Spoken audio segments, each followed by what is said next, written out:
The work at the construction site was very hard, and during breaks, Choi Hyun-sung thought about how everything in his life could have been completely different. The guy was now 27 years old. 3 years ago, his reality changed dramatically. The student became a worker in order to save his father, who had fallen ill with a new strange disease. Since the gates to other dimensions opened, such diseases have become more and more common, and for 19 years now, doctors have been unable to find a cure for mana deficiency. The opening of the gates turned the human world upside down, and many never got used to it, although there were exceptions to the rule. We are talking about the so-called awakened, the lucky ones who began to exhibit various magical abilities and skills. A special power came to the chosen ones, but not in order to live for their own pleasure. The true reason was completely different. Magical abilities were needed to counter the terrible monsters that emerged from the gates to other dimensions, so blessing and curse merged into one. There were many monsters. The monsters were different, and along with them, diseases from other worlds came to people, and what was just a runny nose for an orc was death for a person. The awakened players faced monsters, but not diseases like mana deficiency. Those could be dealt with in other ways, and we're not talking about medicine here.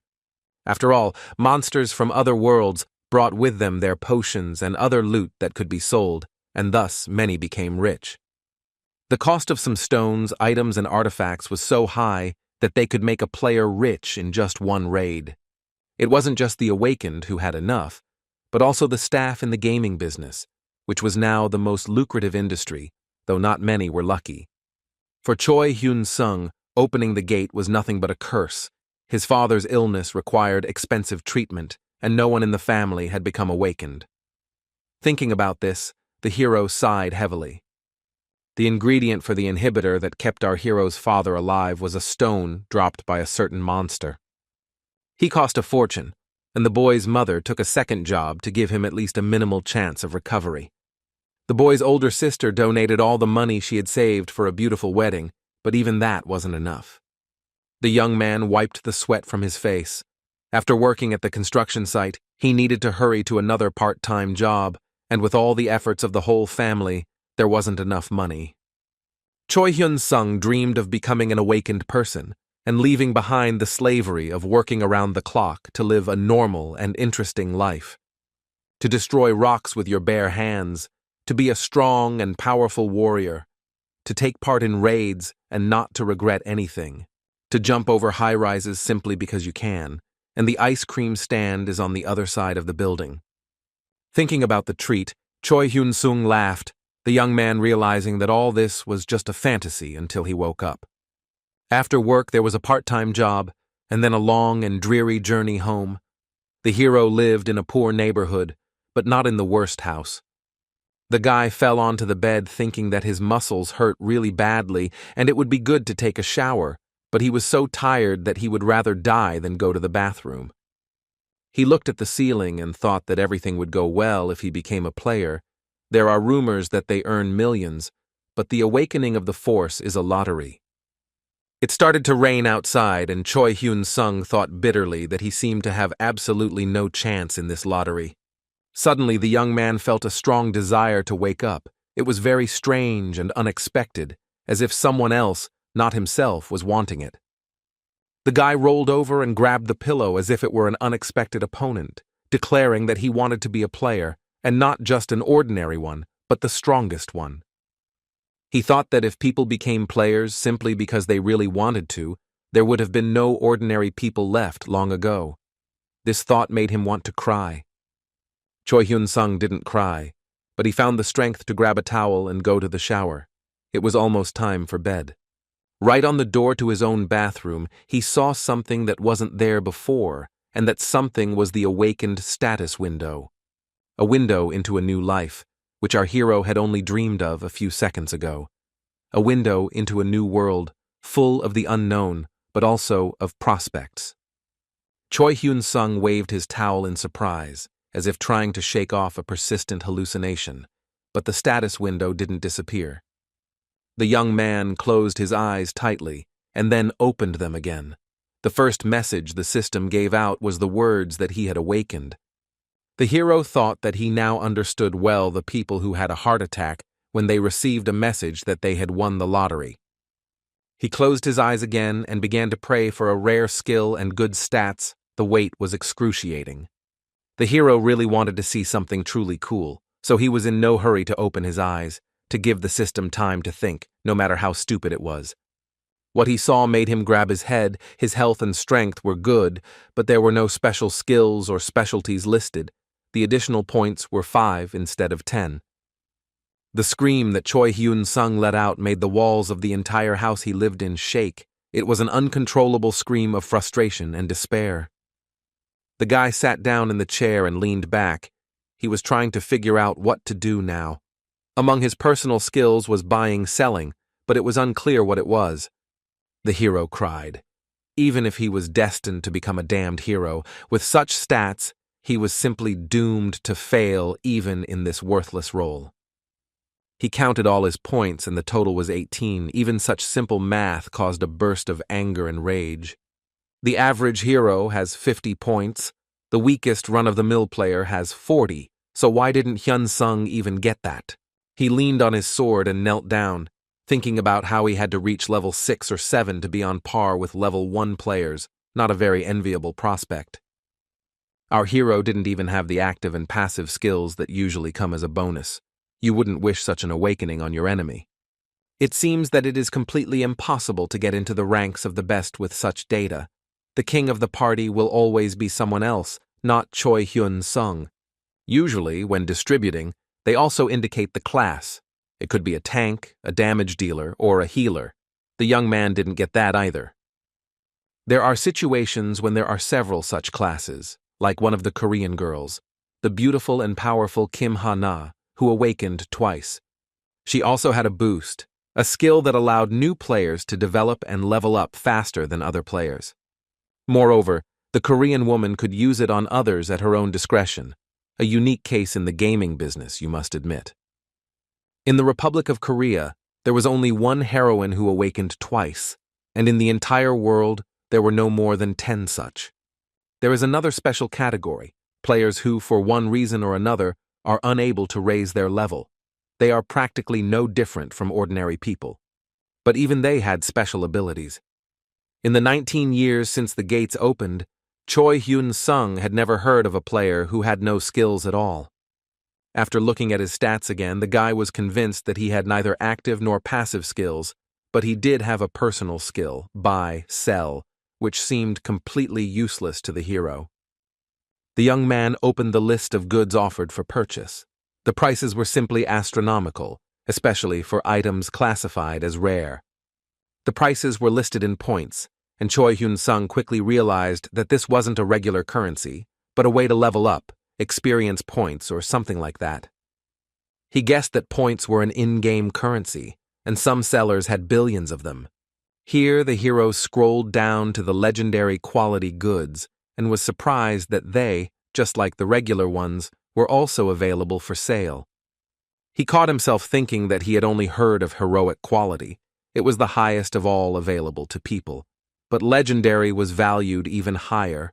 Who could buy it? The guy was sweating at the thought that he had gained access to a trading platform where players from other worlds, not just human ones, were represented.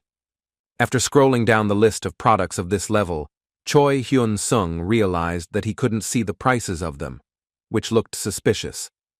Rare items could only be purchased after reaching a certain level, which required collecting tens of billions of points. The hero's account was 0. The list of artifacts also included an elixir capable of curing Choi Hyun-sung's father, and our hero decided that he simply had to engage in trade to obtain it. He lay down on the bed and began to examine the assortment. His eye fell on a product that increased strength, suitable for a beginner, and was offered for next to nothing. The hero realized that to become a player, he needed to improve his stats, and to do that, he'd have to sell something and buy similar items. He decided to try the product and purchased it on a pay-as-you-go basis, so to speak, on credit. The system allowed this option, since the item was cheap. Well, all that was left was to swallow the crystal and see what would happen next. For a long time, the guy couldn't bring himself to do it. The hero looked at the first magical object in his life and wondered whether it could be eaten at all, or how to understand the instructions that it would simply be digested. Without thinking twice, Choi Hyun-sung put the crystal in his mouth. He wanted to test its effect on himself so he could buy more and sell it for more. His muscles grew as if he had spent the entire last year in the gym, even though only a few seconds had passed since taking the drug. The sensations were incomparable, and yet the crystal only added +1 to our hero's strength, adding 10,000 points to his account. Having made sure that the plan had worked, the guy decided to raise his parameters to the maximum level. He needed to act immediately.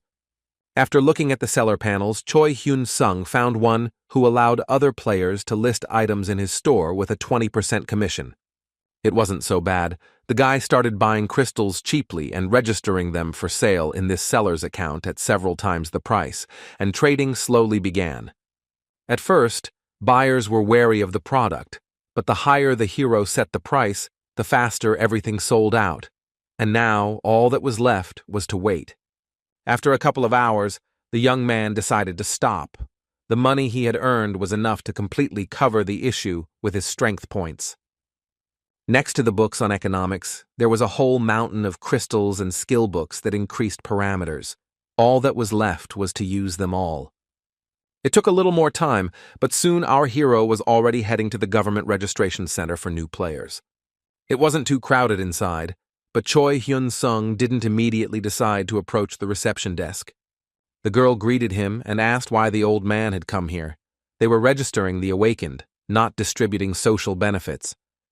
The guy couldn't understand what was going on. The administrator continued that she had never seen someone of such a respectable age awaken. The hero's muscles tensed. The girl continued to talk about how this was some kind of unique case. She still didn't believe that Choi Hyun-sung had magical abilities. The beauty said that the official age limit for awakening is 58 years old, but the hero is clearly much older and cannot become a player. He was puzzled whether the administrator was joking or hallucinating. The guy's fingers nervously fiddled with the legs of his jeans.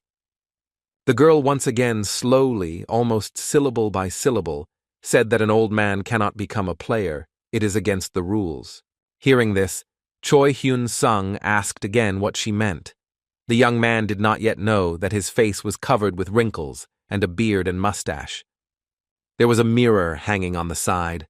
Looking into it, our hero almost lost consciousness right there. He was now young only by his passport. The guy froze in horror. He realized that the side effects of his frantic trading activity were far more serious than expected. He should have left the points in his account. The young man sank to the floor, and people around him began to whisper that the feeble-minded old man had decided to register as a player. Security came up and asked if everything was okay. Choi Hyun-sung looked at his old hands and thought with sorrow that nothing in the world is free. Having received power, he lost life points. At home, he checked the number of his points. It was constantly changing, decreasing by about 1 value every second. Looking at the ceiling, the young man thought that now he would have to earn a living in the most literal sense of the phrase. He lay on the bed, trying to figure out how to get out of this situation with minimal consequences for himself. After calculating how much time he had left based on the points he had already earned, Choi Hyun-sung realized that it was about 1.5 years of life. To get out of trouble, he urgently needed to sell something, and our hero's gaze fell on the desk in the corner of the room. The guy decided to start with an ancient gaming console. He picked it up with the thought that such old stuff was of little interest to anyone anymore, but he had to start somewhere. Trying to check if everything was working properly, the young man got stuck in his favorite game for several minutes, and he had already forgotten how addictive it was. Well, I needed to place the console on the seller's trading panel, but it turned out that the item simply goes into another dimension, like a teleporter. This shocked the guy so much that he couldn't believe that this was possible, and yet information about the console being uploaded for sale immediately appeared on the panel. The hero hesitated for a long time to set the price. In reality, the device cost 60,000 won, but he decided to cheat and set the price at 99 million points. Everything went well, and Choi Hyun-sung began to think about what else could be sold. You never know what the demand will be. He laughed a little at his own enterprise. After all, the console had 40 games loaded onto it, so maybe the price wasn't that high. On the table there was also an old cell phone, a lighter, glasses, a watch, a couple of batteries, and other not very useful junk. The young man decided to put everything up for sale. A potential buyer sat among the countless treasures and books scattered around, and it was clear that she was already quite tired of the jewelry and artifacts. The demoness was waiting for something new and interesting to appear on sale, and it was at that moment that she saw Choi Hyun-sung's items. Her finger hovered over the panel list, and it seemed as if the girl couldn't believe her eyes. She had never seen anything like this before. She sat proudly on her gloomy throne, trying to figure out whether she was imagining the appearance of a gaming console on the product list. The demoness stretched sweetly and closed her eyes. She had drunk a little, so she was not sure of her own adequacy and sobriety of thought. Looking at the panel again, she saw that the new things were still there and could be purchased for her own use. Without wasting a second, the girl began poking at the panel in order to get hold of interesting new items as quickly as possible. A joyful cry rang out in our hero's apartment. It was heard not only by the neighbors, but also by residents of all the surrounding houses. Choi Hyun-sung was happy not only because the junk had sold, but also because his wrinkles had disappeared. The points in his account were literally prolonging his life before his eyes. An almost identical cry sounded in another dimension. A white bird, somewhat reminiscent of an owl and a penguin at the same time, almost fell from the branch. Another girl, no longer demonic but elven or angelic in appearance, stood frozen in surprise in her gazebo in the middle of the lake in an exquisite garden. She bought a watch, a smartphone, and several other things from the young man, shelling out a huge sum of money, but had no idea what to do with the goods she had acquired. At first, the girl picked up the watch, pressed a few buttons at random, and realized that she could set a timer and an alarm. Moreover, the time was indicated, although incorrectly, but quite accurately. The beauty thought that in everyday life, this could be useful as a timer. After examining the object again, she found an opportunity to establish more accurate data, which was already much more interesting. Besides, the watch was marked as being resistant to damage and water, so now's a great opportunity to test the device's durability. The girl couldn't help but smile. An idea came to her mind on how to entertain herself, and besides, the joke turned out to be quite funny and cute. She attached the clock to a bell hanging in the gazebo so that it could be signaled at a specific moment and also test the clock's durability. The smartphone surprised the heroine much more. She had absolutely no idea what the messages about installing a SIM card and the lack of signal meant. Studying the device's menu, the girl tried to find at least some familiar and understandable words there. Curiosity reflected on her face. After poking around at various icons, she was already getting tired and wanted to just throw away the useless toy, but then she saw something interesting. The beauty's eyes immediately widened in surprise. It seemed that this thing could really be quite interesting. The selfie camera activated, and the stranger was surprised to realize that the object could function as a mirror. She wondered what other hidden functions it had. The girl continued to admire herself with admiration, forgetting about everything else in the world. It seemed that this new toy had no place in the trash. A couple of masks, and it became simply impossible to let go of the camera. It was necessary to try all the available filters. It seemed that the girl simply couldn't become any more beautiful, but artificial intelligence is capable of performing real miracles.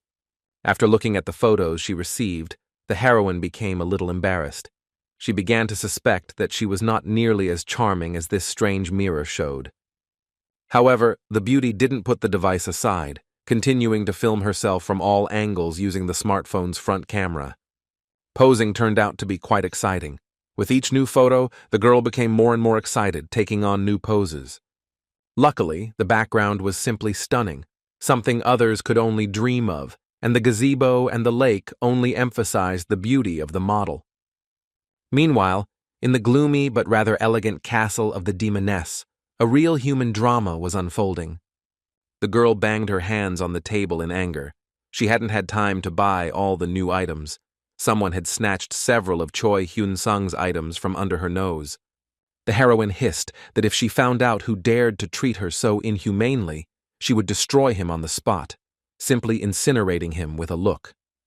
She managed to get hold of a pack of napkins, a lighter, glasses, a charger, and, most importantly, the very console that she had noticed right away. The beauty's eyes sparkled. She tried to detect a magical trace, but the things had no trace at all. They were ordinary. It was completely unclear how to use them. The only option left was to try the trial and error method. The first thing I noticed, of course, was the console. When I turned it on, it made a strange sound and vibrated a little. The demoness looked at the device with great curiosity. She generally loved solving all sorts of puzzles and riddles. Once the device was turned on, it was necessary to immediately figure out how it worked. There were no options. The girl carefully began to play one of the games, and after a few minutes, loud screams filled the room. The stranger turned out to be very passionate. The beauty was extremely focused, because she had set herself the goal of finishing the round as a winner, which was not so easy for a beginner. The character got confused at the very beginning. The level turned out to be quite confusing, but who said that you can stop there? The demoness played again and again, but still could not complete the game. She sat on the throne, crossing her arms over her chest. A second later, the chandelier began to shake again from the swearing and cursing. The girl, it seemed, was not used to holding back her emotions. When she lost again, the console had a hard time, and out of anger, the heroine used several rather powerful spells. Several windows of the castle could not withstand the stress and flew out, and along with them, a deafening female scream burst out. Meanwhile, Choi Hyun-sung decided to walk around the area and look for something else to sell. The streetlights brightly illuminated the completely empty streets. Our hero tried to put a parked car up for sale. This crazy idea came to him completely unexpectedly. A message immediately appeared that selling other people's goods was strictly prohibited by the rules, and the guy sighed in disappointment. Well, that only meant that we had to move on and come up with something else. Fortunately, there was still time to spare. Near the trash bins, someone left an old fan and some decrepit furniture. It would be possible to try to sell them. The guy fiddled around a bit, but didn't find any instructions on the matter. The panel simply suggested uploading products. Since the fan was broken but no longer belonged to anyone, all that was left was to set a suitable price for it. Choi Hyun-sung put the device up for sale, wondering at the same time who would buy such utter junk. There were still a few things on the street that they managed to bring home, and soon they were all put up for sale on the marketplace. Unfortunately, registering the entire equipment package to an account at once was prohibited, so we had to set a price for each item separately. Our hero was incredibly pleased with the result, even though he had spent a lot of effort on assessing and indicating the value of the items. He was inspired. The first thing Choi Hyun-sung did in the morning was look at his points, but for some reason, they hadn't increased at all. The young man looked at the list for quite a long time, but then he thought that all the buyers were a little scared by the high price. While waiting for the sales to be made, the young man decided to do some exercise. He hadn't yet gotten used to his body's new capabilities, but he regretted that he didn't have long to live if buyers didn't hurry. The hero was distracted from his exercises by a message that the goods on display were of inadequate quality and that a complaint had been filed against them. This surprised him greatly. The message stated that if complaints were filed against 70% of the product range, the seller's activities on the trading platform would be suspended. Choi Hyun-sung froze in place, thinking that the main problem now was not the complaints, but that no one was buying the new items on display. The young man decided to significantly reduce the price in order to improve business, and that's why he did so. A notification about a price change for a product arrived instantly, and then another one. The hero's pupils dilated. The system reported that absolutely all of his items had just been purchased, which was an unexpected turn of events. Choi Hyun-sung was happy, but he couldn't believe that the problem was just the high price. Subconsciously, he believed that only a complete idiot could buy such junk, but it turned out that trade flourished. The guy was about to add some more unnecessary things from the locker, but then a message came in saying that a new complaint had been received. It seems that everything is not as wonderful as it might seem. He was again accused of the fact that the goods were of poor quality, and almost the entire list. More precisely, a complaint was received about 14 of the 20 items, and the hero immediately realized that it was all the work of the same person. The system warned that he had a week to resolve the problem. Otherwise, his account would be blocked for 3 months. This option really scared the young man. He didn't have any time. The main message was about the smartphone. The thing was called outstanding, but they complained that it was only enough for 6 hours of active use, the same as the watch. Under each subsequent product, a complaint appeared literally at lightning speed, in which the buyer asked for a new smartphone and watch to be sent, and threats to write more and more complaints poured in. Our hero didn't have time not only to respond or do anything, but even to read all the messages that appeared every second.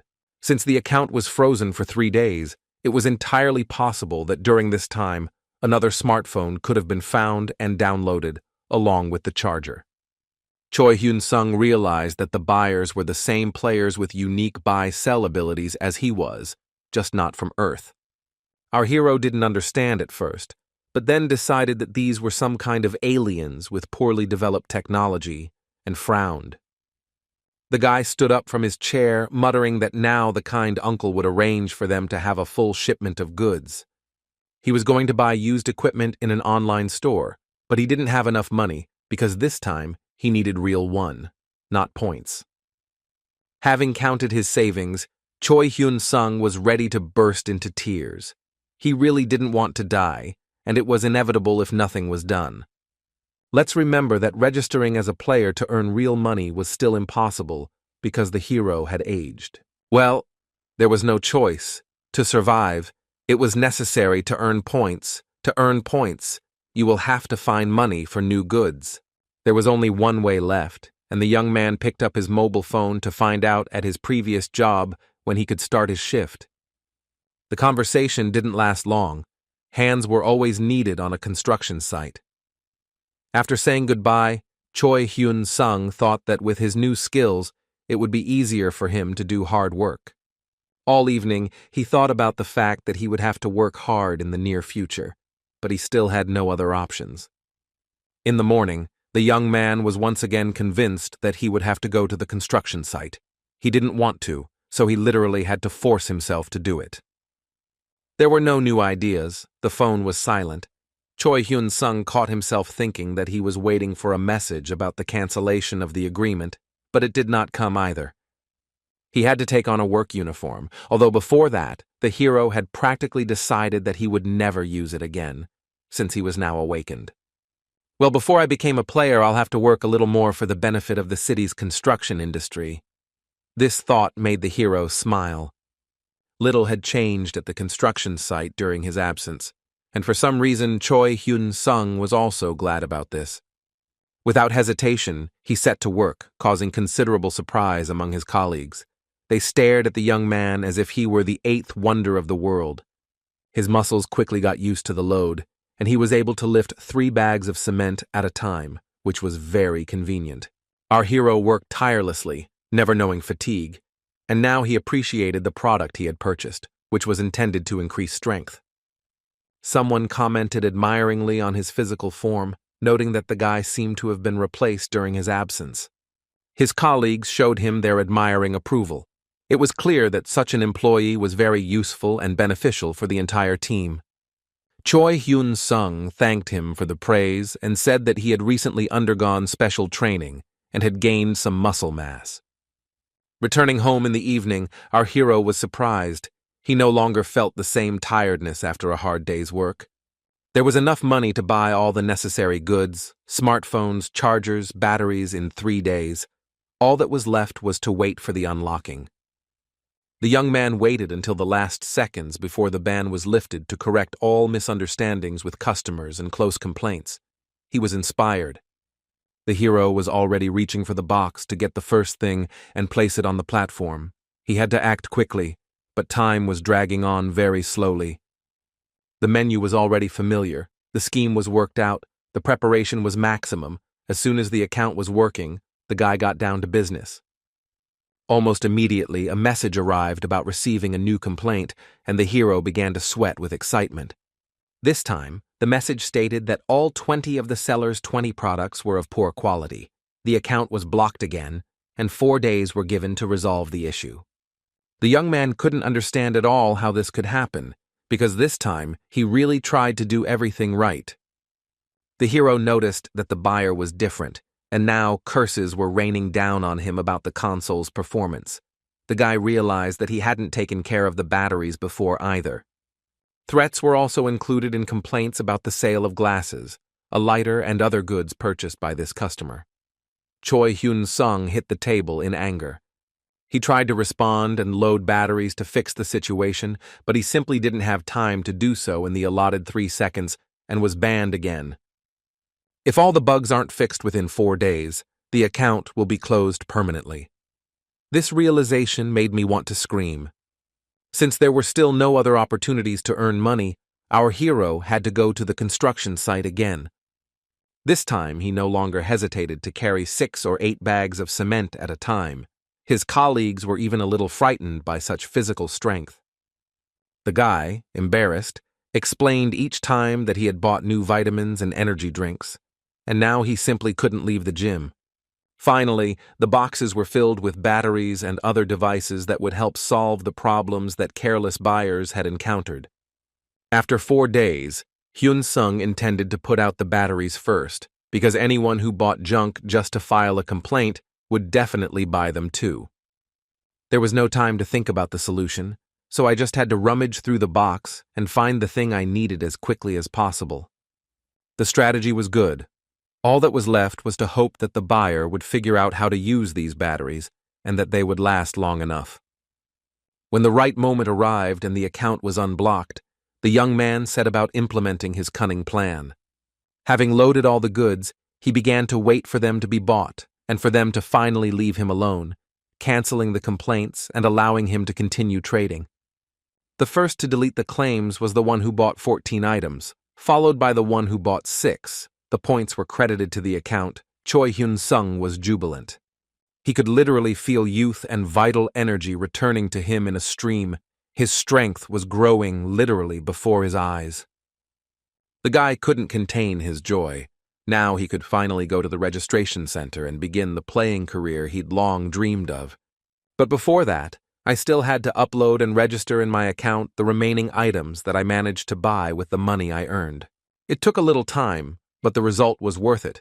Almost immediately, most of the items were purchased and the points increased even more, and the personal skill stats increased.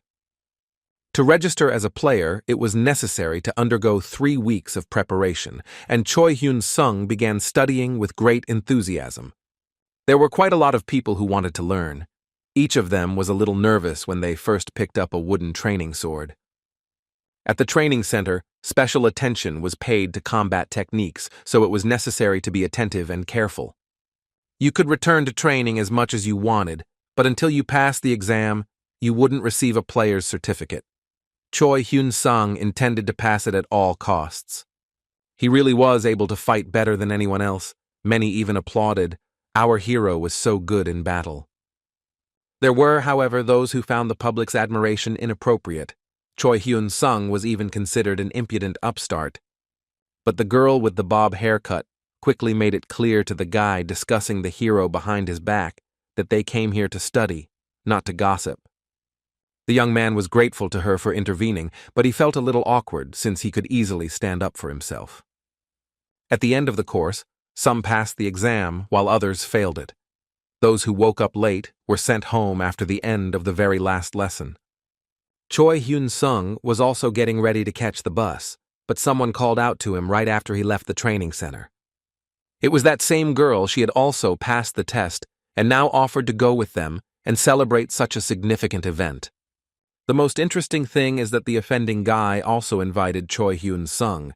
He no longer had any doubts that our hero was not showing off, but was genuinely trying to fight.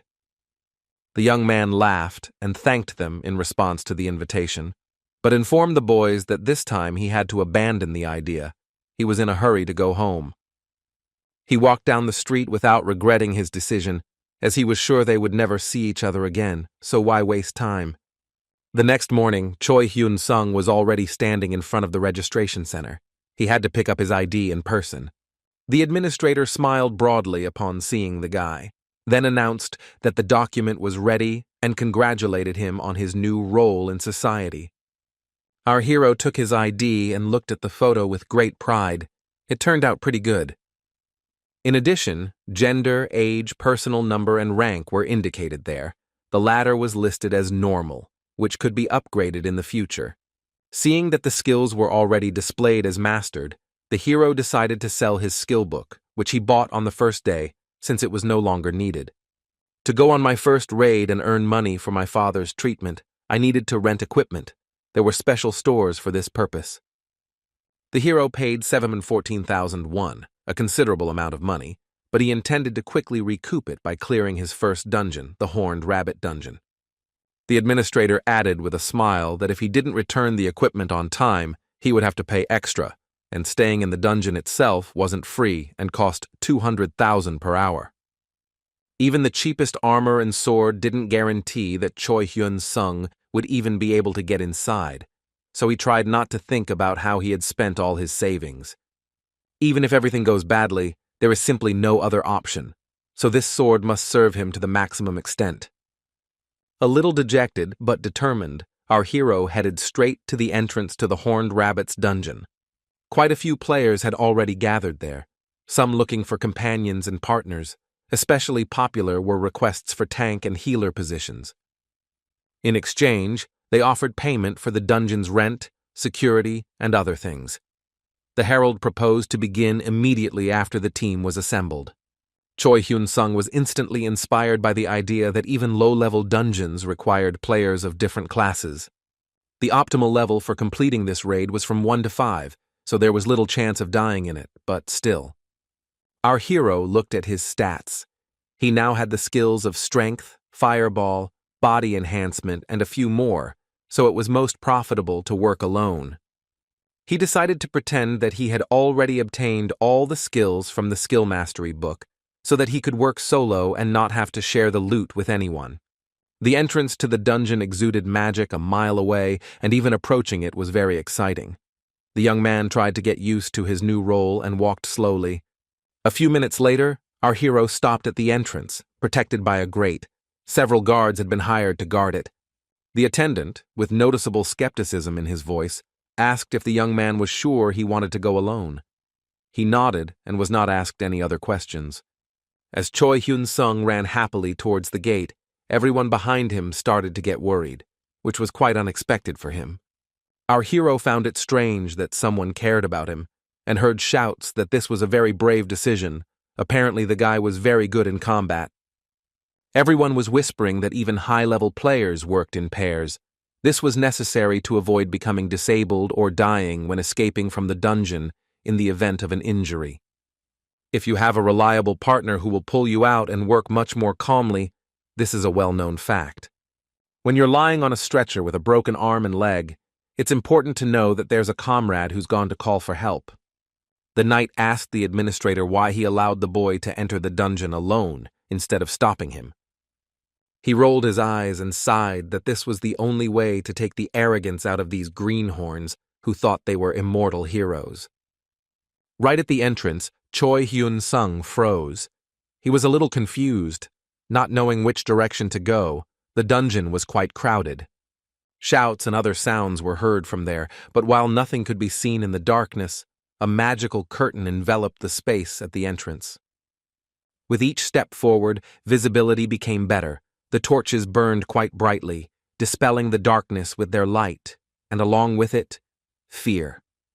The young man moved forward meter by meter along the tunnel. The further he went, the more anxious he became, but he no longer wanted to stop. The anxiety grew as the screams grew louder and the darkness thicker, but there was nowhere to retreat.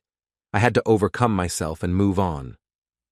Choi Hyun-sung's dark silhouette moved through the dungeon, eventually coming face to face with his first opponent. The guy listened and realized that someone was already fighting the rabbit nearby, but his main target was the main boss, not an ordinary monster. Several players hid behind the shield, saving themselves from a small but rather bloodthirsty horned rabbit. The monster was low level, but it was quite dangerous for beginners, and it also looked ferocious. Sweat streamed down our hero's face.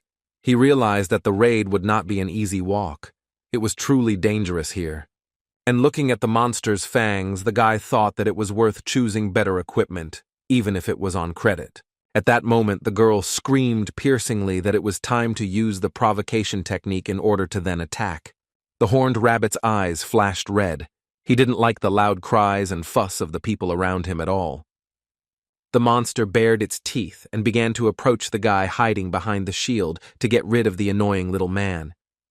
The player waited for the right moment to carry out the command he received from his colleague, but his eyes were full of horror and despair.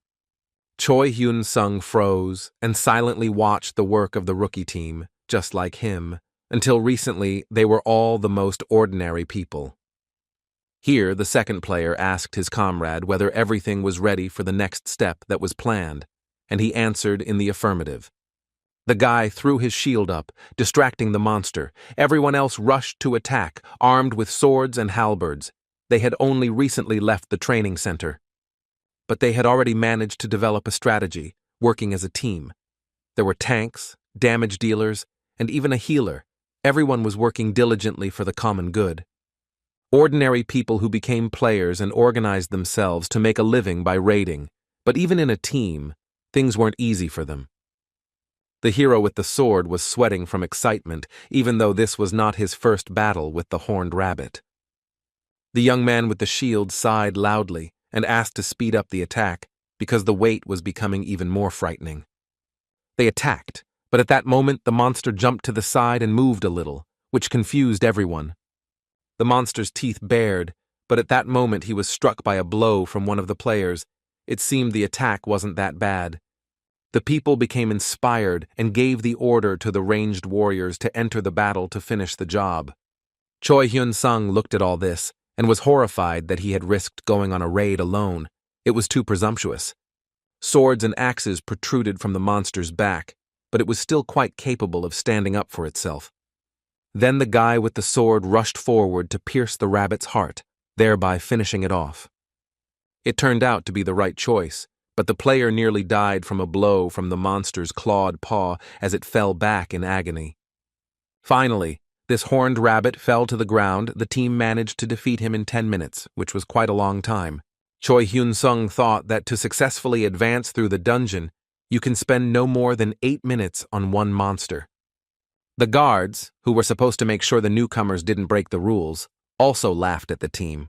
Well, since the hero has decided to act alone, he will have to put in more effort to work effectively. He opened the number pad and began to select one of the additional skills he had mastered that would be useful here. It was the invisibility skill.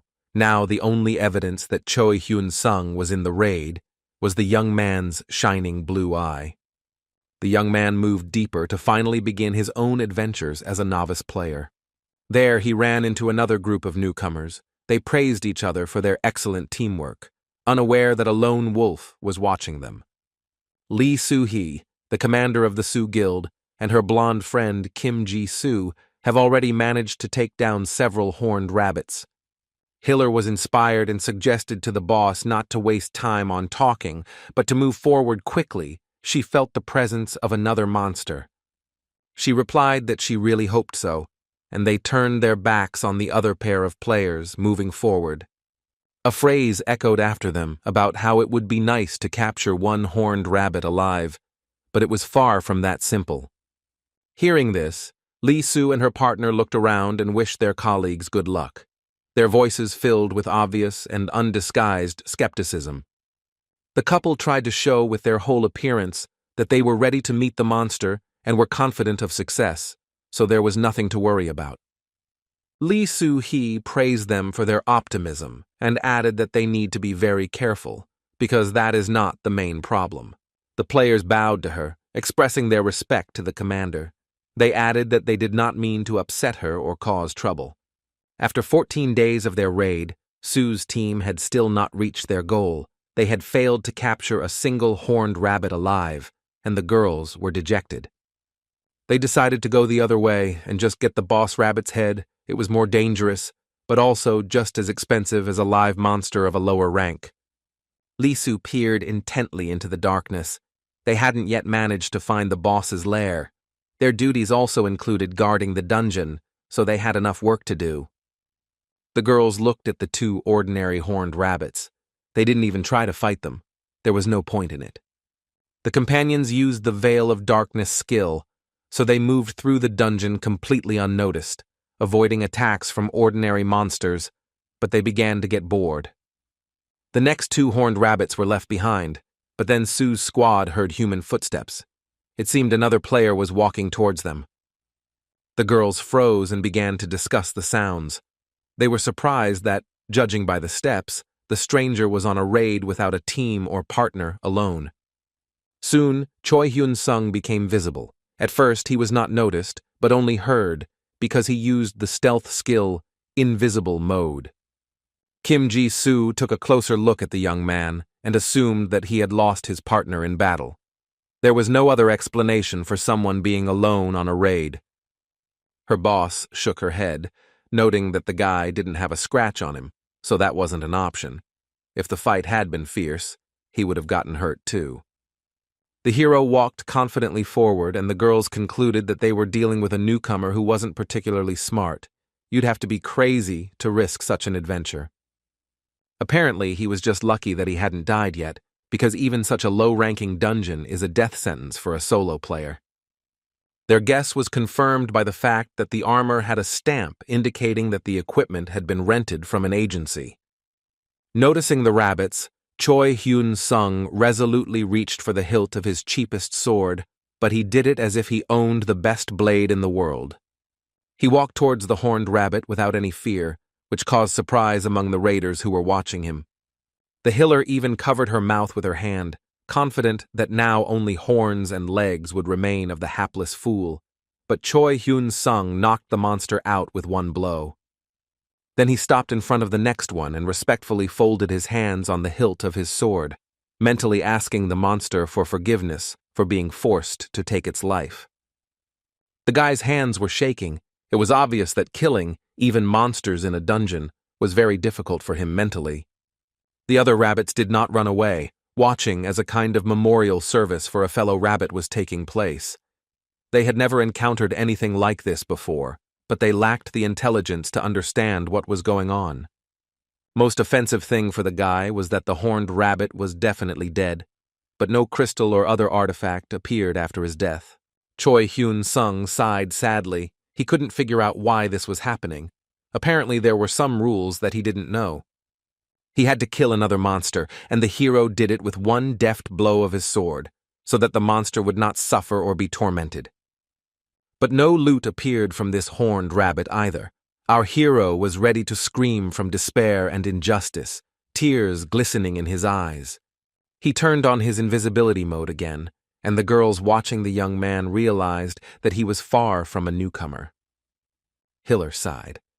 She didn't understand why this stranger was killing lower-level monsters, because in that case there would simply be no loot. Her boss frowned. She too didn't understand why she had to waste her time and energy, but she knew that something was clearly wrong. Meanwhile, our hero drew his sword and used a lightning strike, destroying another horned rabbit in one fell swoop. Choi Hyun-sung didn't know that according to the rules, when a player destroys an enemy of equal strength or a higher-level monster, good loot will drop from it. But if the level of the killed monster is more than 20 units lower than the player's, then after its death, the experience does not increase and artifacts do not drop. That's why he killed more than 50 monsters in this dungeon completely in vain, even though his level was nominally 1, but his skills greatly exceeded this value. The hero gripped the hilt of his cheap sword tightly. He realized that in a couple of hours he would completely clear this dungeon, but he was not at all happy about it. Lee Su was amazed by the hero's skills and apparently realized what was going on. She also realized that they had a competitor in the race for the boss. Kim Ji-soo asked what they would do now, and her boss calmly suggested that they just watch for now. Since the newbie is so green that he wastes time, there is a chance that he will simply miss the dungeon boss. The girl laughed at the thought of this. Meanwhile, Choi Hyun-sung managed to kill another rabbit. It seemed that he had simply lost hope and was acting automatically. Noticing the despair, the squad leader Sue finally became confident in her opinion about how the further development of events should proceed. The guy swung his sword again, and there was one less horned rabbit in the dungeon again, which is to say nothing of the guy's strength and speed. Here his eyes widened. It turned out that this time he had not destroyed the enemy in vain. Something blue flashed on the ground. It was a crystal. During his raid, he managed to collect 5 of them, a negligible amount considering the total number of monsters he destroyed. The boy happily took the artifact in his hands. It was similar to those used to treat his father. It was necessary to check how much the experience points had grown, but what we saw on the panel did not please our hero at all. The level still remained at 1. Strength and agility increased slightly. New skills and techniques were added, but that was all. The points became only 10 more than before. It was sad to realize the fact that in 9 days of trading he earned almost 100 million points, and in 3 days of battles in the raid he only earned 10. The hero placed his hand on the smooth hilt of the sword and thought that he had no right to stop, at least for the sake of his father, mother, and sister. He looked at his stats and tried to remember what exactly they had said about this during training. Supposedly, the level should increase every couple of days. Why then had the information in the status window barely updated until now? The young man couldn't figure it out. There was clearly a mistake. The girls looked at each other. They understood perfectly well what was happening, but had not yet decided whether to tell Choi Hyun-sung about it. Meanwhile, our hero sat down on the ground with the thought that this was the end. He no longer saw any point in a career as a player. He scratched the back of his head, trying to calm his nerves, and then remembered that another 100 points in the raid were awarded for selling the body of one of the monsters. The guy laughed, thinking that maybe he really should focus on trading, since he could accumulate more points that way. Lost in his thoughts, he didn't notice that a bloodthirsty horned rabbit had crept up on him from behind, as his invisibility had worn off. At the last moment, Choi Hyun-sung simply waved his sword, thereby ending the attack on him once and for all.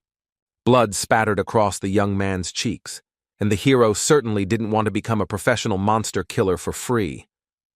He rose to his feet, placing his blade on his shoulder. Footsteps were heard somewhere nearby. He couldn't expose himself to danger. Several more monsters surrounded our hero in a virtual circle, but he already realized that he was facing familiar enemies, not new monsters. The guy assessed their position, looking at the reflection on the blade of his sword. He needed to choose the most successful trajectory for the strike. The very first swing of the steel blade destroyed 2 horned rabbits as if they were not monsters, but soft toys. Choi Hyun-sung sat down on the ground again and began to think about why his stats were growing so slowly and his level wasn't changing. This thought became an obsession. Another monster jumped on him, but the guy had already started to get to his feet, as if he sensed danger behind his back. The mouth with the sharpest fangs had already opened to have a tasty dinner of fresh meat, but this was a false hope. The young man raised his hand with the sword behind his back, as if he had no idea about the attack from behind, but this was far from the case. He was busy studying the data. Something had just changed in the table, but that didn't mean the hero didn't notice the monster. He killed it without even turning around. After that, he looked at the data again. He was awarded the title of Horned Rabbit Hunter for killing 300 of these high-level monsters. When receiving new achievements, stats usually increase slightly, and this is what happened. But the hero realized that anyone can receive such a title. It is not uncommon. The problem was that players usually managed to level up long before killing as many monsters as our hero. It was then that Choi Hyun-sung finally realized that his case was very different, and he just needed to figure out which direction to develop in to become successful. For example, one could continue to destroy horned rabbits and grow to a rare rank in this particular area. That would also be a good option. Here, he froze, hearing behind him sounds that definitely could not have been made by the dungeon monsters. They were human footsteps. The girls came closer. The leader of the squad, Sue, laughed a little embarrassedly, which caused confusion in her partner. Lee Soo-hee didn't explain anything, but simply told her friend that they were dealing with a rather interesting guy, so it wasn't in vain that they decided to talk. He killed a horned rabbit with one blow, and not just one, but a good 10 in just the time the raiders were watching, a unique case. Moreover, the boy seemed to regret every enemy he destroyed, said goodbye to them and asked for forgiveness. Isn't that savagery? And then he raised his sword again and destroyed several monsters with one blow. He was definitely good and just as definitely green. Not every newbie can swing a sword like that, but if they're dealing with an experienced player, what are they doing in a dungeon of such a low level? The girl exhaled loudly and announced that she intended to intervene in what was happening. It would be simply stupid to stay on the sidelines. Choi Hyun-sung had just picked up another blue crystal and was glad that at least one more kill had not been in vain. Just as he was doing this, the young man heard someone calling him. The hero froze in place, but was in no hurry to turn around at the voice. The girls came very close and expected at least some kind of reaction, but our hero had not yet decided what to expect, to communicate or to ignore the other players. Finally, he decided to talk and looked around, his face lengthening in surprise when the guy realized that there were two beauties in front of him. First of all, he assessed the equipment of the strangers. It was of the highest level. He wondered what they needed from him. Hiller waved her hand in a friendly manner and told him not to worry. They worked in the security service. Choi Hyun-sung was not too reassured by this information, and he cautiously asked what was going on. He said thoughtfully that he was sure that security was only at the entrance, and besides, these friends did not have employee badges.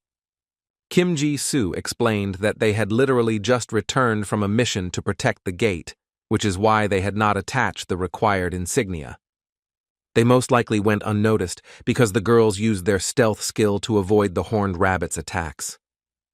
The young man thought that he couldn't even hear them breathing. What kind of skill was it that allowed something like this? Hillersha continued to tell with a smile that they accidentally witnessed his battle with monsters.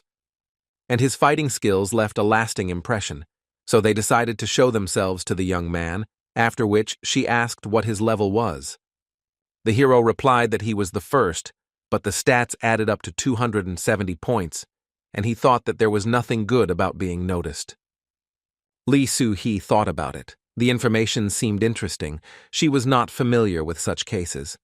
She extended her hand in greeting and said that they were from the Soo Guild and were just passing by, but became interested in what they saw. Choi Hyun-sung was surprised. He knew very well what kind of guild it was, as did every other Korean. The Soo Guild was sponsored by the largest Soo Corporation, the richest and most profitable in the country, one of the world leaders in the field. The girl said with a smile that if he revealed his status to her, he would receive protection to join the guild. Our hero's face became serious and even a little stern. He thought that he should be careful with these ladies. Such offers are not made without reason. He shook his head and replied that he had no interest in working for the Soo Guild, his voice firm and confident, without a hint of doubt. The beauties didn't expect such an answer. They stood there in bewilderment, trying to figure out what had just happened. Our hero turned around and started to leave without saying goodbye. This behavior was strange and impolite, to put it mildly. The squad leader caught up with him and stopped him with a question. Did he know about Soo's guild? Perhaps he didn't realize how tempting an offer he had received. The young man calmly replied that he had heard well about both the Soo Company and the guild of the same name. The girl continued to smile and look at him expectantly. hoping that the guy would change his mind. From the outside, it looked a little stupid. She asked again why he was refusing to join the guild, suggesting that he was bound by a contract with another organization. Choi Hyun-sung smiled and replied that no, he had not signed the agreement with anyone else, preferring to work alone. Lee Soo-hee breathed a sigh of relief and once again tried to persuade the hero to cooperate with them. The young man thought for a moment, realizing that it wasn't just for nothing that they were showing such increased interest in him. It turned out that his skills were valued even at a low level. He asked if the guild was bothered by the fact that he was killing monsters and his level remained the same. The girl shook her head and replied that it didn't matter at all. The main thing was that his stats were high and his effectiveness in battle was simply amazing. Choi Hyun-sung nodded and repeated that he was not interested in cooperation, but was grateful for the offer. Kim Ji-soo caught herself thinking that the guy had plenty of self-confidence, but the reason he refused to join the Soo Guild seemed to be more complex. The squad leader was surprised, and a look of displeasure appeared on her face, but she still said that if circumstances changed in the future, they would be glad to see the hero. The young man smiled and said that it was highly unlikely, and that he had no intention of changing his status as a solo player. Lee Soo-hee wished him luck in an icy tone, and it was obvious that she was very angry at having failed. But then the beauty pulled herself together and handed Choi Hyun-sung a business card, saying that they would be glad to hear from him, even if he only had skills and nothing else, it would not be a problem. The young man took the cardboard rectangle and carefully read what was written on it, promising to think about it. Lee Soo-hee suggested that our hero walk to the exit together, and upon hearing this, he began to sweat from nerves. The girls continued to look at him expectantly. Then the squad leader added that this way, he would be able to avoid a lot of trouble. Choi Hyun-sung turned around and walked in the opposite direction, saying only one word, no. The beauty looked back at him and called him a rude person. She was not used to being spoken to without due respect. Noticing that her partner was also perplexed, she suggested simply forgetting about the incident. The blonde nodded, saying that the guy would regret it later. They quickly walked towards the exit, discussing how tired they were of sitting around doing nothing and how it was time to go on a more interesting mission. Choi Hyun-sung left the dungeon fairly quickly. There was food and rest in the nearby village. The guy walked down the street, thinking that he needed to be careful. The settlement was full of players, and they were much stronger than ordinary people. He turned back and looked at the exit. The monster protection grill was raised. But the two girls from Soo's guild that he met in the dungeon still hadn't come out, which was a bit strange. Well, it doesn't concern him at all. The hero went to the bus stop to take a taxi. The car pulled up immediately, and the driver cheerfully asked where we needed to go. He was smiling suspiciously. Choi Hyun-sung did not share his excellent mood, and suggested that they leave first and then discuss the details of the trip. He constantly felt like there was danger lurking near the dungeon, not from monsters, but from Soo's guild and other players. The car drove onto a bypass road through the desert surrounding the dungeon. The terrain was completely unsightly. Our hero took out his cell phone and Googled what other dungeon was nearby, after which he hailed the driver. He asked to be taken to the Bloody Fox's dungeon, which should be several dozen kilometers from here.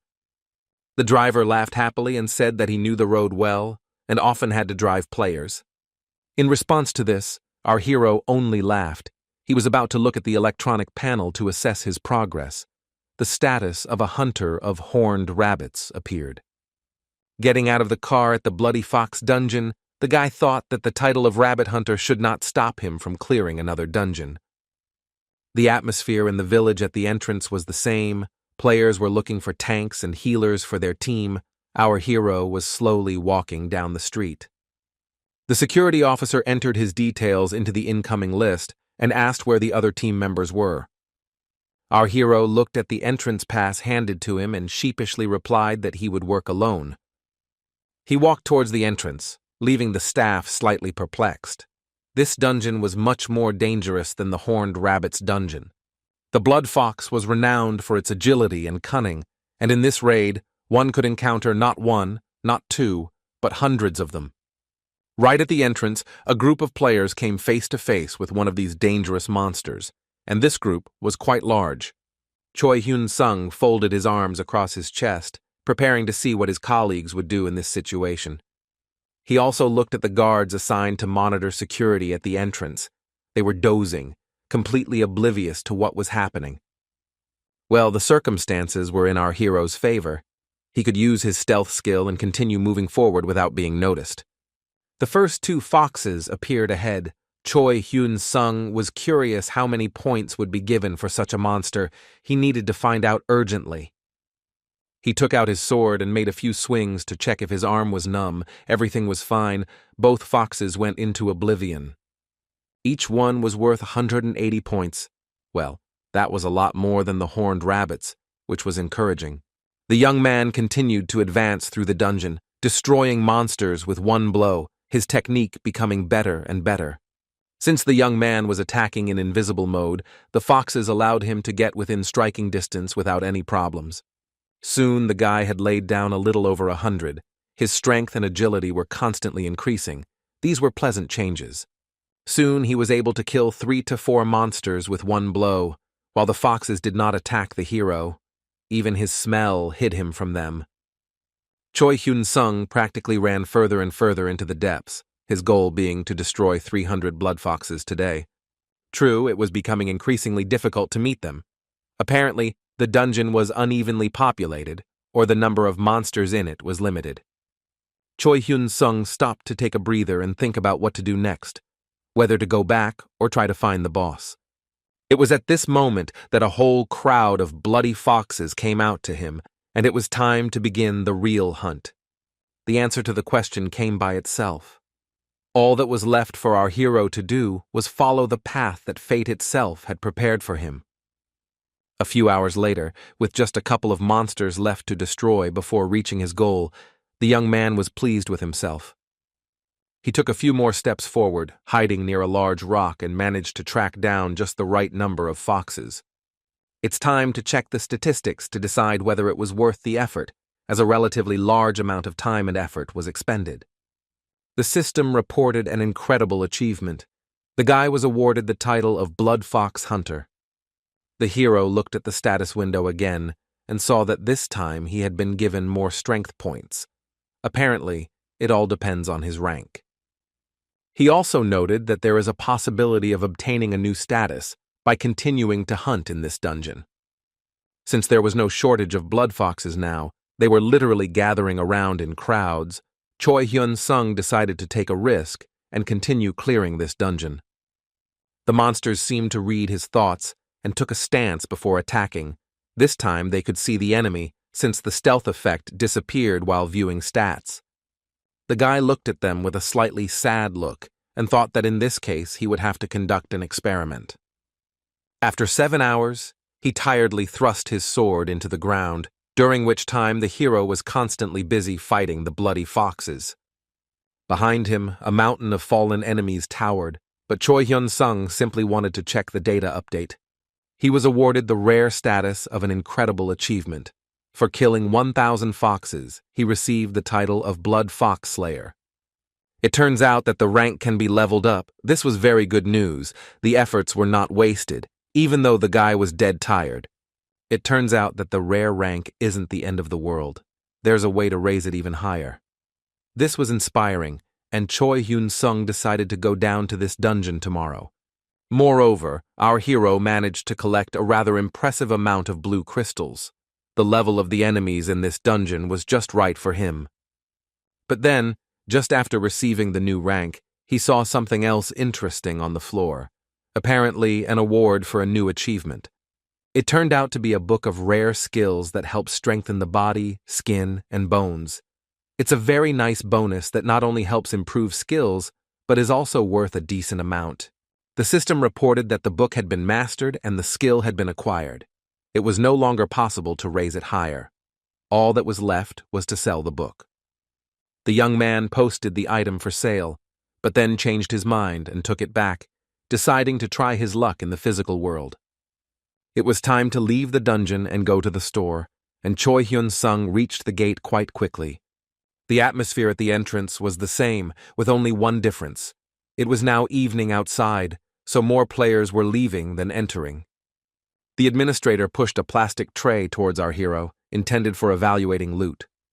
With an indifferent face, he ordered that all the things and artifacts obtained during the raid be placed in it. They needed to be entered into the register.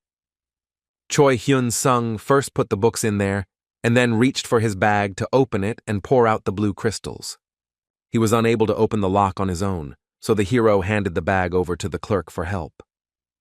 The man was surprised at how many stones this lone wolf had managed to obtain. He had never seen anything like it before. He added respectfully that he had never seen a skill book of rare quality before, and Choi Hyun-sung received this information with surprise and pride. He looked the administrator straight in the eye and asked if he thought it was strange. The man's eyes widened, and he shook his head. The young man accepted this answer with satisfaction. The only thing he did not want was excessive attention to himself. He again took the artifacts he had obtained from the tray and prepared to leave, thanking the employee for the valuable information as he left. Now Choi Hyun-sung understood what he needed to do next. He needed to increase his rank to reach legendary and buy the elixir for his father. To sell the crystals, it was necessary to go to the players' organization, which is exactly what our hero did. After assessing the crystals he had obtained, the store employee offered a huge sum of money for them, 640,000 won. Selling the skill book was a little more difficult, and the man promised to contact the hero when that happened. The young man placed both books on the counter. He had no objection to leaving them for this company. The main thing was to find out how much the price in a real store could differ from the money that could be earned virtually. Choi Hyun-sung said goodbye and walked towards the exit, moving slowly, filled with a sense of pride. Our hero thought with optimism that at this rate he would soon be able to earn up to 1 million won a day. This meant only one thing. Choosing to become a player was the best decision one could make. The main thing was not to miss the chance after waking up. In recent years, the young man rarely spent money on entertainment, including expensive and delicious food, so on such a significant day, he indulged in sushi. While stuffing his mouth with food, he looked at the settlement near the dungeon. He needed to find a room in a hotel so as not to travel back and forth in vain. Continuing to chew with gusto, Choi Hyun-sung suddenly felt like a completely happy person. He dusted off his hands and thought that he absolutely had to improve his rank even more. He couldn't stop there. The next day, he set to work with enthusiasm, and this time killing foxes was doubly enjoyable because the reward was worth it. The guy moved through the dungeon like a deadly hurricane. It seemed that he knew neither fatigue nor mercy. Later in the evening, the young man decided to see what had changed in the data. He had already calculated that he had killed more monsters than last time. The status window showed a new incredible achievement. His rank had been upgraded to legendary for killing 5,000 blood foxes. But that was far from all. The message also stated that our hero was the first to achieve this title. The information greatly surprised Choi Hyun-sung, who considered himself an ordinary player, but it turned out that he was one of the best. He scratched his head and thought that he had achieved this by accident, but in any case it was great news. The information in the status window was no less outstanding. 20 points were added to each parameter at once, for a total of 100 stats. With such data, one could think about raising the rank even further, because one could become first again. Now Choi Hyun-sung was considered a heroic-level blood fox exterminator, the only one in the world. The guy thought it was quite nice. The table also indicated that it was possible to rise to the legendary rank, which was something beyond the hero's imagination. His pupils dilated. The young man realized that he simply had to do this as soon as possible. By becoming a legendary hero, he will be more likely to acquire the coveted medicine for his father. Suddenly, the sword on his back seemed incredibly heavy to Choi Hyun-sung, and he had a terrible urge to take it off. The guy thought that he was dead tired. Perhaps that was enough for today. He could no longer feel his legs from fatigue. Leaving behind the slain blood foxes and those who could still breathe, the young man decided that he would return to the dungeon tomorrow. He stayed at a soldier's motel near the dungeon. and for the next 10 days, Choi Hyun-sung spent every night there and went on a raid during the day. The guy felt quite pleased with himself. He slept well and ate well. He had not lived in such conditions for many years. The torches of the dungeon shone for him like guiding lights, and over time they had become almost like family. The foxes were again scattered by the blows of the young man's sword. For him, this became a kind of challenge. Finally, that very day X arrived, the system reported a new incredible achievement. For killing 10,000 blood foxes, our hero received the title of legendary. He was again the first person to achieve it. Choi Hyun-sung thrust his sword into the ground in joy. He collapsed to the ground from exhaustion, but he knew it had been worth it. The effort had not been wasted. The young man received several new skills and 60 points to each of his stats. It was something incredible. Choi Hyun-sung looked at the spreadsheet and couldn't believe that these numbers were real. It seemed like there was some kind of catch. Having made sure that he wasn't imagining things, the guy laughed happily. It was nice to realize that you were so good at something. He sat on the floor of the dungeon and looked at the wall, trying to comprehend that now his life would be completely different, and so little time had passed. He started looking at the dungeon's parameters. His title was now the executioner of the blood foxes. It remained to figure out what else he could get here. After looking at the data, the young man realized that he had reached his maximum and needed to change his location. He slowly walked towards the exit, wondering what to do next. It was a little strange to realize that he was now his own master. Choi Hyun-sung didn't remain despondent for long, as there were still plenty of places where he could earn money and experience. This thought brought warmth and joy to my heart. I needed to move on, choosing tasks that were within my capabilities. The guy decided to return to the dungeon of the Horned Rabbit. He was wondering if it was possible to raise the rank of the title there too. At first, our hero felt unsafe, a little afraid that he would be followed again. But he quickly pushed aside his paranoid thoughts and simply began to do what he had come back here for again. The horned rabbits flew in all directions from his blows. The guy moved forward inexorably. In some places, he simply kicked the monsters, and that was enough to kill them, without even having to use his sword. Realizing that he could easily deal with monsters of such a low level with his bare hands, our hero became inspired. It was a challenge. Choi Hyun-sung loved challenging himself, and he began moving towards his goal again. When the bag became heavy from the amount of crystals he had mined, the young man decided it was time to call it a day. He rented a room in a motel near the dungeon with the clear intention of having a good rest. Suddenly, he received a message from the Chamber of Commerce stating that the goods put up for sale had been purchased. While drying his head with a towel after a shower, Choi Hyun-sung was surprised to read that he had to come in person to collect the reward, as the amount was too large. He smiled. This was a great chance to take a day off. Besides, money was now flowing to him like a river. Why not take a rest? Our hero set off for the city the next morning. Getting to the Chamber of Commerce building was not so easy. The administrator greeted him with a smile and asked him to sign for the funds. She was very happy to deal with such an outstanding player. When Choi Hyun-sung looked at the receipt, his heart almost jumped out of his chest. The amounts were simply unbelievable. For a book of ordinary quality, he received 24 million won, and for a rare book, he received as much as 1.7 billion, but the tax amounted to about a quarter of the amount. As a result, our hero received a little less than 1 billion won. He was offended by the exorbitant tax, but even this amount seemed simply astronomical to him.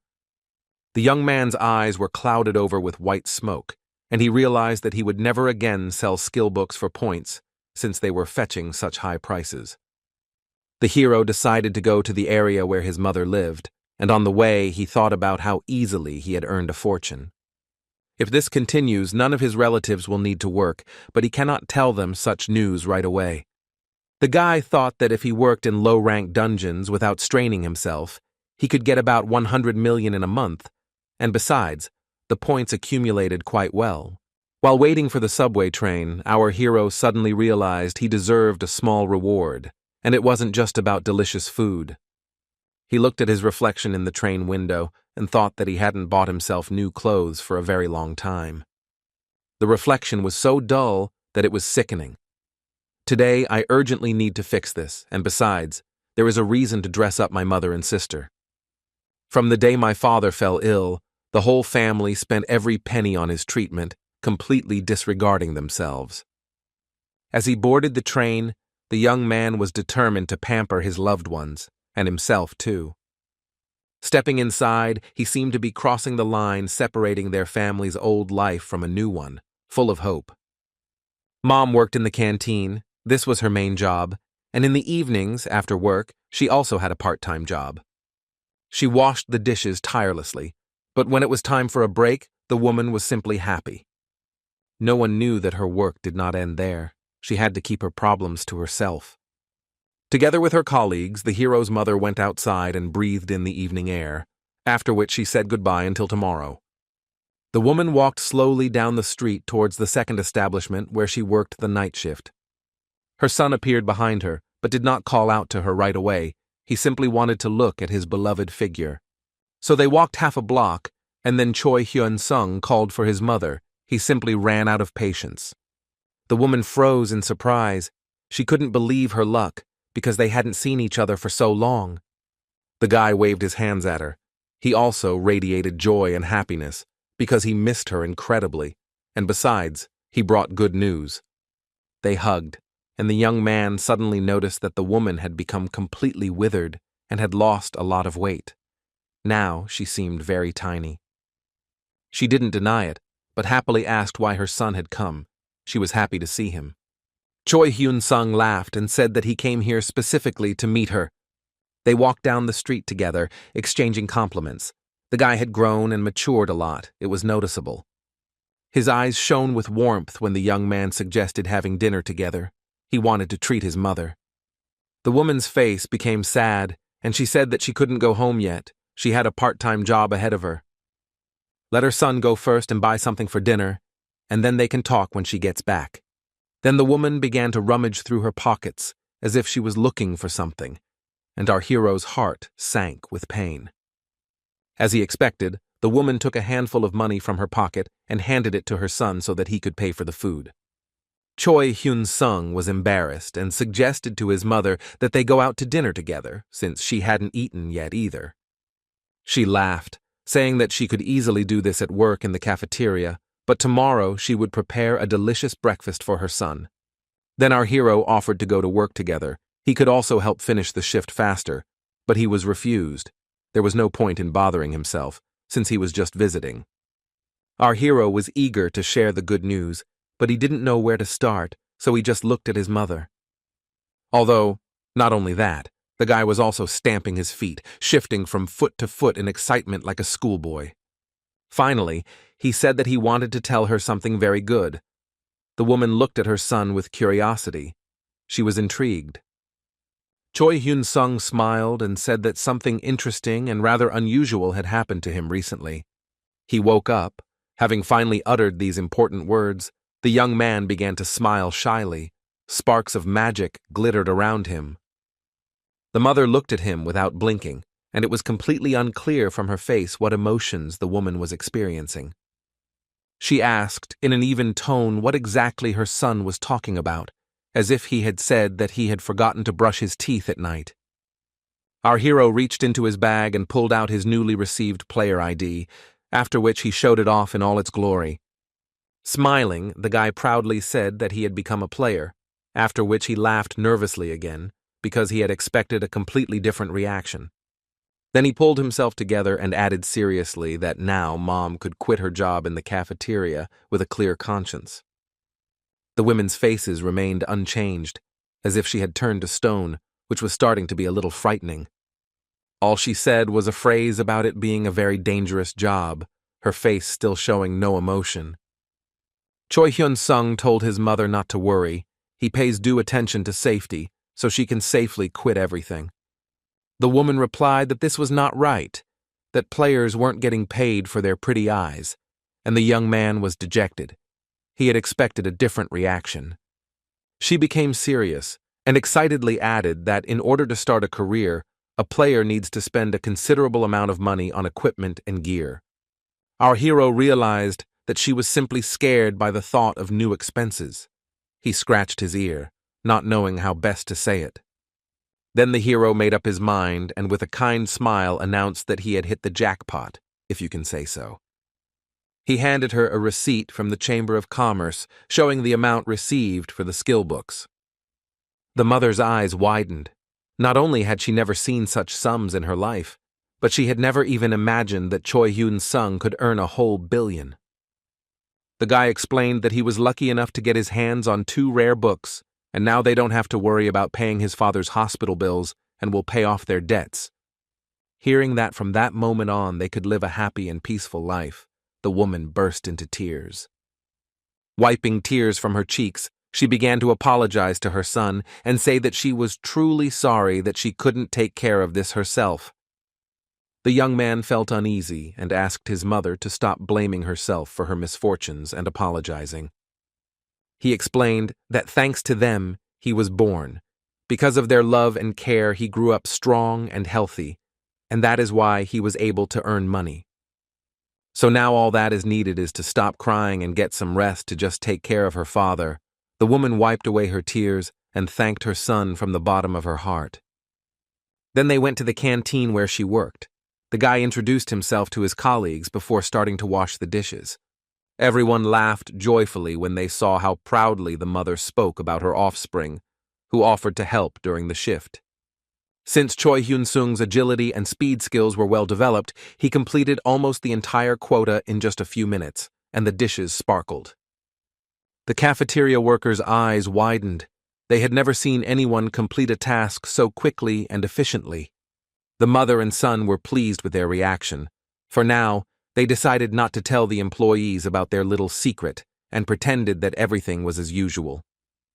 Having received well-deserved gratitude from the cafeteria workers for finishing their shift early today thanks to his help, the young man said goodbye and was ready to go home. The house was as modest as Choi Hyun-sung's own abode. The lights were on in the apartment and his sister was at home. Hearing the door open, the girl stretched and asked why her mother had returned earlier than usual. Instead of the woman, our hero answered, joyfully shouting that they were both already home. He wanted to make a surprise. The sister's face became a little frightened. She decided that something unpleasant had happened since the hero had come to them so late in the evening. He laughed and asked her not to be nervous. He came to share good news, let her relax. They sat down on the carpet and began to discuss the latest events. The family had not spent time like this together for a very long time. At the end, mother and son paused to share the most important and pleasant news. The girl could not understand why they had become silent and what they were waiting for. Her face became worried again.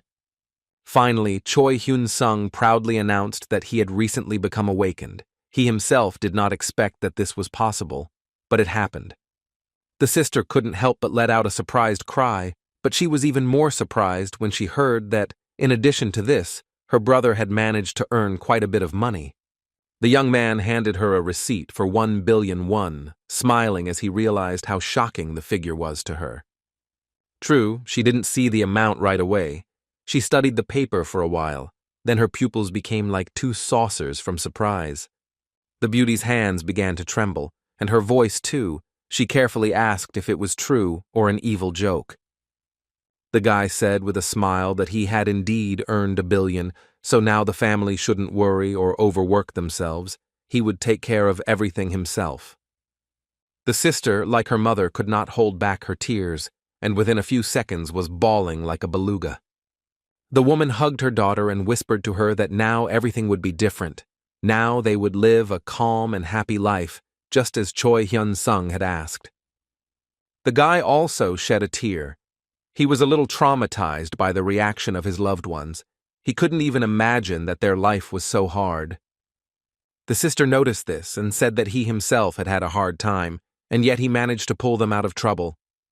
After the lights went out in the house, intermittent sobs could be heard from Choi Hyun-sung's family's apartment for some time. The woman and the girl continued to cry even in their sleep, and our hero lay on his back, smiling. His efforts were not in vain. Now everything will be fine. The young man had not slept so sweetly and peacefully since childhood. but this time he personally took care of his own well-being and that of his family. In the morning, he put the check on the table and said that he was going out on business, but would definitely return in the evening. His mother, still washing the dishes, asked him if it would really be comfortable for him to live with them. The boy replied that yes, there were plenty of dungeons nearby. He took a few more steps towards the door, but his mother decided to clarify what time to prepare dinner. Choi Hyun-sung pursed his lips. He didn't know the exact time, so he had to think carefully about what to answer. Finally, he said hesitantly that he planned to be home by the time she returned from work. The woman looked her son over and asked if it was okay to go on a raid dressed like that. The hero reassured her that he could rent equipment from a nearby store. He smiled again and cheerfully announced that he was leaving. It was very unusual to know that someone would be waiting for your return in the evening. The young man waved to his mother again and said that everything would be fine, after which he opened the door. In the evening, the mother decided to visit her husband and went to the hospital in the hope that Choi Hyun-sung would join her a little later. She called her son to inform him of the change of plans, but the phone was not answered. Apparently, the boy had not yet left the dungeon. The woman began to worry because this was her only son and anything could happen to a player in a raid. Quite unexpectedly, he appeared right in front of her, and without any agreement, they both decided to come to the hospital. The guy apologized for being all sweaty and for the traffic jams on the roads, so he walked, or rather ran. Suddenly his mother laughed and poked him in the side with her elbow, saying that he had scared her terribly and that he should not do that again. Father Choi Hyun-gyu lay on his bed, his eyes closed and his muscles relaxed, as if he were sleeping. But this was only at first glance. In reality, the man was almost constantly in an unconscious state, which was extremely upsetting to his loved ones. Our hero's eyes sparkled. He already knew that in the future he would try to cure his father, but he shouldn't talk about it ahead of time. The boy simply whispered to his dad that he would definitely get better. These were words that did not sound like a promise, but they gave him hope. As he and his mother left the hospital, Choi Hyun-sung knew for sure that he would go on a raid the next day and would try his best. After 8 days of studying stats, the guy received the title of Horned Rabbit Executioner, having killed 10,000 high-level monsters, which corresponded to the rank of Legendary Achievement. The hero looked at his watch. There were still 6 hours before he had to return home, so there was time to hunt some more. He took up his sword with enthusiasm, hoping to get another dungeon to work on today. The taxi brought Choi Hyun-sung to a new portal, which he had heard well about. This place had long been surrounded by legends. The entrance was fenced off with a small fence, and there was absolutely no one around. Players rarely decided to go on this raid. There was only a sign on the pole that this was a vampire bat dungeon with a recommended player level of 10-15. It was considered dangerous for newcomers to embark on such raids, as these monsters lived and moved in huge flocks of several dozen at a time.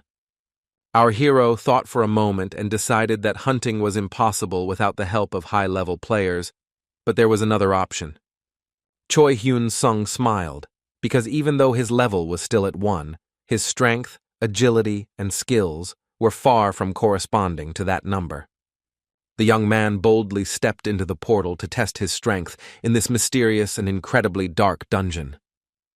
He even used the stealth skill to avoid being attacked by mice when he was unprepared. There were 2 guards inside, laughing and discussing the latest gossip.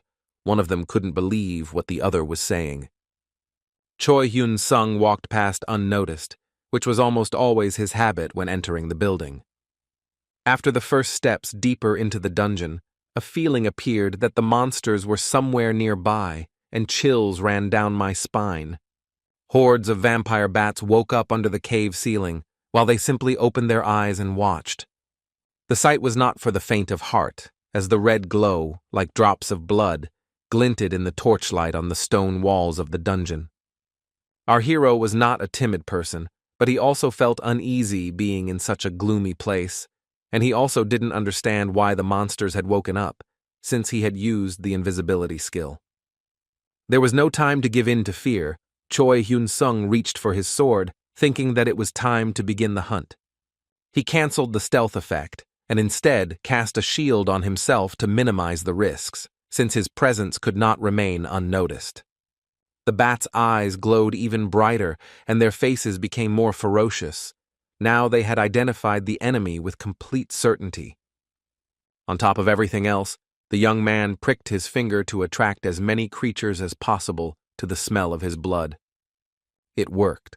The vampire's eyes sparkled with a hungry fire, and the first of them were ready to pounce on their prey.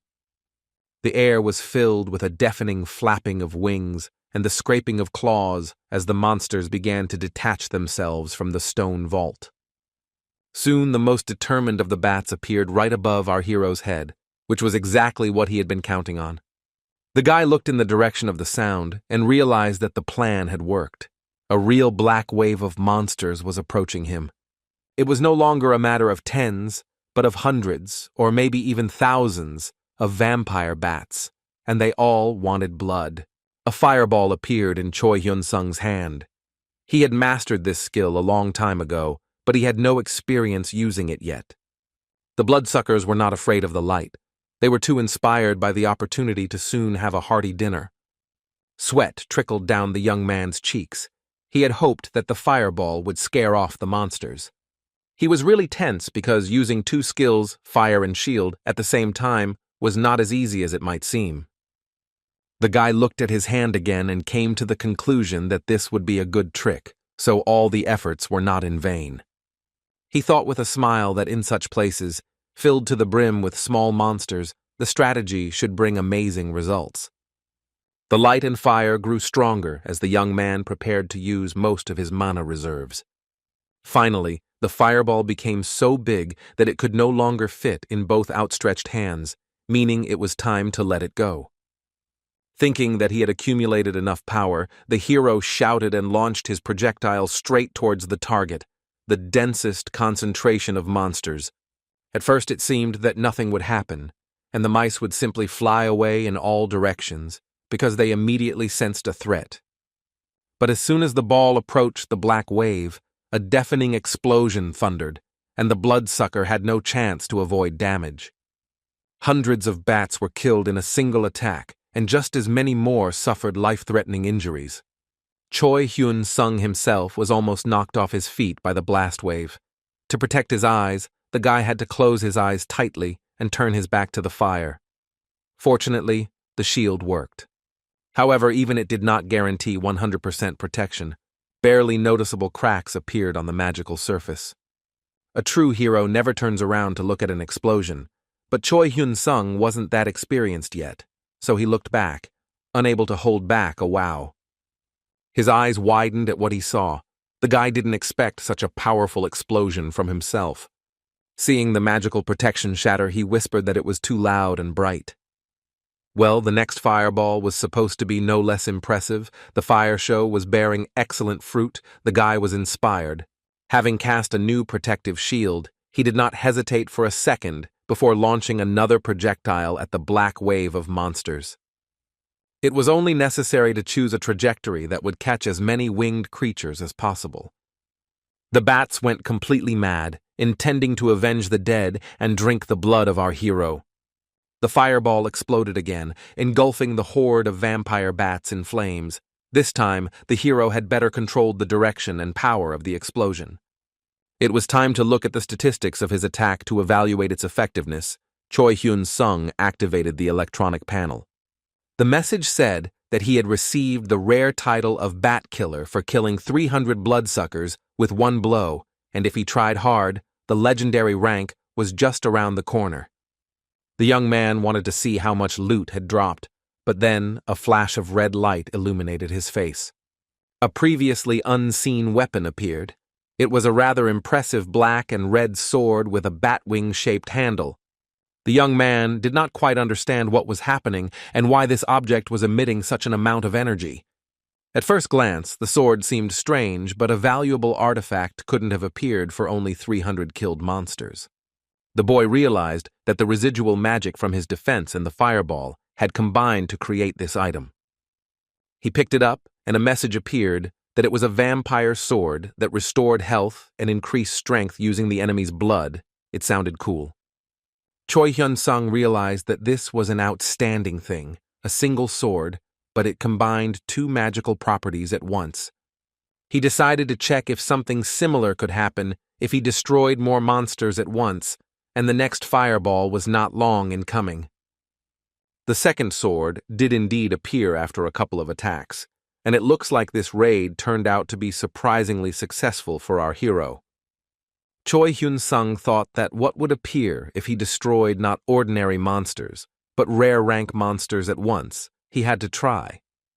He spent a week trying to find out this. The tactics remained unchanged, but the expected result was not yet there. All that could be obtained were red crystals, but there were quite a lot of them, so the excitement did not subside. Kneeling down among the new scattering of stones, the young man realized that for some reason the residual magic was no longer gathering. He looked at his artifact bag and thought that there had to be a reason why this didn't happen anymore. But no matter how much you look, the answer won't appear on its own. You had to somehow change your tactics to make it work again. The young man looked at what was lying on the ground. It was a bat robe of rare quality, thick and quite serviceable equipment. He took it without hesitation and decided to go to another place to try his luck there, too. A few days later, Choi Hyun-sung went to his mother's place of work. She had not quit her job, but was now working happily. The woman looked at her son, whom she now saw less and less often, and asked if everything was okay. He looked puzzled and said that he wanted to buy a house, but this idea seemed premature, since he would have to earn money constantly by moving around the country. The young man replied that everything was fine, and he knew for sure that a new apartment would not be a problem for their family. And besides, there was not always a need to go on a raid. Soon they were entering a real estate agency, and a suitable option had already been chosen. Choi Hyun-sung said that he was going to buy an apartment of 105 square meters, which he confirmed by phone. The agency employee nodded and began to praise the new residential complex in which these apartments were located. He invited our heroes to follow him and see with their own eyes that the property was worth the money. The mother glanced sideways at her son and whispered to him whether this area was too large. She was used to being content with the bare minimum. The guy laughed and replied that everything was fine. Each family member should have their own room. A week later, the deal was closed and we could move into our own apartment. The new house looked huge. The interior and furnishings were incomparable to the conditions in which the family had lived before, and the women did not hide their delight. The sister was especially amazed. Choi Hyun-sung asked what she thought about the prospect of everyone settling here together. The girl happily replied that she liked everything very much, and it was clear that she was immeasurably grateful to her brother. He proudly declared that he would buy a bigger house a little later, and the beauty giggled, saying that this would be quite enough. Her face was shining with delight. The family's life had changed so quickly that it was still hard to believe. The mother also beamed with joy. She immediately wanted to make everything as cozy and heartfelt as possible. They settled into their new place quite quickly. The first dinner was festive. Everyone wanted to celebrate the move. Choi Hyun-sung had never eaten so deliciously before. He stuffed his mouth with food before he could even chew, an appetite that was not usually characteristic of a hero. My sister appreciated my mother's culinary talents and offered to cook something to treat the neighbors. The woman laughed. She really was a great cook, and getting to know the people living in the neighboring apartments was a great idea. Our hero was so surprised that he even stopped chewing. He had never heard of anything like this before. But he didn't refuse, and soon everyone was already discussing the recipe for the rice cake intended for the neighbors. Choi Hyun-sung was determined that when they went to meet them, they would do so as a whole group with their father. Not far from the residential area where the guy now lived, there was a rather promising dungeon. This was a blood-red rats dungeon. The recommended level for players who can do the clearing is 810. Our hero hadn't even taken a couple of steps when the first monsters appeared. They weren't too big, but they were very unpleasant to look at. Choi Hyun-sung didn't even have time to use his stealth skill yet. He was so disconcerted by the sight of these rats. The very next second he had to jump up very quickly, leaving a crack in the dungeon floor as the monsters rushed straight at the guy. The young man barely managed to avoid the bite of the sharpest teeth, but jumped up the wall in time, doing a somersault in the air. Looking down at his opponents, he thought that their speed was simply astounding, so he needed to act just as quickly. The guy was in no hurry to go down. First, he needed to prepare and clear the area for the fight.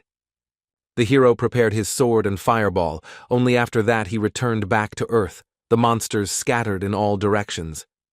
Looking at their number, Choi Hyun-sung decided to achieve the legendary rank in this dungeon as well, as he had every chance of achieving it. Without hesitation, he set to work, wielding his new sword of rare quality. With each blow, his strength and health only grew stronger. The young man was incredibly pleased with this blade, and besides, it was convenient to carry with him. Now it was time to use the combination attack again. The hero prepared a fireball to expand the area of damage. The tactic was to get as many blood rats as possible, and then kill them when they tried to attack. The amount of red crystals was so great that the bag could hardly close. The appraiser was surprised. It was clear from his face that he had never registered so much loot from this dungeon before. Our hero was in a great mood, so he politely said goodbye and wished us a good day. Before he had even reached the corner, he heard the sound of heels, and it was no longer possible to walk down the street. Choi Hyun-sung stopped and looked closely at the girl blocking his path. He had definitely seen her somewhere before. Lee Soo-hee smiled and informed the player that it was now time to formally introduce herself to him. She was the leader of the first team of the Soo Guild.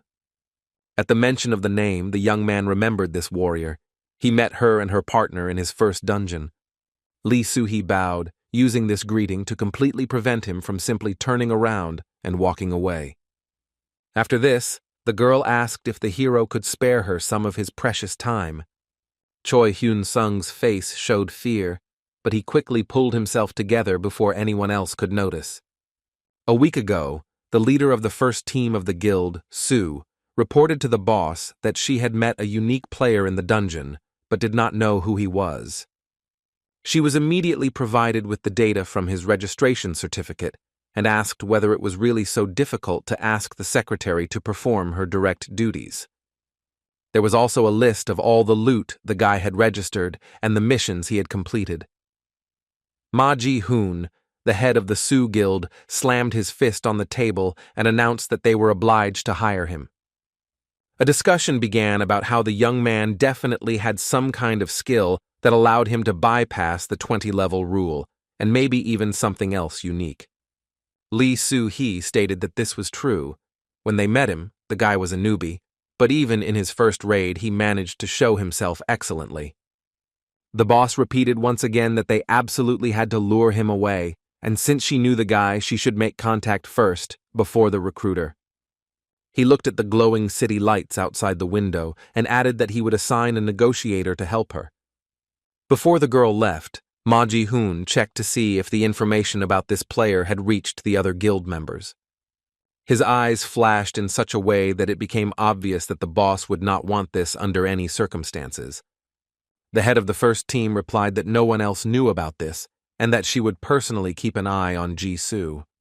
Now, Lee Soo-hee blocked Choi Hyun-sung's path as if there was nothing suspicious about it. The young man looked at the team leader and thought only about how she managed to find him.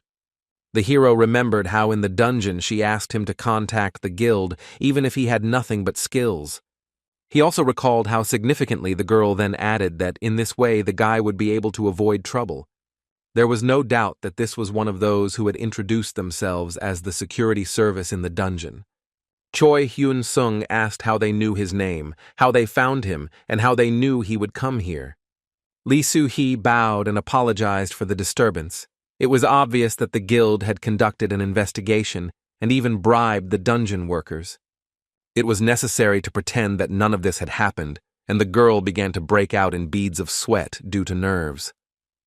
Then the negotiator emerged from behind her and also addressed Choi Hyun-sung by name. Before saying anything else, the man adjusted his tie on his neck, a rather ambiguous gesture. After this, the bespectacled man asked in a friendly voice whether the young man would agree to continue the conversation in a more suitable place. Choi Hyun-sung simply replied no, walked past the Sioux Guild staff, and continued walking down the street. The negotiator adjusted his glasses on his nose. It was clear that he was setting the right tone. Our hero froze, hearing his words that in that case they would meet at his house and finish the conversation there. The guy turned pale.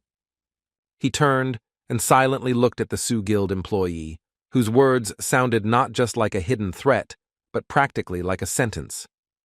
In his opinion, the man responded by saying that he was waiting for Choi Hyun-sung here, and not at home, only to show politeness. It was decided to go to the nearest cafe. The stranger said that his name was Ko Jin-sun. He was the head of the personnel selection department of the Sioux Guild. Choi Hyun-sung asked why they were looking for him. The player had not given any reason for this and had not broken any laws. The guild member smiled and replied that they simply wanted to make the guy an offer of cooperation. The young man asked why they thought he wanted to join the Sioux Guild.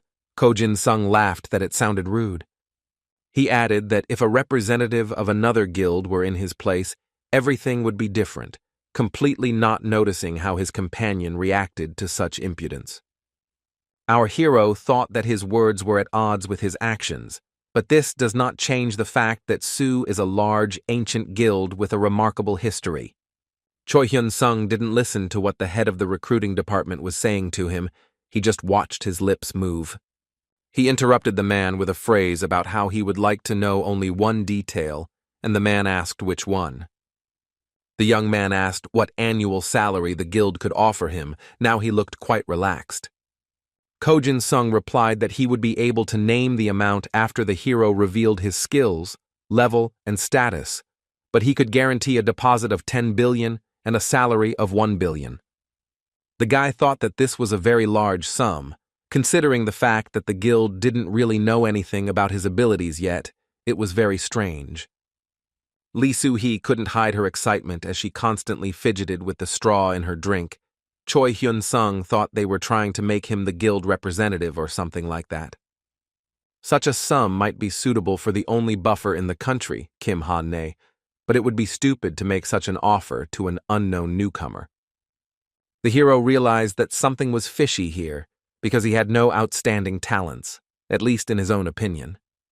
The guy looked at Ko Ji-sung, who continued to sing like a nightingale, and thought that the only special skill was buying, selling, but it was better to keep quiet about it for now. Moreover, even the girl from the administration at the Players Association couldn't have known about the skills when issuing the certificate. The card only indicated the rank. Choi Hyun-sung sat in a daze, trying to figure out what had caught the guild's attention that they were so brazenly luring him there. Then it dawned on him, and the young man asked if all the fuss in the forest wasn't because of the stones. They found out how much loot he had collected, didn't they? Ko Jem-sun was at a loss for words, and his companion began twirling the plastic straw in her fingers again. She glanced sideways at her guildmate as if hinting that they had been found out. Was it really that obvious? The man didn't know what to answer. It became clear that he had no idea about the skills of the new player he was trying to hunt. But from Lee Soo-hee's behavior, it was clear that she had certain thoughts on this matter. Could it really be that the organization simply had its eye on his crystals? The man asked what the hero was thinking about, and then said that in any case, by signing the contract, he had nothing to lose. Choi Hyun-sung grabbed the handle of his coffee cup and said he wasn't sure about it, a reaction no one expected. He added that showing your status window to strangers could already be considered a loss. The girl agreed, so she began nervously twisting her phone again. When the hero added that nothing concrete had been offered to him yet, Ko Jin-sung tried to object, and again promised mountains of gold after receiving information from the required guild. The young man drank the coffee and stated that in that case he would be asked to pay him a deposit of 100 billion won. He happily explained that in this case, with a clear conscience and incredible enthusiasm, he would join the ranks of the Sioux Guild members. The man definitely couldn't fulfill such a request, so he began to sweat from the tension, searching for arguments. Choi Hyun-sung waited for a while longer, and then sighed loudly. Everything was as clear as day. He said that he does not intend to continue conversations with those who are trying to impose a unilateral agreement on him. At this point, the young man said goodbye, got up from the table, and left the cafe. No one stopped him. The hero walked down the street and thought that now he should be more careful. Try not to stand out from the crowd of players. And now you should be more careful with crystals. Perhaps not bring all the loot to registration, but hide some of it. It has already been noticed. But there is a chance to wait it out. Then the phone rang. The number was unfamiliar, but Choi Hyun-sung decided to answer it anyway. It turned out that it was Ko Jin-sung from the So Guild calling, and he began to offer some additional conditions for signing the contract. Choi Hyun-sung silently ended the call. He had no intention of continuing this stupid conversation that made no sense. He almost threw his cell phone out of irritation. People who didn't take other people's opinions into account infuriated the guy beyond belief. In the evening, the young man had already left the shower and was getting ready for bed when he heard the sound of a message on one of the social networks. He wondered who was writing to him so late. Looking at the phone he had left on the table, the guy thought for a while whether to read what he had written or let it wait until tomorrow. Finally, curiosity got the better of him and Choi Hyun-sung picked up his cell phone. The head of the Sioux Guild's recruitment department was writing to him again. For the next few days, our hero was busy clearing the Blood Rat's dungeon in order to obtain the legendary rank there as well. In the evening, he returned to his new apartment. It was very convenient that after the dungeon, he didn't even need to use transport. One evening, Ko Jin-sung came out to meet him again, and he was no longer acting as self-confident as the first time. The man bowed, showing all the respect the guild had for the new player. The young man didn't even stop and simply walked past the annoying headhunter of this organization. Also near the house there was a dungeon inhabited by monsters, somewhat reminiscent of reptiles. It was low level, but also suitable for obtaining loot. The blue lizards weren't too dangerous and even looked cute, but they could cause some trouble because they recognized the stealth skill. Choi Hyun-sung quickly realized this and now wielded his sword with much greater agility to protect himself from a possible attack. After looking at the statistics, the young man was satisfied. His points were growing quickly, and he had fewer and fewer points left to accumulate before purchasing the elixir. This meant that soon Dad would rejoin the family, and the hero's mood immediately improved. He decided that things would go even faster if he went to a level 15-20 dungeon, and the red-furred wolf dungeon was just the right one. There were plenty of people who wanted to go there, but for some reason, no one was in a hurry to enter the portal, as if sensing trouble. The monsters in this dungeon were dangerous, as most of them were of legendary rank. But there were also many who were going to face them face to face, and players used every opportunity to level up and obtain artifacts. Already at the very entrance, Choi Hyun-sung found himself with a fairly large group, but for some reason the hero felt uneasy. And not so much for myself, but for other people who risked going into this dungeon, it was a little strange. The guy opened the status panel and looked at his stats. He had no doubt that he would soon receive the title of Executioner of the Red-Furred Wolves. The vampire sword was already waiting for a new portion of blood. It was high time to start clearing the dungeon. Our hero prepared his weapon for battle and rushed into the depths of the dungeon, not intending to stop for the next few hours. He didn't even notice how he ran past someone's bloody player ID and a mace lost in battle. Meanwhile, not long ago, rather dramatic events unfolded in this place, connected with a strong and famous player. Han Sol noticed a frightening shadow on the wall. It was anyone but a red-furred wolf. Despite his accumulated experience, the guy was covered in beads of sweat. It seemed he had encountered an unusual monster. It was a monster that resembled a huge three-headed panther, and it looked like it had just had lunch with one of the low-level players. The young man froze. He was going to leave as unnoticed as possible. This was the only chance to survive in this situation. It turned out that the monster had noticed him after all, and in order to fight back, the warrior cast a strengthening spell on his spear and prepared for battle. With one swipe of his clawed paw, the enemy left the man without an arm, completely indifferent to both magic and the player's determination. It was only when drops of his own blood splashed onto his face that Han Sol realized what had just happened. One of the panther's heads chewed through his limb, its eyes glowing red with a hungry fire. The boy fell to his knees near the paw, still hoping that he could survive if he acted stealthily. Rising to his feet, he took a few cautious steps to the side, his armor clanking treacherously.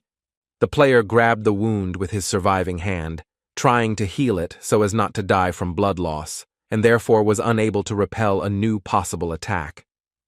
While the monster didn't pay much attention to him, the young man moved to the side, not taking his eyes off the enemy. When the distance was a few meters, Han Sol decided to take a risk and run to increase the distance. His speed turned out to be critically slower than the monster's. A second later, the black paws were right in front of the player's nose. After 2, he ceased to exist without even realizing it. Maybe it's even better that way. The guy's body collapsed to the ground, blood spreading around, but it was absolutely clear that the monster would not let him lie there for long. He still hadn't had enough. Meanwhile, other people who decided to try their luck in this dungeon have not yet encountered any other opponents except the red-furred wolves. Many of them saw Han Sol at the entrance and considered him one of the best, since the player dared to go into the dungeon without a partner. Choi Hyun-sung also noticed it, and he was just then thinking about how the number of heroic rank dungeons had not increased for a long time, while the number of players was constantly growing. That's why the dungeon was literally packed with so many people raiding at once. It was annoying. When portals to other dimensions first began to appear, there weren't many awakened, but now the number of gates didn't match the number of people wanting to get there. Having taken a step forward, going back was no longer so easy, but this did not reduce the popularity of the profession. To increase their rank, players had to compete for literally every high-level opponent, every legendary and heroic dungeon. The red-furred wolves weren't particularly strong, but even they were relentlessly hunted to improve their skills. Choi Hyun-sung was already so leveled up that he could kill several of these monsters with one blow. Frankly speaking, the dungeon turned out to be a piece of cake for him. And yet the guy understood that it wouldn't be as easy here as in the Blue Lizard dungeon, so he was constantly on guard. When there were more than 2 enemies at once, the hero had to sweat a lot to move forward. But this didn't upset him, on the contrary, because the more effort he put in, the better his parameters grew. Moreover, the hero had a wonderful sword, the thirst for blood of which served the young man well, and the fire projectiles worked perfectly. Launching a fireball forward, the hero would fly after it and finish with hand-to-hand combat what the explosion had not done. New monsters immediately appeared in place of those who died, and Choi Hyun-sung had gone so far that there were no more people nearby. It was a great chance to have a blast, especially since there were more and more red-furred wolves. The robe provided excellent protection from teeth, crystals were sent to the bag, and even a shield appeared, as the hero again used skill combinations. He was incredibly pleased. He could soon forget about rented equipment completely. To further lift his spirits, the guy decided to try out the loot immediately and launched an attack on another monster. The wolf died from one blow of the shield. It seemed that sometimes it was possible to do without a sword at all. It was convenient. But it was still quite labor-intensive, so the young man returned to his tried and tested technique to avoid getting too tired. There was another skill that I really wanted to use in this dungeon, the magic projectile. Choi Hyun-sung had never used it before, so he was literally burning with curiosity as he aimed the blue glowing ball at the monsters. One wolf simply fell dead, there was no explosion or other special effects, and the wolf also looked completely intact. Our hero was pleased, but still decided not to use this type of attack unless absolutely necessary. His mana had noticeably decreased. Looking around, he realized that as soon as he dealt with this group of wolves, there would be no enemies left nearby. The guy moved towards them. The monsters also did not delay the battle and rushed at the enemy with all their might. They were very fast. The guy used the fireball again, and the sword wasn't idle, so repelling the attack wasn't that difficult. Soon the monsters were defeated, and a magical glow appeared, indicating the presence of loot. Several blue crystals were a good reward for using the new skills, Choi Hyun-sung moved closer to collect them all. He still didn't release his sword, but he looked at his statistics. The number of points had grown significantly. The cherished goal, the elixir, was getting closer and closer. Having finished, the guy looked around. There was nothing else to do in this room. He had to either return to the exit or move deeper. The hero stood there for a while, thinking, but then curiosity got the better of him, and he decided to move on. The bag became quite heavy due to the stone's mind, which was somewhat inconvenient but not critical. As Choi Hyun-sung turned the corner, he stopped, and what he saw was quite unexpected. For a while the guy just stood and watched what was happening. He was almost sure that he would not interfere. The group of players he had spotted at the entrance were fighting a single red-furred wolf. It seemed like the people had overestimated their skills. Choi Hyun-sung took a few steps forward to get a better view of what was happening. Perhaps people might need help. The sight of another person made the players start to worry. There were already more of them than were needed in this room. Our hero realized that he was not welcome here, so there was no talk of help. He needed to look for a more open corner of the dungeon. He walked along the corridor for about half an hour, but even there he came across a group of people. Even so deep in the dungeon, there were still many people. Choi Hyun-sung laughed, feeling like this was some kind of sports competition rather than a monster hunt. He turned and walked on, muttering that he had never fought in such a crowd of players before and did not intend to. A new sound made the young man change his mind. He stopped before he could get far from the people. The hero looked in their direction just as two players were suddenly eliminated. It seemed as if they had simply been cut in half by some very fast and sharp weapon with such force that it seemed as if they weren't people at all, but fresh loaves of bread. The claws on the huge paw that delivered that deadly blow were almost a meter long and razor sharp. The purple-haired girl raised her sword to defend herself from the next blow. She looked scared, but screamed that she could handle it. A moment later, everything around was densely covered in red, and the huge monster again placed its paw on the ground. The purple hair room flew into the far corner of the room. It was such a terrible sight that the blood ran cold in the veins. Choi Hyun-sung's eyes grew huge. He had never seen anything like this in his life, and in general, he had rarely encountered people being killed. When what had been a girl fell right at his feet, the young man did not immediately understand what exactly he was looking at. When the realization came, the guy felt sick with horror, and like any normal person, he reacted accordingly. The red eye of that same huge three-headed panther flashed from the darkness.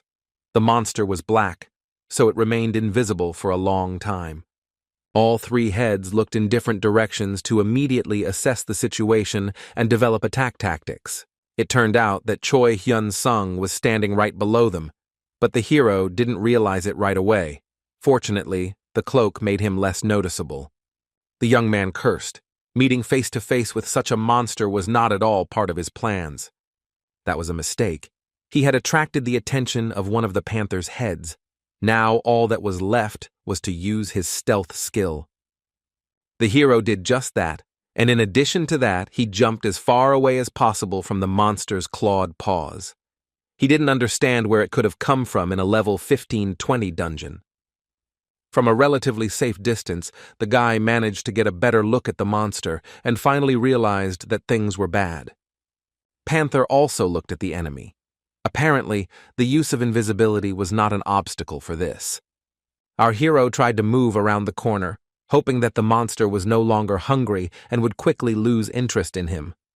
It turned out that nothing of the sort was happening. The clawed paw was already preparing to deliver its crushing blow. The guy barely managed to jump back, a little more, and he would learn to move along stone walls like Spider-Man. The next blow caught the rented armor on his chest, and the metal shattered into pieces as if it were glass. Looking at the fragments of armor, Choi Hyun-sung realized that getting out of this mess alive would not be so easy. He simply shook off what was left of his chest shield, preparing to run away from the enemy at the fastest speed possible. The plan failed, the young man swore, and some emergency measures had to be taken. The huge three-headed panther slowly and inexorably approached, advancing straight towards the guy, huge fangs protruding from its mouth. Choi Hyun-sung held out his hand with his newly acquired stone shield. He knew it wasn't the best option, but it was the only one possible at the moment. He decided to hit the nose of one of the heads with his shield, believing that this was the monster's weakest spot. It remained to be seen if this was actually the case. The hero jumped up, hit as hard as he could, and immediately flew back because the monster didn't move. Choi Hyun-sung was seriously scared and cursed again, which also made the monster really angry. The young man decided to unload himself as much as possible in order to move faster. He threw off the remains of his crumbling armor and left a bag of stones on the floor. It turned out to be a bold but correct decision, and now it was possible to move around much more freely than before.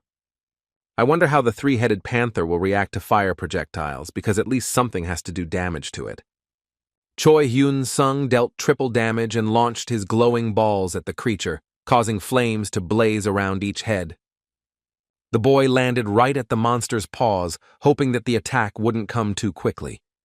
The monster closed its eyes, but there was no visible damage on its three faces. It seemed the attack had failed. Taking advantage of the confusion, the player grabbed his bag with artifacts and started running away as fast as he could. He tried to move at maximum speed. It seemed that only the wind could be faster. But this was not the case. Looking back, Choi Hyun-sung realized that the enemy was pursuing him, and he was significantly faster. Stopping not far from the guy, the predator began to lick his paw, as if hinting that he hadn't strained himself at all. The young man decided to hit him with fire again, since he had no other options for salvation anyway. A moment later, the first fiery projectile was already shining in his hand. Several were needed, one for each head, and the hero also dealt double damage. The fireballs flew towards the target, and Choi Hyun-sung thought that at this rate, he would soon run out of mana. The first two projectiles hit the target, but the monster managed to block the middle one, and now it became obvious which head was the main one. The guy was sweating. The forces were not just unequal, but catastrophically unequal.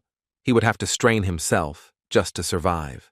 But the worst thing was that the monster had already learned to resist fire damage, having developed immunity, and it also regenerated very quickly.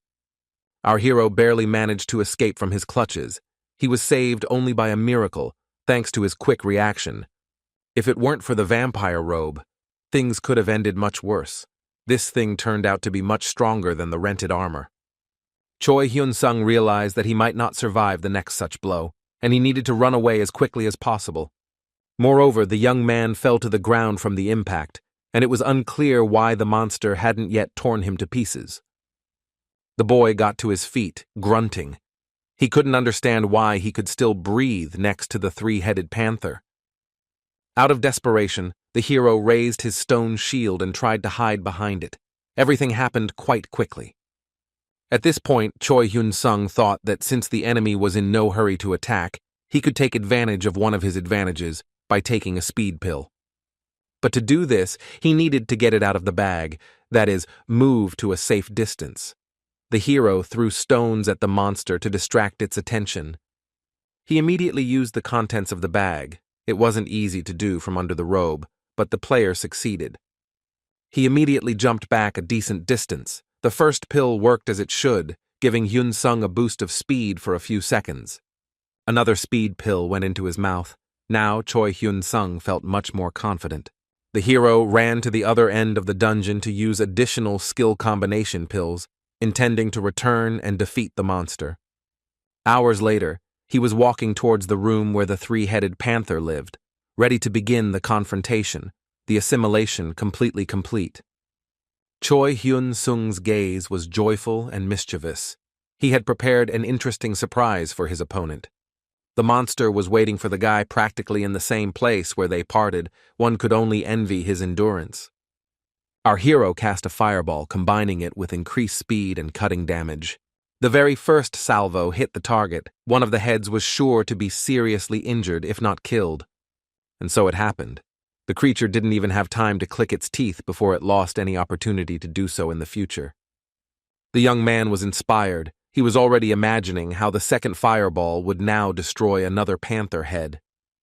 Having accumulated a sufficient amount of energy and once again combined the necessary skills, the hero prepared for an attack. This time the monster's head managed to dodge, which was a shame, but Choi Hyun-sung still had a decent amount of mana.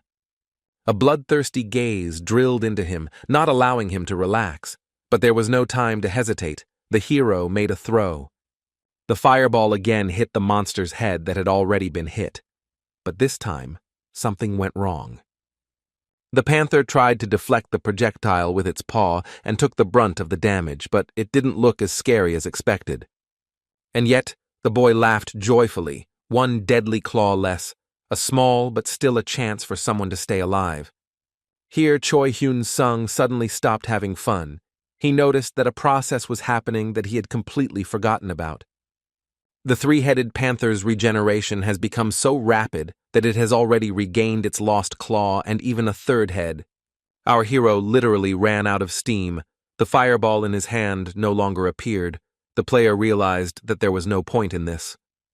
Well, it was time to buy something more suitable for himself. The guy opened the panel and began to study the range of goods. Meanwhile, the predator was approaching. Now its teeth seemed even sharper than before. Its eyes were burning with a red flame. The young man yanked the bag off his shoulder, apparently intending to combine artifacts and skills again, but first he needed to get the shield. Having secured himself a little, Choi Hyun-sung began to mentally calculate all the possible options. Meanwhile, the monster had already gathered enough anger to immediately attack and rushed forward. The young man decided to buy a fire spear with powerful penetrating power.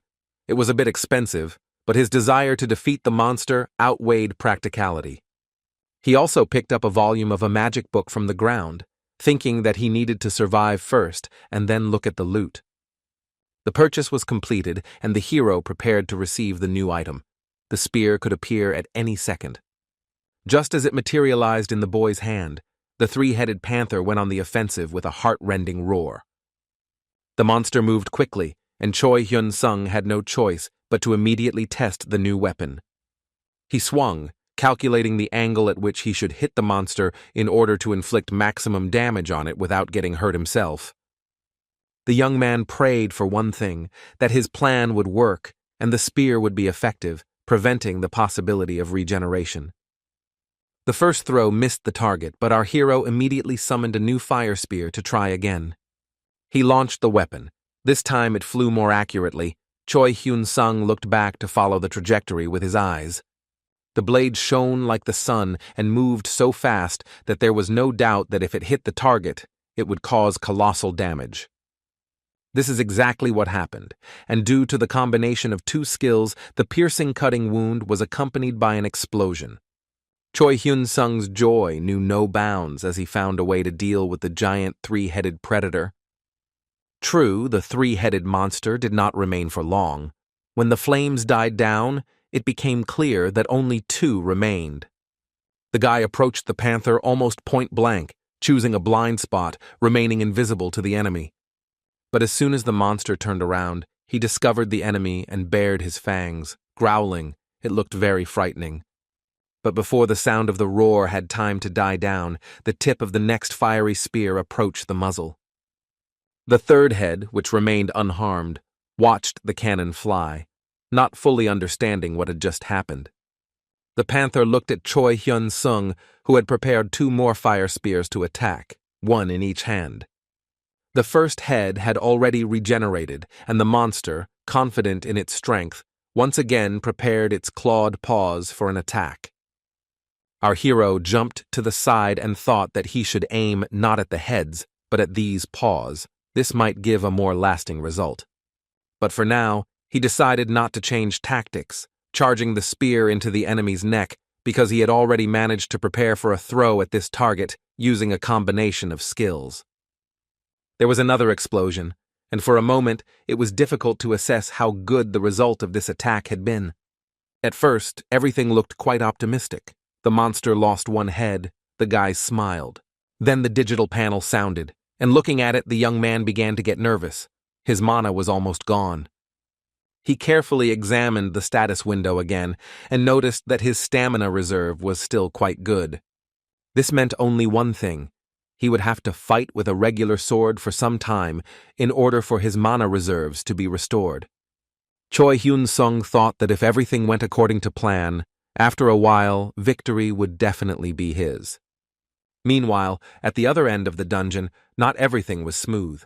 Some player was sprawled on the ground, with a broken sword lying nearby. When one of the teams found him, it was obvious that the guy was dead, at least because his head was lying separately from his body. More raiders arrived, and they all couldn't stand to watch this spectacle calmly. They had to evacuate the body and find out the details. Once the people had been sent for help and all the necessary calls had been made, the players began to wonder what had happened. They stood and looked at the scene of the incident, at first silently, then they began to express their assumptions.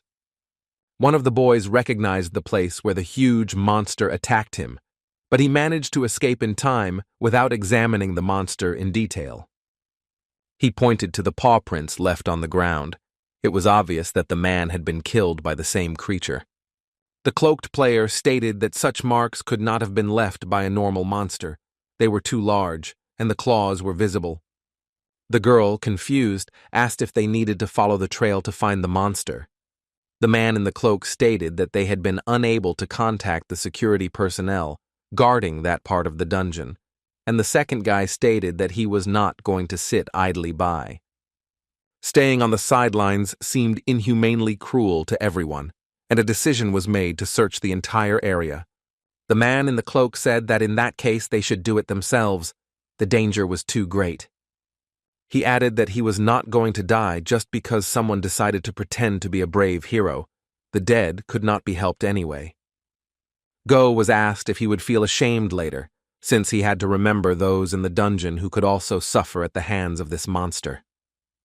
The player stated that he would only think about the lives of others when he was sure of his own safety. He added that he didn't sign up to fight a monster of that level, the others asked, and he said it all. A little more and a fight would have started, but then the girl decided to intervene, and somehow miraculously she managed to stop the squabble. A colleague supported her, reminding her that now was not the best time to squabble among themselves.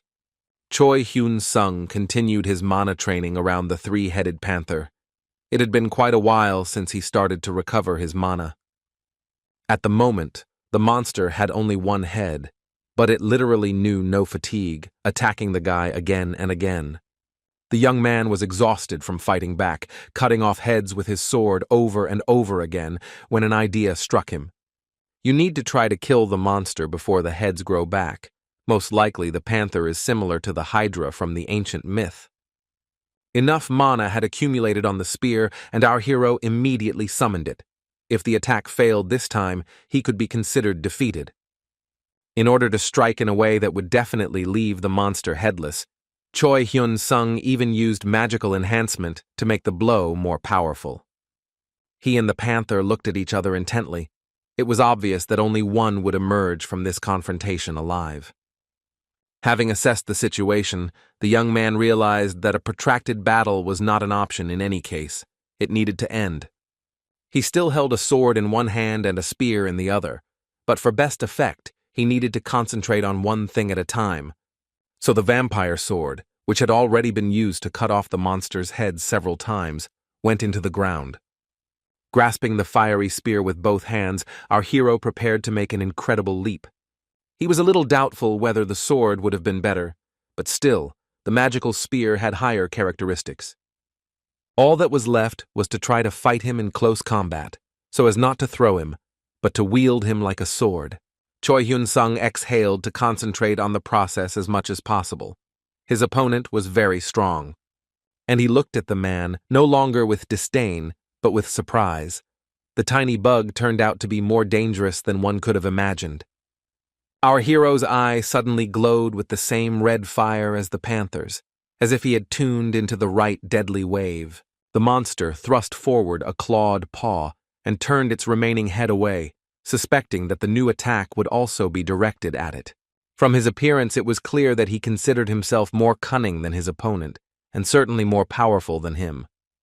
Our hero's advantage was agility and speed. In one jump, he found himself above the monster's head with a spear at the ready. but he simply moved to the side, and the attack failed before it even began. After all, size played a significant role. The guy glanced at the monster with displeasure. It was quite difficult to move within the distance of his height.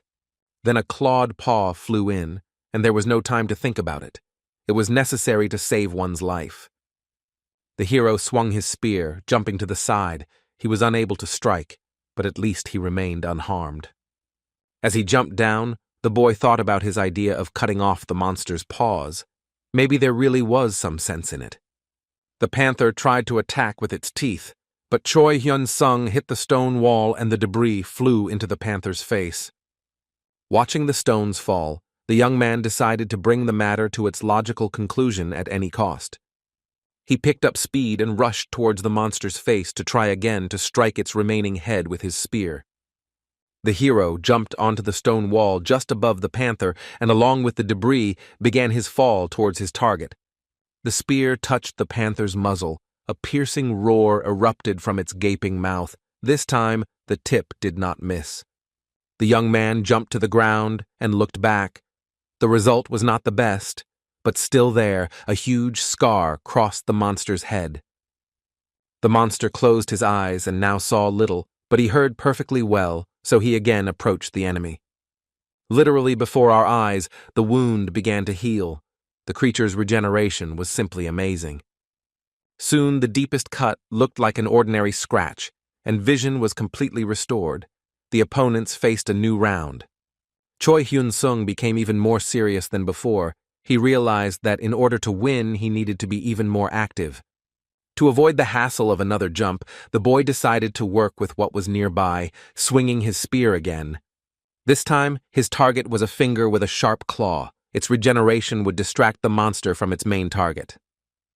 The monster let out another scream, but not so much from pain as from surprise. It seemed the enemy had changed its priorities. The young man had a new plan, which he intended to implement immediately so as not to miss the moment.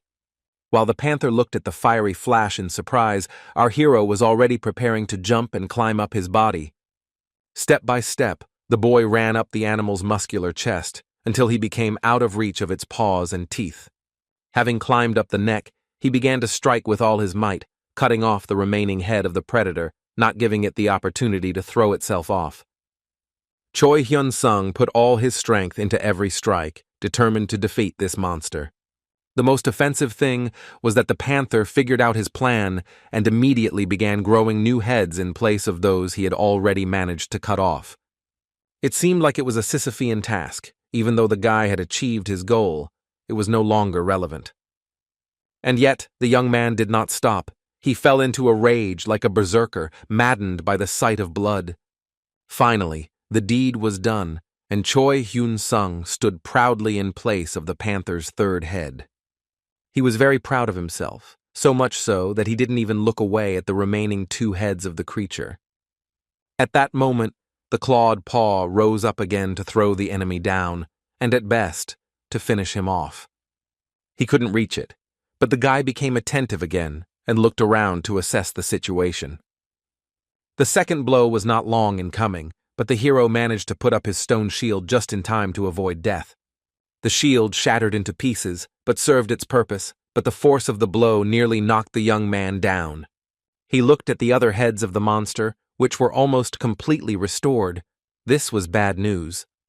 The monster's teeth now seemed even sharper, and his eyes clearly showed hatred and the utmost determination to kill the man. Choi Hyun-sung jumped down and thought about what to do now. He needed to come up with a new, more effective plan of action. Thinking he had a tough nut to crack, the young man decided to speed up before the monster fully recovered. He gripped his spear tighter and decided to launch a combined attack, delivering what would truly be his final blow in this battle. The goal was to cut off the predator's paws and the base of the neck, simultaneously disabling all three heads of this huge monster. A second later, the hero rushed into the attack, the fiery spear flashing like lightning.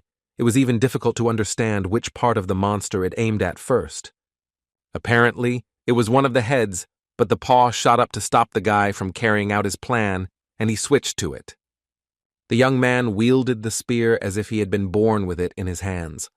He already understood that he would emerge victorious from this fight. Now it's time to deliver the final blow that will end the three-headed panther's existence once and for all. The spear lit up, no worse than a searchlight, and rushed straight towards its target, knowing no mercy along the way. It was a combination of skills. The cutting blow was accompanied by an explosion, since cutting off all three heads at once is simply physically very difficult. The monster fell to the ground, followed by Choi Hyun-sung, who had completed the task he had given himself. Now the monster no longer regenerated, and for a while the hero looked at it, trying to comprehend what he had just done. Then a message appeared that he had been awarded a new rank, and the guy opened the electronic panel. While he was reading, he didn't even notice that he had rubbed a hole in his protective gloves with a spear and that his hand was damaged, but there was still no blood. What he saw made Choi Hyun-sung whistle. He had no idea who he had just defeated. The hero read that he had single-handedly destroyed the three-headed Gratin, a rare rank named Monster, and now he looked at it in a new way. The guy didn't even suspect that he was capable of such a thing, and the fact that the monster had its own name made his jaw literally drop. Choi Hyun-sung earned the rare distinction of single-handedly taking down the three-headed Gratin, a named monster. A second later, a new message appeared, and the young man opened the information panel again. He was awarded another title, Tier 1 Destroyer, for single-handedly destroying a high-level monster. Moreover, the monster was more than 100 levels higher than him, which gave him the right to additional skills. Our hero thought that getting 2 titles at once was not bad, but was it worth the effort he spent on killing Gratin?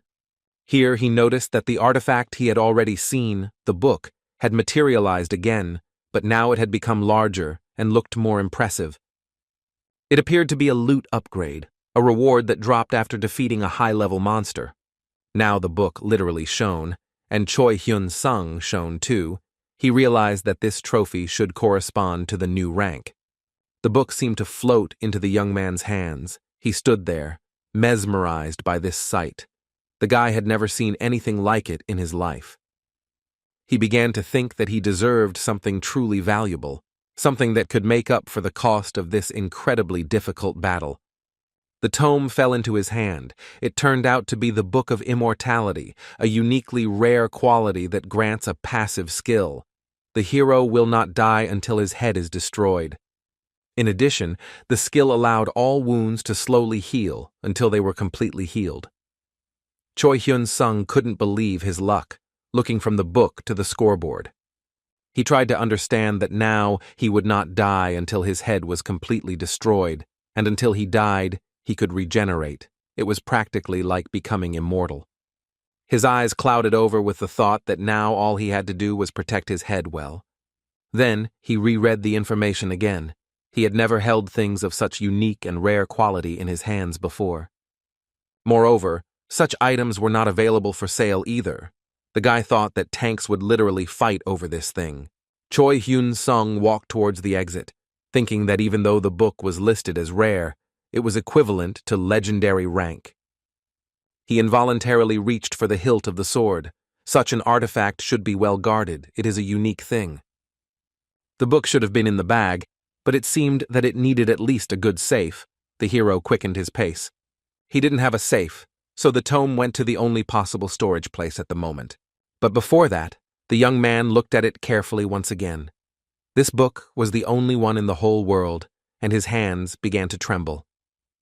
The guy decided that it was time to study it and get such a valuable passive skill, so he did so. The injured arm began to heal instantly, and the regeneration was not even as slow as one might think. Soon, a small but still fresh scar remained from the deep wound, which was literally shrinking before our eyes. Choi Hyun-sung looked at his hand, remembering that the message said that regeneration drained stamina. He should remember to check this parameter later. However, there were no particular problems with this indicator. The hero clenched his fist in inspiration. He felt more powerful than ever. He looked at the panel again and saw that the new title added 5 points to all his stats. It was incredible. The guy almost screamed with joy, but he controlled his emotions in time, limiting himself to a radiant smile. Here he remembered the second title, the destroyer of the three-headed Graden. He needed to see what it gave. A separate window indicated that this title adds 3 units to stamina, just what is needed for regeneration. Choi Hyun-sung beamed with happiness, thinking that this Graden was actually a nice guy. The hero looked at the huge footprints left by the three-headed panther and muttered that today wasn't such a bad day. After that, he turned around and walked towards the exit of the dungeon, surprised that a crowd of players had not yet arrived here. In fact, it was as if he was looking into the water. After just a few minutes, the sound of footsteps of a man in heavy armor was heard. More precisely, groups of people, and they moved with some incredible speed, as if they didn't even touch the ground at all. They were members of the Players' Association from the Assassins team, one of the strongest in the country, but not the best. One of the men gave the order to slow down. Players were spotted nearby and they needed to prepare for the encounter. They informed the long-haired woman that a high-ranking monster had been discovered nearby and they had arrived to destroy it. She only raised an eyebrow in bewilderment and looked at her team in response. Everyone had a silent question in their eyes. The team leader, Xing Yuna, reiterated that a dangerous alien monster had been discovered in the Red Wolf dungeon, and her main task is to deal with him and protect the younger players who went to clear this dungeon. She informed her less experienced colleagues that they should leave the dungeon as soon as possible, as at least 2 people were already known to have died. At first, bewilderment and then shock were reflected on people's faces. No one expected anything like this. The girl, as if she hadn't heard it the first time, asked again if it was true. She was literally stunned by the news. Shin Yuna understood her fear, so she simply calmly replied again that it was the absolute truth, and that such things were not to be trifled with. One of her team's players put his hand on the ground to see if there were any other monsters that were considered high-ranking. The man needed to concentrate as much as possible, for which he closed his eyes. Everyone froze in tension. Finally, the player reported that there were only red-furred wolves nearby. No other monsters were found. The boss sighed with relief, but he reported that instead he had discovered more players very close by. Everyone present shuddered in surprise. It was indeed a popular dungeon, but not that popular. Shin Yuna asked in which direction they were going and how many people there were, and the answer she received puzzled her, to put it mildly. Hearing that someone was moving forward completely alone not far away, the woman was simply dumbfounded. It is not difficult to guess that it was our hero, who, in an excellent mood, was walking briskly towards the exit. The assassin team rushed towards him just as he heard the sound of footsteps in armor. Choi Hyun-sung stopped and waited to see who would appear from around the corner. He wasn't afraid, he was just curious. He used his stealth skill, so Xing Yuna asked her subordinate again how long it would take to run. The hooded man said nothing for a moment, trying to detect the presence of the stranger. Within a few seconds, they jumped out in front of Choi Hyun-sung, or rather, behind him, behind the guy's back. He turned towards the sound because he expected to meet people running from the opposite side. Something was clearly wrong here. The players standing in front of him made the guy curse in his head. They were clearly not newbies, and they also had expensive armor of the best quality. He deactivated the Invisible Man and revealed himself to the assassin team, and for a moment everyone just looked at each other in silence. Choi Hyun-sung's eyes widened as he realized just how high-level the players were right in front of him. Their armor, weapons, and even the way they moved were somehow too pretentious, like something out of a movie. Precious stones sparkled in the hilts of the swords. These were clearly not simple weapons, perhaps magical or simply of very high quality. The armor sparkled and shimmered, and additional protective spells had clearly been cast on it. Xing Yuna's face was worried. The first thing she said to our hero was asking if he was okay. Somewhat surprised, the young man replied that yes, he was definitely fine, but his face showed bewilderment. Looking at his torn gloves, the woman noticed that Choi Hyun-sung looked battered, so she asked if he had encountered a high-level monster. The guy's eyes widened, and he asked what kind of monster she was referring to, He didn't expect anyone else to know about Graydon. While waiting for an answer, our hero was drenched in sweat. He didn't want to tell the first person he met what had happened. Xing Yuna explained with a smile that a high-level monster that shouldn't have been there had appeared in the red-furred wolf dungeon. The young man wondered what exactly the Players' Association might know about the three-headed monster. Finally, he replied that he had met him, which literally shocked the leader of the assassin squad. Her face lengthened. She jumped up and immediately started asking how long ago it was and where he was now. It seemed out of place. The pressure was so strong that Choi Hyun-sung involuntarily took a step back. He was not used to such a short distance with strangers. Then the heroine realized that her behavior was too strange, so she apologized and said that she didn't want to scare the guy. He thought that he wasn't too scared. He just didn't expect such pressure from a beautiful girl, but he didn't say so. Xing Yuna took the young man by the hands and told him that she had been too brazen toward someone who had only miraculously survived an encounter with a monster. She placed a healing potion in the boy's palm, telling him to simply apply it to his wounds and they would heal immediately. Our hero realized with surprise that he had just been given a valuable item, a potion of rare quality. His eyes widened in surprise. The leader of the assassin squad smiled and said that she immediately noticed the torn gloves and decided to help. Choi Hyun-sung hid his palm so that the beauty would not notice that the wound was regenerating, and the ambassador said that he had something to tell. Placing his hand on his bag just in case, the young man asked what exactly about the monster they were interested in. He was cunning, so as not to blurt out too much. Who knows what the consequences of chattering about such an important incident might be? Xing Yuna was delighted and declared that she wanted to know everything down to the smallest detail, which did not make our hero's task any easier. Choi Hyun-sung reported that it was a huge three-headed black panther, the size of a high-rise building. One of its claws is comparable in size to a two-handed sword and no less sharp. Standing next to its paw, you can feel like an ant. The leader of the assassin squad muttered that she had never seen such a monster in her life. She was, to put it mildly, alarmed. The rest of her squad wasn't exactly beaming with happiness either, as the players were tensely wondering if they could handle this monster. One of the guys even shook his head from side to side as if hinting that he was not ready to meet such a creature.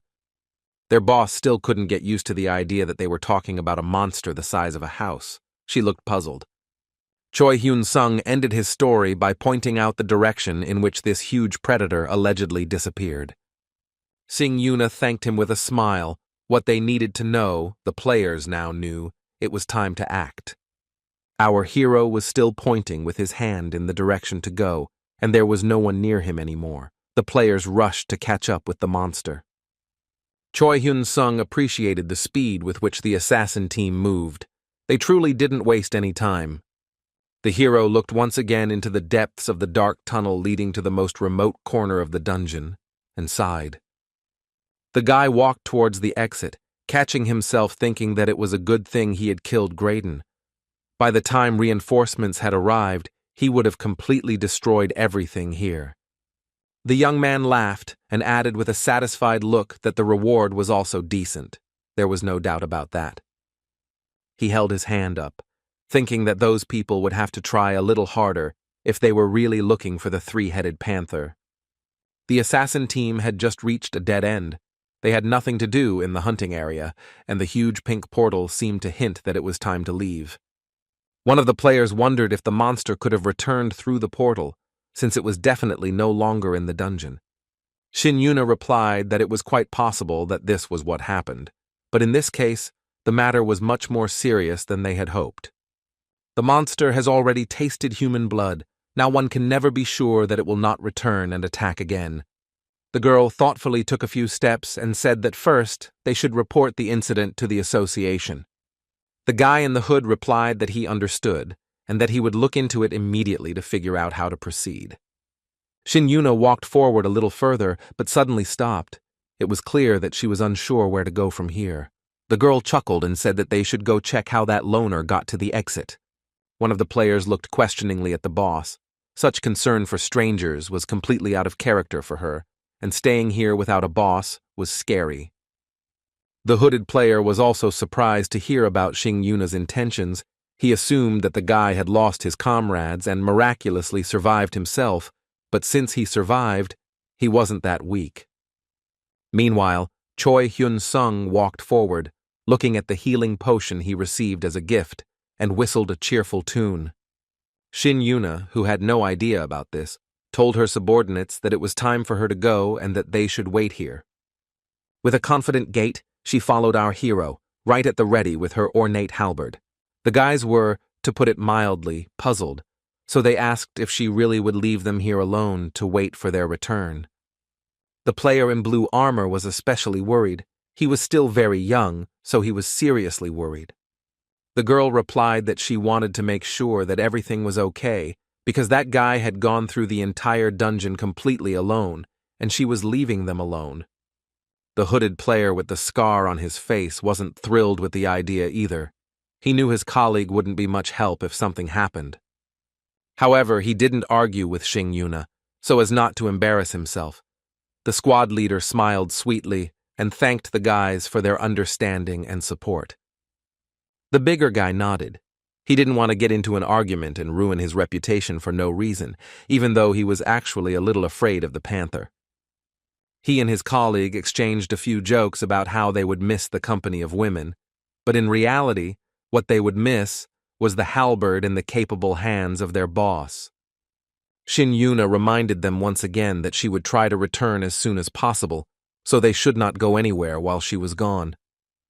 Quite quickly, the leader of the killer's team reached the very wall with torches where the security service was supposed to be on duty. The fact that it was now deserted made the girl feel a little uneasy, but she didn't show it. There was only a little time left before the exit from the dungeon, and the beauty hurried to make sure that the body of our hero, disfigured by claws, was not lying anywhere. When the portal was just a few steps away, the girl pursed her lips in disappointment. Apparently, she was counting on catching up with Choi Hyun-sung.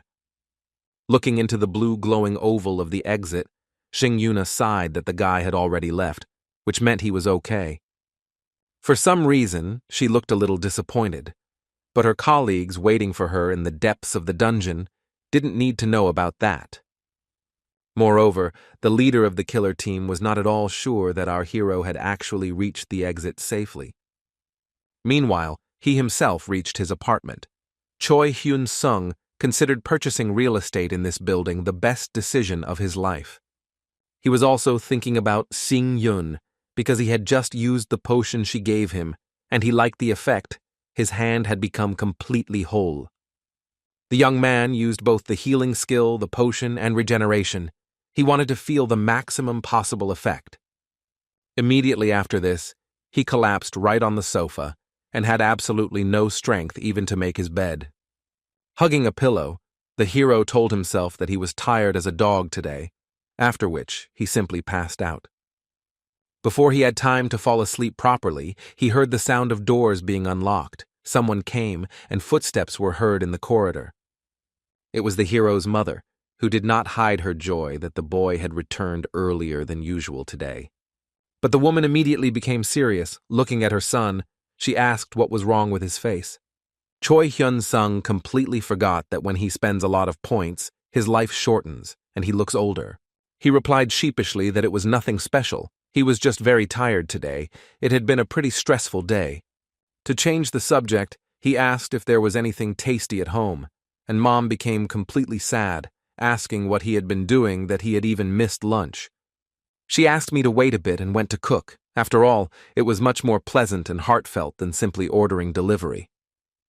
Choi Hyun-sung sat on the couch and thought about how he shouldn't waste points like that. His head was literally splitting. Then my mother's phone rang. It was my sister. She was worried and called straight from work.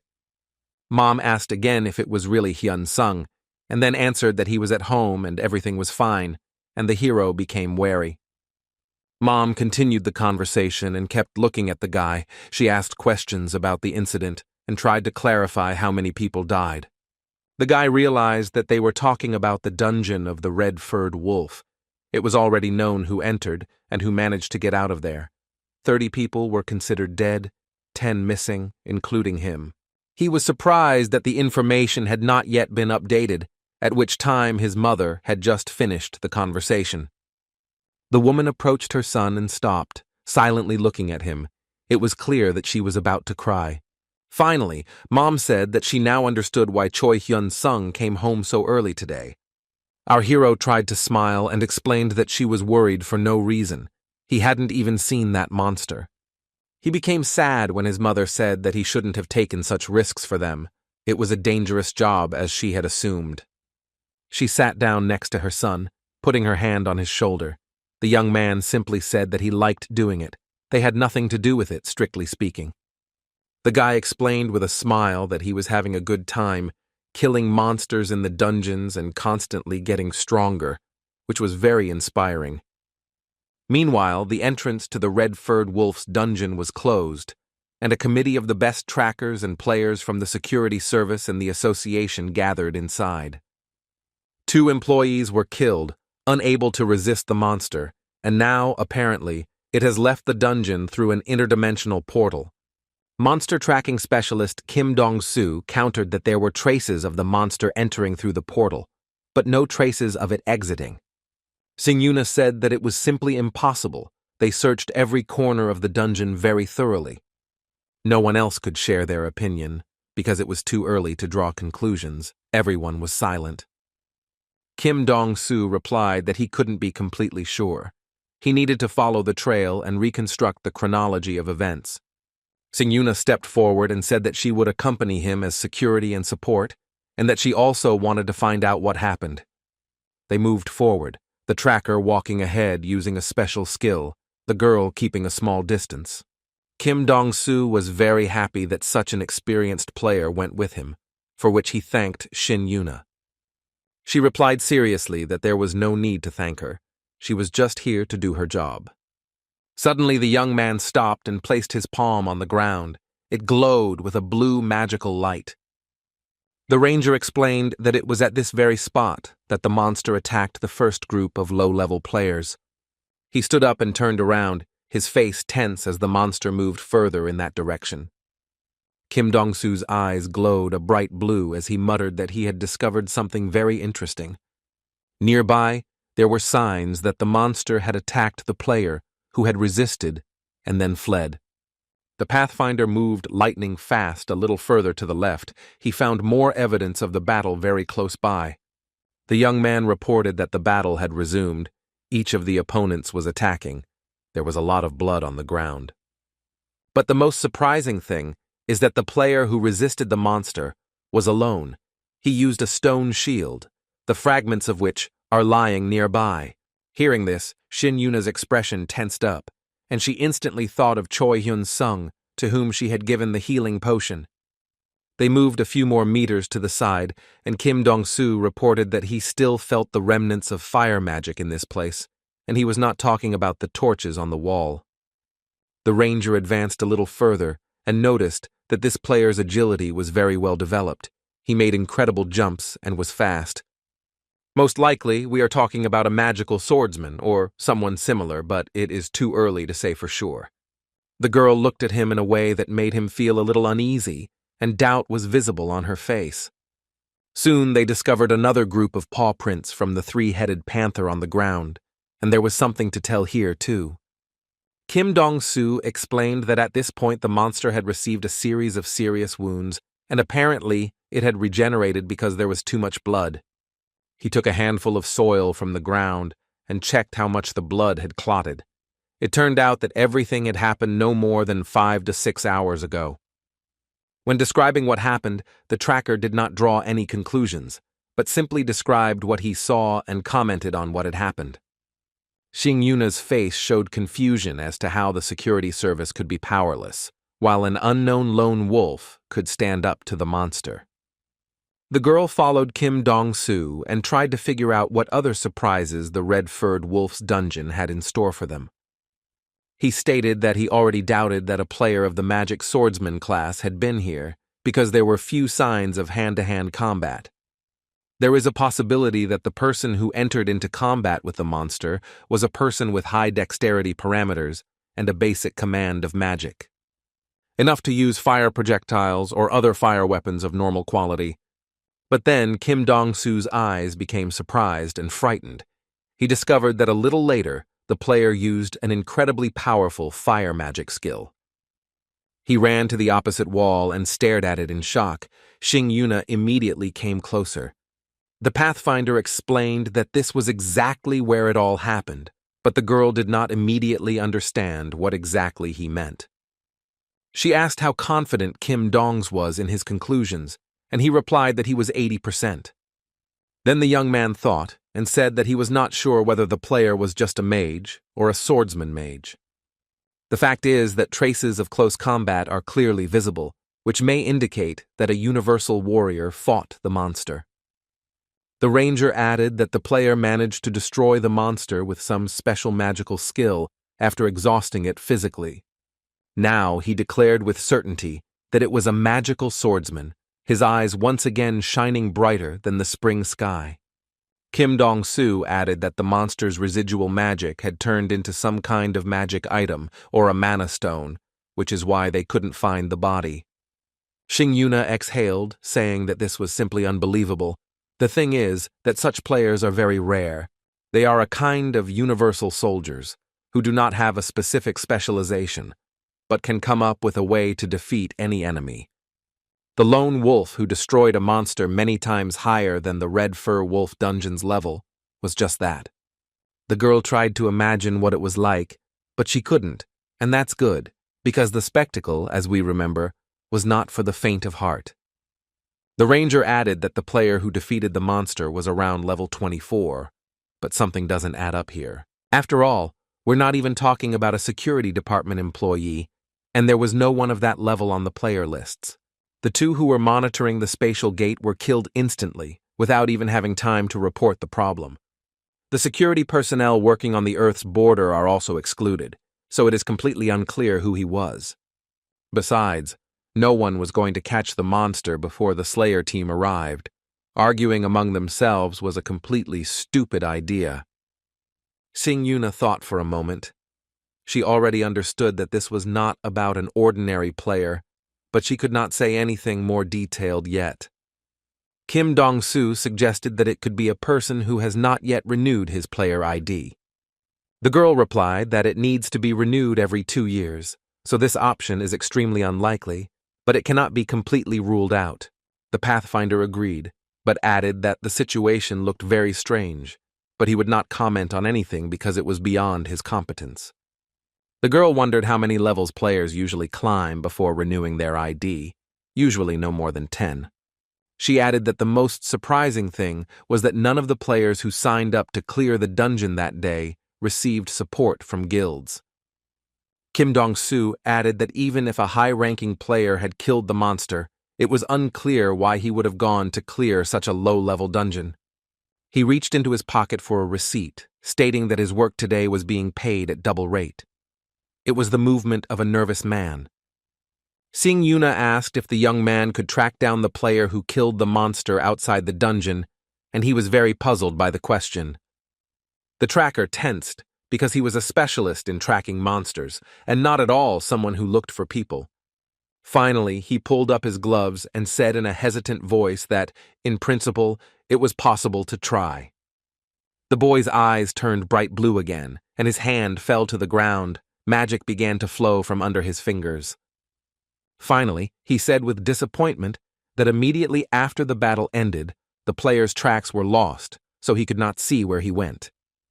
He explained that tracking down the player would not be so easy, and the dungeon's landscape was not at all conducive to this.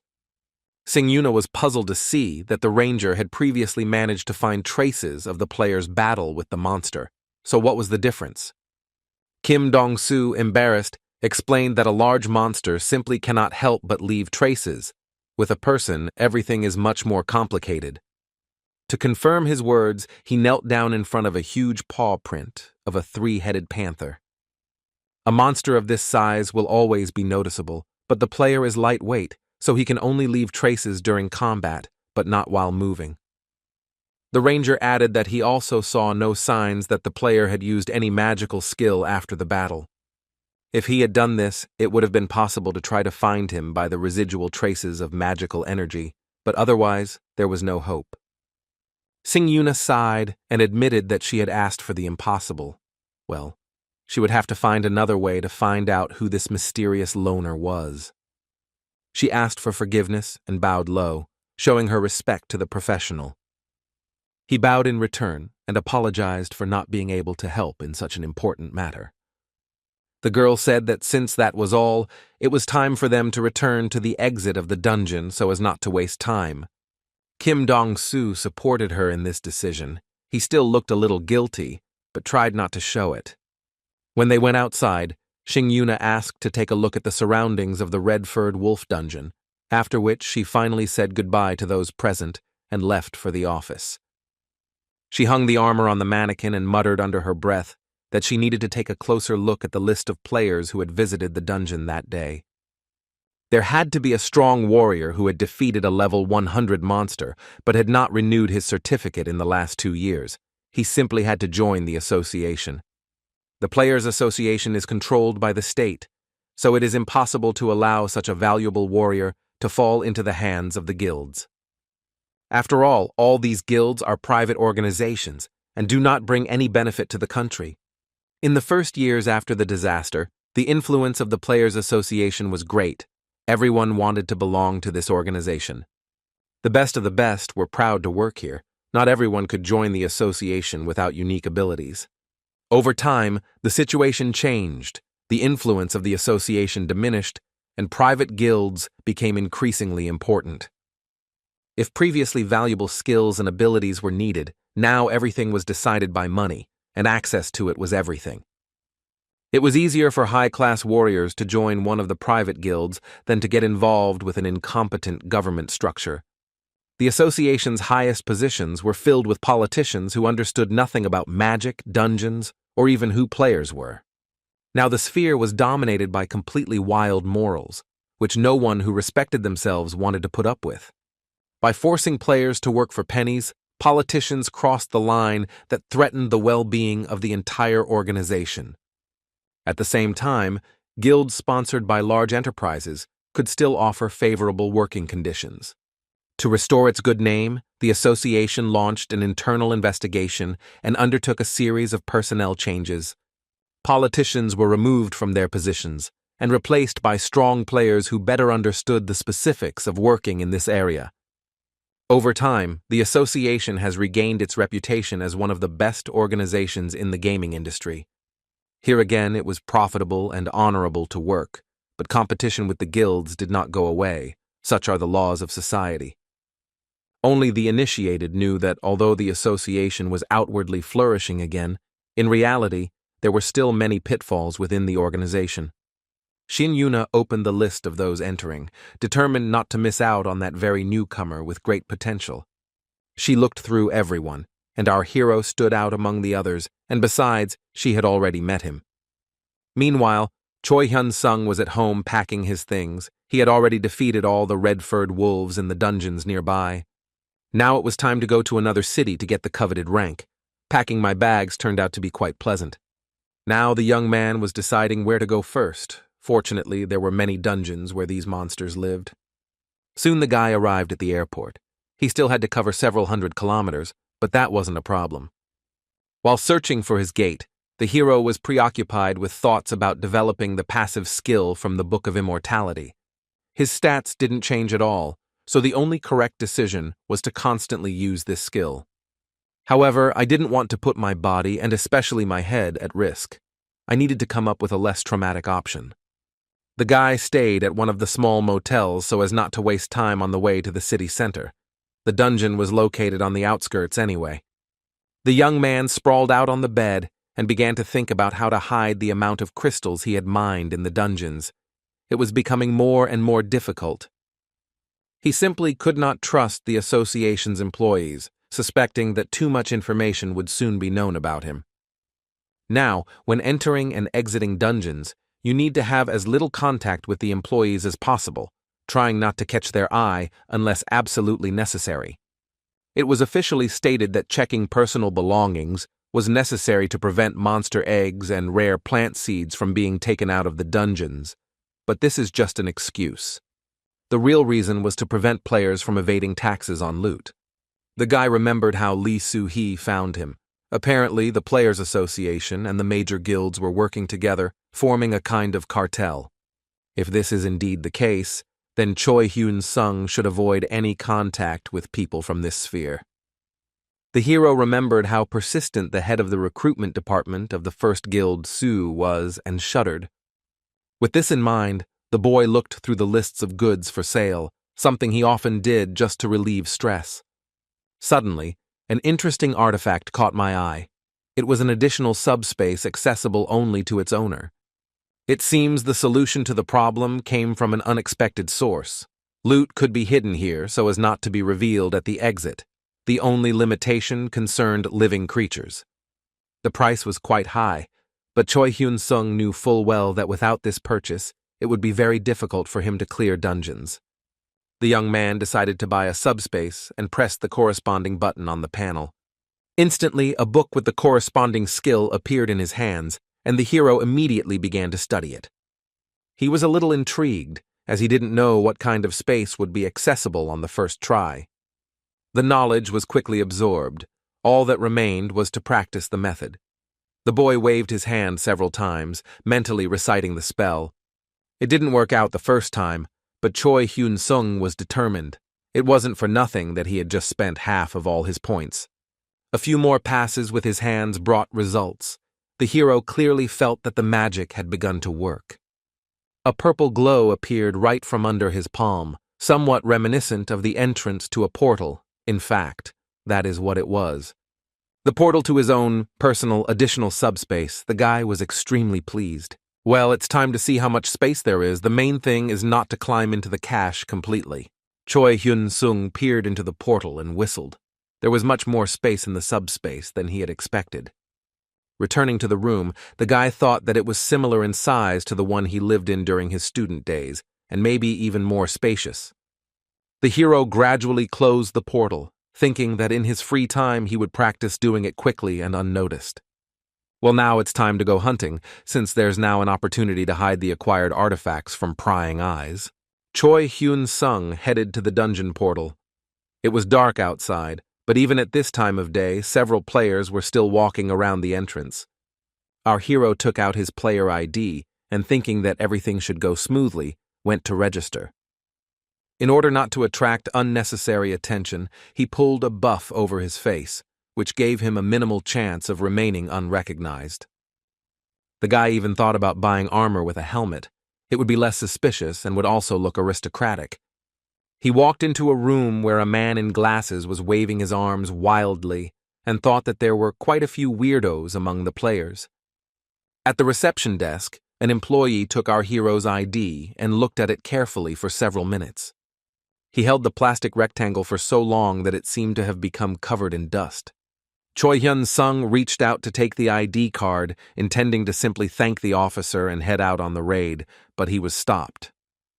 The hero asked what was the matter, and the man clarified whether he had read the guy's name correctly. He nodded, although it was clear from his eyes that he was frightened by the question. Nevertheless, he was freely allowed inside, and now the familiar torches along the walls appeared, the main sign of any dungeon. The young man quickly moved forward, his cloak fluttering, as if urging him to quickly engage in combat with the monsters, the sword itself falling into his hand. The wolves didn't keep us waiting long, but dealing with the first group was a matter of seconds. After a few hours, our hero received the rank he needed, and he managed to collect quite a decent amount of points. Choi Hyun-sung was pleased with the raid, thinking that they had let him in without any problems. They only asked to check his fingerprints, but he already thought that they would throw him out as far as possible at the entrance. Well, I had to summon a subspace and put the obtained loot there, mostly blue crystals, but there were more of them than usual. This time the portal appeared faster. It seems that over time it will appear simply at the thought of having to put something there. The guy decided to keep a few crystals with him so that it wouldn't look too suspicious to leave empty-handed. The remaining stones, one after another, went into subspace, which turned out to be incredibly convenient. Choi Hyun-sung put several of the largest ones in his bag. He no longer knew what else he could think of to avoid attracting unnecessary attention to himself. As the crystals continued to accumulate in the cache, the hero thought that he would soon have to resort to some additional tricks, but this did not spoil his mood. Meanwhile, in the Sioux Guild building, nothing less than his candidacy for joining their ranks was being discussed. The leader of the second team of the Sioux Guild, So Tai-woong, received a message about a newcomer that Ma Ji-hoon was interested in. The security officer confirmed that this was the case. The second team decided to intercept the player from the first. Someone else heard about this, and soon the information began to spread from one guild worker to another. Finally, word reached the vice guild leader, Soo Jong-soo, who wanted to hear all the known details about the talented newcomer. The subordinate began to vividly describe our hero's adventures in the dungeons, the start of his career, and so on. He was surprised that an ordinary guy went his own way and did not develop in the right direction. Jong-soo smiled when he heard that the talented newcomer was clearing level 2024 dungeons just a couple of months into his career, and doing it alone. It turned out that this was not the most important thing. The man looked at his subordinate in surprise. He explained that apparently a player named Choi Hyun-sung had managed to circumvent the 20-level rule. This information made the deputy head of the guild freeze. He began to think what other surprises could be expected from such a guy. He asked how accurate the information was. Seo Tai-woon replied that he could not give a 100% guarantee of the veracity of the information, but he was almost certain that there was no mistake. When the boss asked if he was sure the player hadn't been poached yet, the man replied that negotiations had reached a dead end. He paused and then added sheepishly that the problem was that Choi Hyun-sung had asked for too high a fee. Jong-soo narrowed his eyes and asked how much, his face showing that he found it a little funny. Seo Tae-woong paused for a moment and said that according to his information, 100 billion won was a colossal figure. The boss sighed that this kid must be crazy to ask for such a salary after 2 months of waking up. The head of the second team nodded, confirming that for that amount of money, it was possible to hire a high-level player who could do everything. Jong-soo narrowed his eyes and said that the problem here wasn't even about money, but about position. Choi Hyun-sung would only agree to open the status window after a deposit was made. Ma Ji-hoon, on the other hand, isn't going to give up a single cent until he sees the data from his status window. Seo Tai-woong suddenly laughed, saying that his colleague was still as cautious and hesitant as he had been at the very beginning of his career. His smile grew wider and wider, as if the man had thought of something extremely pleasant for himself. The subordinate nodded that people don't change because of people like the leader of the guild's first team. They have already lost many outstanding players, such as Kim Hana. Jong-soo was not going to make the same mistake again, so he took up the matter personally. Once the document was completed, he read it over carefully again to make sure he hadn't forgotten anything. The boss handed over the contract to So Tuin, ordering him to go to Choi Hyun-sung and pay a deposit. He would show a status window, and the deal would be done. If the data was bogus, he could sue for the money. So Tuin raised his eyebrows in surprise when he heard that the company was actually willing to pay 100 billion won. The boss explained that if the contract was drawn up correctly and signed, they would recoup the full amount in the future. As soon as the doors closed behind the leader of the second guild team, the boss leaned back in his chair. He smiled, thinking that everything was going as well as possible. The main thing was not to screw it up. If everything went according to plan, he would soon become not a deputy, but the head of the Sioux Guild. This was such good news that the man laughed to himself. Meanwhile, Choi Hyun-sung was about to leave the Red Wolf's dungeon, and he was worried about whether everything would go smoothly. The security officer behaved as usual, and everything proceeded according to standard registration protocol. He saw the hero's half-empty bag. His face became somewhat surprised, but the man decided to keep his comments to himself. With a slight chuckle, he turned and walked away, allowing the young man to leave the dungeon. The guy was jubilant. He found a way to make Sue's guild lose interest in him. He spent a few more days clearing this dungeon. The amount of stones was already colossal, but for some reason his rank did not rise. Hiding crystals in subspace proved convenient, but our hero became increasingly concerned about his status window. Finally, the required legendary rank title was obtained, and the reward was again a skill book, one the hero already had. So he didn't waste time studying the tome, but simply sent it to the hiding place along with the stones. The second book that fell in the dungeon turned out to be much more interesting. The guy raised an eyebrow in surprise. It was a book of the passive skill Wind of Rebirth, which gave the effect of faster healing of wounds. It was a popular book used not only by players but also by ordinary people, and the hero read it right away. The young man was pleased, even though he hadn't managed to obtain anything unusual in this raid. Suddenly, a message appeared that it was not possible to finish reading the book. Access was denied. This information alerted the player. He had never had problems mastering a skill, especially one of a normal rank. Even the hair on his head stood on end from the intense work of his thoughts. But he was unable to understand what had happened. The guy had never heard of anyone failing just by trying to read a book. It turned out that the passive skill Book of Immortality absorbed the normal rank skill book Wind of Rebirth. Choi Hyun-sung was wondering how this could happen, but then the status window showed that the immortality skill had grown and developed. The hero opened a more detailed summary, but nothing had changed there. The information remained the same. However, it was also emphasized that this is a developing skill, and perhaps the changes are not yet significant enough to be recorded. A message about absorbing the Wind of Rebirth appeared in a separate tab. It turns out that the Book of Immortality absorbs smaller skills of a similar nature.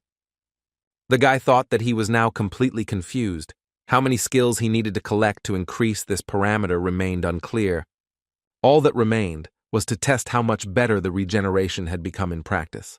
The young man pulled out his sword. There was some doubt in his gaze, but still the desire to clarify the situation was stronger. Choi Hyun-sung carefully cut the index finger of his left hand, and blood slowly ran down. The young man watched what was happening slowly. He was tense, but not too excited. The scratch healed within a few minutes. You could say that the skill worked, but it still worked slowly. I wonder how much effort it takes to help the body recover faster. How many books of minor regeneration would need to be consumed to see significant changes remained unclear. But the Book of Immortality was very expensive, about 60 million won. It couldn't be that useless.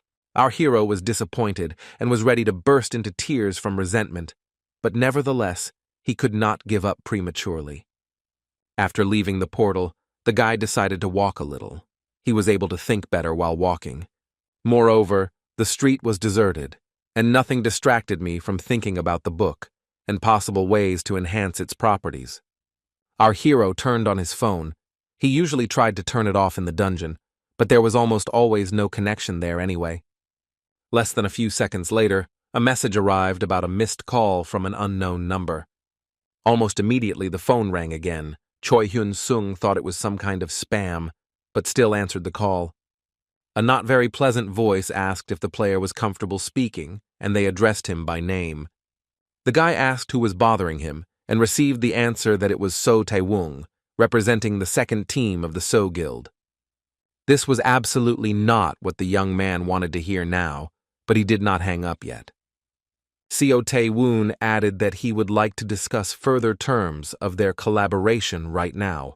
Choi Hyun-sung reminded that he asked not to be disturbed until the deposit of 100 billion won was paid. Hearing this, the guild representative smiled, or rather smirked. Now he would pull an ace out of his sleeve. The man pulled a cup of coffee towards himself and asked if the hero's demands regarding the amount of the deposit had changed. He replied that no, and to his surprise, he received an offer to meet in person and receive the money, after which he would sign a contract.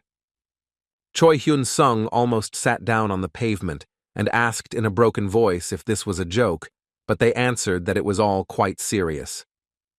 So Tae-woong pulled the papers closer to him, now intending to add the phrase he had prepared in advance. Finally, the man, choosing the right intonation, declared that in a deal with such a large amount of money, there was no room for lies. Our hero froze, not knowing how to react to the current situation so as not to get into trouble. Finally, he couldn't think of anything better to say than to say that he was currently hunting, and therefore couldn't come to the meeting. In a broken voice, he asked if they could send him the contract to look over. To his great surprise, Choi Hyun-sung heard that the document would be sent to him immediately. The guy hung up and stared at his phone screen for a while, not knowing what to think. Then he let out something like a sigh of relief, because he would have to be left alone for a while, but he needed to have time to prepare. The contract arrived in the mail immediately, and he received a message telling him to call after he had read it.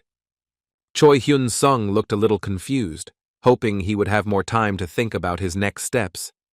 The first thing he needed was a lawyer's consultation, so the guy went to the office of lawyer Lee Yong-chul. He said that the contract was a good offer, and also very profitable, not to say amazingly profitable. However, the man then saw a clause stating that in the event of unforeseen circumstances, some items could be confiscated. Our hero didn't quite understand what this meant, so he just sat there for a while in tense silence. Then he still asked for an explanation of what these clauses were and whether they could simply be removed from the contract. The lawyer said that the document needed to be printed out to explain everything clearly, so he went off to his secretary. When the man returned, he showed the part of the contract that had raised the most questions. For example, if a guild member damages the guild's image, the contract can be terminated unilaterally. In fact, this kind of decision depends entirely on the guild's top management, which is unfair. The lawyer continued, adding that the contract could also be terminated if the skills and character of a guild member did not satisfy the other guild members. This point is essentially the same. It is practically impossible to assess the situation objectively in this case. The lawyer added that he didn't know how much the deposit was, but the penalty was quite high, and Choi Hyun-sung's face became completely confused. The lawyer explained that if the contract is terminated due to the player's fault, he is obligated to pay a penalty in the amount of 10 times the deposit. Our hero was so angry that he almost tore the sheets of paper to shreds, hissing something about vile scoundrels. Meanwhile, the lawyer noted that if the penalty amount were adjusted to the amount of the deposit and those strange clauses were crossed out, then such a contract could be safely signed. Just then, Choi Hyun-sung's phone rang, and it was Ko Jin-sung from the Soo Guild's first team. The guy apologized and asked permission to go out for a few minutes to make a call. He smiled, thinking that this conversation would happen at the perfect time. He had something to talk about. The lawyer began to study the body of the agreement in more detail, and the guy went out the door so as not to be distracted by chatter. It was cool on the balcony, which helped me think. Choi Hyun-sung said that he would like to talk about their contract. With a stony face, the hero listened to the offer to accept a deposit of 50 billion won instead of 100.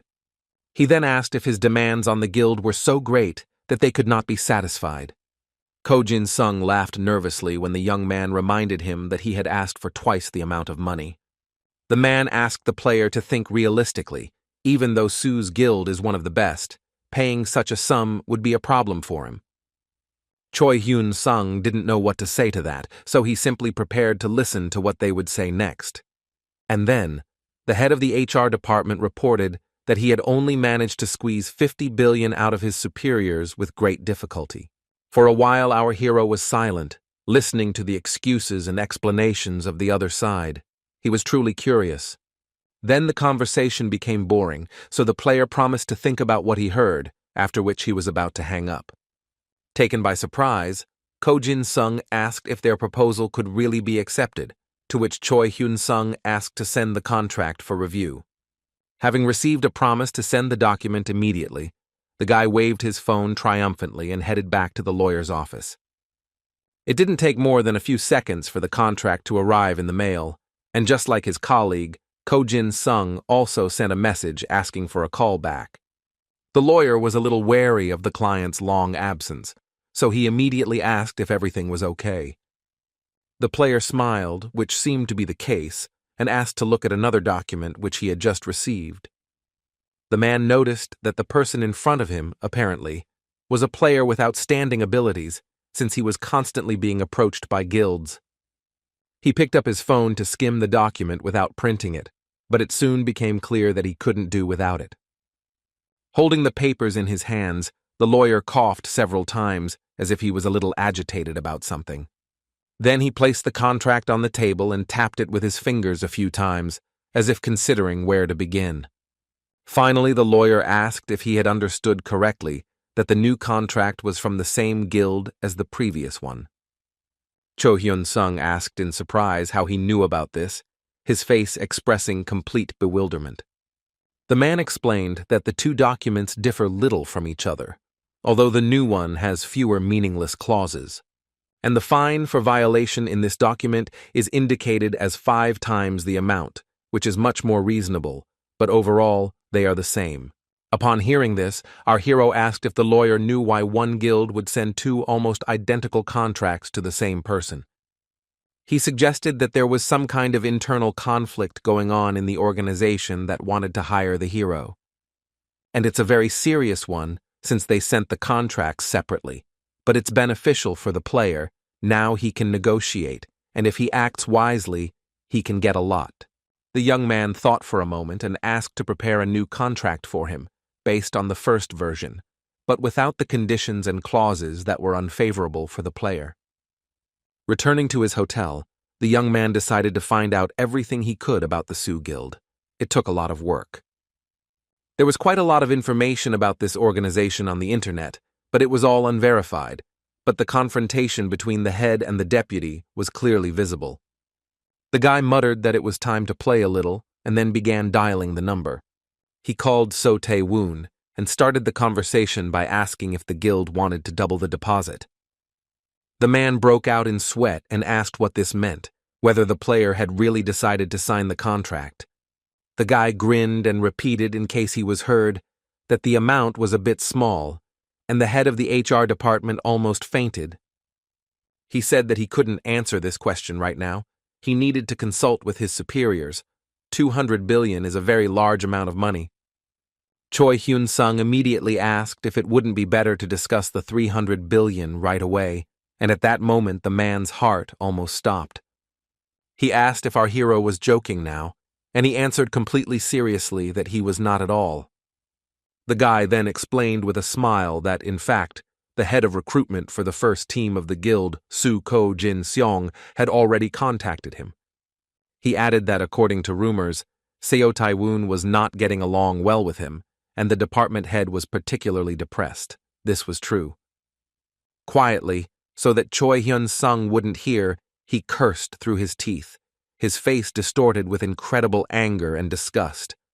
After this, the man promised that they would provide the player with better conditions than Ko Jin-sung. Upon hearing this, our hero nodded. The scheme worked. After finishing the conversation, he was overjoyed. It seemed like the first and second teams of the So Guild really hated each other. Now it was time to call Ko Jin-sung himself.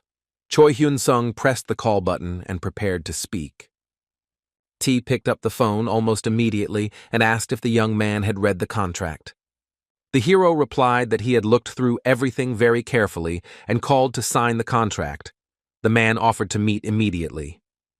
Choi Hyun-sung replied with an unpleasant smile that there was no need for that now, so the proposal was rejected. Ko Jin-sung listened with a stunned expression as he was told that he had a new version of the contract in the mail that he had to approve with management.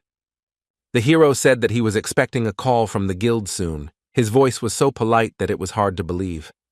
The recruiter promised to do this as soon as possible, after which he contacted the player. He looked, to put it mildly, puzzled. After looking at the document, the man hesitated for a while to call the player, but it still had to be done. Choi Hyun-sung immediately responded and asked if the recipient liked the contract he had sent. He wanted them to like it. Ko Jin-sung didn't have time to respond when he heard the suggestion to resolve the guild's internal problems first and then contact him. The guy added that 100 billion won was also not enough. He wanted a deposit of 3 billion won, and in cash. The head of the recruitment department of the first team of the Sao Guild responded that this all seemed like some kind of mockery. Our hero did not try to dissuade him from this, because he believed that honesty and transparency could only be applied where they were originally intended. He smiled and said that if they didn't want to work with him, then they didn't have to, and then hung up. Muttering that it was very easy to edit voice files these days, Choi Hyun-sung made a clip of the conversation with both recruiters. And I sent it to each of them, so that everyone would be on equal terms and understand that they needed to act in a coordinated manner. Another second, and the young man's hand waved beautifully over the trash can, smoothly and elegantly like a ballet soloist. There was a mobile phone lying at the bottom. The guy thought that he should buy a new one, and it wouldn't hurt to change the number. Ko Jin-sung and Seo Tai-woon listened to his voice message with expressions that made it clear that the higher-ups wouldn't hear the recording anytime soon, if at all. A month later, the association building began to worry about what had happened to the player. He had completely disappeared from the radar. Tapping his fingers on the table, Jong-soo exclaimed that it was time to find this Choi Hyun-sung. It was clear from his face that the man was not accustomed to the fact that the guild and himself were shown such disrespect, since he had offered a contract with a deposit of as much as 100 billion. Seo Tai-woon reported in a frightened voice that the boy had disappeared somewhere, and that he had not been found even in the hunting grounds they managed. He hung his head sadly and added that they had searched for the player thoroughly, making every possible effort. The boss hissed angrily that he couldn't even entrust such a small task to So Taeun. It was too much, and they should immediately find the player. The head of the guild's second team's recruitment department nodded obediently, but he was thinking about something else. I thought that I shouldn't have sent the voice message I received from our hero to my superiors. It was a big mistake. From that moment on, the confrontation between the head and his deputy became even more intense, and the existence of the organization was under threat. The head did not want to lose his authority, and the deputy intended to strengthen his influence and take the boss's chair at any cost, and in the near future. Somehow, So Taeun managed to get his hands on a book of records from one of the dungeons, hoping to find Choi Hyun-sung there, even though it was forbidden. He walked down the corridor and thought about how the guild was now very protective of information, and that even such a small thing was very difficult to pull off. The man clenched his fists in anger because the results were disastrous. Choi Yong-sung seemed to have sunk into the ground. The boss poured whiskey into a glass. It was clear that just a little more and his nerves would give out completely. After taking a sip of his drink, he asked So Tae-woong what the likelihood was that the player had joined a different guild. He replied that he didn't think that was the case. Chong-soo mimicked his subordinate. It seemed he was already quite drunk. The boss grabbed the glass again and slammed it down on the table, the ice cubes clinking against the glass. The man narrowed his eyes and looked at Seo Tai-woong with such disdain that the latter shrank even more, after which he shouted that he didn't want to see him anymore. The doors behind the head of the second guild's personnel department slammed so loudly that they almost cracked. The walk down the corridor to his department was quite long, but So Tae-woo couldn't calm down. He walked like an enraged rhinoceros. The employees greeted him with trembling voices and tried to get out of the way as quickly as possible. The boss's face did not bode well. Some people didn't even dare to bow in greeting, so threatening was the appearance of the head of the personnel department. The atmosphere in the guild was already not very cheerful. Because of Choi Hyun-sung's voice message and the contract, most of the staff sided with Ma Ji-hoon. Because Seo Tai-woo and Jong So-woo have been not just nervous, but very nervous this month, it's time to do something about it. The man reached for the folder with papers, and the thought occurred to him that if he pretended for a while that he was drawing up a new contract, he would get a little peace. And so it happened. As soon as he sat down at his table, everyone else also got busy with their work, and there was a chance to calm down and pull themselves together. But in reality, all the man wanted now was to find our hero as quickly as possible and get even with him for everything. Meanwhile, the very next day after their conversation a month ago, Choi Hyun-sung went hunting, but he did it without making any noise. He decided to focus on selling, but the points earned from killing monsters were needed to keep up his aging. We made about 600,000 a day, not a small amount, and we also managed to make some good money selling batteries. The young man looked at the old iPod he had pulled out of subspace and thought that if this continued, he would be rich. Suddenly, he thought that the sales window was too small, which might create some problems in the future. Every time a product is sold, it needs to be added and registered again, which is very inconvenient. Choi Hyun-sung dreamed of being able to add and register everything in huge quantities, like in computer games. He couldn't even remove other electronics from the sales window. It was difficult to get used to. The hero has heard that other sellers can register hundreds or even thousands of products. Perhaps it makes sense to increase the buy-sell skill. Apparently, this is what the seller Rikomos did, whose assortment consisted mainly of one type of medicine, but in some incalculable quantities. The hero needed to accumulate about 10 billion points to raise the skill rank. Now he had half. Suddenly a sound was heard behind him. The guy managed to dodge at the last moment, and a spear thrown by one of the dungeon's inhabitants whistled past his head. It was a green lizard man, and he quickly regretted his decision to attack the player. Choi Hyun-sung jumped up and made several sword strikes, finishing the combination with a kick. The opponents, and there were several of them, scattered in all directions. Those who were further away took a few more steps back. The young man decided that they would get theirs too, and then cast a magic projectile to destroy the enemies from a distance. This turned out to be not very effective, because one projectile only neutralized one lizard man. The remaining monsters remained on the sidelines, discussing their further battle tactics. Our hero thought that these were truly dangerous opponents. It was no wonder that no one but him dared to hunt in this dungeon. Poisonous saliva flowed from the monsters' long tongues. Their muscular arms clutched sharp spears. In a word, they looked terrifying. The saliva was especially irritating. It dripped onto the sand, leaving nasty marks on it. But as soon as the player launched a projectile at the disgusting enemy, there was no one left in that place. The speed of the lizardmen was astonishing. They instantly regrouped to attack the guy from above. He might not have noticed, but he was also fast. So he instantly prepared a fireball to protect himself and destroy his enemies in one fell swoop. The effect was exactly what Choi Hyun-sung had hoped for. Everything was engulfed in flames, and now he could focus on buying, selling again. It turned out that it wasn't quite that way. From the clouds of smoke, the narrowed eyes of monsters were looking at him. They were apparently immune to fire damage. They immediately rushed at the guy again, almost piercing him with their spears. The hero didn't expect that he would have to sweat so much here. The young man asked them to be careful, but the monsters did not understand why, continuing to gurgle in their dialect. Choi Hyun-sung thrust his vampire sword forward, reminding him that he was good in close combat too. He just didn't like to strain himself unnecessarily.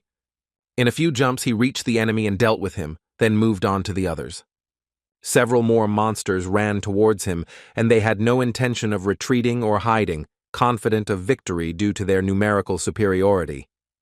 Their tongues were hanging out of their mouths from the strain.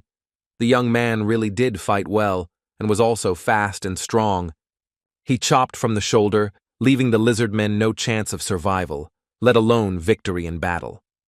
While one opponent was running up, the guy was finishing with the previous one, and the number of those willing to test their strength did not decrease. The sword was excellent and earned its owner additional points, but the battle was already beginning to tire him. It was necessary to speed up, and Choi Hyun-sung decided to destroy several opponents at once with one blow. This turned out to be much more fun and faster, and pretty soon all the monsters were completely destroyed. The remains of blood flowed from the sword, and the guy was finally able to catch his breath a little. He was extremely pleased with himself. Light green crystals appeared on the ground, almost the same color as the monsters from which they fell. Choi Hyun-sung finally returned to the status screen, and a message arrived saying that a customer had filed a complaint. It's interesting to see what and who might not have liked it. Recently, the hero has been very careful to ensure that the products are of high quality.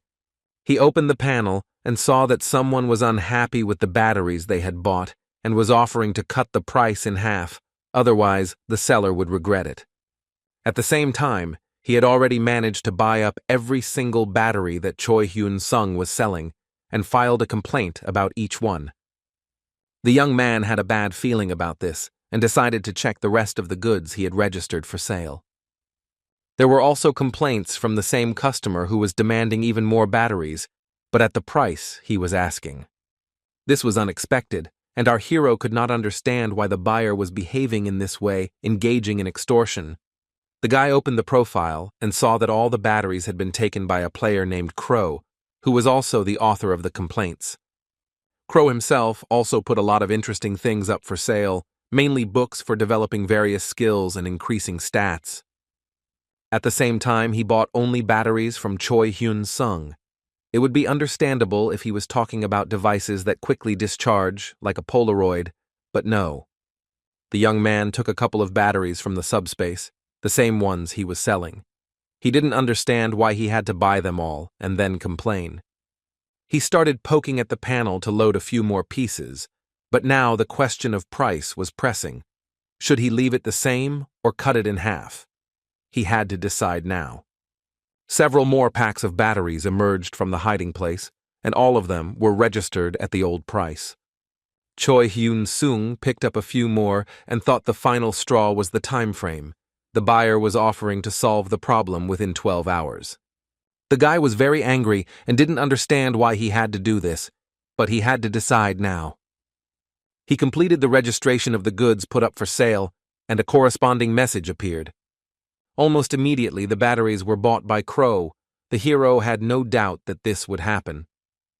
He was happy and hoped that the buyer had simply gotten out of bed on the wrong side of the bed yesterday and would now receive a new batch of batteries and change his anger to mercy. It turned out that no, a new complaint immediately appeared under each unit sold. The system informed that if the seller did not resolve the issue soon, his activities would be suspended. Looking at this now forgotten picture from the past, Choi Hyun-sung thought that his opponent simply didn't know who he was dealing with and wouldn't allow his account to be blocked so easily. The hero came up with a new plan. Outsmarting the buyer now became a matter of honor, and the guy got down to business. He took a few more packs of batteries. This time the price was beyond all conceivable and inconceivable limits. The item was quickly listed and registered for sale. I wonder if the buyer has enough money to purchase it. Crow had money. He methodically bought all the batteries that our hero listed in his account and wrote his complaints under each purchase. He crossed his legs and waited for another pack of batteries to fall into his hands. It was like a competition. Crow was extremely pleased with himself and confident that he couldn't be outplayed so easily. They had messed with the wrong guy. He was already quite an experienced trader, so he was confident that he would come out on top in any case. For newbies, the skill of buying-selling was something of a blessing. They thought they had found a Klondike. This was partly true because it allowed one to become stronger without following the generally accepted rules of the gaming business. This is how Crow began to feel very powerful, practically immortal and invincible. It took several years. He became the absolute ruler of the planet he lived on. But his special skill wasn't the only thing that helped Crow achieve this. Many tried to follow in his path and failed, remaining nobody, dying in a roadside ditch. There were people who, no matter how many points they collected, could not become rich and famous.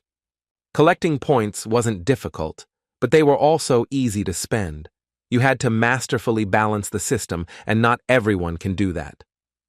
Not everyone was able to save money, but even those who did were in constant danger, because not everyone who decides to enter the gaming business or a similar field is able to protect themselves. And with the help of a sharp sword and a lack of conscience, you can easily and simply take possession of another person's property, including points.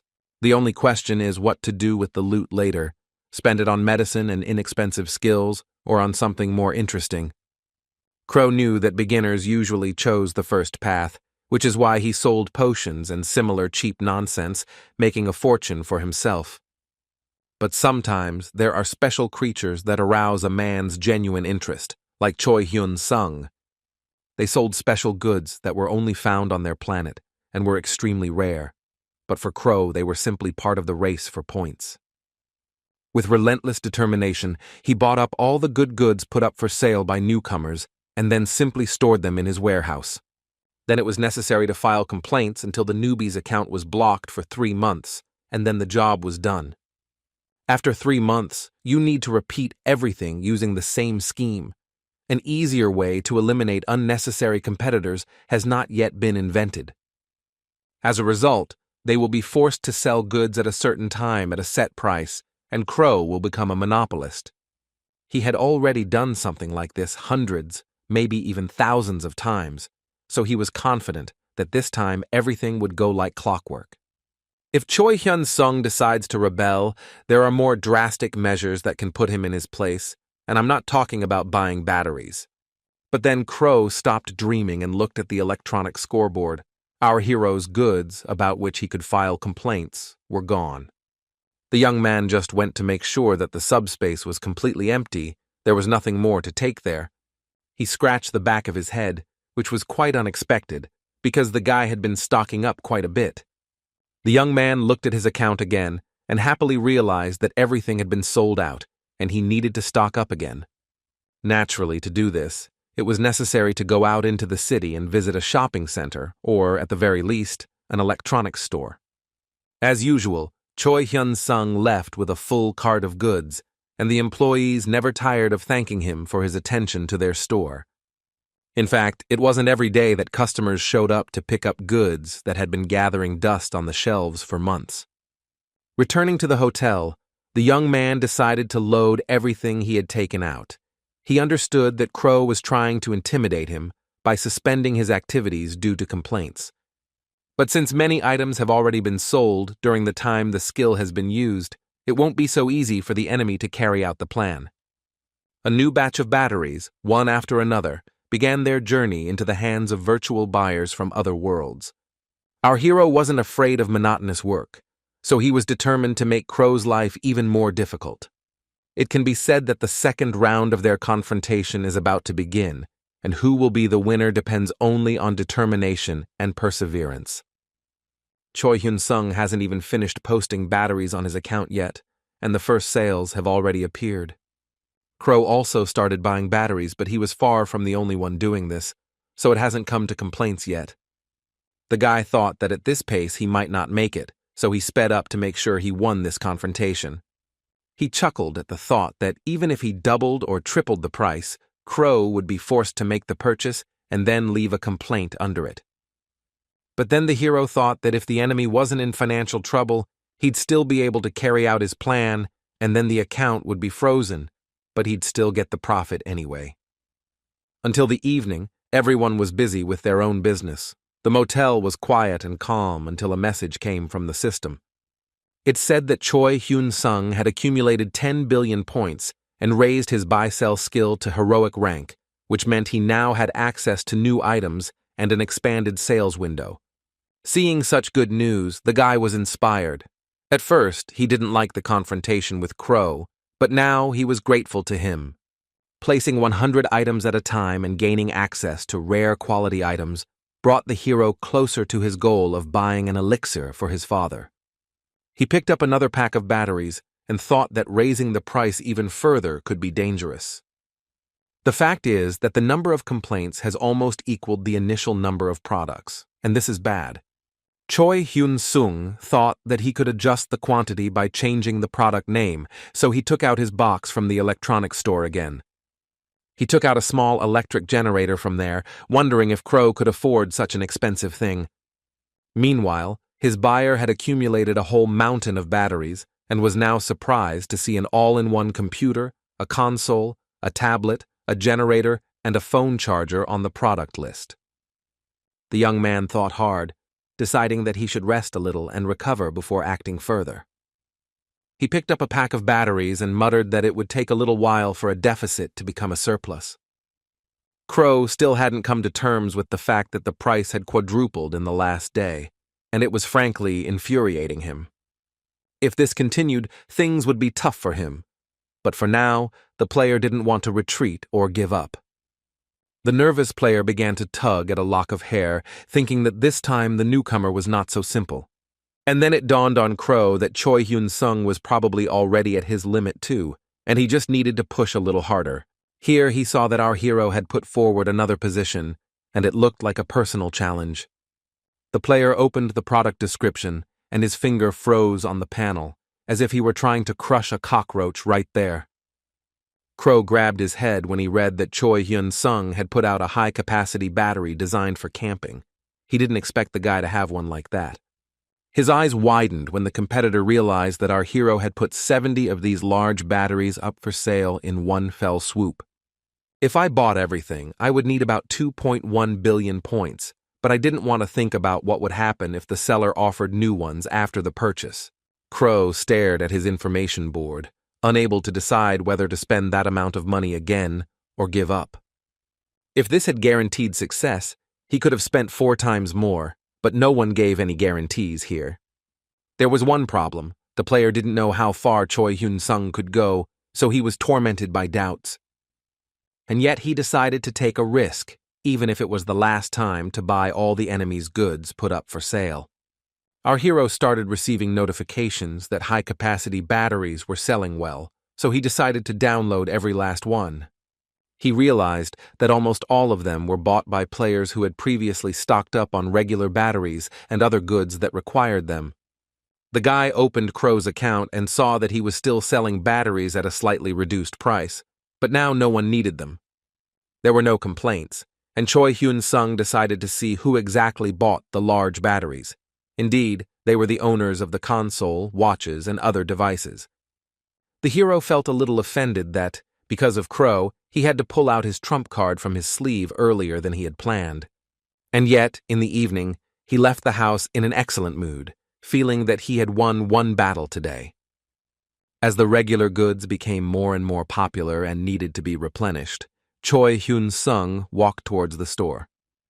He looked at the sign for a while and thought about how lucky he was to live in a world where technology could be easily bought.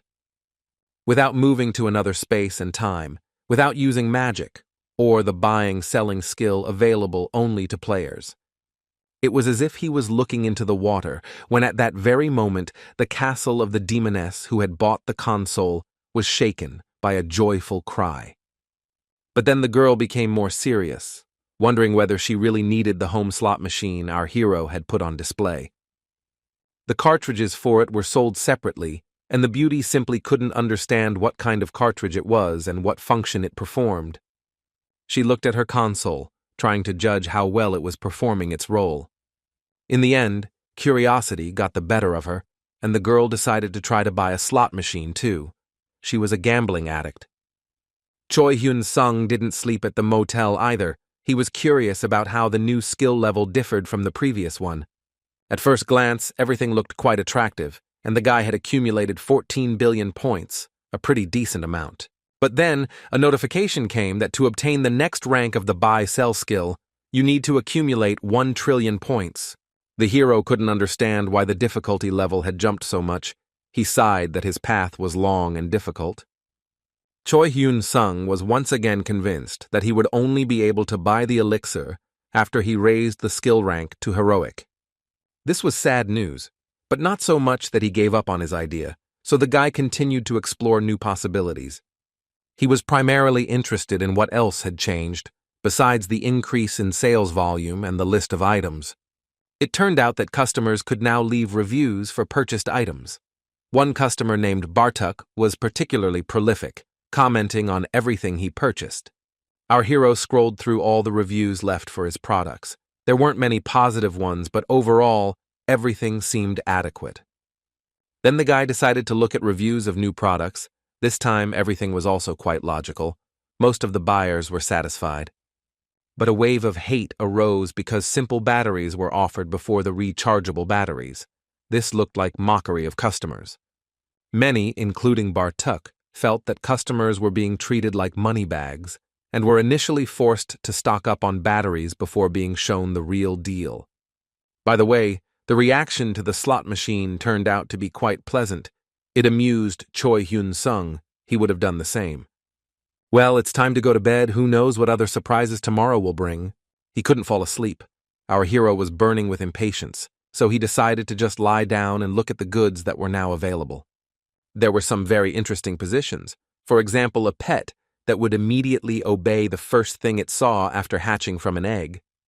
The whole night flew by while I was studying the assortment of other sellers, and suddenly, as usually happens, morning arrived. All this time, Choi Hyun-sung was studying the account of Bartok, his main commentator. He was very rich and pompous, selling things like a red dragon egg for 300 billion. The hero stretched sweetly. He decided to sleep, satiated with other people's riches. For them, even a dragon is a luxury item, and not an animal that brings benefit. The guy leaned back on the pillow, imagining how much the elixir he needed could cost, and his eyes closed of their own accord. Suddenly, they had to be unstuck. The phone started ringing loudly and insistently. It was very unexpected. The young man's mother's number came up, and he decided that something unexpected had happened since she had decided to disturb him so early in the morning.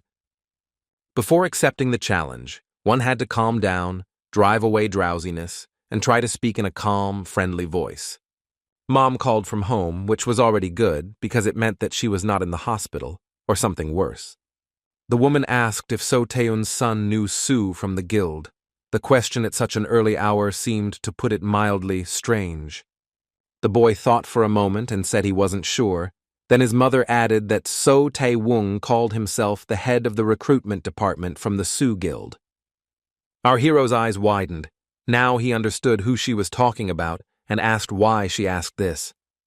An image clearly popped into his head of the said So Tae-woong driving him crazy over the phone, literally. Taking a deep breath to keep from screaming, Choi Hyun-sung waited for his mother to answer the question he had asked. Finally, the woman squeezed out the information that this man had come to their home and was now standing at the front door. The guy was seriously scared. His voice became intermittent and anxious. He asked if he had heard correctly. Mom replied that it was true, and that right now a man named So Taeun was standing outside their apartment door, and then asked if she should let him in. Our hero replied that no, he would call him himself now, and that she should not open the door under any circumstances. The woman, looking at Taeun's representative suit through the surveillance camera monitor, asked why such caution. The man came with good intentions. Choi Hyun-sung tried to smile and promised that he would definitely explain everything later. Mom replied that she understood everything, that she shouldn't overexert herself there because of them, and shouldn't work to her own detriment, as if she sensed what was going on. The guy smiled again and promised that he would solve everything right now, so that she wouldn't worry unnecessarily. Mom promised that she would try, but her voice now sounded a little more nervous than at the beginning of their conversation. When the phone rang, the head of the recruitment department of the second team of the Sioux Guild began to descend the stairs. He didn't want anyone to hear the conversation, especially the mother of the man he was trying to hunt, and a few floors below he stopped at someone's door again. Seo Tae-woong picked up the phone and greeted Choi Hyun-sung with a slightly surprised voice, adding that he had been expecting his call for a long time. He also said something about how it was better to resolve such issues in person, so it made sense to immediately arrange a meeting. Our hero was literally seething. Then his nerves gave out, and he simply asked Seo Tae-woong what he was doing and why he had come to his house. He smiled and asked to calm down first. Mr. Choi Hyun-sung had no need to worry unnecessarily. He came with good intentions. Taeun went up to the hero's apartment door again and added that he didn't intend to scare anyone, but wanted to tell his mother the truth about his father's condition. They were well aware of this in the guild. Choi Hyun-sung, with a hint of metal in his voice, reminded them that the guild was eager to sign a contract with him, not with his mother. The man laughed that this was, of course, true, but in such important matters, one should always take into account the opinion of the family. For a while, both were silent, the tension reaching such a level that sparks were about to flicker in the air. Finally, the young man replied that his family's affairs and the opinions of his relatives were of no concern to either the guild or the head of the personnel department. Seo Tae-woon sighed that the young man was very stern. The organization offered the amount he requested, but the player continued to be stubborn. Choi Hyun-sung shouted that it was truly impudent to say such a thing after being sent a mocking contract, and the man asked what was wrong with the document. Smiling, he asked what exactly had upset the young man so much that he allowed himself to speak in such a tone. The young man asked why he was playing dumb. He had consulted a lawyer, and it wasn't just some minor inconsistencies. Seo Tae-woon paused and swallowed hard, trying to think of a response to such a statement. Our hero listened attentively, but for some time no more sound came from the telephone. Finally, the guy was told that this was just a precaution. If he really was the talented player the guild wanted to get, then there would be no problems. He replied that if the organization's expectations were not met, then he would be opening his status window completely in vain. The man on the other end of the line was sweating with excitement. He then smiled and changed the subject again, asking the player to think carefully, since he represented Sue's guild. Choi Hyun-sung was silent. His face was gloomy and tense, so tense that it took a while to calm down. It was felt on the energy level. Seo Tae-woon listened to the hero's steps and patiently waited for him to respond. The guy measured out the steps according to his number, trying to collect his thoughts. He was silent, not saying a word. Finally, the young man replied that if the contract had not contained a clause about disclosing the status window, he might have signed it. He fell silent again, and the head of the guild's second team's personnel department didn't say anything either.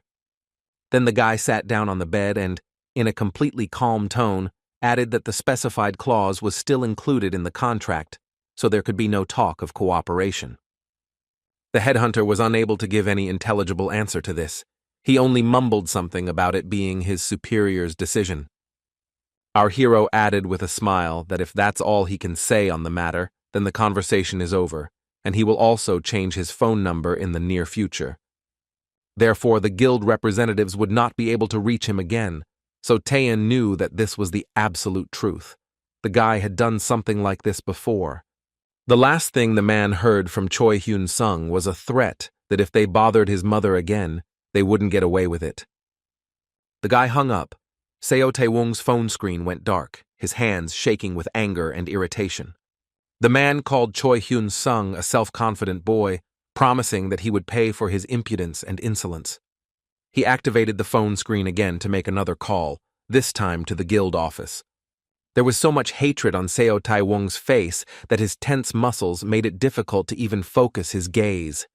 Finally, he found the right contact and dialed the number. A cheerful male voice answered, asking what the boss wanted. The man asked if it was possible to establish the contact's location and received an affirmative answer.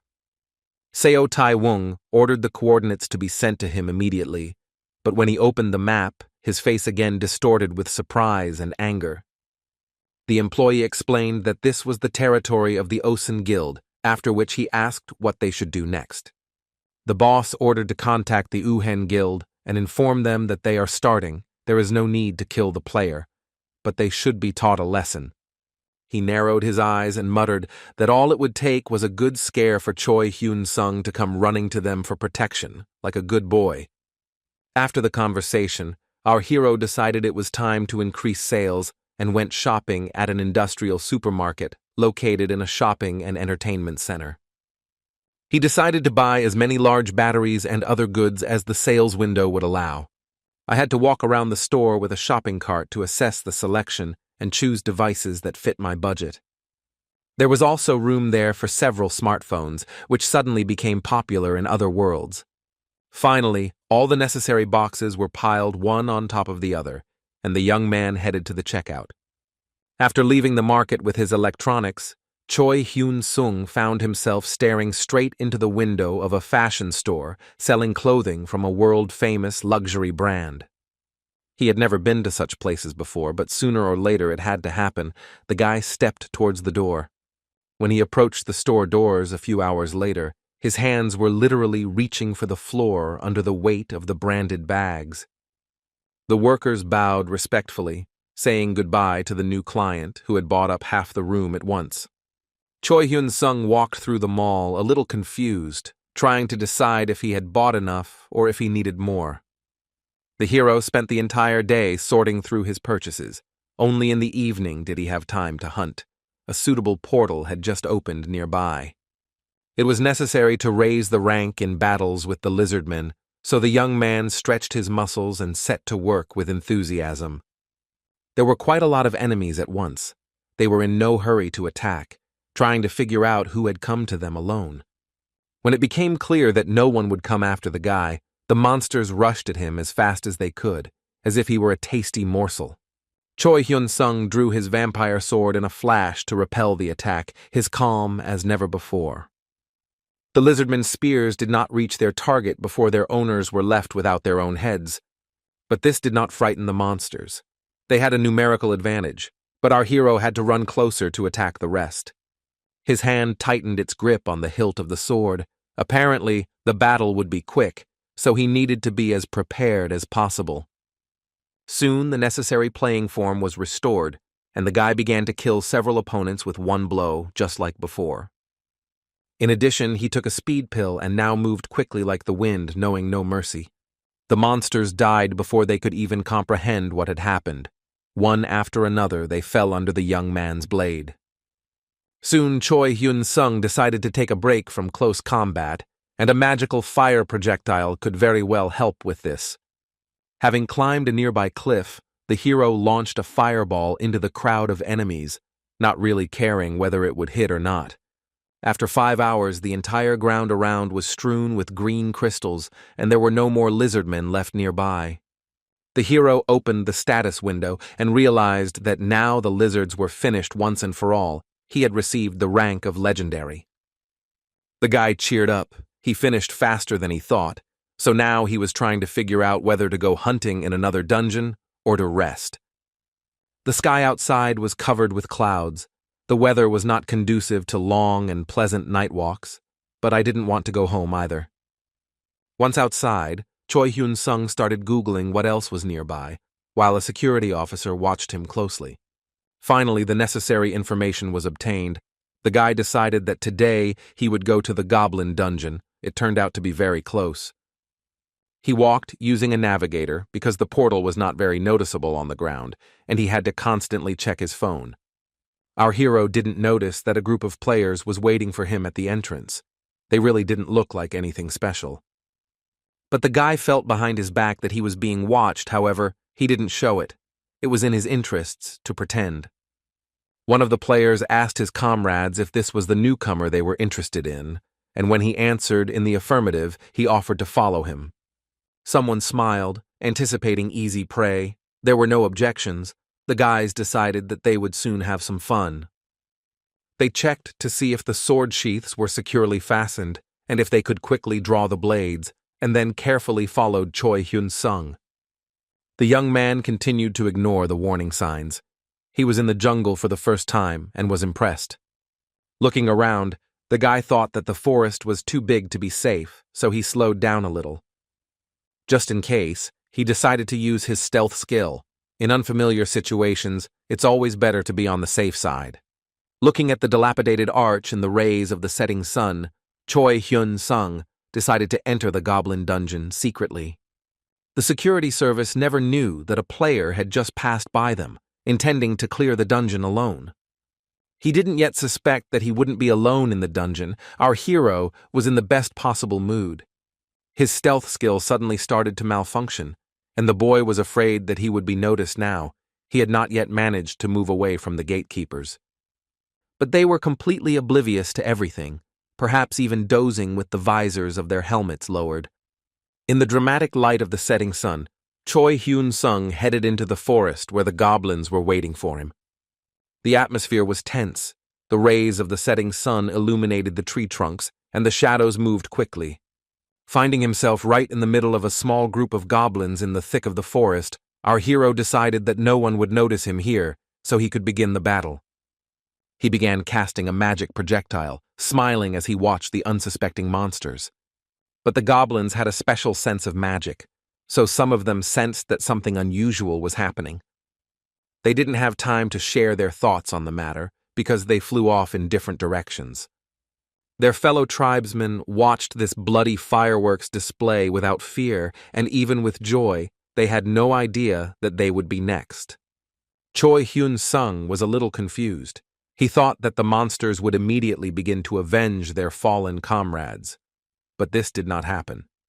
The guy decided that since this was the case, it was time to add fire, so he used a fireball, launching it as far into the forest as possible. It was practically impossible to see anything in the clouds of smoke, but the boy heard screams, and they were warlike, not frightened. Apparently, a whole crowd of opponents was rushing towards him.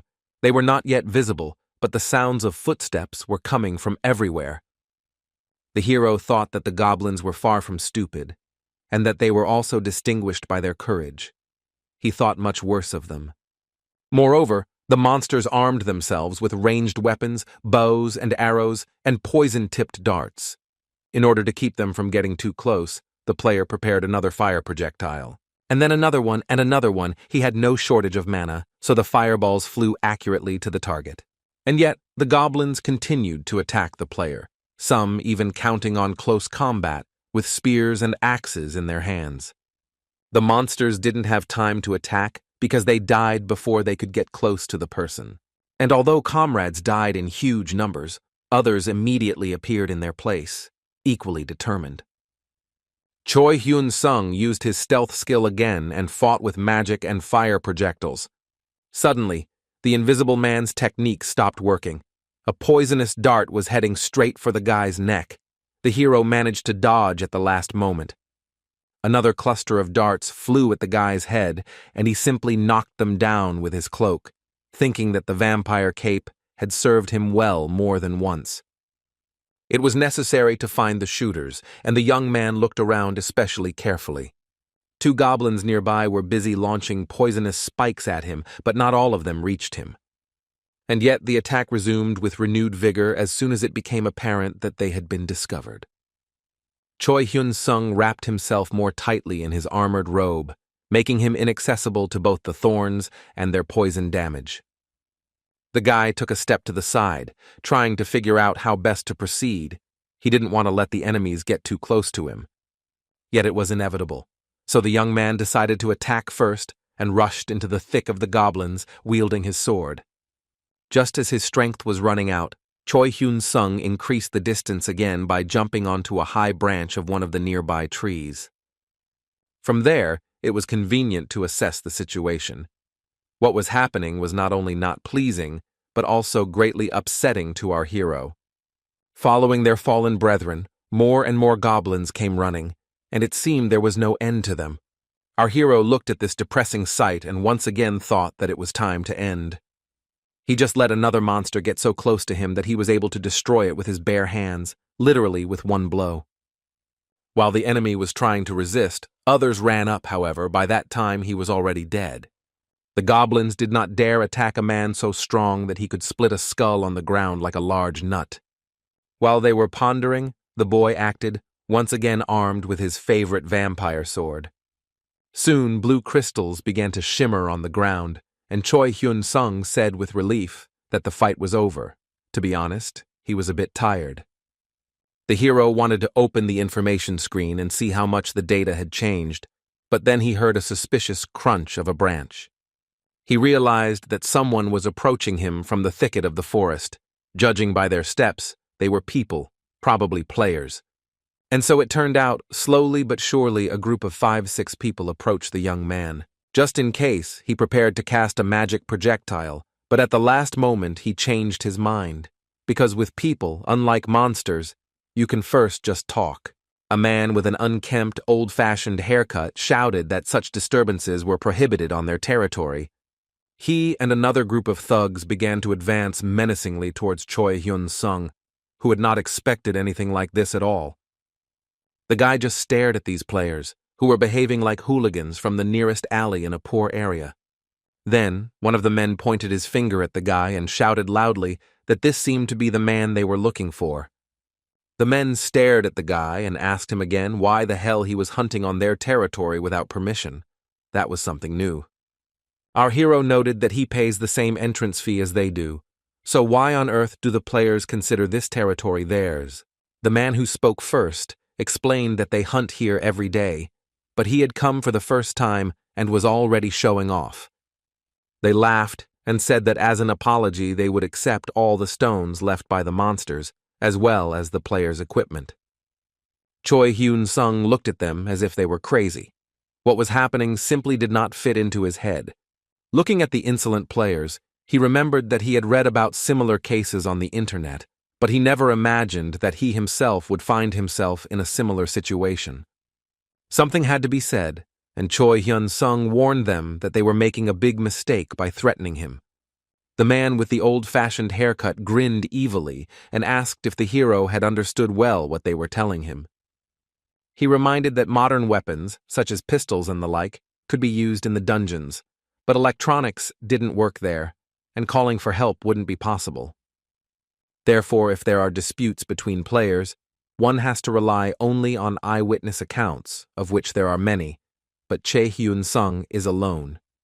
Death often befalls people in dungeons, usually attributed to carelessness and inexperience when encountering monsters. And there are people who take advantage of these circumstances to hide their criminal activities. Our hero realized that an attempt had now been made to rob him, but it could also develop into an intention to kill him. The scoundrels seemed quite confident of their own impunity. Apparently, they had been operating in this manner for a long time. The only thing the young man couldn't understand was whether they were so stupid that they couldn't see how many goblins he had destroyed. Our hero voiced the same question, calling on everyone to look around the battlefield he left behind. The bandits did not follow his advice and continued to act impudently, trying to prove to the guy that he was not their enemy. To back up their words with actions, the players reached for their weapons and rustled their cloaks. The very next second, the men rushed to attack. They did it simultaneously, counting on the element of surprise. Choi Hyun-sung continued to stand calmly and look at them as if they were idiots, his speed far exceeding his opponent's. The young man even closed his eyes out of boredom. Everything that was happening seemed so slow to him. At the last moment, he simply moved back, not understanding why not a single blow from the enemies reached its target. Where the boy's boot had just been, there was a spear sticking out. It seemed like only one of the players intended to fight for real. This thought turned out to be wrong, as two men with swords and stilettos attacked Choi Hyun-sung. Well, he had something to say in response. The vampire sword had already missed fresh blood, and the goblins weren't to his taste. With one wave of his hand, our hero repelled the attack, throwing the attackers far back. He was good at close combat. The players' weapons were ordinary, not magical, so the guy's sword simply cut their blades into pieces. After that, all that was left to do was push the men away from you. Without weapons, they no longer posed any particular danger. Choi Hyun-sung dealt with the rest of the attackers using the same method, first breaking their blades, and then striking with a kick or a punch to completely knock out the bandits but not kill them. After a while, the attackers' ardor became much less intense, and our hero stopped without lowering his fist and looked at them carefully. A new group of men, jumping out of the thicket, stopped halfway, not daring to approach him closer. To boost their morale, one of the bandits shouted that the enemy was just lucky, urging the guys to kick his ass. The players rushed to attack our hero again. They ran, not realizing that they would soon join their colleagues. The guy looked at the players again as if they were complete idiots. He didn't want to waste his time on them at all. The new striker was already flying towards the young man in a jump, so thoughts about the eternal had to be postponed until the future. The attacking man's sword was broken as quickly as all his predecessors. Putting his weapon aside, our hero prepared to knock out this fool who had dared to challenge him. The elbow hit the poor guy right in the nose, and apparently he won't be able to recover from this injury without a healing potion. The bandit began to fall to the ground, and Choi Hyun-sung was already looking around for a new target to practice his punches on. A man with blonde hair came into view. He hadn't attacked yet, but he had significantly reduced the distance with our hero. The easiest thing would have been to cut off the impudent man's head, but for now, the guy didn't want to spill any more blood by killing people. The tip of his sword pierced the robber's face a few centimeters away, and he was horrified by the thought that he could have just died. Yet Choi Hyun-sung decided to show mercy. He glared at his opponent and lowered his blade. The man took off running, spitting out a string of curses along the way, but he didn't feel an ounce of gratitude. The bandit's mouth closed only when the young man's hand fell on the back of his head, but it was too late. Choi Hyun-sung slammed the scoundrel's face into the ground with all his might. It was simply impossible to remain conscious after such a blow, just like the shape of his nose. Our hero was beside himself with anger, but still tried to remain calm. Deciding that the lesson had been learned, he turned around to walk away. The players turned out to be more stupid than he expected. A new group jumped out of the bushes and tried to attack the guy from behind. The young man opened his hiding place in the subspace, intending to put the sword there, but now he had to do the opposite. The hero did not put away his weapon, but took out a new one, a shield that could also be used in close combat. The treetops nearby suddenly rustled, as if someone was watching the battle from there. The long-haired man smiled and muttered that his boys were doing even better than expected. He looked at his huge sword leaning against the tree trunk, deciding that it was time to use it. The player's armor jingled as he emerged from his temporary hiding place and slowly walked towards the combatants. Choi Hyun-sung looked at him with some relief. An ordinary robber definitely couldn't afford such expensive armor. The young man decided that it was a dungeon security officer, so he simply stood and waited for the stranger to come closer. The long-haired man was silent for a while, thinking that it would be easier to kill the guy than to mess with him for the purpose of intimidation. At the mention of the dungeon staff, the man frowned, and it became clear that Choi Hyun-sung was mistaken. The guy already understood this himself. Everything became clear after one of the robbers called out to the long-haired man, calling him boss. Everyone froze, trying to understand how events would develop after the appearance of a new character. Some of the robbers saw this man, or rather the boss, for the first time. They did not understand that in front of them was the head of the Uhen Guild. He was known only to their leader. Finally, the long-haired player decided to speak up and asked Choi Hyun-sung if he had taken out all of his subordinates. The young man could think of nothing better to do than mutter in confusion that they started it first. At that very moment, the player's huge sword crashed down on our hero's shield, and the force of the blow sent sparks flying in all directions. The man's face expressed surprise. He didn't expect that the newcomer would be able to repel his attack so easily and simply. He stamped his foot on the ground to increase the enemy's fear.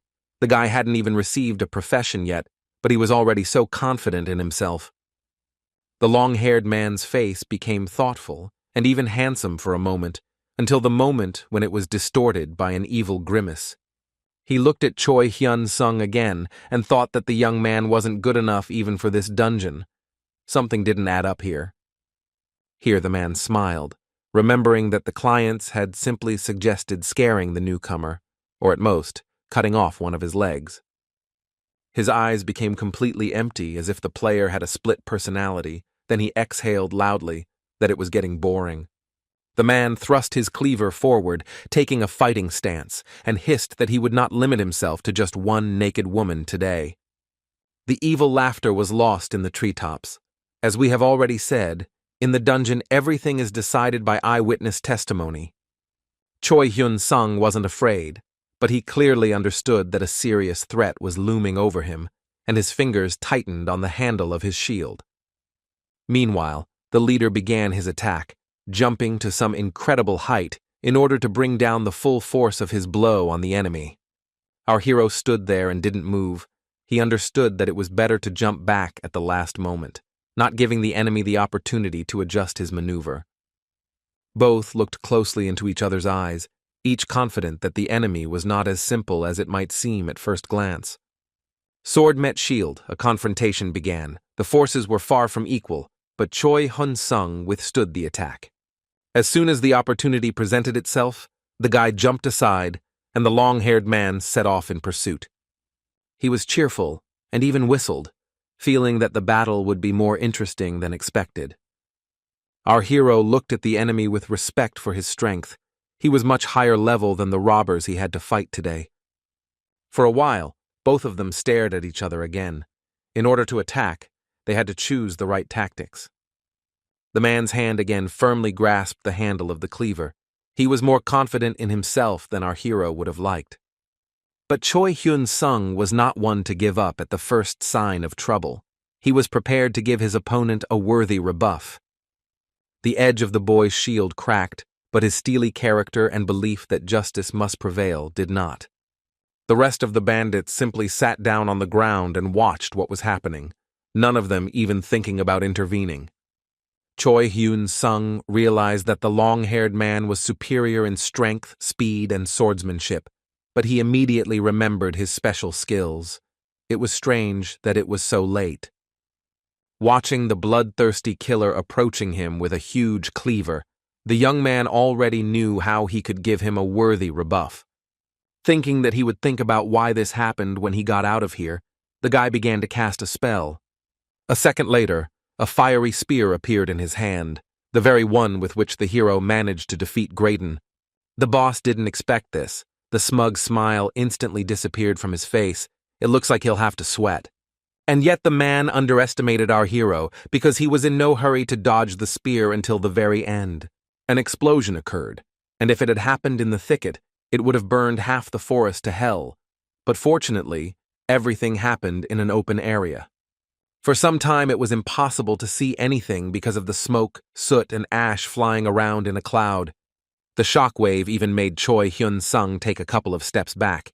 He was sure that he had just dealt a fatal blow.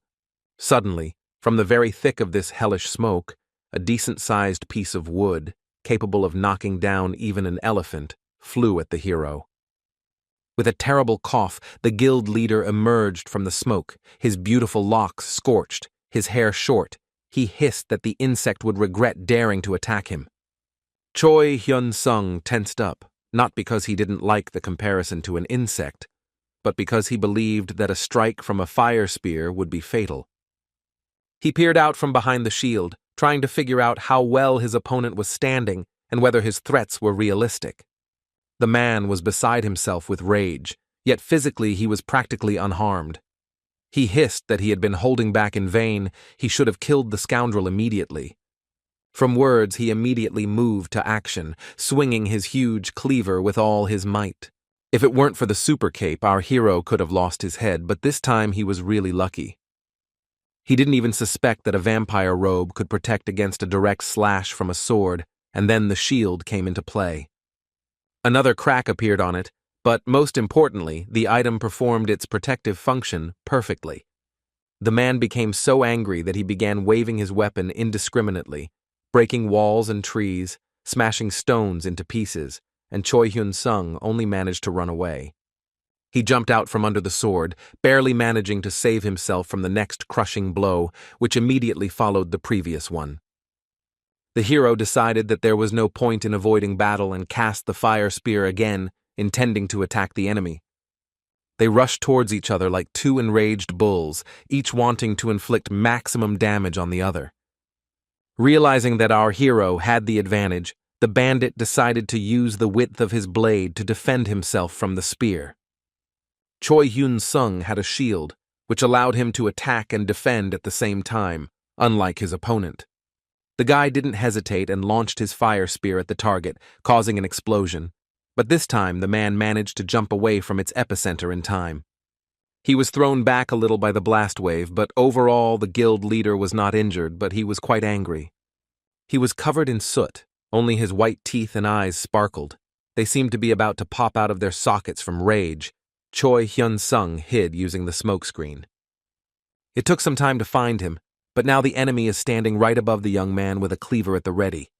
He shouted cheerfully that he had found it. The guy tried to hide as much as possible behind his long-suffering shield. The hero remembered that the tip of a huge sword had already touched his shoulder, but then the enemy had no intention of killing. Now everything was different. Therefore, Choi Hyun-sung did not wait for the attack, but jumped out from under the player's feet immediately after he realized that he had been discovered. And yet the guy couldn't stop thinking that something was wrong here. It seemed like the bandits and the guild leader weren't here to kill him. He decided that it was enough to beat around the bush and finish this murky business before it was too late. The young man moved his shield behind his back and prepared to attack the enemy once again. A new fiery spear was already shining in his hand. All that remained was to correctly calculate the trajectory along which to strike. Another explosion erupted, and once again the guild leader grabbed his wide cleaver, trying to minimize the damage, although he was already doing a pretty good job of controlling the fire. But now something was wrong, namely, a new spear was already flying towards the player, not waiting for the smoke from the explosion to settle. This time it was impossible to avoid the blow. The explosion thundered right next to the man's face, and it was quite powerful. The enemy's eyes turned white again from anger. It seemed that he was no longer aware of what was happening around him. The sky above the forest turned orange, but this time it was not the rays of the setting sun, but the glow of a fire. Taking advantage of the respite, Choi Hyun-sung activated the status panel and began frantically looking for anything useful he could buy in this situation. He found a skill book that gave a boost to all parameters for 60 seconds. It cost 2 billion points, but it was definitely worth it. When the survival instinct passive skill book landed in our hero's hands, he thought he simply had to use it in a way that wouldn't waste his money.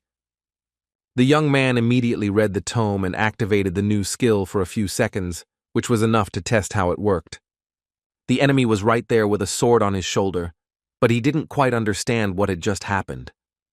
Our hero told him that there was no point in escaping and that he should just surrender if he wanted to stay alive. The man laughed. He was sure that the boy was not his equal, even if he didn't try to pretend that he didn't understand it. The young man gripped the hilt of the vampire sword tighter. He understood that he had exactly 60 seconds to completely disarm the enemy. That's why he looked closely at the blonde, trying to prevent him from attacking first, but he wasn't going to. Choi Hyun-sung made the first attack, and his opponent blocked it with a cleaver and smiled, calling the guy a stupid kid.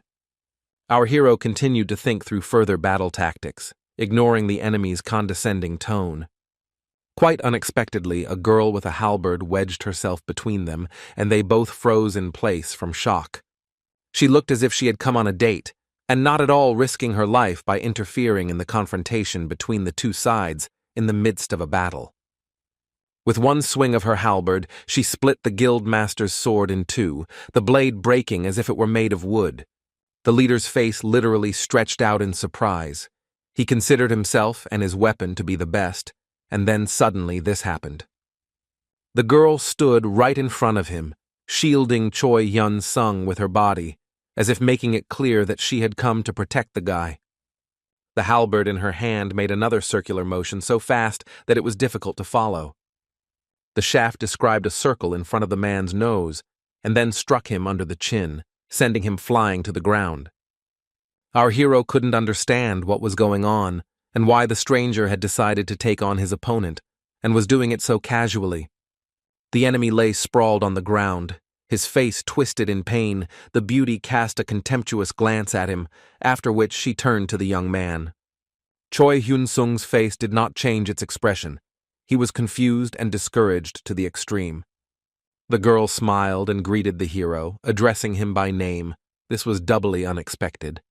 She added that during their last meeting, she was a little rude to the guy, so now she is in a hurry to apologize for it. The young man looked more closely at the stranger.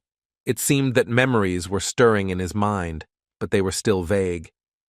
He had definitely met this beauty before, but he couldn't remember at all where and under what circumstances. Suddenly, it dawned on him that this was the same security officer from the Red-Furred Wolf's dungeon who had given him a potion of rare quality. She then pounced on him with questions about the monster, completely forgetting about the rules of decency, and then apologized when she noticed his injured hand. Choi Hyun-sung didn't feel any better when he realized what was going on. He was surprised that the beauty had appeared in this dungeon too. He couldn't think of anything better to do than bow to her and thank her for her help. This time, the girl practically saved his life. Xing Yuna, and it was she, smiled again and replied that it was she who should express her gratitude and apology to the hero, because she had been watching them from the very beginning. The young man asked in surprise what the phrase about her having been watching the bandits from the very beginning meant. The girl explained that they were talking about repeat offenders who had been wanted for a long time. Most of them had already been arrested several times, but due to lack of evidence, they remained at large. The young man replied that in that case he did not hold a grudge against her, because collecting evidence took time. The beauty laughed that she didn't interfere for another reason. She wanted to evaluate our hero's abilities. He looked at her a little surprised, trying to understand what he and his abilities had to do with it. Finally, the guy suggested that he, too, had been mistaken for a bandit and said with a smile that he didn't work with that gang. The girl looked at him with a gentle gaze and said that she knew about it, but the reason was different. Choi Hyun-sung again made a puzzled face and scratched the back of his head. He was used to receiving information in full and really didn't like to suffer, immersed in speculation. Finally, Shin Yuna decided to introduce herself. She stated her name and position, Chief Inspector of the Players Association. The beauty looked back at the portal that had appeared in the forest and explained that she had not been chasing those players at all. She had come here specifically for him, Choi Hyun-sung. But they will talk about this outside, after they escort the criminals into custody and hand them over to the law. Suddenly the girl braked sharply and asked if our hero would help her cope with this task. He nodded. But I still decided to clarify whether she was sure that these were the same repeat offenders that law enforcement agencies were looking for. The guy said that if this is true, then they should be punished with all severity, and he wants to contribute to this. He took a few steps forward and said that the dungeons should be safe enough to not be afraid of dying at the hands of people, not monsters. Shin Yuna was already heading towards the exit and replied that these were absolutely correct thoughts, and that her job, among other things, was to create such conditions. She added that these people were present in almost all the dungeons where disappearances of players were recorded. The young man clarified whether they were talking about disappearances or about the murders of those who went to clear out the dungeons. Hearing that there was no direct evidence that these were murders, but that she was almost certain that they were, Choi Hyun-sung was horrified. Here he remembered how the tip of the bandit leader's sword was right at his neck, but the decisive blow was never delivered. The enemy seemed to give him a few extra seconds to save his life, but tried not to show these intentions clearly. And the feeling that something was wrong here and that they were in no hurry to kill him was also remembered quite clearly by the young man. He told Shin Yuna that he believed that the bandits did not want to kill him, but had some other goal. The girl replied that she thought so too, but did not explain anything further, leaving the hero to be at a loss as to what to do. She looked around the battlefield and the criminals the guy had managed to neutralize with his own efforts. There were quite a few of them. Choi Hyun-sung decided to find out what the true purpose of all these people was. They couldn't have come here just for fun. Shin Yuna sighed and said that they had yet to find out, as she had no answer to that question for now. She placed the shaft of her halberd on her shoulder and added, smiling, that everything would become clear very soon, and that they would make every possible effort to achieve this. The young man only had time to think about what exactly the girl meant when she already began to act. The sharp blade of her double-sided halberd rested against the chest of a long-haired blonde, or rather, now a blonde with burnt locks. He continued to lie motionless on the ground, but Shin Yuna said that she knew the man was conscious, so he should get up immediately. The player's fingers twitched a few times, but he continued to pretend to be dead. It looked simply pathetic. The girl sighed and said that she didn't want to resort to extreme methods, but he himself left her no other choice. The sharp blade began to rip open the bandit boss's clothes as if someone had decided to peel an orange. The man screamed at the top of his lungs, opened his eyes and jumped up. He clearly didn't expect the beauty to move from words to action so quickly. She burst into loud laughter, explaining that if he had listened right away, nothing like this would have happened. The player was scared and tense when Shin Yuna asked him why he attacked Choi Hyun-sung. He then made a hurt face and said that it wasn't true. He was just trying to protect his guild members who were being attacked.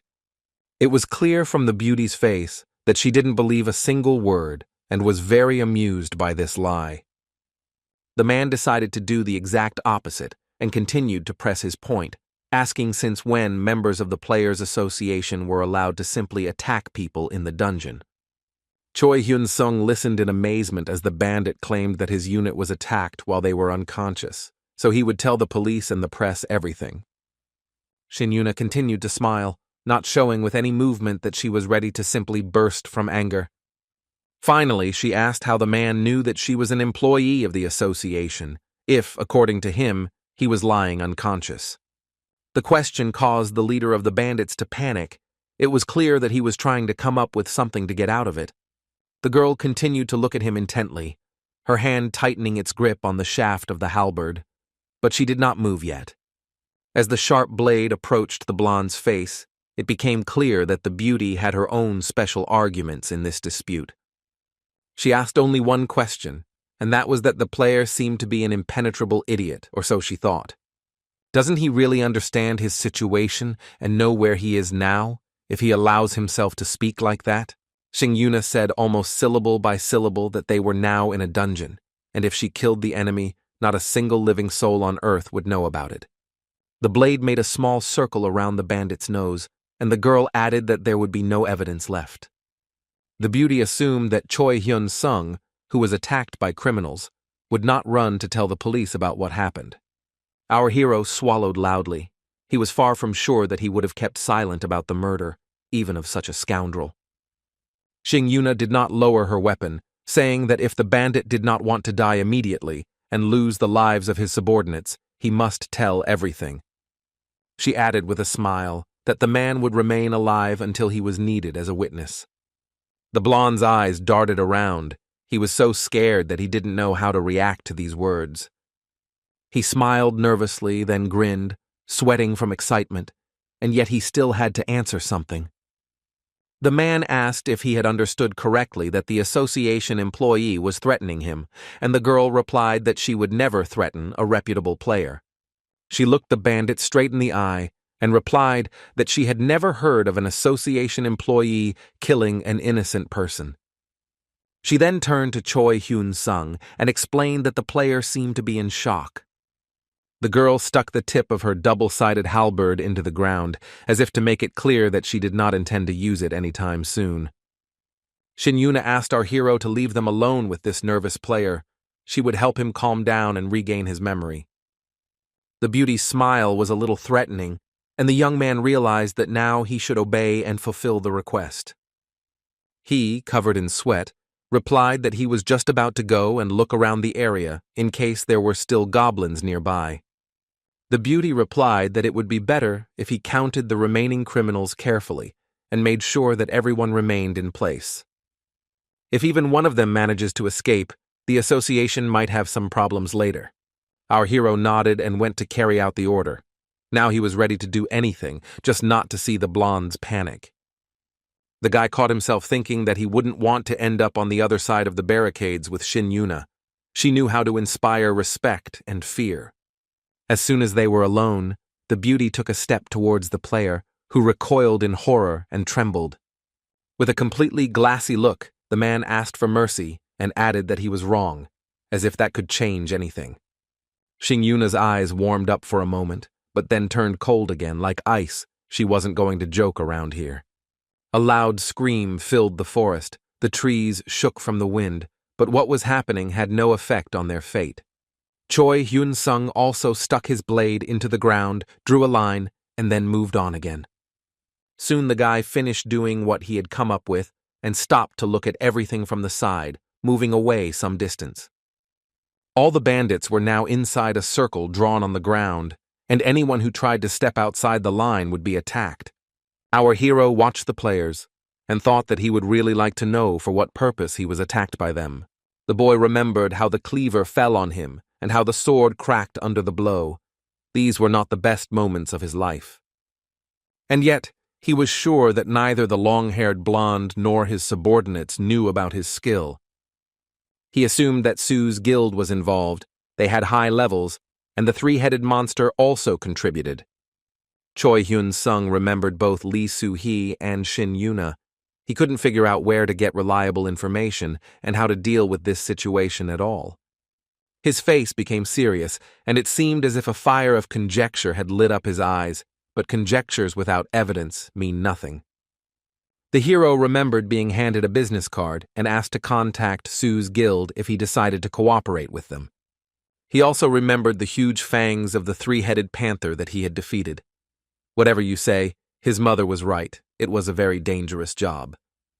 Choi Hyun-sung gritted his teeth. He was sure that Sue's guild had started all this, and he still didn't know what to say if Shin Yoon asked how he defeated Graydon. The young man realized that he had to become stronger because the Sue Guild would definitely not back down and leave him alone. He remembered Shin Yuna's face threatening to kill the player in the dungeon and realized that the association shouldn't be trusted too much either. The hero could not forget the expression of despair on the face of the player to whom the girl addressed. It seemed that the situation had become unpleasant. Choi Hyun-sung grabbed his head. He simply had to become stronger. He thought that if he became a player, all his problems would disappear, but it turned out that everything was not so simple. Then Shin Yuna called out to him and asked how long he had to wait. The young man shook his head. He calmed down pretty quickly and looked at the girl. She said that the Sue Guild was involved in everything that was happening, as he thought. The bandit and his team received orders from them to put pressure on Mr. Choi Hyun-sung to help him make the right decision. The girl added that they were planning to lure the hero away, pretending that they were not involved in this. Fortunately, this time she has enough grounds and evidence for an arrest. All that remains is to find out the personal data of all the criminals and then strike at Sue's guild, but for now the gang leader will be firmly tied up. Our hero asked with some apprehension if this was a joke, and then laughed nervously. He was alarmed. Shin Yuna also laughed, saying that it was not customary to joke about such things, but first it would be a good idea to get out of the dungeon. After some time, the portal lit up. It seemed that our heroes had managed to carry out their intentions. The association's staff received the criminals in order to escort them to the police station. One by one, the players boarded a special bus that would take them to a new life, not necessarily a better one. The police received extensive advice on evidence and clues from the association's staff. Choi Hyun-sung watched silently as it happened, unable to shake off the feeling that he was in deep trouble too. Footsteps were heard behind me. Judging by the sounds, it was a woman in stiletto heels, but she walked confidently. It turned out to be Shin Yuna, who called out to our hero, asking if he could spare her a minute. The girl tried to smile as kindly as possible, but it was clear that everything that was happening had already tired her out. The young man nodded and began to feverishly think about what the association and its employees wanted from him. It turned out that the beauty wanted to arrange a time to visit the office. The next morning, the hero went to the Players Association. Shin Yuna's office was uncomfortable and even cold. Maybe that's why she was constantly drinking hot drinks. Choi Hyun-sung looked at her silently for a while and then asked what the girl wanted to talk about. She began to think what to answer. Then the hero decided to clarify and asked why they were looking for him in the dungeon. Hearing that it was because of the situation with the three-headed monster, the young man was surprised. He thought that not many people knew about it. He then asked the next question. How did the association know that he was in the goblin dungeon? Shin Yuna replied that they looked at the records. They know who and when enters any dungeon. A cup of tea appeared in front of the guy. He stared at the drink for a while, not daring to take a sip, but his throat was starting to itch from excitement, so he had to take at least a couple of sips. The hero asked if this was a violation of the law, to which he received the answer that not at all. The association rightfully possesses this information. The beauty placed the cup on the table and added that the state had granted the organization this right. They also have the authority to request any information about players if necessary. By the way, it's time to talk about the three-headed monster. Then the girl continued to say something, but our hero did not hear her. He simply watched the movement of her lips. He seemed to be in a stupor, hypnotized by the sound of the beauty's voice, but in reality he was thinking that he had gotten himself into trouble. Shin Yuna noticed that the guy looked confused and offered him some tea, taking a sip from the cup herself. Choi Hyun-sung continued to sit and not move. Silently watching the girl and her movements, it began to irritate him.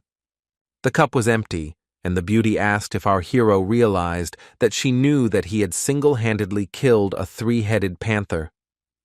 The guy continued to sit there with an absent look and a completely glassy gaze, but then he simply nodded. Xing Yuna said that she had guessed this almost immediately, so she decided to conduct an informal investigation to find him and assess his abilities. The guy's eyes widened again, and it seemed as if he had lost the power of speech for a while and was never able to regain it. The girl added that a situation with criminals then occurred, and she once again apologizes for not intervening immediately. She added that she was convinced that he had destroyed Graydon when she saw his battle with Jang Woo-hyun, or rather, the Fire Spear. So let her not even try to deny that he, Choi Hyun-sung, killed the three-headed monster. It's obvious to her. For a while, the boy and girl simply looked at each other. It was clear that they did not feel any hostility. Finally, the young man asked if it was a crime that he had hidden the fact that he had killed that monster, and the beauty replied that, of course, it was not. She explained that she was looking for him mainly to reward him for the work he had done, since this was a difficult task of national importance. Shin Yuna spoke with such confidence about this award that there was no doubt about her sincerity. The young man nevertheless asked again whether he had understood correctly that he would receive money for this three-headed monster. The beauty confirmed that it was a lot of money, and then smiled again and said that, among other things, the association had an offer for him. Choi Hyun-sung wearily asked if they would like to accept him into their ranks, and the girl nodded that they did. Our hero stated quite honestly that he had absolutely no desire to join any organization. Smiling, Xing Yuna replied that she knew he would say exactly that, but let him at least listen to what they had to offer. The deposit amount will be the same as in the Sioux Guild, namely 100 billion won. In addition, by becoming a member of the association, you can receive additional bonuses. From the removal of the obligation to pay taxes to free rental equipment, the guy was thinking. He then asked if it was mandatory to show the status window and was immediately told no. Shin Yuna added that this is not necessary. Instead of displaying the status window, you can simply take the test. Choi Hyun-sung was surprised and asked what kind of test it was, and was equally surprised to hear that the test was very easy. It will be necessary to answer the questions of the person whom Xing Yuna will indicate completely honestly. Having said this, she became much more serious. The young man's eyes widened. He thought that in front of him was an investigator or something like that. This skill has nothing to do with martial arts. It is usually mastered by police officers or investigators. The skill is called contact of truth. If the person being interrogated tells the truth, then nothing much changes. Everything goes on as usual. He will answer your questions, and after the procedure, he will calmly get up from his chair as if nothing had happened. If the person being interrogated starts to lie, the situation will develop in a different way, and not always pleasantly. The body of the person being interrogated will begin to emit a red light. This is a sure sign that his words are not true, and therefore it will not be possible to evade punishment. Choi Hyun-sung asked why they went so far if they wanted to hire him. They could hire a high-level player under the same conditions. It turned out that high levels are not all the same. After these words, our hero began to suspect that not everything was so simple. Xing Yuna explained that a high level and unique skills usually come with a guilty conscience, and they are concerned about reputation. The young man understood what she was getting at, but he had his own thoughts on the matter. The hero asked if the reason was to bypass the 20-level rule. The girl replied that he was partly right. It was clear that such insight was not expected from the player. The guy replied that he didn't know how to get around this rule and asked if the association would change its mind about hiring him. He was sure that he would be rejected, but was surprised to hear that he would not change his mind. In 3 months, the player had shown incredible progress, which was enough to invest 100 billion. The young man began to get very nervous. The Sioux Guild and now the Players Association had started a real competition to lure him in. He suddenly thought that if they found out, then other large organizations would most likely soon be informed too and start pestering him. Remembering what Kim Dong-soo had done, Choi Hyun-sung decided that this absolutely could not be allowed to happen. At this point, Shin Yuna asked him what he had decided, and our hero replied that he agreed to become a member of the Players' Association. The beauty laughed that he would not regret his decision to accept their offer. It was really very good. Footsteps were heard in the corridor. It was again the gait of a woman in heels, and the guy guessed from the sound that someone would join them. Shin Yuna introduced the employee she had already told the young man about. The test shouldn't be delayed too long. Thinking that he would now have to answer questions he had no idea about, our hero became nervous again. The very next moment, the stranger activated the contact of truth skill, and her fingers glowed with a barely noticeable pink light.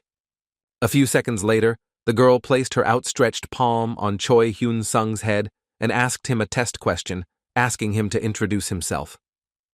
He responded, after which Shin Yuna asked if the player agreed to take the test, which was strange considering it had already begun. Nevertheless, the young man considered it necessary to loudly and confidently announce that he agreed. Apparently, protocol required it. He was shown the position he should sit in and warned that a message would appear before his eyes, which he would also need to confirm. The girl explained that to do this, you just need to press the yes button on the panel, and then the process will be activated. She concentrated and loudly announced that the truth contact procedure for Choi Hyun-sung was beginning. A message appeared in front of our hero that the skill had been activated and he could accept it or refuse it. The guy didn't rush. He suddenly thought that he didn't like what was happening at all. There was bound to be a catch somewhere. And yet he pressed yes. His face lit up with pink-orange magic, like a tree before Christmas.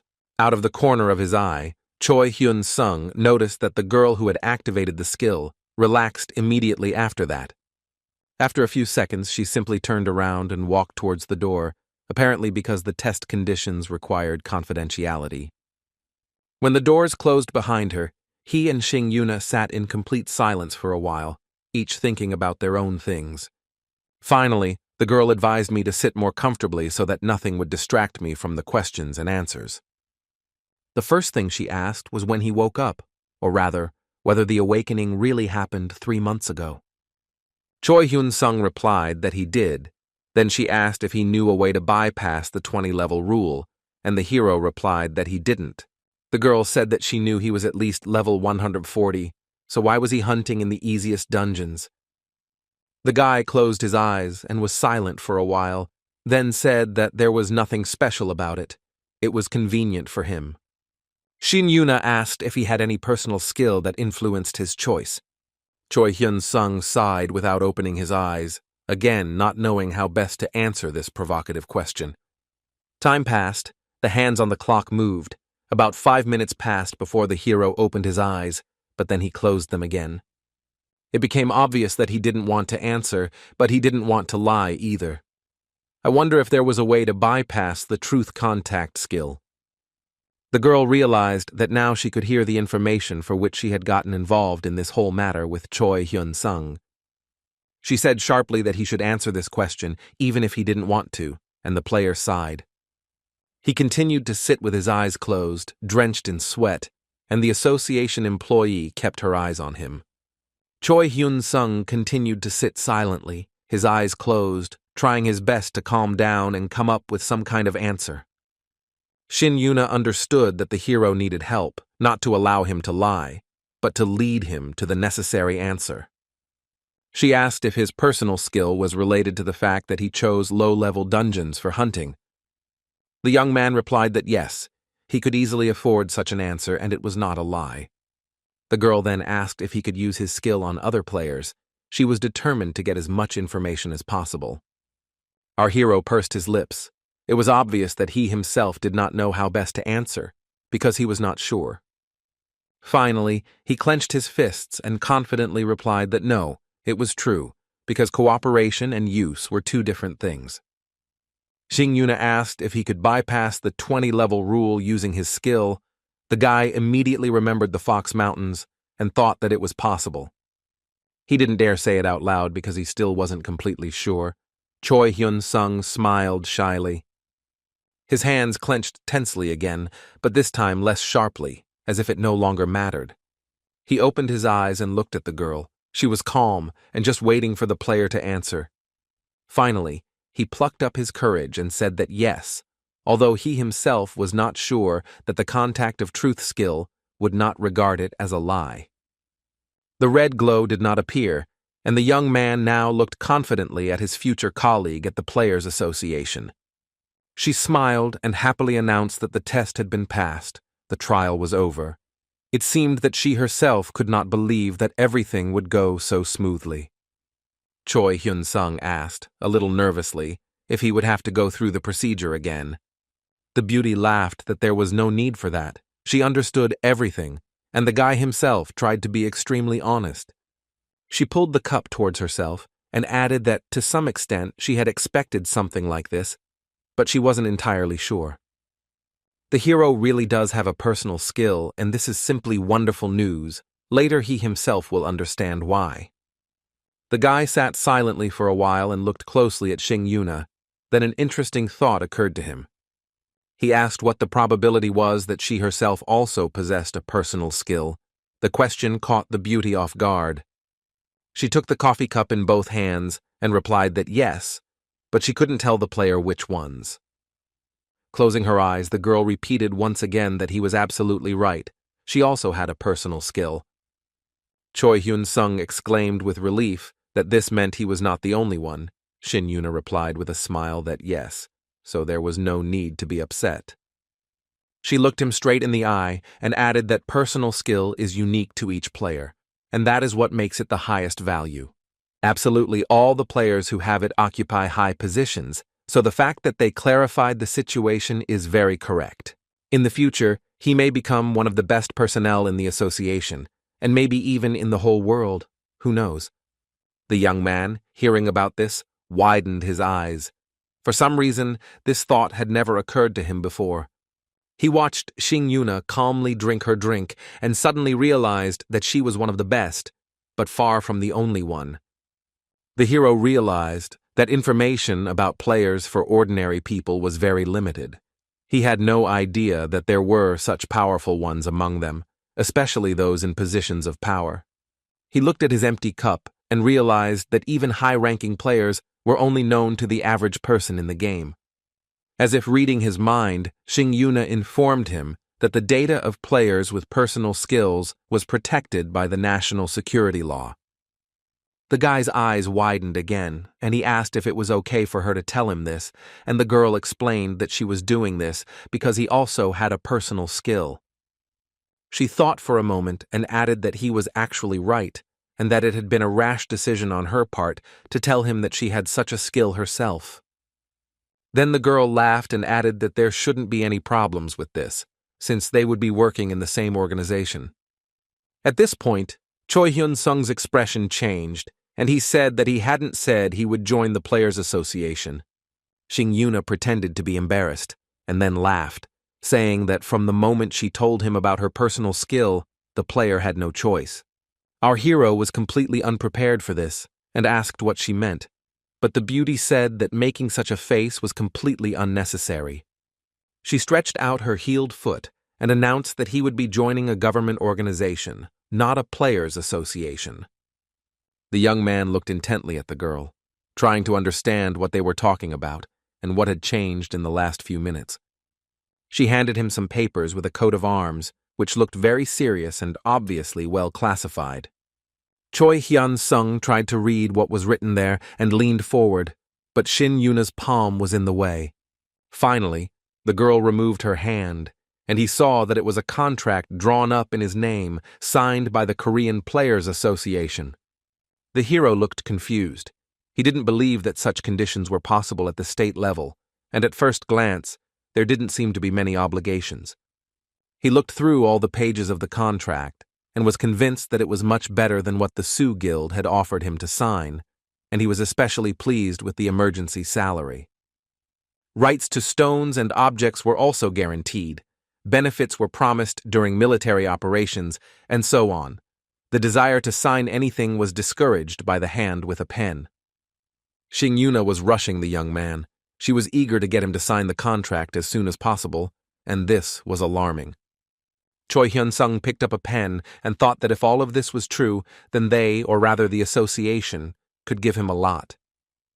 There was a huge fly in the ointment in this whole barrel of honey. The contract was for life, and this smacked of slavery. Choi Hyun-sung asked the girl if all the association players signed up to such conditions. She laughed and replied that, of course not.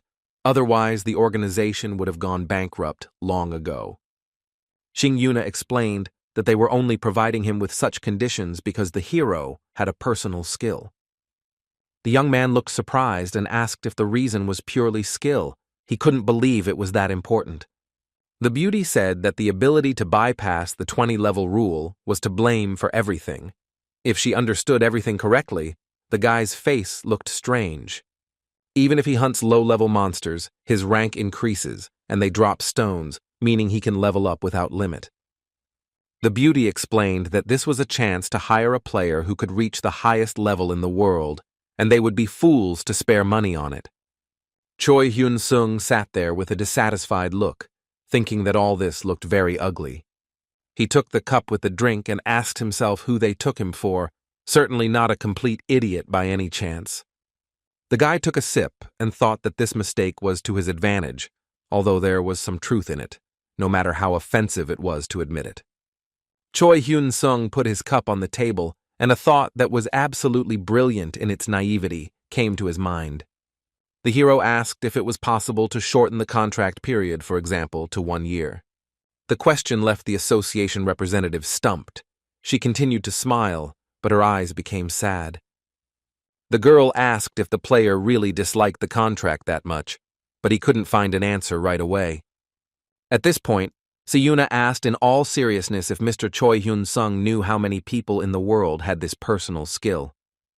Our hero thought for a moment and said that he had no precise information.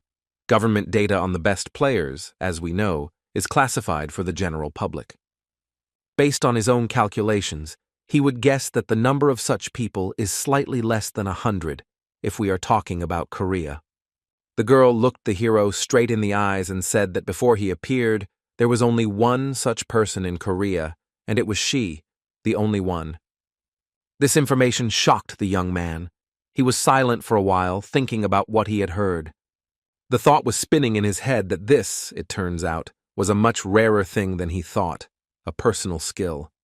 Shin Yuna continued that she understood that the contract term was not satisfactory, but the organization simply could not allow such a player to be recruited by a guild or another country. Choi Hyun-sung remained silent. For some reason, it did not occur to him that he had now become a unique person in the whole world. The beauty explained that this is precisely why they improved the terms of the contract as much as possible and changed its term to lifelong. If the guy wants anything else, just let him hint, everything will be fulfilled. They can offer him a lot. The young man simply said once again that he would like to change the contract term from lifetime to 1 year. The girl asked him, embarrassed, if he understood that this was a completely impossible request. Our hero suggested changing the deposit amount. He would be happy with something 10 times smaller. 10 billion is a good amount of money. Shin Yuna laughed. Even if the answer to his original request would be the same, it was impossible. Choi Hyun-sun asked if it would be possible to change the sentence to 2 years in that case.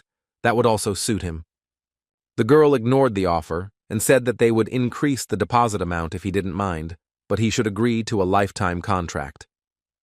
For a while they sat in silence opposite each other, trying to guess what the other was thinking about. The heroine actually thought that a 2-year contract would be a great option for the guy, but it was doubtful that the management would go for it.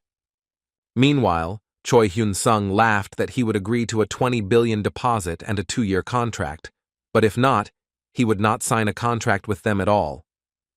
The girl looked at him reproachfully, and our hero explained that if everything worked out as promised in 2 years, the association would be his priority. The cup was empty. The sheets of the document continued to lie on the table, and no one was in any hurry to sign them. Finally, Shin Yuna asked if the young man was planning to emigrate to another country. She saw no other explanation for his decision. He replied that no, he loved Korea and was ready to work for its good, but he just didn't like to obey. That was just his character, and besides, he knew too little about the association. The girl once again stated that this agreement had more benefits for him than responsibilities, to which the guy replied that he didn't think so at all. The beauty sat and looked at him with a sad look, and all she could think about was that no one, for example, had ever thought of offering her such a multi-billion-dollar deposit at the time. Choi Hyun-sung also thought about money and caught himself thinking that just 3 months ago, he didn't even always have enough money for coffee. Here the hero's gaze fell on the papers, and he realized that even if this were so, he could not allow money to shackle his freedom of action. He picked up his cup again and decided that all he needed now was a secure nest that could hide and protect him. Choi Hyun-sung took a sip and decided that if he liked everything, he could always renew his contract with the association, but he wouldn't blindly agree to cooperate for life. The young man told Shing Yuna that he would re-sign the contract with the association under the same conditions once he was sure that everything was fair, as this would not harm the organization. The guy even suggested considering this 2-year contract as an internship period. The girl looked at him without blinking. Finally, the beauty closed her eyes and sighed loudly. It looked like she had been persuaded. As an employee of the organization, she is obliged to notify management about replacing this contract with an internship agreement with similar conditions. Such a decision is not made alone. Choi Hyun-sung understood this perfectly well, so he simply nodded. Shin Yuna, with a dazzling smile, asked the player to wait a little. She would discuss everything and return. The young man smiled in response and calmly said that he had time, so why not wait a little? The clock on the wall continued to count down the seconds, but in reality, quite a lot of time had already passed. Our hero had already started checking the time on his phone. Shin Yuna had been absent for so long that it was an alarming signal. Finally, the girl returned to the office and reported that she had conveyed the player's wishes to the management in full. And the organization had a countercondition. The girl looked pleased and even inspired. Choi Hyun-sung asked curiously what this was all about, eager to know what the bosses had come up with this time. The girl placed the papers on the table and informed him that when he received offers from guilds or other countries, he was obliged to inform the Korean Players Association. Our hero had nothing against it, so he smiled and agreed to fulfill this point of the agreement. Shin Yuna added that if they offer him similar conditions, the player will be obligated to sign a contract with the Players Association, not another organization. And Choi Hyun-sung didn't see any particular problem with this, so he said that this is exactly what they would do in these situations. He put his signature on the document, where his name was already printed, and then looked at the girl. Shin Yuna extended her hand to her new colleague and said that she very much hoped for their fruitful cooperation. The handshake sealed the agreement and the good relationship between the young people. There was no doubt that they would be exactly like that. The young man replied that he was ready to become a good comrade for the next 2 years and work together for the good of the country. From the girl's expression, he realized that everything was just beginning. She declared that since the contract had been signed, it was time to get down to business. The first thing she needs to do is change his items. This is a pleasant process that she would like to take part in. The beauty confidently stated that all of the hero's equipment was currently rented, and he scratched his ear, not knowing what to answer, since he also had personal items. Finally, Choi Hyun-sung decided to confess that he had a sword and robe of rare quality that he obtained from the dungeon. Shing Yuna happily announced that in that case, they would replace all the equipment except for these 2 items. The guy asked to postpone the procedure until tomorrow, and the next morning he arrived at the association building to update his equipment.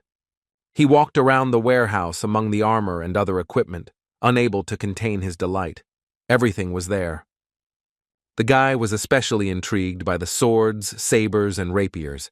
It was clear that they were of the best quality and probably had magical properties. Choi Hyun-sung followed Shin Yuna through the halls and couldn't imagine that he could choose anything for himself here.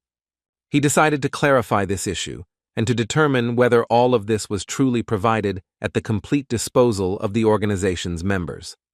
The girl replied that not quite, but she remained completely calm, as if this was self-evident information. It turned out that the player has the right to use only those items that correspond to his rank. The hero looked a little puzzled. From his face, the beauty realized that she had thrown the guy into some confusion with her words. She turned around and said with a smile that Choi Hyun-sung was an exception to this rule. The young man muttered that, so that's how it was, after which he laughed a little nervously. He still hadn't gotten used to his special status. He took a few steps forward and stopped when he saw a magical velour jacket that gave +5 to dexterity with a note that it was stronger than it looked. Choi Hyun-sung's face showed genuine interest. He wouldn't mind having such an item in his wardrobe. Having opened the information board, our hero began to study the descriptions of all the items of clothing that were hanging on the rack. What was indicated, there was not quite what he expected. The guy reached for the jacket, which he liked primarily for its appearance, and thought that he needed to choose more carefully. When the job was done, the colleagues went to a cafe.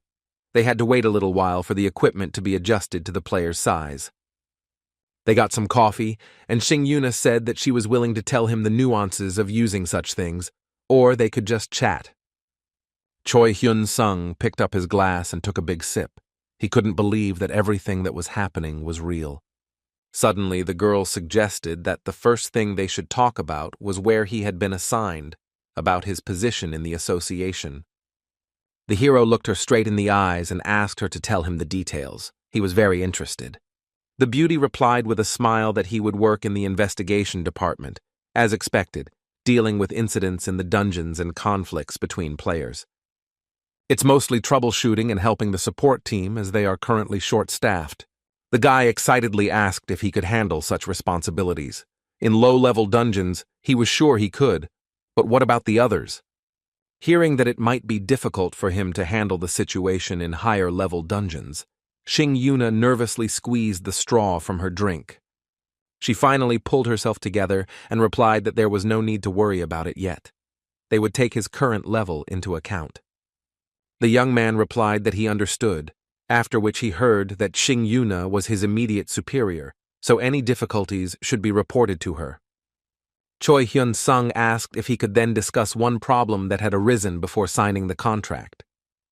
The girl replied that of course let him tell her what the matter was. She was always ready to help a colleague. The hero explained that information about the number of stones he earned and sold somehow fell into the hands of the Sao Guild. They knew about all the dungeons he had visited. For a while, Xing Yuna just sat there, looking at her glass of drink, thinking about what she had just heard. She then promised to gather information regarding the matter, conduct an investigation, and put pressure on Sue's guild. Our hero didn't expect her to react so calmly and asked if his boss wasn't surprised. She replied that this wasn't the first time. She added, a little confused, that she was ready to deal with Sue's guild right now, but for now she personally did not have enough evidence and influence. Choi Hyun-sung thought about it. For some reason, he thought that a government employee should have more authority. At this point, Xing Yuna added that Mr. Choi Hyun-sung would also be provided with a place to live, and the guy looked up at Xing Yuna. He smiled and waved his hands, saying that he led a nomadic lifestyle and therefore did not need housing. The beauty was surprised and suggested that it was a bit difficult. Maybe it would be better not to refuse the association's offer. The hero laughed in confusion and began to sweat from nerves. He was frightened by such persistence. Finally, without looking the beauty in the face, he asked whether the organization was so generous because of the extracurricular work. The girl replied that there was some truth to this. They really did not have enough labor available to respond to a call at any moment. Therefore, she asks to notify her personally about all her movements if she wants to refuse the housing provided. It was clear from the guy's face that he was in shock. The boss explained that this was necessary so that she could select tasks for him based on his current place of residence. She handed over the card and added that the association would cover all housing and other household expenses. Choi Hyun-sung was stunned and asked if it was like that for everyone. which made the girl laugh, and she couldn't hold back her laughter. Shin Yuna explained that this only concerned him personally, so he shouldn't spread the word too much, otherwise other players would start demanding the same treatment. Officially, this will be recorded as compensation for frequent job changes. The hero thought that they were well prepared. He couldn't think of anything better to say than to thank her for her concern. The situation was becoming a little awkward. The beauty winked and said that it was the least they could do to ensure that the contract would be renewed in 2 years. Our hero felt awkward and blushed. He had not yet thought about what he would do after this period had expired. They returned to the association building to try on new clothes and equipment. The hemming didn't take long. Choi Hyun-sung felt great in the new jacket. He kept touching the fabric. It was very unusual, light but durable. After looking him over, Shin Yuna was satisfied. The young man assured her that everything fit him like a glove. The boss handed him an association membership card and asked him to keep it with him at all times. This request caused the hero some confusion, which became even greater after the player heard that he now had the powers of a member of the oversight team.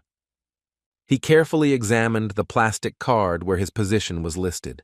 There shouldn't be any unpleasant surprises this time.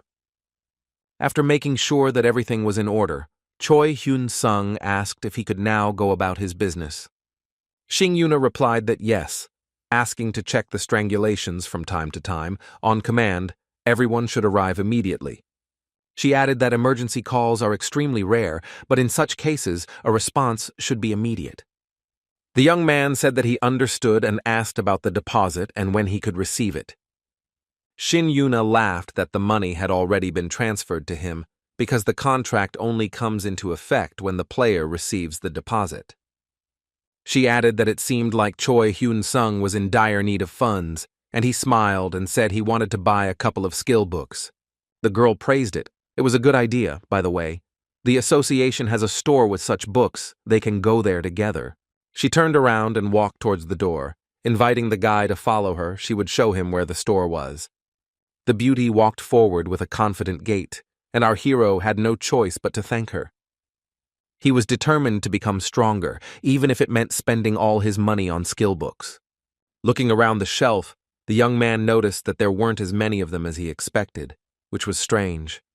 Shin Yuna replied that skill books weren't in high demand, so they were rarely replenished. The girl smiled that as soon as something worthwhile appears, it is immediately bought, and the unsaleable goods are left to gather dust on the shelves. She winked and added that their selection was a little smaller than that of the official auction house. Choi Hyun-sung began to look around, thinking that the lack of taxes made shopping more enjoyable. He liked the interior of the store, but he should have looked at the goods, not at the furnishings. Soon the shelf with books was empty. He took them all. The boss asked why so many. It was not a very effective way. Our hero laughed, replying that even if that were the case, he would someday find a worthy use for these books. A message appeared that his immortality passive skill had been upgraded to a uniquely rare level. Shin Yuna smiled as if she had seen this and hurried to say goodbye. Finally, she gave Choi Hyun-sung the car keys and clarified that the car was insured, so he could feel free to use it as he wished. The young man got behind the wheel and joyfully wished her all the best, and the beauty thanked him. She had to go and talk to the president of the Korean Players Association, and he immediately stated that 2 years was a short period of time. The girl asked if it was really so important to sign a lifetime contract with Choi Hyun-sung. The man replied that he was upset. They should have done this and not coddled the player, even if he had personal skill. Shin Yuna put on a poker face and said that the boss was thinking more about money, but he countered that this was not the case. He reminded that they also improved the conditions in her contract. Wasn't that enough to allow her to do her job peacefully? The girl closed her eyes as she listened to him say that although she had a lifetime contract, she received a decent salary, and in general, it was a sin to complain. Then she looked at the man and reminded him that she had initially been paid pennies, and he made a face as if he had no intention of paying for the mistakes of the past. Shin Yuna remarked that if she hadn't insisted, she would have been left with nothing, and she also deeply regretted not having demanded that the agreement's term be changed like Choi Hyun-sung. The president barked that they shouldn't compare themselves to the guy. Her situation was new to them, otherwise they wouldn't have known about the existence of a special skill. The beauty stated that this was precisely why she should have been treated better, and the boss replied that that was what they had been doing. For example, she made many concessions with the contract for Choi Hyun-sung, as she wanted. Isn't that enough? If she hadn't intervened, the guy would have received a lifetime contract with a deposit of 10 billion. Shin Yuna noticed that the guy would have refused and gone to the competitors. The president yelled, wondering if he thought the girl was threatening to leak information to foreign associations or guilds. Shin Yuna countered that she was not making a threat, but was saying that there was a high probability of such a development. The boss said that he had known her for some time, and the beauty retorted that then he should have guessed what she was thinking. The man replied that he didn't, and then she explained that she wanted to change her own contract so that the term would be 2 years. The president once again stated in a firm voice that this was completely out of the question, and that he did not even hope to pull off such a thing. He folded his arms and declared that if she hadn't resisted, they would have found a way to enter into a lifetime contract with Choi Hyun-sung at any cost. All that Shin Yuna could squeeze out of herself on this matter was a curse. Calling the boss a scoundrel, she decided to end this conversation. It was clear from the president's face that he was not too upset, but he did not intend to listen to such things anymore. He stated that he was doing this not for personal gain, but for the good of the country. Is it really so difficult to understand? The boss added that none of this would have happened if Choi Hyun-sung had signed a lifetime contract, but the girl said that it would have been better if the hero had not signed it at all. The president leaned back in his chair and rolled his eyes, groaning that he didn't understand why this was happening to him, his hands flying up to his face. Shin Yuna looked at this scene and simply said that if he didn't like it, he should just cancel her contract and be done with it. The man straightened up and looked her straight in the eyes, after which he said only one word, "No." The beauty sighed and turned around, heading towards the door, a question flying behind her about where she was going. The girl replied that she had to work in such a voice that sweat started streaming down the boss's face. He realized that she was simply furious. The day was fine. White fluffy clouds floated slowly across the blue sky. Nothing foreshadowed trouble. Our hero just transferred 1 billion to his mother, which should have been enough for 10 years, given their lifestyle and his father's medical bills. Choi Hyun-sung looked at the confirmation from the bank and was satisfied. For the first time in a long time, he felt truly good. Then he thought about a new job. In order not to arouse suspicion, he bought only one skill book related to restoration. You need to improve your passive immortality skill without attracting too much attention from others. He went to the library to sit in a secluded place and see how many more books would be needed to improve it. Information on the topic appeared on the screen, and the young man began to study it closely. He had plenty of time. I managed to find a few more books that improved this skill, but their cost was so high that it made me think twice. One of them was of a rare rank. Like immortality, even if you don't manage to learn it, it will still be nice to have it in your arsenal. Choi Hyun-sung's eyes widened when he looked at the price of this book, but he still decided that this was a purchase he had to make. He heard that such skill books were always active, so they were in high demand, but active skills, according to Shin Yuna, were not so popular. This information surprised our hero, since his primary interest was in passive skills. They said goodbye warmly, and the young man walked towards the house, thinking about his next steps. The hero decided to buy everything that was of rare quality and higher, putting the purchases in the subspace. He thought that he had spent a lot of money today, but it was worth it. Having closed the portal, Choi Hyun-sung decided that he would not stop there today. If he was going to do something, he would do it to the fullest. He suddenly had the idea to spend points, but to buy absolutely everything that would help raise the immortality skill.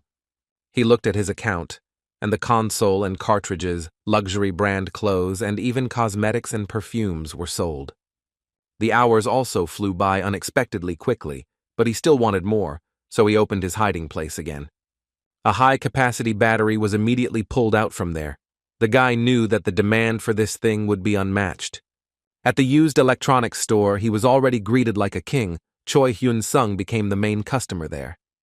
Despite the fact that the guy was wearing a mask and dark glasses to disguise himself, all the staff immediately bowed in greeting. Our hero inquired about the batteries and was told that they remembered the order well, but all that remained was to check whether they had delivered everything. Soon, Choi Hyun-sung was shown all the batteries in full and was told that everything had already been checked and charged, as he requested. Almost immediately, the batteries departed into subspace. Those present watched the process of movement, as if mesmerized. The young man adjusted his dark glasses and added that he would have one more request today. Turning to leave, he asked if the store could repeat the order, also with a full charge. The staff happily assured him that everything would be completed as quickly as possible. It couldn't be otherwise. The manager added that they gave the client a discount because he always pays with points. If he needs anything else, he should contact them. The guy smiled, although it was almost imperceptible, thanking him for the excellent service and promising to call. When he returned to his motel room, it was evening, and the day had been long but quite pleasant. The first thing the guy did was study sales statistics and reviews of the products that had been purchased. He was constantly bothered by memories of what happened in the dungeon. The image of the long-haired blonde man wouldn't leave his head. He wondered who he was.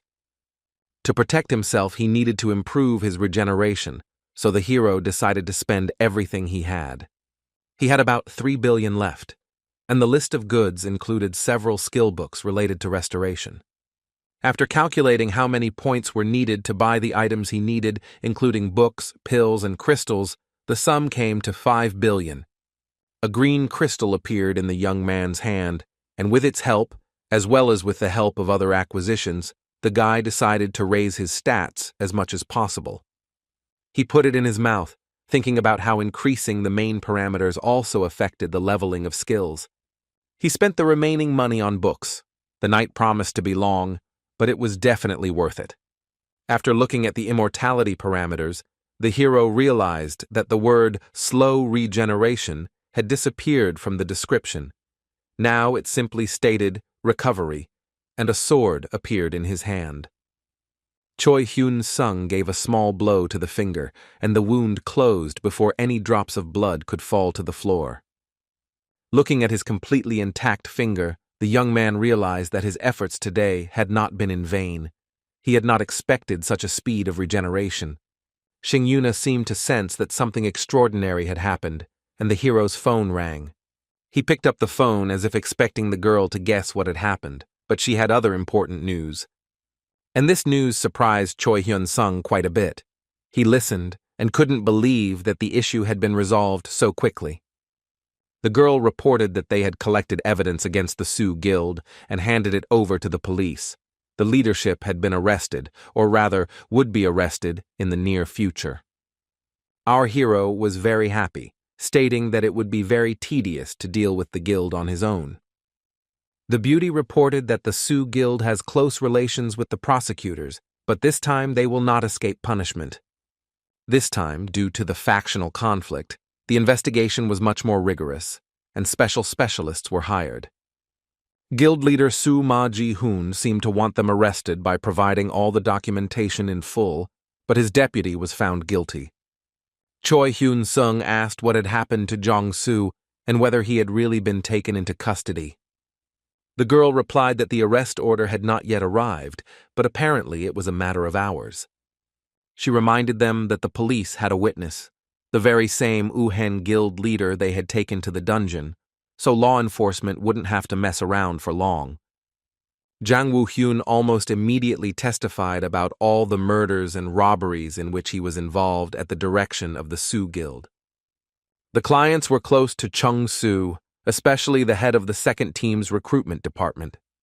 Suddenly, Shin Yuna asked if Choi Hyun-sung could turn on the TV now, a question that surprised him a little. The guy replied that it was no problem and picked up the remote control. What he saw on the screen made him think. The announcer asked the man in the studio if everything had really already been decided, and that punishment was only a matter of time. It turns out that a media scandal has erupted with a killer from the largest guild. Chung Su, the deputy head, was fired and is currently either under arrest or wanted. Our hero was surprised by this semi-censorship. The name of the guild was not mentioned, the name of the deputy was, but the rest of the information was vague. Shin Yuna asked him how he liked what he saw. Choi Hyun-sung replied that he was convinced that they had done a good job. The girl explained that this was how it should be. The man would not be able to avoid punishment in any case. Besides, now even those who were kind to Jung-sun have turned away from him, and without support it is simply impossible to survive. That is how it should be. The young man thanked them for sorting out his problem, and the boss apologized for not doing it sooner. The guy was silent for a moment and then said that he really felt great gratitude. He even offered to treat the beauty to something as a thank you for her help, but she asked if this was really not an empty promise. The hero replied that of course it was not empty. It was a little strange for him to hear the distrust in Shin Yuna's voice. She thanked him and promised that in that case she would wait for his call, and then wished him good night. Choi Hyun-sung stared at the phone in silence for a while, feeling decidedly out of place. Then he locked the screen, remembering that he needed to find the book as soon as possible. There was no time to fill his head with unnecessary thoughts. The guy just realized that he invited his boss to an informal meeting and therefore forgot about the main thing. Everyone in the motel where he was staying had already gone to bed. The light was only on in our hero's room. He got the book and even managed to read it, but for some reason there was no improvement in his immortality skill. There was one last book on regeneration left, and Choi Hyun-sung was a little puzzled. He didn't understand why this was happening. Having spent the entire deposit and a bunch of points, he still did not achieve the result he had hoped for when making the purchase. Just at that moment, a message came that the passive skill immortality had been upgraded to heroic rank. It was a sensation. It also stated that the hero would not die until both his head and heart were hit at the same time, and that all wounds would heal if this did not happen. In addition, it was reported that the skill could be developed further, although the guy had already poured so much into it to raise it to heroic rank that it seemed unrealistic. Therefore, it is not just too early to think about the legendary, but too early. This is a goal for the distant future. Happy and satisfied, Choi Hyun-sung looked at his pillow, not realizing how tired he was until that moment. The young man collapsed into bed with the thought that he should get a good night's sleep, because tomorrow was his first day at work at the association. He fell asleep instantly, without even changing his position. Our hero had not slept so peacefully and soundly for a very long time. In the morning, he arrived at the address given by Shin Yuna. The building did not look very presentable. Choi Hyun-sung walked inside in surprise. He walked down the unremarkable corridor, wondering if he had written down the coordinates correctly. Opening another door, the young man saw several players. He was a little worried, but it seemed he had arrived at the right place. He was immediately asked if this was the new guy whose first day on duty was today. Choi Hyun-sung nodded. There were 4 players in the room, but almost no one paid attention to our hero. Everyone was busy with their own affairs.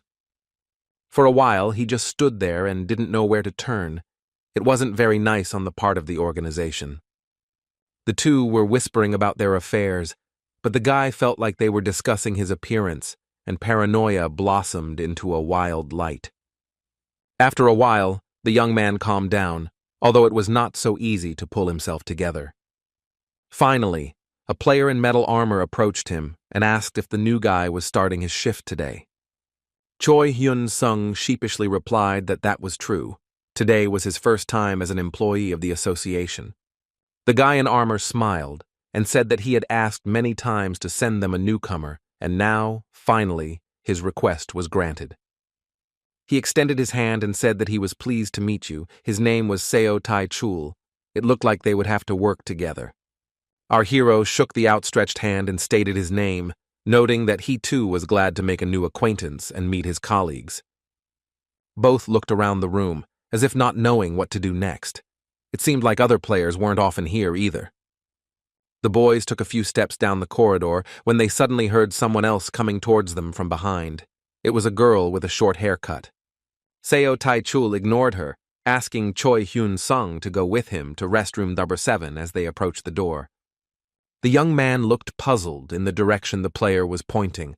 For some reason it seemed to him that this was not a very good decision.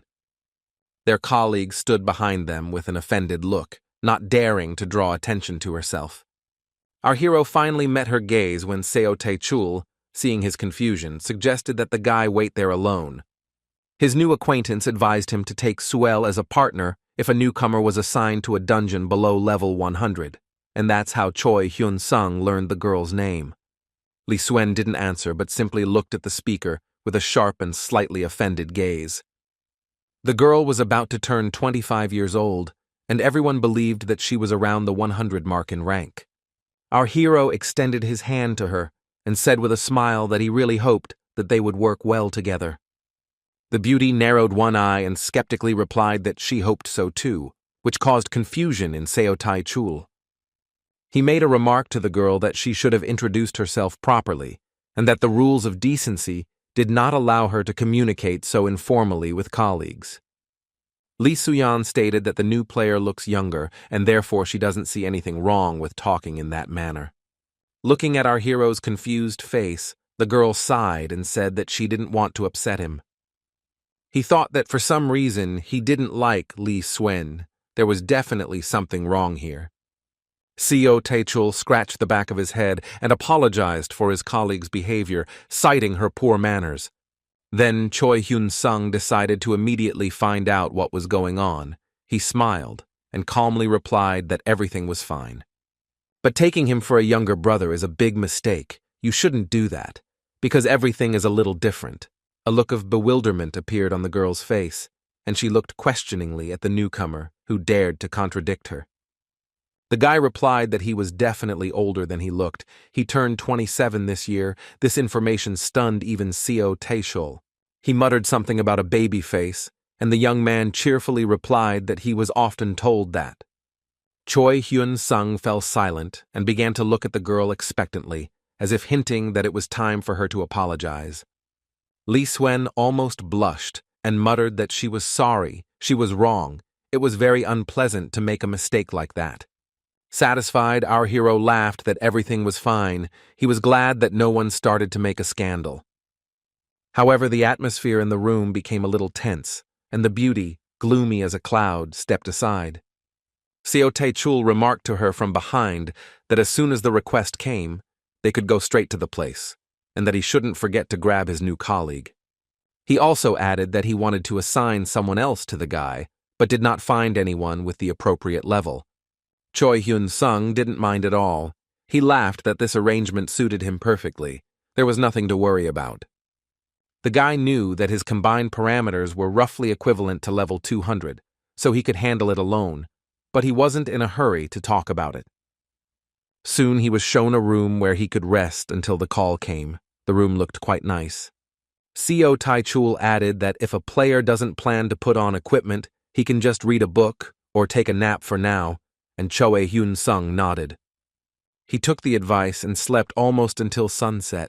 It seemed like the first working day was smoothly turning into the first working evening. In fact, the young man slept for quite a long time, but no one cared at all. He sat up in bed, yawning. While stretching his arms, our hero muttered something about how, even if that were the case, the salary was still good, so there was no point in complaining. He caught himself smiling as he thought that with such a situation, he could take night shifts and get enough sleep here, and even get paid for it. The guy started making the bed when he suddenly heard someone's footsteps and froze. It looked like he had work to do today. Apparently, a girl in armor was approaching, but with small heels. Choi Hyun-sung decided to check if he had guessed correctly from the sound. It was Lee Suen, who announced in a loud and clear voice that a call had come in and the guy should follow her. He got dressed in a flash and jumped to the door like a fireman responding to an alarm. They got into the car and the young man anxiously asked what had happened and what information had been received. The beauty behind the wheel reported that a signal had been received about the appearance of a monster in one of the dungeons, slightly higher in level than the dungeon. The hero asked if it was okay that only the two of them responded to the call, and the girl calmly replied that two was enough. A werewolf of approximately level 70-80 has appeared in the Horned Turtle dungeon at level 60 and must be destroyed. There have been no casualties so far, and none are expected. The young man didn't ask any unnecessary questions. He understood that this was because the difference was only 10 levels. Li Suen explained that most often, challenges come specifically for these dungeons, just above level 50. The guy sympathetically suggested that it was because there were no security personnel there, and his partner nodded. She explained that players often receive their first profession after reaching level 50, which is usually a security position in lower-level dungeons. Problems begin with players who are accustomed to constant supervision. When they realize that it is up to them to protect themselves, they panic. When you know that help will come in a critical situation, you feel calmer, but when it doesn't, you lose control. Because of this, in higher-level dungeons, when emergency situations arise, such players begin to behave inappropriately and create new problems. Choi Hyun-sung noted reproachfully that this seemed to amuse Lee Soo-yeon, who continued to smile. The girl happily replied that this was indeed the case, since this trip did not present any difficulties and also promised a decent salary increase. Choi Hyun-sung asked if it was true that more calls meant higher salaries. The beauty confirmed that it was, and they continued on their way. They entered the dungeon. There was a forest and rocks, a very typical landscape for a dungeon of this type. The players began to move deeper. Our hero muttered that finding a werewolf here would not be easy. He looked around at the treetops and the hilltops, but it was clearly not above that he should look for the enemy. After some time, Li Suen suddenly asked the young man not to be surprised at what would happen next. She stepped back a little and, looking back, added that this usually shocks unprepared colleagues. The girl began to transform. Soon her body became covered in spots, grew fur, and her face acquired the distinct features of a feline. She watched Choi Hyun-sung's reaction closely, but he remained completely unperturbed. Finally, Lee Suen finished the transformation process, and the boy pointed his finger at her, asking how long she would remain a cat. The beauty screamed in rage that she was not a cat, but a leopard. Was it really so hard to feel the difference? The snow leopard, a member of the feline family, is distinguished by its strength, agility, excellent speed, and incredible endurance, especially in cold conditions. Choi Hyun-sung felt awkward and didn't put his finger down, but he started apologizing to his partner. She nodded graciously and said that she would move quickly and that he should try not to lag too far behind. Within a minute, the girl in the form of a leopard was so far away that she could barely be seen without binoculars. The hero looked after her with a puzzled expression, thinking that 4 paws were more effective than 2 legs. It turned out that Lee Suen had already discovered the werewolf and was rushing towards him at full speed. The monster didn't suspect anything yet. Choi Hyun-sung caught up with his partner and shared with her the observation that their opponent was large, but she dismissed it as no bigger than a hunting dog. She also added that a werewolf's sense of smell is even better than a dog's, so it is necessary to act quickly. Bars decided to attack from above, using the element of surprise to its fullest extent. The guy has not yet decided. While he was thinking, Lee Suen was using her sharp claws with all her might. Blood splashed in all directions. Our hero just managed to run up to the battlefield, but realized that his services would most likely not be needed. The werewolf was already lying on the ground, defeated, and the girl stood over him, pleased with herself. She had already assumed human form, and the young man praised the elasticity of the equipment. His colleague nodded and explained that it cost a fortune. Smiling sweetly, she informed her partner that it was time for them to go back. The job was done, and there was no point in lingering here any longer. They were moving through the forest towards the exit, when suddenly the beauty froze. She heard a suspicious sound. Choi Hyun-sung tried to understand why they had stopped, and the girl, having once again transformed into a leopard, listened warily. Finally, she announced that there was more than one monster, and the guy asked in surprise what they were talking about, a werewolf or turtles. It was clear from Li Xuan's eyes that she was seriously alarmed. Before his death, the werewolf had managed to give a signal to his pack. Now in the dungeon, there were at least a dozen aggressive ghouls, intent on avenging their murdered comrade. They followed the scent, knowing exactly where the enemies were, and now our hero also had a chance to prove himself. Watching the lower-level players run past, dazed with fear, Choi Hyun-sung asked if this happened often, but the answer was no. Then the partner smiled and added that it happens once every couple of weeks. It was clear from her face that Li Suen did not feel the slightest worry. She remembered how last time there had been an invasion of monkey-like monsters and everyone had had a hard time then. The girl explained that in such cases, the name and level of the dungeon change and everyone there receives a corresponding message. The werewolves were approaching. Bars stood and sniffed, after which she suggested stopping the conversation and first sorting out the problem, then compiling a report, and only then she would explain everything. Choi Hyun-sung completely agreed with her, although he did not fully understand the intricacies of bureaucratic obligations. Together, they prepared to fight off the entire pack, expecting that it would not take much time. Li Suen prepared her claws and announced that she would go first. The young man opened a portal to subspace to take out his vampire sword. The blade, thirsty for blood, was itching to fight, and the guy wanted to warm up a little. His eyes sparkled.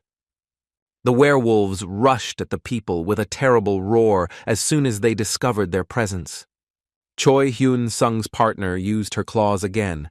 Her paws were stronger than those of her opponents, although her muscles were not as prominent. The young man also rushed into battle, wielding his sword so skillfully that he was able to destroy several enemies with one blow.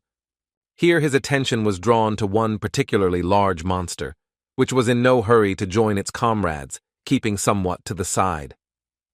His paws were so huge that they left marks on the ground no smaller than those of a three-headed panther.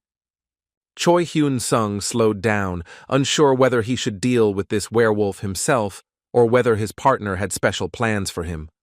Judging by its size, it was the king of werewolves, its level significantly exceeding the rank of all other monsters. Our hero checked with Li Suen to see if he had understood correctly that this particular specimen posed the main threat. She replied that this was indeed the king of the werewolves, and that she would fight him personally, and that he should not interfere for now. Our hero carefully reminded that the monster's level was approximately 110-115, so this shouldn't be a problem. Then two huge opponents approached him from behind, and there was no time to give a long speech about safety and caution. The young man turned sharply and began wielding his vampire blade with all his might. It was far more effective than chatter. To get a better look at the situation, Choi Hyun-sung jumped high into the air. Now he was looking at the enemies upside down, but at the same time he was out of their reach. It turned out that a new batch of ghouls was rushing out of the bushes to help their brothers. It was absolutely impossible to relax. The guy jumped to the ground and entered the fight again. He was so fast that he managed to glance at the opponents approaching from the side. Soon, blows with the sword were added to blows with the fist, because the balance of forces was completely not in the hero's favor. The werewolves were immediately followed by more, and it seemed like their flow would never dry up, not even a dozen. The number of heads reached 100. However, while Choi Hyun-sung had not experienced any serious difficulties, he had been in worse troubles. With a terrible roar, the defeated ghouls fell to their knees. It was obvious that it would soon be over. Looking around, the guy was about to put the sword back, but he was surprised that his partner had not finished yet. The girl fought with the werewolf king. Both were very fast and made incredible jumps. Looking at the wolf's face, he realized that this monster was much more dangerous than it seemed at first glance.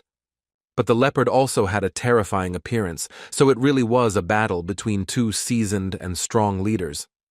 Choi Hyun-sung didn't know whether he should intervene to help his colleague, but he decided to close the distance. The sword was also with him. The werewolf roared so loudly that the trees around him shook, and our hero was thrown back quite a bit. It was some kind of special magic. Standing to the side, the young man realized that if this continued, he would need a ranged weapon. He had never seen a creature defend itself from an attack with the power of sound before. This was something new. However, it was impossible to relax, and our hero decided to make another attempt to get closer and strike the enemy with a sword. He opened his mouth and roared again, and it looked like this time the hero would suffer an unfortunate failure. Just at that moment, Li Suen jumped up to the werewolf king and struck him with her clawed paw. The counterattack came immediately, and Choi Hyun-sung's partner was thrown back by a powerful blow, blood spurting from her mouth. The next second, the monster jumped and grabbed her by the throat, and now our hero could not stay away. He used a fire projectile, aiming it at the werewolf king so that it did not hit the leopard. The enemy managed to dodge. He jumped to the side, not letting go of the girl from his mouth. His strength could only be envied. It was clear from Li Suen's face that she was preparing for death. Her eyes were completely white and empty, but that was not surprising. Choi Hyun-sung, like a shinobi ninja, pounced on the enemy from behind, swinging his deadly sword with all his might. The werewolf king was not quick enough to track this attack, and this proved to be his fatal mistake. Our hero carefully held the girl, who had already regained her true form, as she almost died. Having dropped to the ground with her, the young man tried to understand the state of his partner. He quietly called her by name. Li Suen didn't react, so the hero had to cast a healing spell. He really hoped that it would bring results. The spell worked well. The external wounds began to heal, but the girl did not regain consciousness. Choi Hyun-sung cursed. He thought that the medicine Sing-yuna had given him last time would be very useful now. His thoughts were interrupted by a menacing roar. The werewolf king was right there. He appeared behind the guy, as if from underground. Calling his opponent a clever wolf, the young man prepared his vampire sword to protect himself and his boss. First he dealt with Li Suyun, and now he took on him. It was reasonable. Such a level of intelligence in the monster surprised Choi Hyun-sung. He guessed that the leader had deliberately sent his subjects ahead in order to stall for time as long as possible. It was clear from the monster's face that this was exactly his plan, and now the werewolf king intended to complete its implementation. He attacked with a very fast strike with his paw, but the player was already aware of the enemy's incredible speed and managed to react by dodging.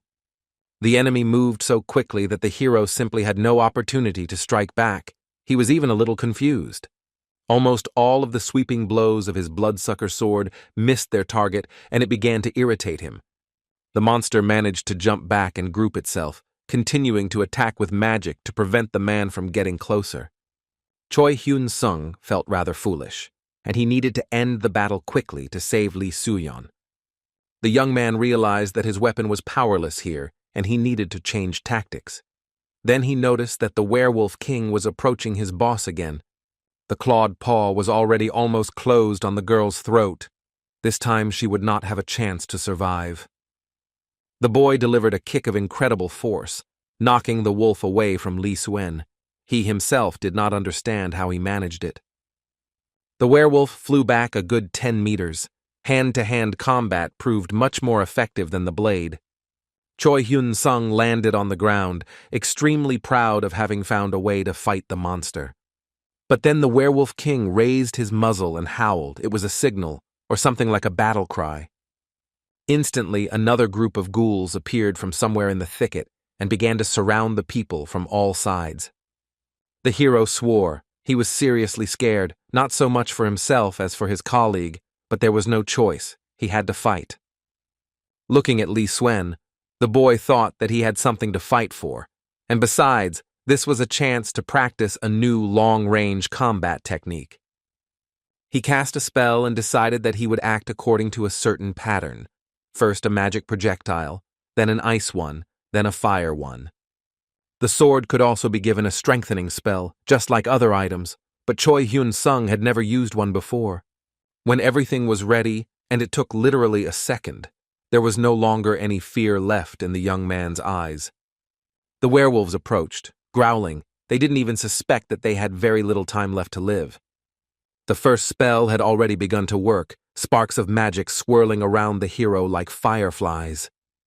He had never used such a combination of projectiles before. It took a lot of effort and almost all of his mana, but it was definitely worth it. Looking at his opponents from under half-closed eyelids, the player realized that his moment of glory had come. The monsters screamed in rage, but now their voices were tinged with pain and confusion, and everything around them was shrouded in mist. The monsters began their attack, but were unable to finish it, freezing mid-jump like statues. It was the magic projectile at work. Ice and fire daggers rushed towards them to show the werewolves once and for all that they should not attack players. Everyone, including the leader, received their share of shells. It was impossible to dodge them. It was a real, deadly downpour. Choi Hyun-sung stood above Lee Suyeon, with streams of fire and ice flying out in all directions from him. The young man decided that he could direct and adjust the attack with the sword. This was also a new technique for him. The hero thought that everything was going so well that he probably wouldn't even need potions. The hero placed his palm on the blade and began to use it as a guide to better aim. Now his attacks became more accurate, which allowed him to hit the enemy while saving mana. The ordinary monsters fell immediately, most of them instantly turning to ash and crumbling before our eyes. But the werewolf king managed to avoid damage, and at great speed he began to run away, saving his life. Choi Hyun-sung assessed his reflexes. The hero already knew that the leader was much stronger than the others, but he didn't suspect that he was that strong. To block his escape route, the hero cast an ice wall, and the ghoul froze, not knowing what to do next. It was a rare skill. The werewolf couldn't run around her or climb up the ice. He looked at her with confusion and angrily. The man's steps made it clear that running away to the side was also not an option. There was simply no room left to maneuver. Understanding the enemy's intentions, Choi Hyun-sung simply told him that it was too late to make a move. It was all over. He thrust his sword into the ground. The stones of the slain monsters sparkled around him, and the hero decided to use them as projectiles. The leader turned around, realizing that he would now follow his fellows into hell, of course, if hell exists for monsters.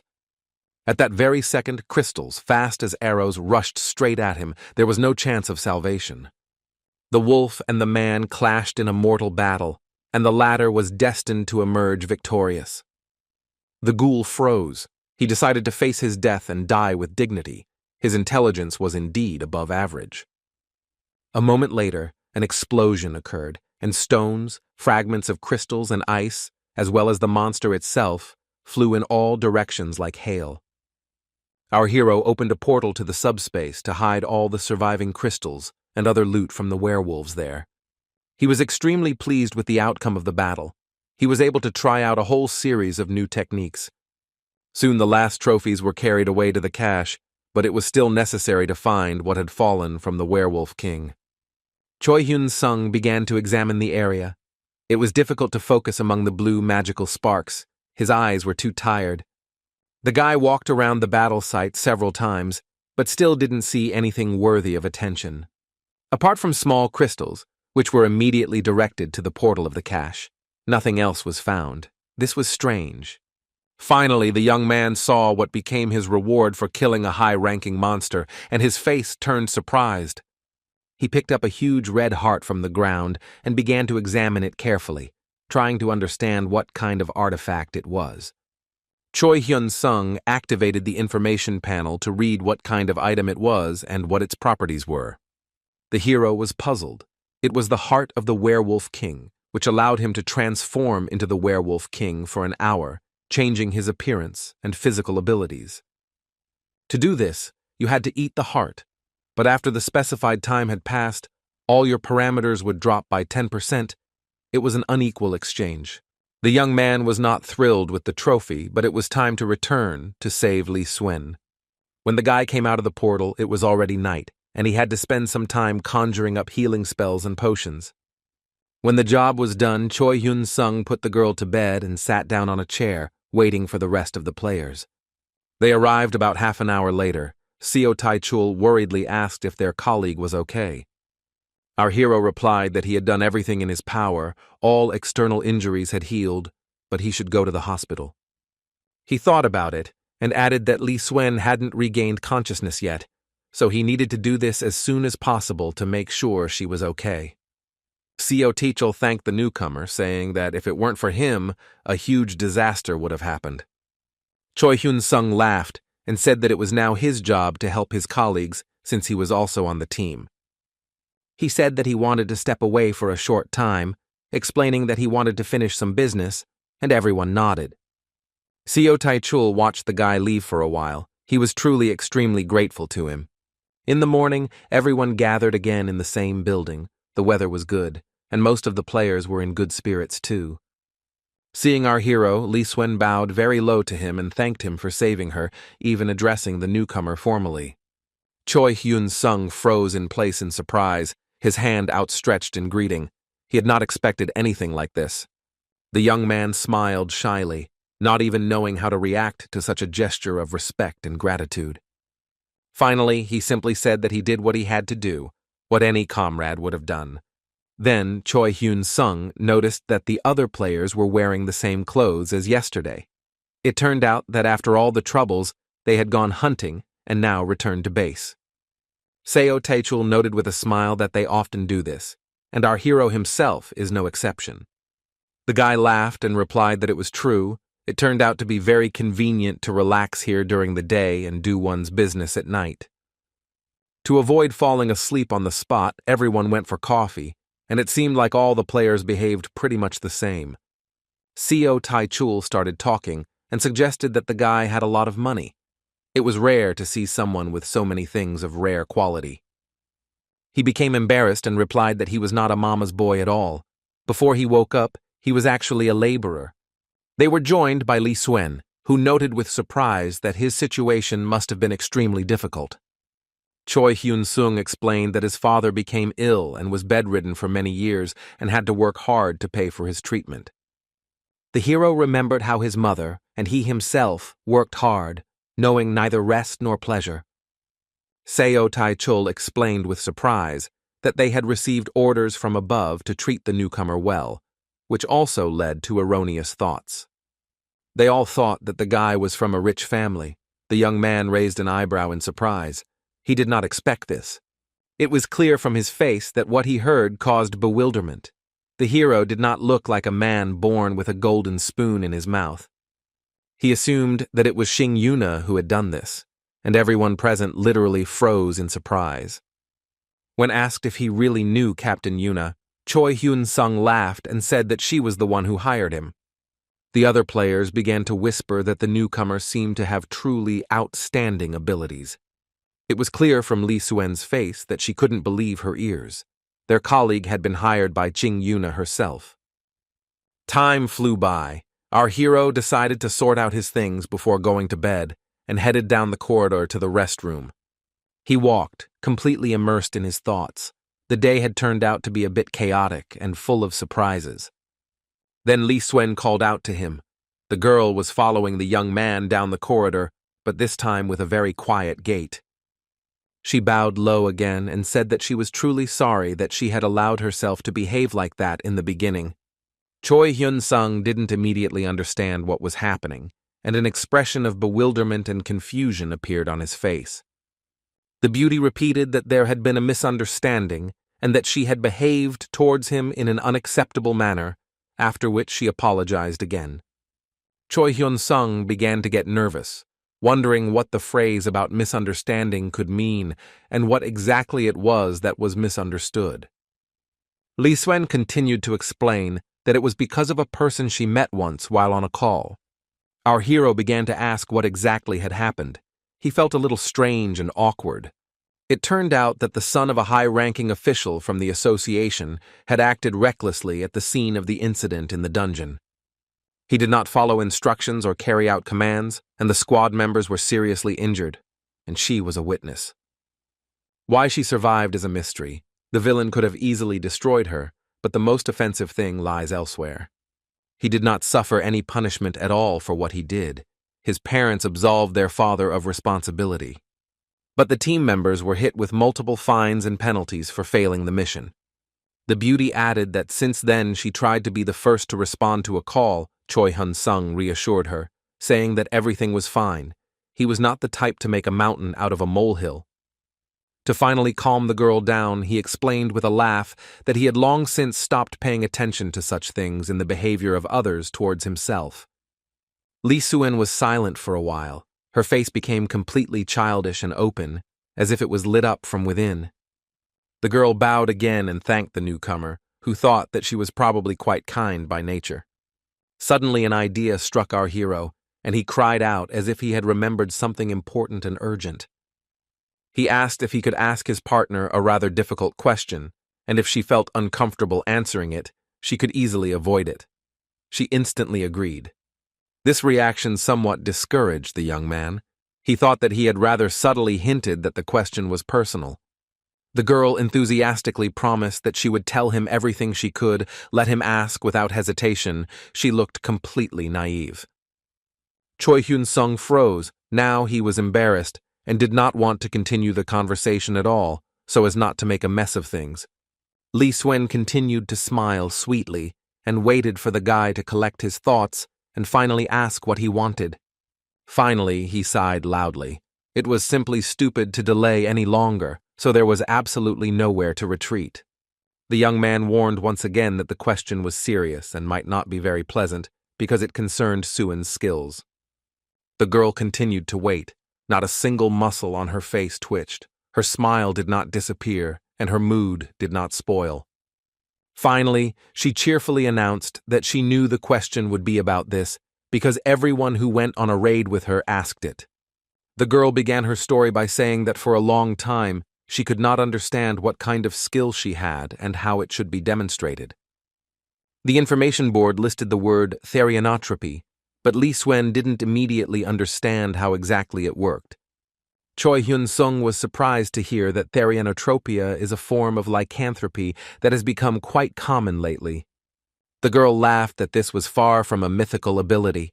Over time, she really did learn to transform into a snow leopard. When she is a beast, all her parameters increase.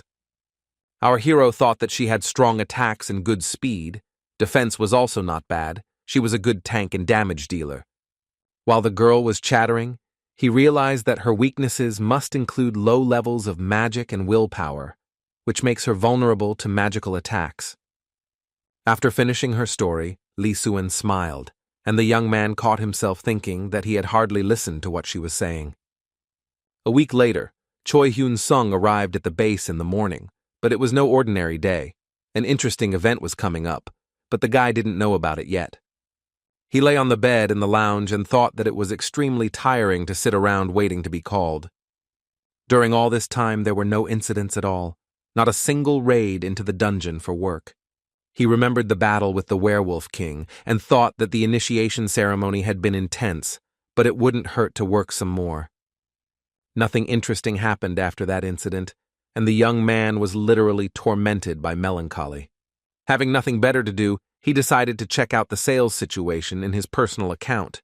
Everything had been quiet there lately, too. Although popularity dropped slightly, batteries and accumulators continued to sell steadily. With a completely bored expression, Choi Hyun-sung stated the fact that he would soon be able to buy something of heroic rank. He stood up and took a few steps around the room. His duty time was coming to an end and he could go about his business. After stretching and loosening his muscles, the young man decided that it would be a good idea to go hunting and increase his points at the same time. At the entrance, a security officer asked the hero to show his player ID. He looked suspicious. The guy reached into his pocket and for some reason didn't immediately find the plastic card there. It seemed to be slipping out of his fingers. Finally, he pulled out the ID and handed it to the man, apologizing for keeping him waiting. Seeing that our hero was from the Players Association's supervision department, the employee's eyes widened and he began to sweat. He was apparently afraid of being checked. The man bowed respectfully and wished Choi Hyun-sung a successful hunt, who thanked him and headed towards the portal. It was dark and gloomy inside the dungeon, however. How else could it be inside a dungeon? The young man walked deeper. A small herd of cute, horned, fluffy creatures appeared ahead. They looked completely harmless, but in fact, they were not. The guy prudently cast the firestorm spell, not to close the distance, but to get rid of the threat. A powerful stream of fire gushed forward. Our hero covered himself with a shield, for there had already been precedents. The firestorm swept away everything in its path. It was a very powerful magic, and the hero was glad that he acquired it. Watching the smoke and ash settle, he still didn't lower his shield, in case any of the monsters survived. Something like this was to be expected from a rare rank item with a wide range of effects. Choi Hyun-sung was satisfied. It turns out that the shield synergy technique is much more successful than expected. If we continue in the same spirit, we can come up with other options for using it. Here the young man caught himself thinking that in a mid-level dungeon this wasn't so noticeable, but in a low-level dungeon the technique could be considered cheating. Just at that moment something completely unexpected happened. Drops of blood splashed like rain in all directions. It was the blood of our hero. His left arm was slashed at shoulder level by a sword, done incredibly quickly, attacking from behind. A player with a hood covering half his face praised Choi Hyun-sung for his good reaction, which sounded like mockery. But really, if the guy hadn't jumped aside, he would have been dead, he shouted at the stranger to identify himself.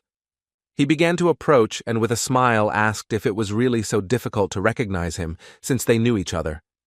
He stood with a bloody sword in his hand and assumed that the young man was curious to know by whose hand he would die today. Choi Hyun-sung said nothing, continuing to stare intently at the enemy's face. He could not remember him. The man said with a cheerful smile that his name was Chung-soo, and until recently he was the deputy head of the Soo Guild.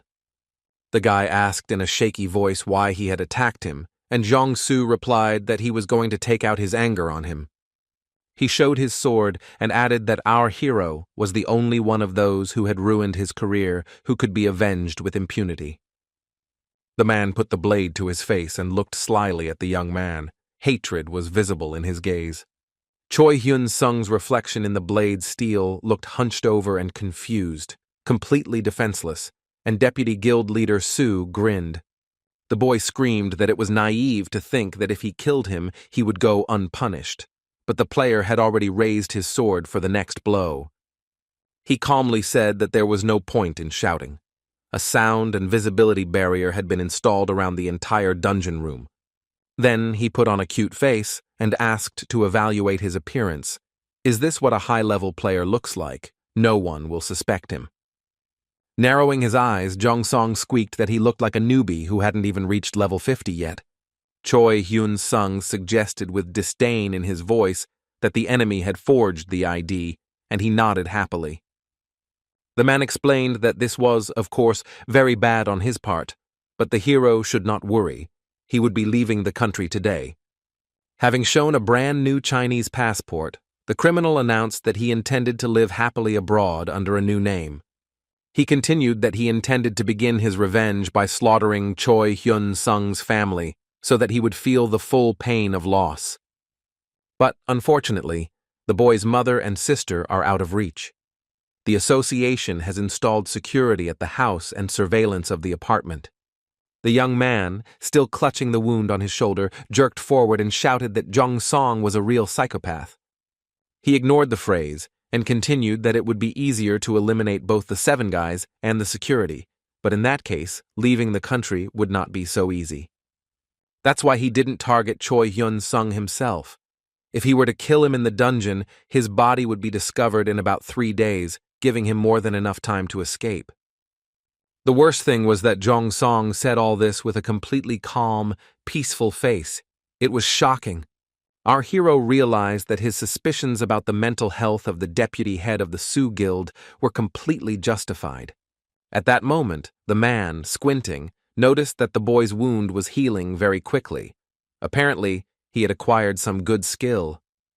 Hearing this, Choi Hyun-sung tensed up. He didn't expect such insight and a trained eye. The man smiled, suspecting that the hero would try to buy time for regeneration by dragging out the conversation. But does the player really think that this will save him? He won't win, even if he manages to fully recover. A sharp sword with a bloody edge rose into the air and aimed at Choi Hyun-sung as if he were a moth in front of a pin. The young man swallowed and thought nervously that he was finished. In such a situation, his chances of survival were minimal.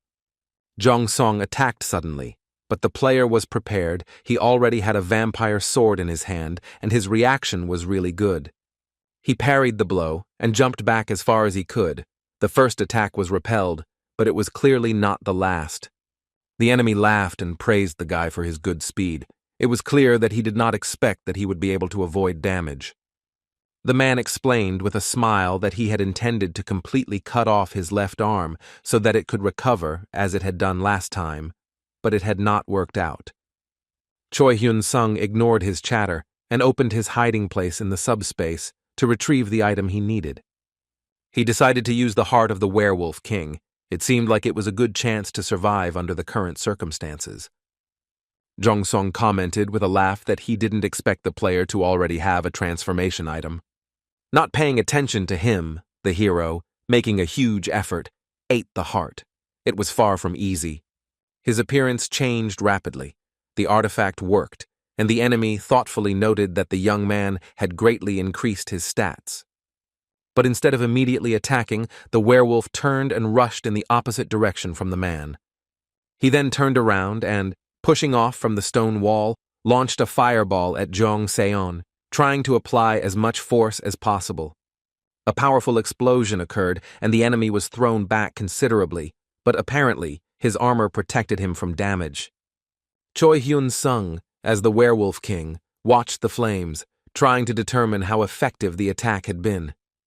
It was a mistake. The enemy snuck up from behind and managed to strike the hero in the back with his sword, a smile still stuck on his face. It seemed that Jong-sun was a real sadist who experienced tremendous pleasure from his actions. He grabbed the werewolf by the scruff of the neck to prevent him from jumping aside and prepared to continue his bloody work. He laughingly asked if Choi Hyun-sung was planning to run away, and he looked back in horror. But he didn't remain idle either. The werewolf applied maximum effort, but still managed to push the man away from himself, rushing away from him. Our hero prepared the fireball again, hoping that this time the fiery projectile would work more effectively. With a menacing roar, he launched it at his opponent, but he continued to stand motionless and smile. He simply deflected the fireball with his sword and continued to enjoy the powerlessness of the werewolf king, or rather, Choi Hyun-sung in his guise. The hero rushed at the enemy again, trying to tear him apart with his claws, or at least deal a few blows. The man thrust his sword forward so quickly that the idea had to be immediately abandoned, sparks of magic flying around. Jong-sung smiled that it wasn't that easy to get to him, even if he didn't think it was possible. Choi Hyun-sung braced himself for another jump, trying to convince himself that he could do it. As soon as the werewolf approached, the man slipped out from under his paws and again prepared to strike with the sword. A few swings and everything around sparkled with electric magic. The blade was so fast that its movements were impossible to track. Choi Hyun-sung growled. It was only by some miracle that he had not received serious injuries, but he himself had not caused the slightest damage to the enemy. Jumping back, the werewolf king slammed his fist into the ground with all his might, hoping that Jong Seon would knock him down with rocks and stun him. Then he could get closer. A gentle voice whispered from behind him that he was simply incredible, and the young man realized that his opponent had managed to move. He jumped forward and turned around. The man ingratiatingly asked if the boy knew what his nickname was. Deputy Guild Leader Su was clearly proud of himself, and the fact that there was no reliable information about his abilities in the public domain. He showed his sword, and electric discharges were visible around it. Apparently this was supposed to help Choi Hyun-sung guess. Finally, the man proudly announced that his nickname was Lightning Sword, and it was not difficult to understand why he received it. The villain raised his hand, and it became clear that he was about to use a ranged attack, apparently with electrical damage. And so it happened. A moment later, Choi Hyun-sung was struck by lightning of such force that anyone else in his place would have burned alive. Fortunately, the Werewolf King's immunity and regeneration helped him withstand the attack, and he only growled in pain and anger. But the next moment the enemy was very close and cut off the beast's paw so quickly that it didn't even notice. The man said with a smile that he was very sorry. If the hero had listened to him then, everything would have turned out differently. He swung his sword again, and the boy howled as he heard that if he had agreed, he would have received much more than just 100 billion. Choi Hyun-sung tried to strike with his second paw, but this time the enemy's blade was much faster. He stood and looked at the body of the Werewolf King, collapsed on the ground. Regeneration had already begun, but he could not move now. There followed 2 more blows to the hind legs, but not strong enough to cut them off completely. The ghoul whined. Apparently, the enemy had decided not to kill him, but to torment him for as long as possible, inflicting severe but not fatal wounds. The man squatted down and asked the hero if he wanted to tell him how to get around the 20-level rule. He added with a smile that if not, he could tell you how he managed to become so strong in just a couple of months. Choi Hyun-sung cursed furiously and sent the enemy away. He had no intention of talking to him, even despite his dire situation. Jong-sona added that if he told, he might stay alive. The werewolf bared his teeth and growled, seeing his reflection in the steel of the sword. He tried to hit his opponent and replied that he didn't believe him for a second, and he laughed and said that he didn't trust himself either. The man placed his sword on his shoulder and explained that he could give the player an easy death if he were more cooperative. He narrowed his eyes and asked to trust his experience. Regeneration is not the best assistant during torture. The sword fell on Choi Hyun-sung again. The man raised his sword for the next blow and explained that this was rather a disadvantage, since it would be difficult for the executioner to restrain himself. The blade fell again on the Werewolf King's body, and he roared in pain, the enemy adding that it was difficult to restrain himself, especially for a newcomer like him. The man said he would make the boy feel the full range of pain before he killed him. He continued the torture, and Choi Hyun-sung found himself wanting to simply tell about his special skill and beg for mercy. But he was in so much pain that it was impossible to even utter a word. Maybe it was for the best. The villain enjoyed his torment, and the boy decided that he was not worthy of receiving a single gram of valuable information. The hero clenched his teeth and simply roared for the enemy to kill him because he would not tell anything. The pain was so unbearable that soon an inarticulate roar was heard coming from the mouth. Realizing that the young man was not going to tell him anything, Jong-son lowered his sword, muttering something like that. He grabbed the werewolf by the fur on the back of his neck and continued that he would rather die than be of any use to him. The man added ingratiatingly that since he needed time to get rid of the body, he would have to do the whole job cleanly. His face now had a thoughtful look, like that of a butcher considering how best to cut up a carcass. The sword was reflected in Choi Hyun-sung's eyes. He had almost come to terms with the fact that he was destined to die today.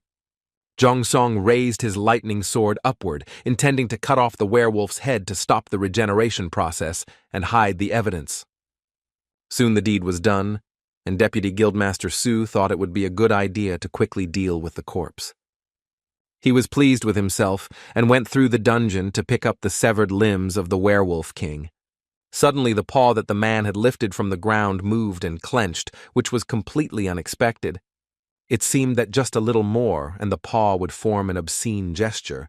Jong-sun looked at it as if it were some kind of miracle. The next moment, the hand rose into the air and joined the werewolf's body, which, completely unexpectedly, rose and stood behind the enemy. The player received a blow to the jaw and fell to the ground. The ghoul's fingers clenched and unclenched, as if testing how strong they had become. While the deputy chief was unconscious, Choi Hyun-sung collected all of his severed limbs and reattached them. It took the longest time to find one of the hind legs, but we managed to cope with this task, albeit not without some effort. With the head, on the contrary, there were no problems. It was as if it itself was signaling the body about its location and asking to return to the shoulders. The mouth spread into something resembling a smile. Given the sharpness of the teeth, it looked quite sinister and promising. Jongsong opened his eyes and tried to figure out what had happened and how he ended up lying on the ground unconscious. He received a blow of such force that blood even flowed from his eyes, making it quite difficult to see what was happening. All that could be seen was the dark silhouette of the werewolf king towering at a short distance. The player cursed and passed out, a hole gaping through his back that even his armor couldn't protect him from. The first thing the young man did was destroy the artifact that muffled sounds and made the room inaccessible to outside creatures. He transformed back into a human because the werewolf king's heart's effect had already worn off. It was strange to see his completely intact hands in place, because just recently the guy had been trying to find them in the corners of the cave. Choi Hyun-sung was horrified to realize that he had survived, his body continuing to move even after his head had been cut off. And for some reason he didn't remember how he dealt with Jung Seon-woo. It seemed like someone else had done it. The villain's body lay on the dungeon floor, and the boy quickly realized that no one should find it. It was dangerous to tell even the association. He jumped up and headed towards the enemy to figure out what to do with him and whether to remove the items from the corpse. The hero remembered that he was considered to be about the same level as Lee Suyan, and if they found out that he had defeated ranker Jong Seon, problems and clarifications would begin. The guy realized that he needed to hide all the evidence and proof as carefully as possible to prevent this from happening. The hero imagined what would happen if they rechecked his level and abilities. His eyes became frightened, but still, it was not panic. He cast a fireball almost instantly. It was the easiest way to get rid of the enemy's body. Looking at him, Choi Hyun-sung suddenly thought that this was not enough, because there was also a sword and armor. There's no need to reveal your secrets, so all of Jong Seon's equipment should go somewhere where no one will find it. Well, he himself will burn in the fire and turn into ashes. The young man had no difficulties with this. Watching the sparks and ash settle to the ground, our hero caught himself thinking that today he had undergone a true initiation into the players, miraculously remaining alive. Then he saw that some object had appeared at the place of burning, but the player thought that this only happened after the death of monsters. He had just opened his secret subspace, but it was of no use yet. He had to wait until the loot had fully materialized. Soon, the outline of a book became visible. Apparently, it was a book of skills, but it was impossible to say for sure yet. When it was all over, Choi Hyun-sung walked over and picked up the tome, and it was written on it that it was the Lightning Breath skill. It was a heroic rank active skill with no cooldown, guaranteeing electrical protection, paralyzing the enemy, and strengthening all lightning strikes. The breath of lightning was activated as soon as the guy read the book. He immediately realized that the electric glow around Jong Sona was that very protective barrier. All that was left was to try out the rest of the skill's capabilities to understand how unique it was. Choi Hyun-sung cast a magic projectile. It now looked more like a clot of electrical energy. He launched it at the wall and was literally amazed by the destructive power of the new skill. Lightning lit up everything around. The hero rolled his eyes. This was pure cheating, regardless of the dungeon level or the potential enemy. Looking at his hand, the guy suddenly realized that after using the spell, the skill level had completely changed and become even higher. He opened the information board and saw that all his stats had increased, and he had been awarded the title of First Rebel for destroying an enemy whose level was 300 higher than his. He was awarded the title of Hero, and the young man suddenly realized that he had earned an incredible achievement for the player as well as for the monsters. The hero remembered his enemy and thought that with such data he could defeat Jong Seon-woo even without the heart of the Werewolf King. Although there was no certainty about this, Choi Hyun-sung realized that he needed to become even stronger despite such progress.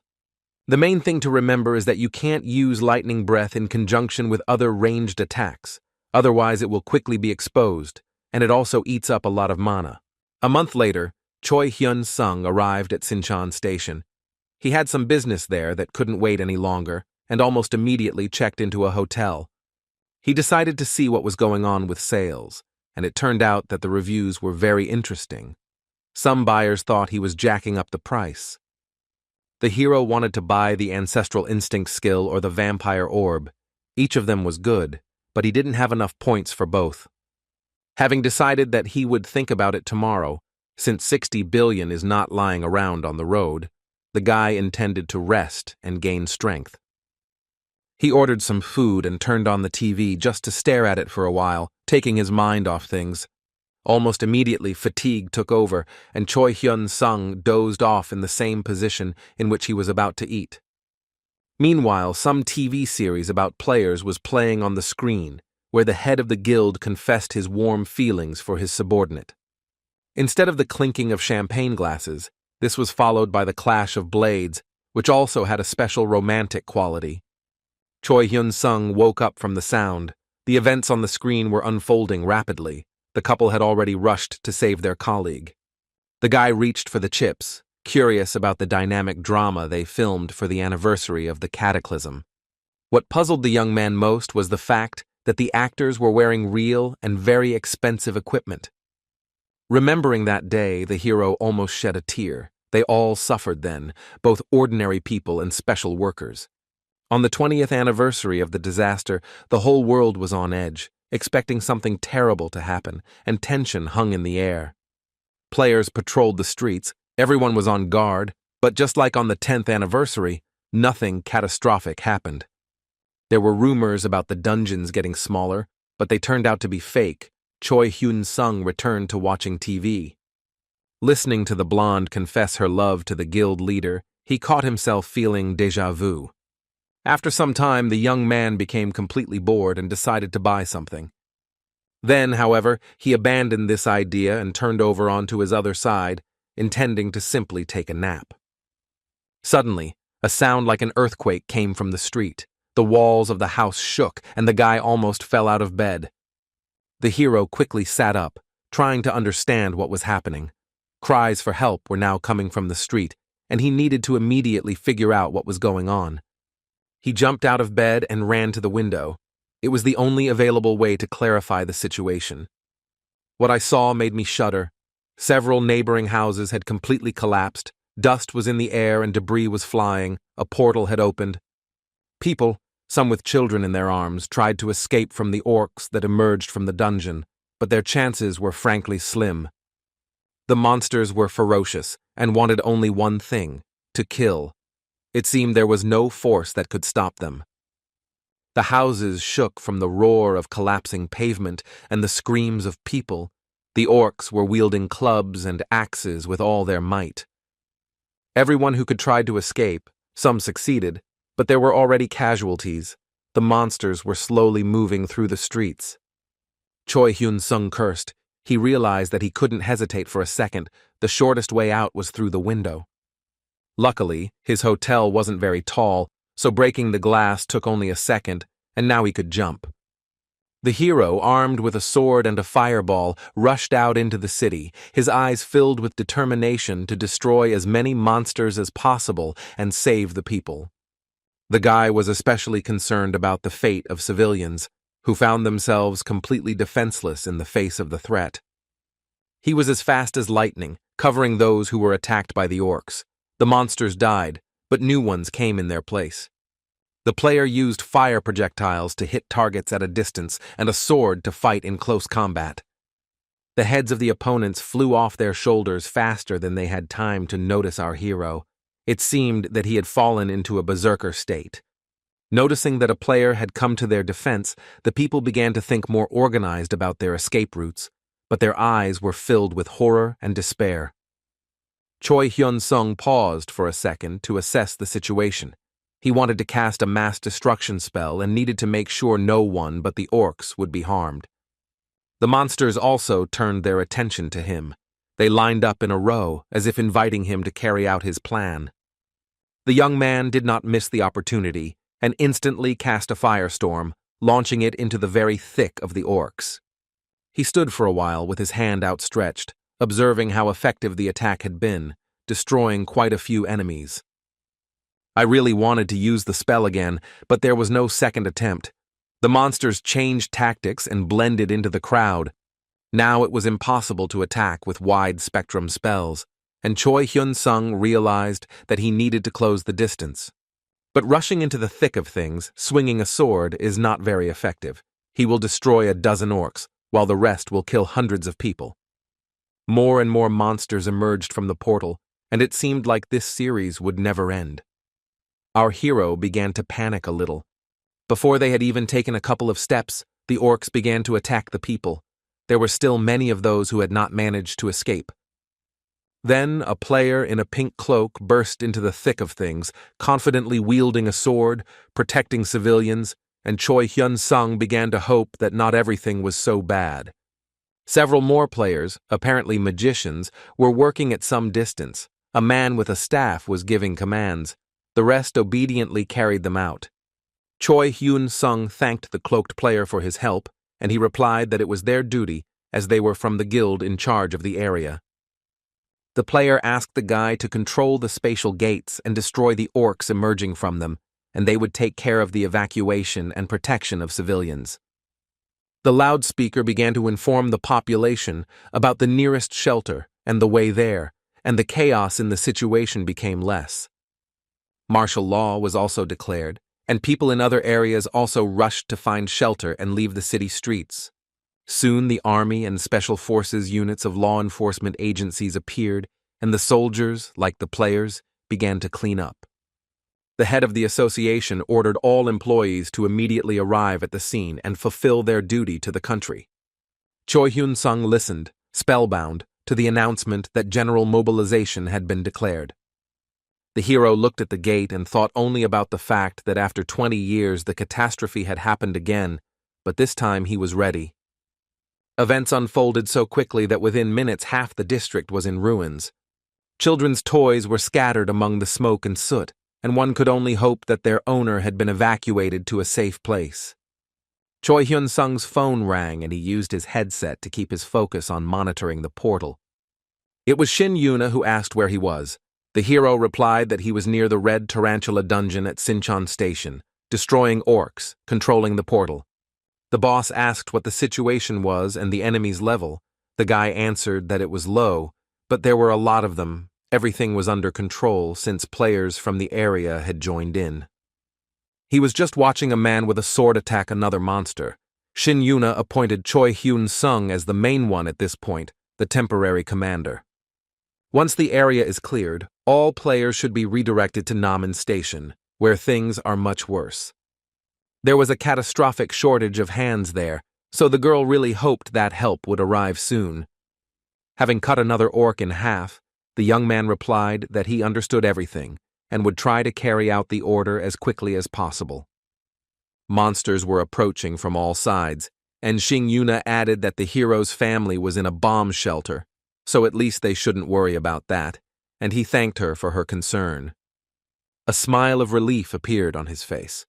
Now he could do his work without being distracted by worries about his loved ones. Choi Hyun-sung seemed to get a second wind and quickly rushed to attack the huge orc with an axe.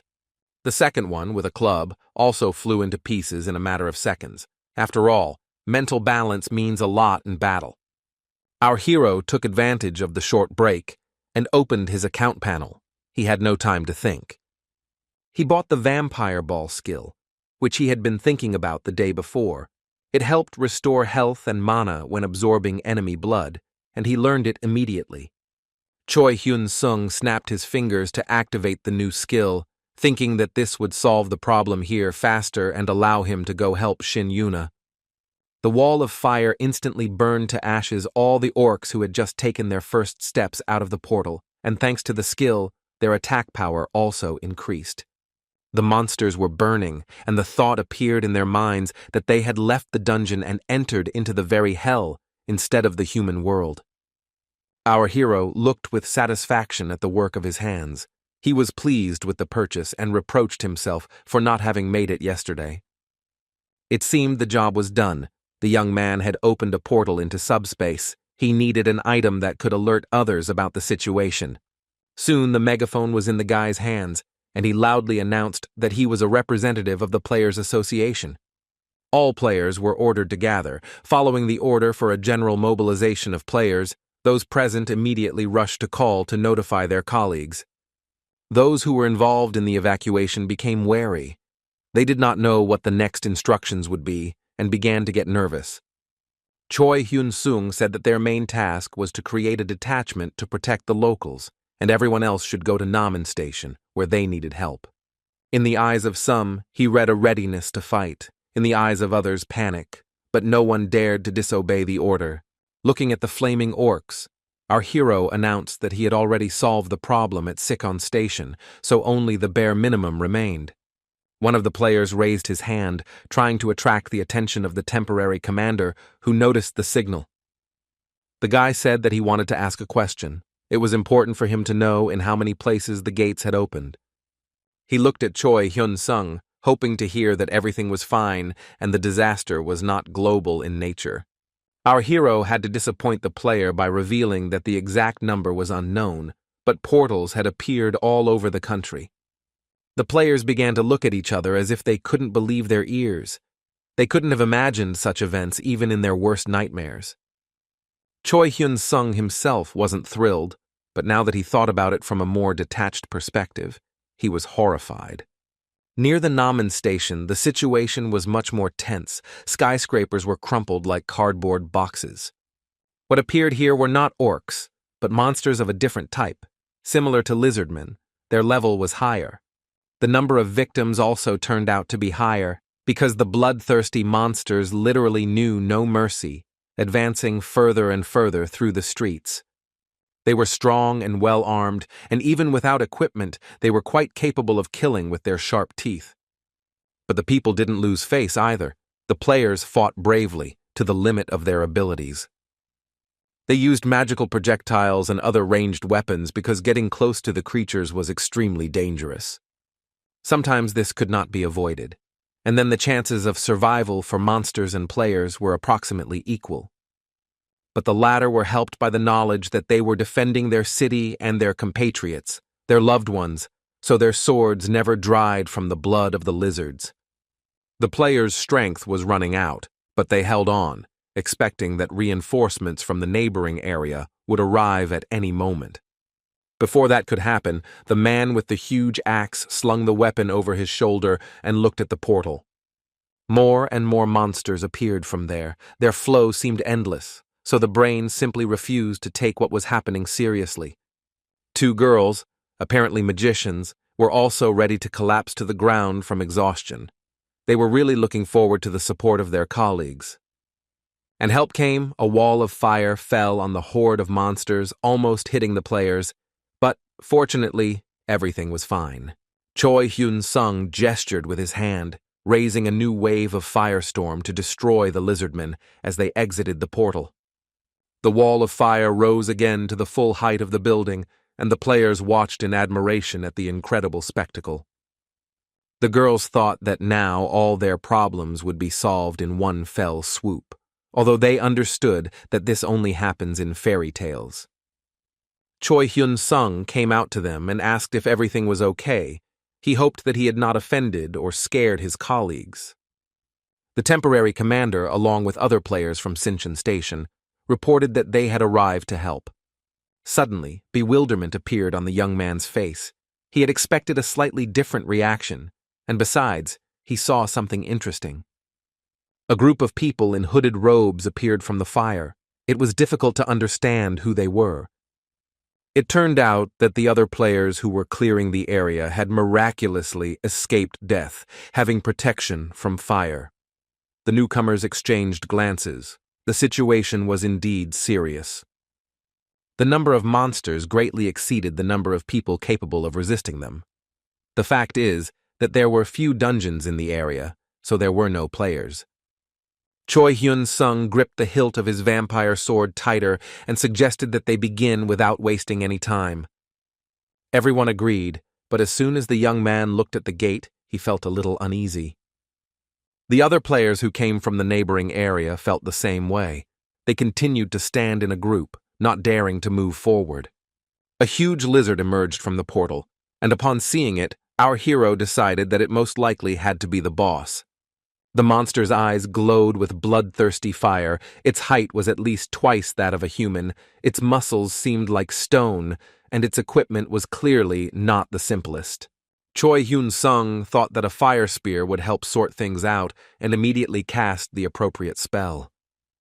It turned out that the monster was immune to fire, and he was also quite adept at defending himself with his huge shield.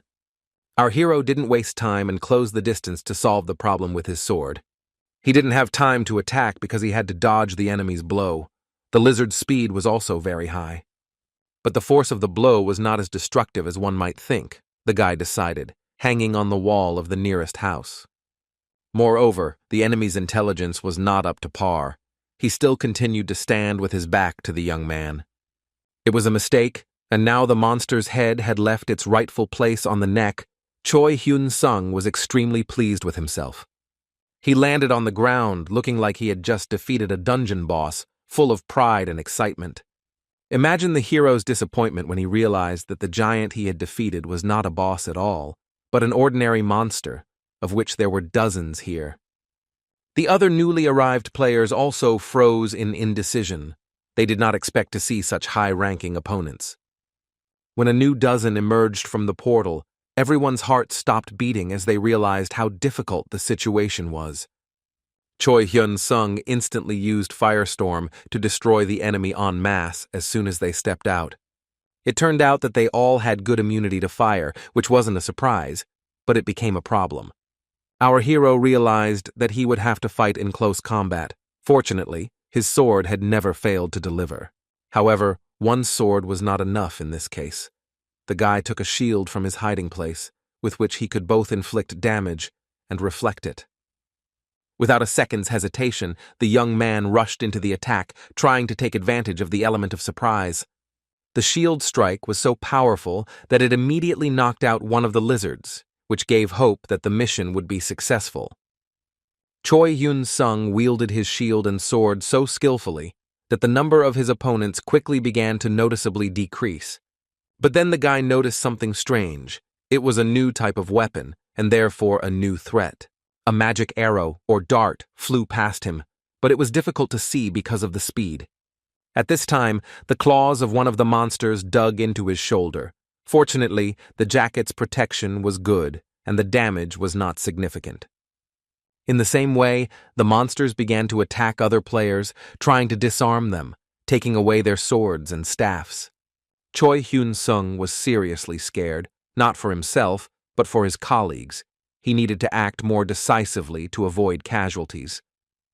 At that moment, a whole cluster of glowing spears was aimed right at his face. Fortunately, they did not reach their target. The young man managed to raise his shield in time and defend himself, and a blaze of sparks scattered around him like rain. The hero looked at the portal and his face changed its expression. He realized that his new opponent was the so-called Lizard King. Fighting him became priority number one, but how to do it remained unclear. It seemed the task had become more difficult. The monster was huge, standing like a stone statue, determined to destroy this city to the ground. Compared to him, our hero looked like a kitten trying to climb a tree, not a pretty sight. The Lizard King looked at the player, but it seemed that his gaze expressed nothing but contempt. Choi Hyun-sung froze. He had a plan, but it still needed to be implemented, and as quickly as possible. He threw a shield at the enemy, but he blocked it with literally one movement of his hand. The object flew to the side and fell to the ground. Our hero quickly pulled himself together. He still had a sword that was quite capable of confronting the enemy. Magic darts began to appear as if by magic, and this was the main threat now. The Lizard King looked down on the hero, confident that he could destroy him like a fly without much effort. The first dart was aimed straight at our hero's head before he had time to track the movement of the monster's hand. Choi Hyun-sung jumped to the side, knocking him down with his sword, but there was no stopping. Only moving was there a chance of survival. The task was made more difficult by the presence of other monsters, who also rushed towards the player to attack him with spears. They also couldn't be called slow. One could only hope for a miracle, and that the skills they had pumped up had not been in vain. The young man wielded his sword as vigorously as he had never done in his life, and he understood that he was now fighting for his very existence. Soon there was one less lizard, and after a few minutes several more of its relatives followed suit. Choi Hyun-sung decided to risk using the fire spell again, forgetting that some lizards were immune to flames. The fire shield came in handy as the Lizard King used his icy breath, and the hero's intuition was right. For a while, the monster couldn't understand why his attack hadn't worked, but soon even his low intelligence allowed him to realize that humans weren't that simple. The enemy decided to increase the power of the technique in order to simply extinguish the flame of the enemy's shield, who dared to fight back. The young man's eyes widened in horror. He realized that the monster had no intention of leaving him alone. A stream of icy wind swept away everything in its path. It seemed that it was turning even stones into ice. The fragments were scattered on the ground as if someone had decided to break an entire iceberg into pieces. They were huge. Choi Hyun-sung's face turned pale from the cold. He realized that now was not the time to conserve mana and strengthened his fire shield to the maximum. When he realized that this was not enough, the hero decided to use a lightning strike and rose as high as possible above the ground. Sparks of an electric barrier appeared around him, and it turned out that it resisted the attack more effectively than the shield. The Lizard King stood in the middle of the ruins and looked up. He couldn't figure out what the enemy was doing and why the attack didn't work. The monster deflected the lightning that struck him with his spear, but it was clear that this did not come easy to him. Meanwhile, new monsters emerged from the portal, roaring and growling, seeing that someone had set their sights on the king's life. Choi Hyun-sung looked at the enemies, knowing that he had to defeat them at any cost. Now was not the time to think about possible problems with the association. Watching the other players attack a single monster in a group, he realized that no one here except him was able to resist the catastrophe. With the thought that if he didn't stop the monsters, it would be the end for them all, the young man pushed off with all his might and jumped. He found himself in the very center of a crowd of lizards and began to think about how best to start so as not to fail the attack. Choi Hyun-sung began to accumulate energy, thinking that his opponents had decided to close the distance at the right time and rushed towards him. His sword was already coated with an electric charge. Everything was ready to show the lizards who was boss. They rushed forward, not even noticing the wave of electricity around them, and this was a fatal mistake. Our hero made several swings of the sword at the limit of his capabilities, but it was worth it. All the lizards that were within striking distance died without even having time to understand what happened to them. The young man moved further through the crowd of monsters, clearing his path with his sword like lightning. More and more monsters tried to attack him, but they all died instantly from the sharp blade at lightning speed. For some, just one touch from the guy was enough to pass out. The electricity simply stopped their hearts. But this did not happen every time. Mostly, the lizards died from sword blows that caught them without a shred of doubt. Choi Hyun-sung thought with satisfaction that with the help of Jong-sung's skill, he had much less trouble. An hour later, the players stopped, and for the last few minutes they simply watched as our hero destroyed the lizards in droves. When he knocked down the last of them and fell to the ground, it seemed that his colleagues would start applauding. Fortunately, this did not happen. Only the Lizard King survived, and it was towards him that the young man was heading. He was quite tired, but did not retreat from his goal. Thinking that it was time to end this, Choi Hyun-sung walked up to the enemy and looked up at him. The monster didn't bother to stare and simply struck the place where the guy was standing with his huge spear. Choi Hyun-sung slipped out from under the blade at the last moment and instantly found himself behind his opponent. He thought that the situation was perfect. No one was getting in the way. He and the monster were fighting one-on-one. Just at that moment, the monster crept up from behind, and its foul breath became clearly noticeable. Our hero turned slightly and made a sweeping movement with his sword, hoping to hit the enemy blindly. Overall, the blow was more successful than one might have expected. In fact, the young man split the Lizard King's head in half. The monster staggered and fell to its knees.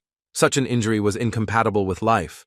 but we don't know what kind of regeneration the reptilian has.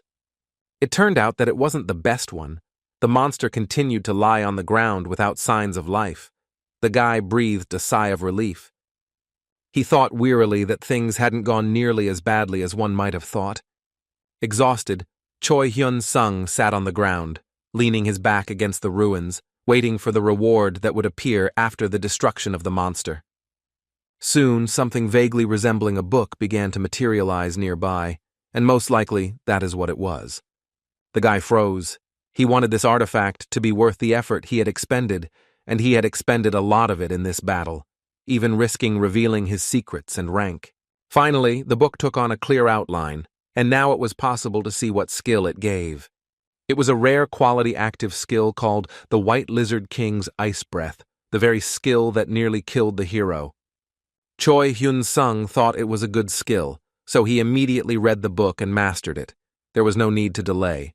Meanwhile, people and players began to come to their senses little by little, many still not fully realizing that the threat, at least for a while, had passed. Our hero felt a surge of strength and a restoration of mana and health, and crystals from ordinary lizards immediately went into subspace. The young man collected as much as he could and walked down the street, heading towards the other witnesses of the incident.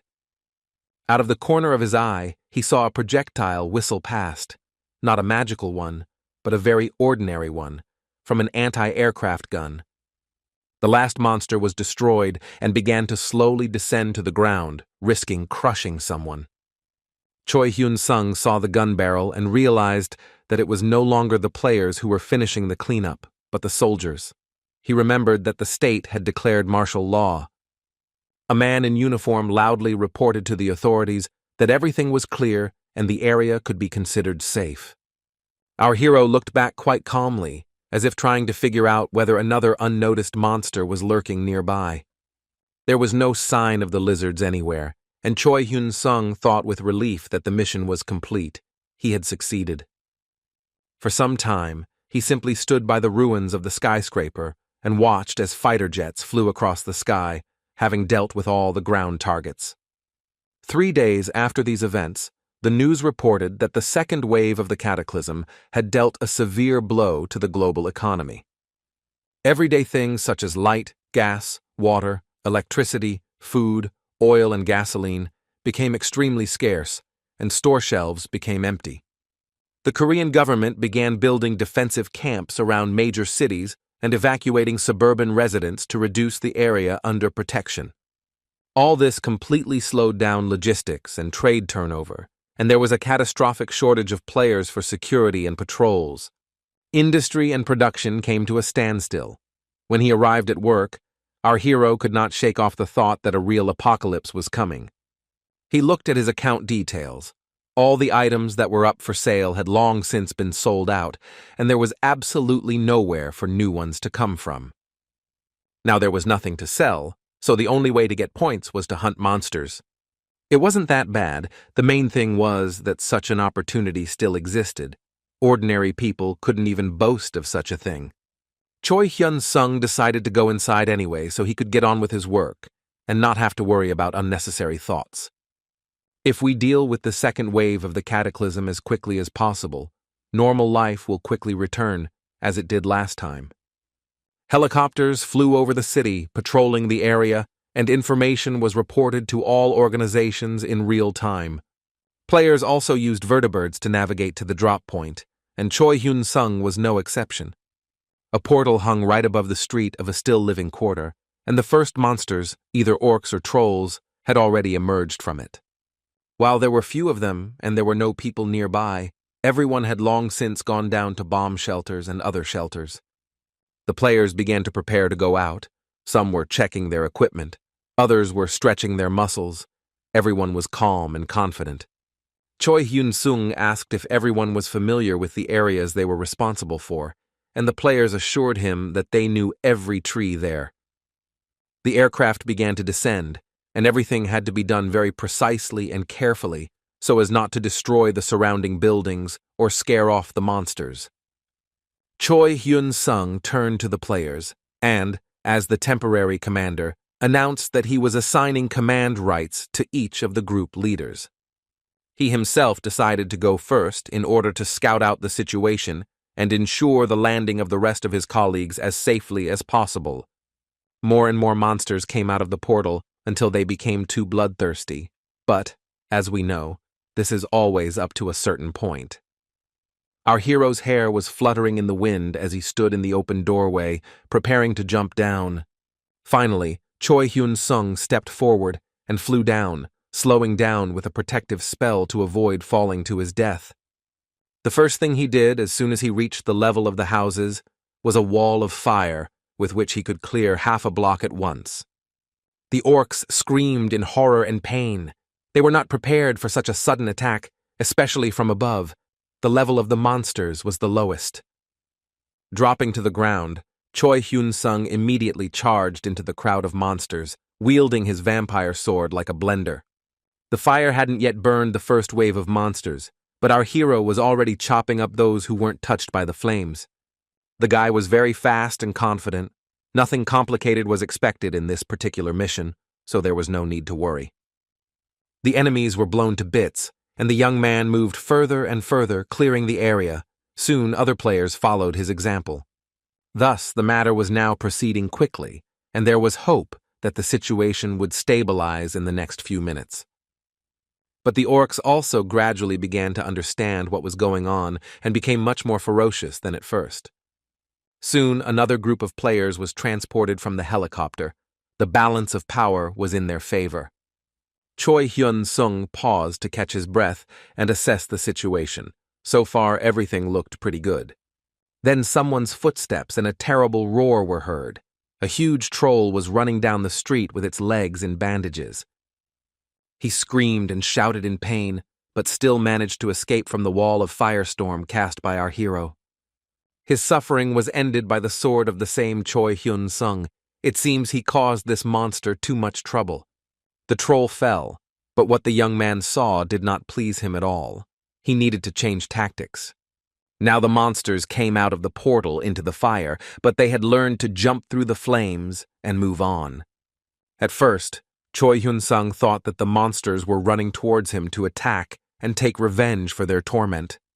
But it turned out that everything was much more prosaic. The trolls, engulfed in flames, simply wanted to escape from the next attack and hide.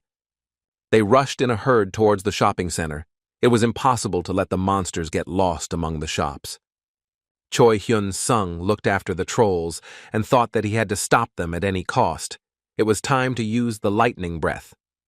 For a second, the guy thought about what the other players would say about this, but then decided once again to ignore it. The trolls screamed and roared, but continued to run forward, knocking down all obstacles in their path indiscriminately. Our hero used the electric skill and now felt much more confident than before. The young man decided to use this effect on his usual fire spear spell. He hadn't tried it yet. It turned out to be quite fun, especially if you pretend to chase monsters in order to engage in melee combat and then suddenly throw a spear. Several such attacks followed one after another, and Choi Hyun-sung, very pleased with the result, landed on his feet to assess the effectiveness of the move. The trolls ran forward, completely unaware of anything, some of them completely not expecting that anyone would be pursuing them. The explosion dotted all the I's and crossed all the T's, and now there was no longer any talk of any assumptions. Everyone was simply dead. More precisely, everyone who fell within the spell's range, but there were also those who entered into battle with the young man. Luckily, his fire spear could be used for both long-range shots and close combat, which is exactly what the hero did. With this weapon, the boy blew off the entire top half of the troll that attacked him, and the remains fell to the ground. Stretching his hand forward, as if by inertia, the young man thought that he would very much like this monster to be the last.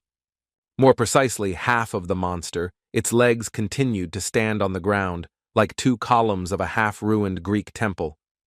The young man looked like an ant against their background, but he was also strong beyond his size, just like a real ant.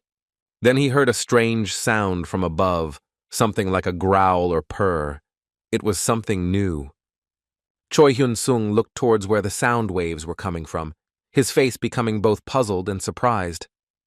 A huge blue-clawed paw broke his observation. He needed to save his life, not listen to the melody of the roar. It was a huge blue dragon, and Choi Hyun-sung had no idea where such a high-level monster came from. The paw was approaching, and the guy thought that this monster was clearly above level 350, and maybe even the highest, 400.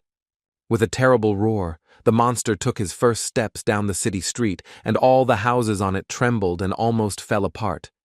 Choi Hyun-sung realized that this was the strongest monster in existence, a heroic-ranked blue dragon. And what was most terrifying, it was he who had to fight this monster now. No one else present could. Our hero stood at attention. Apparently, his freeze or run reflex kicked in. This was the first time he had encountered such danger. Meanwhile, at the association's control center, they didn't know about the dragon yet. The employees decided that the monsters were finished for now. Shin Yuna was compiling statistics. In Korea, there were about 5,000 players with a rank above average who had completed the 4th stage, and about 10,000 players in total. In addition, low and mid-level monsters could be destroyed with the army's firepower. However, the number of gates was constantly growing, as was the number of high-level monsters against which ordinary weapons were powerless. The girl thought sadly about the catastrophic shortage of players capable of confronting heroic-level creatures. Then, the same image flashed on all the security camera monitors from different angles, and an emergency alert sounded. The employees began to whisper that an emergency had occurred, and this was immediately reported to management. The man with the papers reported that another gate to the otherworldly dimension had opened at Seoul Station. Shin Yuna asked with concern in her voice what kind of monsters they were, to which she received the answer that they were trying to find out right now. A moment later, the employee reported that a large group of wyverns had appeared there and had already begun reconnoitering the area. The girl clutched her head in despair.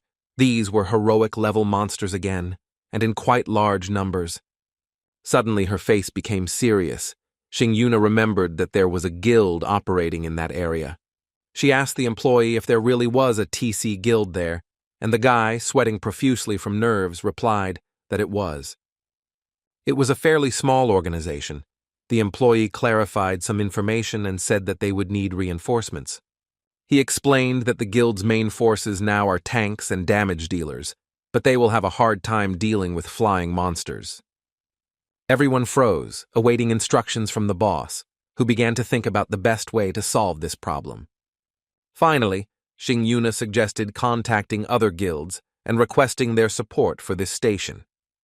She reminded him that there were magicians from the Yuhua Guild working near Yongsan Station, and that they could very well help, while she grabbed her staff. Shin Yuna gave the order to contact the guild and send them to the specified address, and this must be done immediately.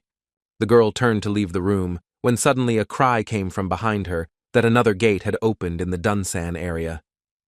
The employee added that a large concentration of harpies was observed, and that ogres had also appeared in the Busan area near the portal from which the orcs had come. A few seconds later, the man stood up and took a few steps, after which he reported that a blue dragon had appeared near the orc dungeon in the suburbs of Osan, his voice trembling. It was clear from Shin Yuna's face that she was trying to digest this information, but she hadn't been able to do so yet. She then asked if this was the gate that Mr. Choi Hyun-sung was currently in charge of. The officer, clutching the summary sheet to his chest, confirmed that this was indeed the case, adding that Choi Hyun-sung himself had reported this and had also requested reinforcements. The boss looked at him a little surprised, but now there was hope in her eyes that everything could still be resolved successfully. She then gave the order to cancel all operations in Osan and leave the city as soon as possible, which sounded a little strange. The man ran to carry out the order, and Shin Yuna began to pace nervously from corner to corner. Her face was thoughtful, but calm. It seemed as if the girl knew something that no one else in the room knew. Meanwhile, Choi Hyun-sung was scurrying around the dragon at top speed. He didn't even try to attack the monster. It was useless. The hero couldn't understand why reinforcements hadn't arrived yet. He was already exhausted from simply trying to survive. He heard a message from the Players Association in his headphones, stating that all operations in Osan had been cancelled for the time being. While trying to escape from a house flying straight at him, our hero heard an announcement that all players must leave the area immediately. Leaving the area when you were about to be crushed by an entire building was not so easy. The guy was in shock. Despite using his best efforts, the young man was unable to carry out his superior's orders. It seemed as if the dragon was pursuing him specifically, completely oblivious to anything else. The monster simply lifted houses and threw them at the guy, intending to simply crush him. The monster didn't strain itself too much, but it kept a close eye on where Choi Hyun-sung was heading. But the strangest thing was that even at maximum speed, the player was unable to gain even the slightest distance from his pursuer. Suddenly it dawned on the hero that there was no need to take part in a survival race when he could simply lie low and hide. But to do this, it was necessary to at least increase the distance by 100 or 2 meters. It was difficult to do this when a clawed paw was rushing towards you. But still, the young man had excellent reflexes, allowing him to evade the attack every time. Finally, we managed to break away and run inside the skyscraper. Choi Hyun-sung was hiding behind a column on one of the upper floors. A few seconds passed quietly, and the guy walked around the room, looking around the premises. He had no idea that the dragon had already noticed him through the window. His foul breath announced his presence. Choi Hyun-sung looked back and realized that he was right. His pursuer had spotted him. The man looked at the monster, trying to understand what it intended to do. Maybe it would just move on, not wanting to waste its energy on the ant. The blue dragon leaned down slightly to get a better look at the person hiding from him, to see if it was the player he intended to kill. The boy had no idea that a huge paw was already heading towards him, but not at all to strike. The monster went the other way. He simply lifted the entire building with the man inside and threw it with all his might. Our hero's vision was blurry. He suffered barotrauma and multiple bruises, but fortunately, he remained unharmed. Following the skyscraper, the monster began throwing cars, giving the impression that it was simply practicing. From the expression on its face, it was clear that the dragon was experiencing something like curiosity, playing with an unexpected toy. Choi Hyun-sung had escaped from the building before being crushed to death, and was now trying to increase his distance from the monster again. This was necessary in order to try to attack him with a firestorm spell. The first volley was followed by a second. The young man prepared to fire a fireball in pursuit, but suddenly realized that the dragon was immune to fire. However, since the fire projectile was already in his hand, it would have been foolish not to launch it at the enemy, which is what Choi Hyun-sung did. The monster raised its head and looked at the flames. It was entertained by this impromptu firework, but, as expected, it did no damage. He looked as if he was about to sneeze, and the young man took advantage of the moment and hurried away. Running in the smoke turned out to be not the best idea. Besides, the guy's strength was at its limit. He was literally falling off his feet. If this continues, he will have no chance of survival. The hero heard that the dragon is already very close. It was only by a miracle that the player managed to once again escape from under the clutches of the monster that was intent on grabbing him. He decided to use ice breath. Perhaps if the dragon is immune to fire, then there is vulnerability to cold. The monster shattered the ice block with a blow of its tail, literally a second after it appeared. The guy barely managed to jump back to avoid being hit by the debris. He slipped and fell, watching the monster slowly approach him. What was happening seemed like a terrible dream. When the distance was reduced to a few meters, the young man realized that running away was useless. He would have to fight the monster. He drew his vampire sword again and tried to stand up to make a surprise attack on the enemy. Our hero had never been as scared as he was at that moment in his life. It was a real animal horror.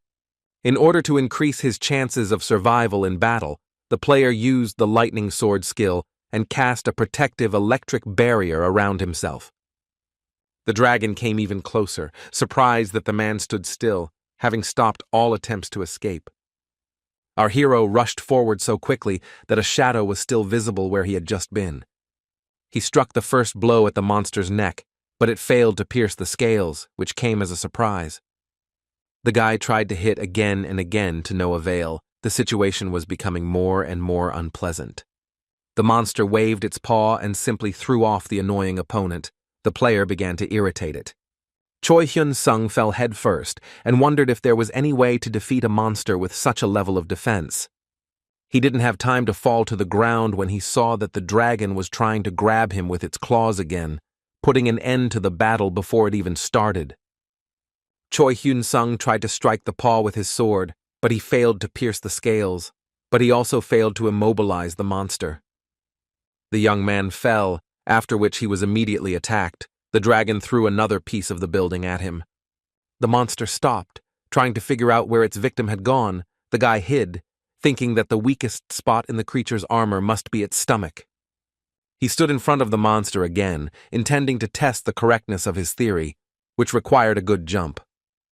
While calculating the trajectory of the future attack, Choi Hyun-sung really hoped that he would not waste his strength. He pushed off the pavement with such force that electric discharges flew in all directions. It was impossible to notice the guy at such speed. As fast as lightning, he jumped to the dragon's belly and prepared to deliver a crushing blow with his sword. One blow was not enough. The player chopped again and again, but not even a scratch appeared on the thick skin. The young man looked at the enemy in a new way. He no longer had any ideas of what else he could do. One thing was clear as day. He needed to focus on saving his life. He had just been nearly crushed. Having dropped to the ground a few meters to the left, the player tried to collect his thoughts, but it was not easy. For a moment, they just looked at each other, the boy at the dragon, the blue dragon at Choi Hyun-sung. Then the monster swung its paw and struck with all its might, requiring maximum strength to jump back. The young man hovered near the roof of the nearest house and thought that his enemy was not only strong, but also very fast, even though he had been hiding it all this time. Then a new surprise awaited him. The monster turned out to be capable of a ranged attack, and in some strange way. It seemed like he had absorbed some of the player's electrical energy and tasted it, before deciding to respond in kind. Lightning struck Choi Hyun-sung, lifting him into the air even higher than our hero could have imagined. A protective barrier saved him from death, but the boy received an electric shock of such force that it made his teeth grind. Speaking of teeth, the dragon came closer and closer, after which he waved his huge paw again. He knocked down a young man, and he fell onto the roof of one of the houses, only having enough strength to open his eyes. What our hero saw did not make him happy for a second. It seemed that now his life would end once and for all. The huge mouth was getting closer and closer. Choi Hyun-sung could neither get up nor crawl away, so he simply cursed. The next thing he saw after opening his eyes was the inner walls of the creature's stomach. Not only that, all that was left of the guy was his torso, one arm and his head. The hero groaned in pain and hopelessness. At first he thought that this was how he would die, but then he remembered his father and that he had to survive to save him. And it would be very difficult for his mother and sister without support. The hero had to think about them too. With an incredible effort, the young man turned over and grabbed the sword more firmly with his hand. He remembered his vampire skills and decided that he could regenerate faster if there was enough blood around. Well, there was a weapon. The dragon's body, capable of giving blood, was also at hand. All that remained was to find the strength and courage to start moving. Several blows to the inside of Choi Hyun-sung's stomach took away almost all his strength, and he almost lost consciousness. When the guy opened his eyes the next time, he realized that he felt much better. The recovery process was going just fine. With renewed vigor, the player began to stab and cut the inner walls of the stomach of the monster that dared to eat him.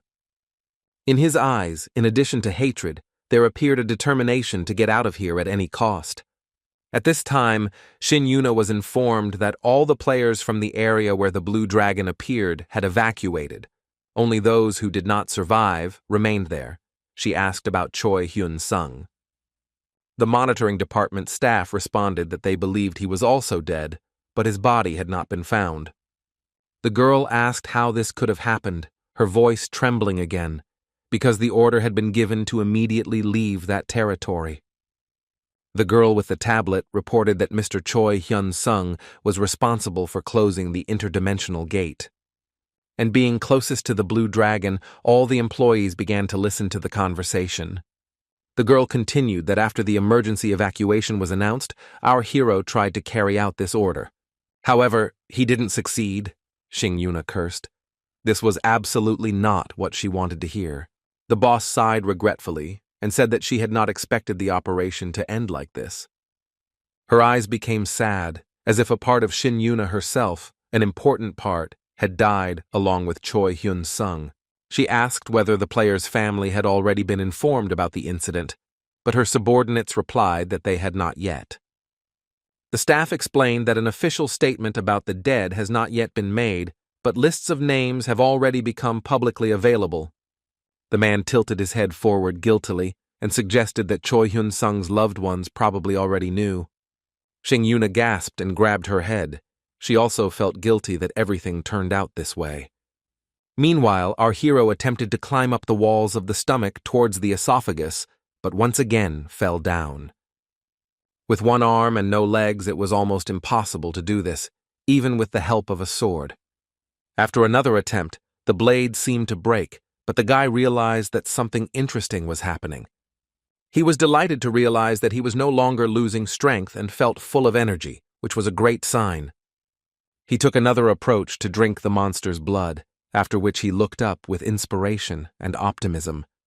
What he saw changed the expression on the young man's face. Now it was one of outright fear.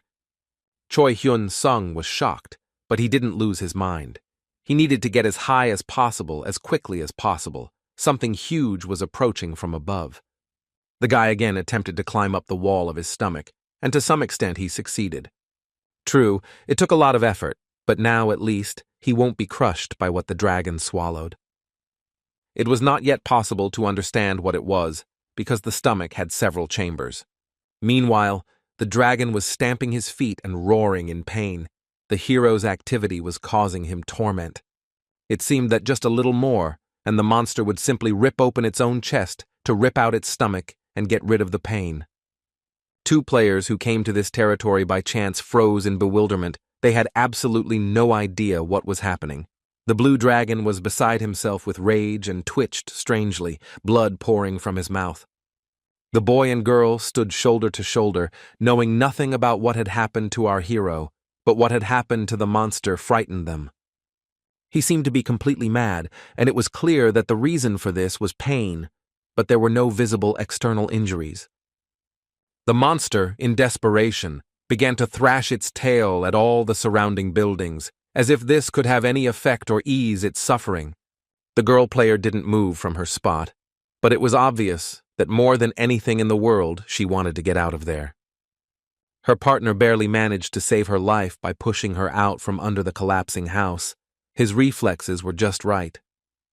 Following one building, the dragon threw another, but this time its target was not people, it was the death throws. A few minutes earlier, Cho Hyun-sung, who already had 2 arms, discovered an artery leading straight to the monster's heart. Now all that remained was to cut a hole in the wall and get to where the enemy's life could be ended with one blow. The sword fragment glowed orange, as if hinting that it would not mind carrying out its owner's plan as soon as possible. Well, it was time to get down to business, fortunately. The guy didn't feel any pain, and had already gotten the hang of doing without his legs. He chopped as if he was completely safe and sound, which is a miracle considering the circumstances. Blood gushed out in a stream, but that was what Choi Hyun-sung wanted. He didn't want to move, choking on the liquid.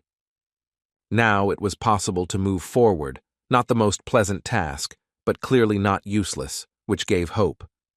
It turned out to be quite easy, and the boy hid the sword behind his back, a smile shining on his face for the first time in a long time. The thing was that Choi Hyun-sung had completely regenerated and could now walk on his own 2 feet. Right in front of him was the dragon's heart, and all that was left was to kill this incredible monster. To avoid being completely naked, our hero donned his vampire robe and then headed straight for the heart. The very first blow was fatal, Even as a fragment, the vampire sword remained a very effective weapon. The wound was excellent, but the process could be accelerated by repeating the blow. The young man thought that it would not hurt. He swung and cast his fire sword, changing the damage type this time for greater reliability. Drops of blood splashed onto Choi Hun-sung's face as he tried to assess how necessary a third strike was. It seemed he couldn't do without it, so the guy summoned the flame sword again and made a sweeping strike. At that moment, a sound signal sounded, and a message appeared stating that the vampire sword's rank had increased. The hero looked at the stump of the blade. It hadn't changed its appearance, but was now considered a heroic weapon, and the passive skill of the Book of Immortality had also improved. The guy looked at the table and saw that he had now also been pumped up to a heroic level. This was the news of the day, nothing less. Lightning Breath has now been renamed to Thunder Dragon's Breath and upgraded to a unique heroic tier. Also, for killing a named monster that was 200 levels higher than his, the guy was awarded an incredible achievement and the title of a rare first-level destroyer. Also, an incredible achievement for killing the blue dragon named Zeus, a creature of the highest level. The guy received the heroic title of the Blue Dragon Slayer. Also, the unique item Vampire Sword has been fully restored and upgraded to heroic level, and renamed to Blood Destroyer Sword. But that's not all. Choi Hyun-sung noticed that something resembling a skill book, a reward, was materializing nearby. The book began to slowly descend, and our hero caught himself thinking that he fully deserved this prize. He was very interested in what could fall for such a unique monster. It must be something incredible. The book granted the passive skill Blue Dragon Scale, which increased physical strength and increased resistance to electrical and other damage. Choi Hyun-sung laughed and, without further delay, immediately learned this skill by reading the tome. The girl, one of the players who accidentally ended up in this area, noticed that something completely strange had happened to the dragon. He twitched a little more and collapsed to the ground. His partner assumed that the monster was sick, but they both had never heard of anything like that. The monster suddenly jumped up and made another lunge, but it looked more like death throes. The young people no longer knew what to expect, but one thing was clear: the monster did not pose a direct threat to them now. Finally, the blue dragon shuddered one last time and fell to the ground dead, no longer showing any signs of life. The player thought about it. He had never heard of dragons getting sick, but he had no other explanation for what had happened. The girl asked what they should do, and her partner replied that he had no idea, suggesting that they just wait. Suddenly, his friend reported that a man had appeared in the place where the monster had just been lying. He emerged from the clouds of dust like a shadow and then headed towards the players, almost giving them a heart attack. The previous day, everyone who managed to survive and was unable to leave the city on their own was evacuated from here. Helicopters were used for this purpose. The players on board exchanged impressions, many tidied up their ammunition and equipment. Sin-Yuna stood there, gloomy as a cloud, as she had been told Choi Hyun-sung was not among the survivors. The girl was sad, but in her soul there was a glimmer of hope that the young man could not just up and die. At the meeting that took place upon his return, it was proposed to impose a fine on our hero, which infuriated Sin-Yuna. The man in glasses asked the inspector to calm down. In any case, Choi Hyun-sung was dead, and money needed to be saved. The hero's boss looked angrily at the insolent man who was ranting about the organization's enormous losses. After he said that it was quite convenient to cut the budget in this way, the girl's patience snapped. She, still with a calm face, asked one single question. Were there really people in front of her? After that, her eyes glowed red, her hair began to flutter, and everything around was filled with sparks of energy. The man asked her to control her emotions. Everyone present at the meeting was literally blown away from their seats by the power of the heroine's energy and her anger. Sin-Yuna asked in disappointment why they had to do their job like that, and whether they would have done the same thing if she had been in Choi Hyun-sung's place. All the man in glasses could do was ask the heroine to calm down and finish the meeting while they were still in one piece. A day later, the girl, dressed in uniform, was waiting to be seen at the directorate when suddenly an emergency signal sounded. Xing Yuna looked at the employee who came to report the latest news to her, his gaze filled with curiosity. When asked what happened, the guy replied that a message had arrived stating that the blue dragon had been defeated. For greater effect, he widened his eyes and repeated once again, almost syllable by syllable, that the blue dragon was dead. All the players present started whispering. Then one of them asked how it happened. The monster was probably being hunted by another group of rankers. The guy with the headphones and microphone replied that he wasn't sure there was a guild or team capable of handling a monster of that level. He listened to the message and told the others that the dragon had been killed by a player who had been swallowed by the monster, who had somehow miraculously survived and had begun to attack its internal organs. Everyone's faces stretched out in surprise without exception. The thought of such a thing made their blood run cold. Finally, Xing Yuna asked the name of the player who survived and killed the blue dragon, her voice filled with hope. The staff member replied that it was a member of the Players Association named Choi Hyun-sung, and his eyes nearly popped out of his head. A warm and gentle smile appeared on Xing Yuna's face, as if the girl had received a letter from her beloved grandmother. Meanwhile, our hero washed the blood off his feet with water from a bottle, given to him by the players who had wandered into Osen. Looking at the bottom of the empty plastic bottle, the guy thought that it probably didn't look too fresh. Looking at his new feet, he came to the conclusion that his body was in perfect order. There were no more wounds or injuries.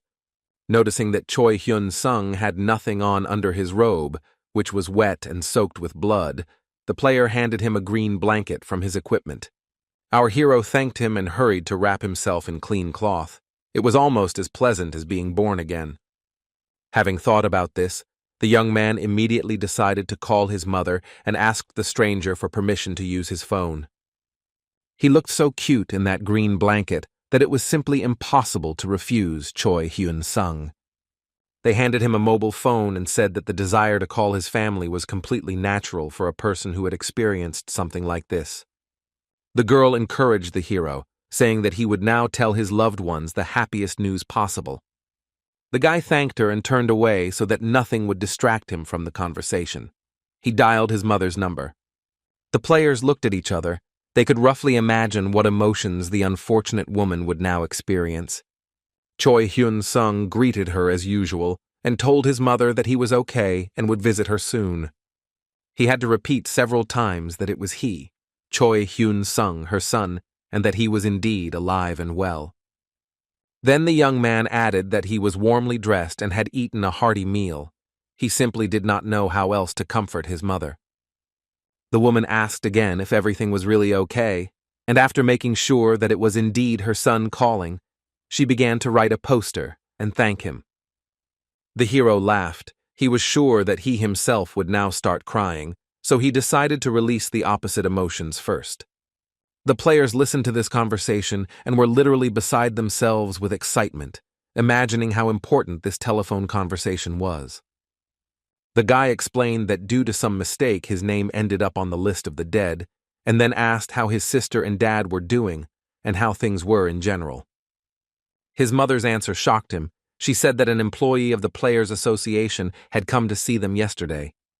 The woman explained that the employee had paid them compensation due to the families of players who died in the line of duty, and the hero's eyes widened. And then this woman knelt before the boy's mother and sister and asked them for forgiveness, saying that it was all her fault. The mother covered her face with her hands and replied that it was true. The association and her son's boss were to blame for everything. Xing Yuna thought gloomily that she had fulfilled her duty. She couldn't hide the truth from the hero's family.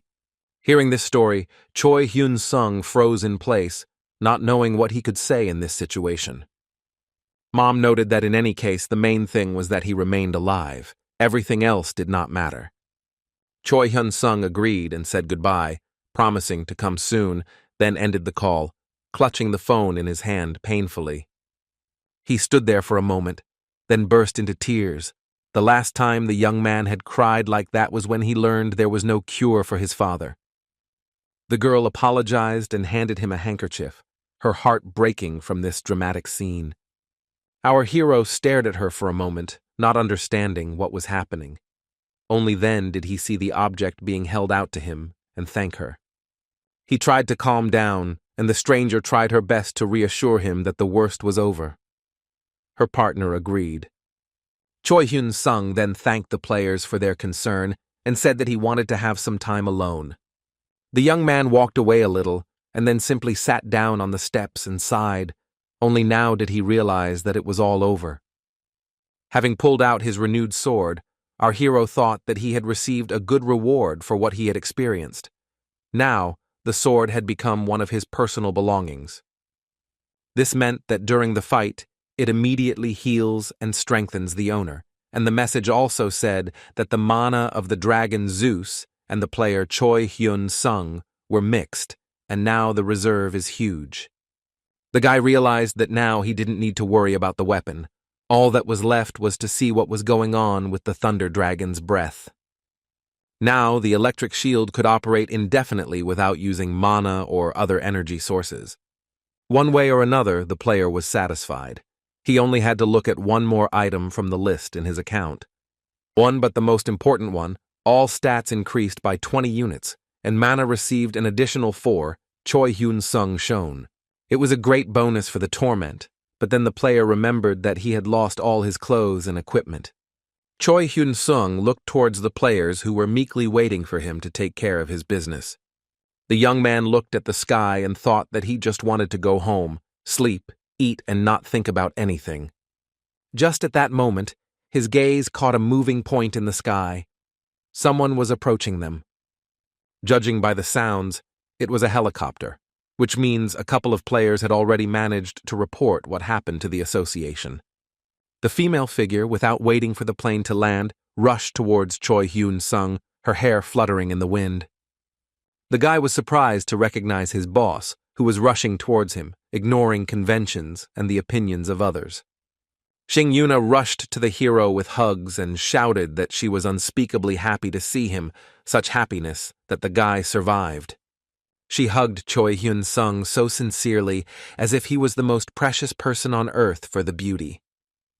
The young man was pleased, and he himself began to sincerely rejoice at this warm and unexpected meeting. Suddenly, the girl realized that the player had nothing under the blanket and shyly pulled back, asking what had happened to his clothes. Choi Hyun-sung also felt shy. He completely forgot that he was naked. The situation was becoming a little awkward. Finally, the guy found the strength to smile and explained that his things had dissolved in the dragon's gastric juice. One of the association employees who approached brought a tracksuit for the hero so that he could get dressed. The player handed the things to the young man and advised him not to delay, and he thanked him for his concern. Shin Yuna stepped aside and began to wait for our hero to return to his normal appearance. Then she heard footsteps. Another player approached them, who was surprised by her reaction to Choi Hyun-sung. The man laughed and said that he had never in his life seen such a touching meeting between a boss and a subordinate. He added with a laugh that Shing Yuna had struck him right in the heart, his face a little impudent. The girl frowned and asked with a serious face what was the matter. It was clear that she did not like this statement. The player replied that he didn't expect the boss to prefer younger guys and immediately jumped aside, anticipating a possible slap. More players appeared. Our hero's face fell in surprise. He too heard this jab and didn't know how to react. The player asked if Choi Hyun-sung was really Shin Yuna's boyfriend, and Shin Yuna asked him not to joke like that with a threatening voice. The man saluted, declaring that he understood everything and was ready to carry out the order. He was still smiling. The girl asked why her colleagues had come, since she had said that the plan had been cancelled and they could take a rest. Footsteps were heard. Someone in heels was approaching the group of people. Armored shoes with heels were not uncommon. The blonde in the robe said that she had also seen the scene and had come here because she was burning with curiosity. She smiled mysteriously and walked straight towards Choi Hyun-sung, who stood frozen in his tracks. The beauty looked him over from head to toe and concluded that the hero definitely fit her type. She extended her hand, asking if he had a girlfriend, but Xing Yuna grabbed the blonde's wrist and didn't let her finish the movement. The boss stood in front of Choi Hyun-sung with a menacing look and hissed that he had miraculously survived and was very tired, so they should save the jokes for later. The colleague continued to smile calmly and kindly, after which she gently informed her that she had not been joking at all. Then the girl looked at Xing Yuna and asked with a smile why she had flared up and what the point of such worries was. The boss ignored the question and simply told Choi Hyun-sung that he needed to stop by the hospital to make sure everything was okay. Then she turned to her colleagues and narrowed her eyes.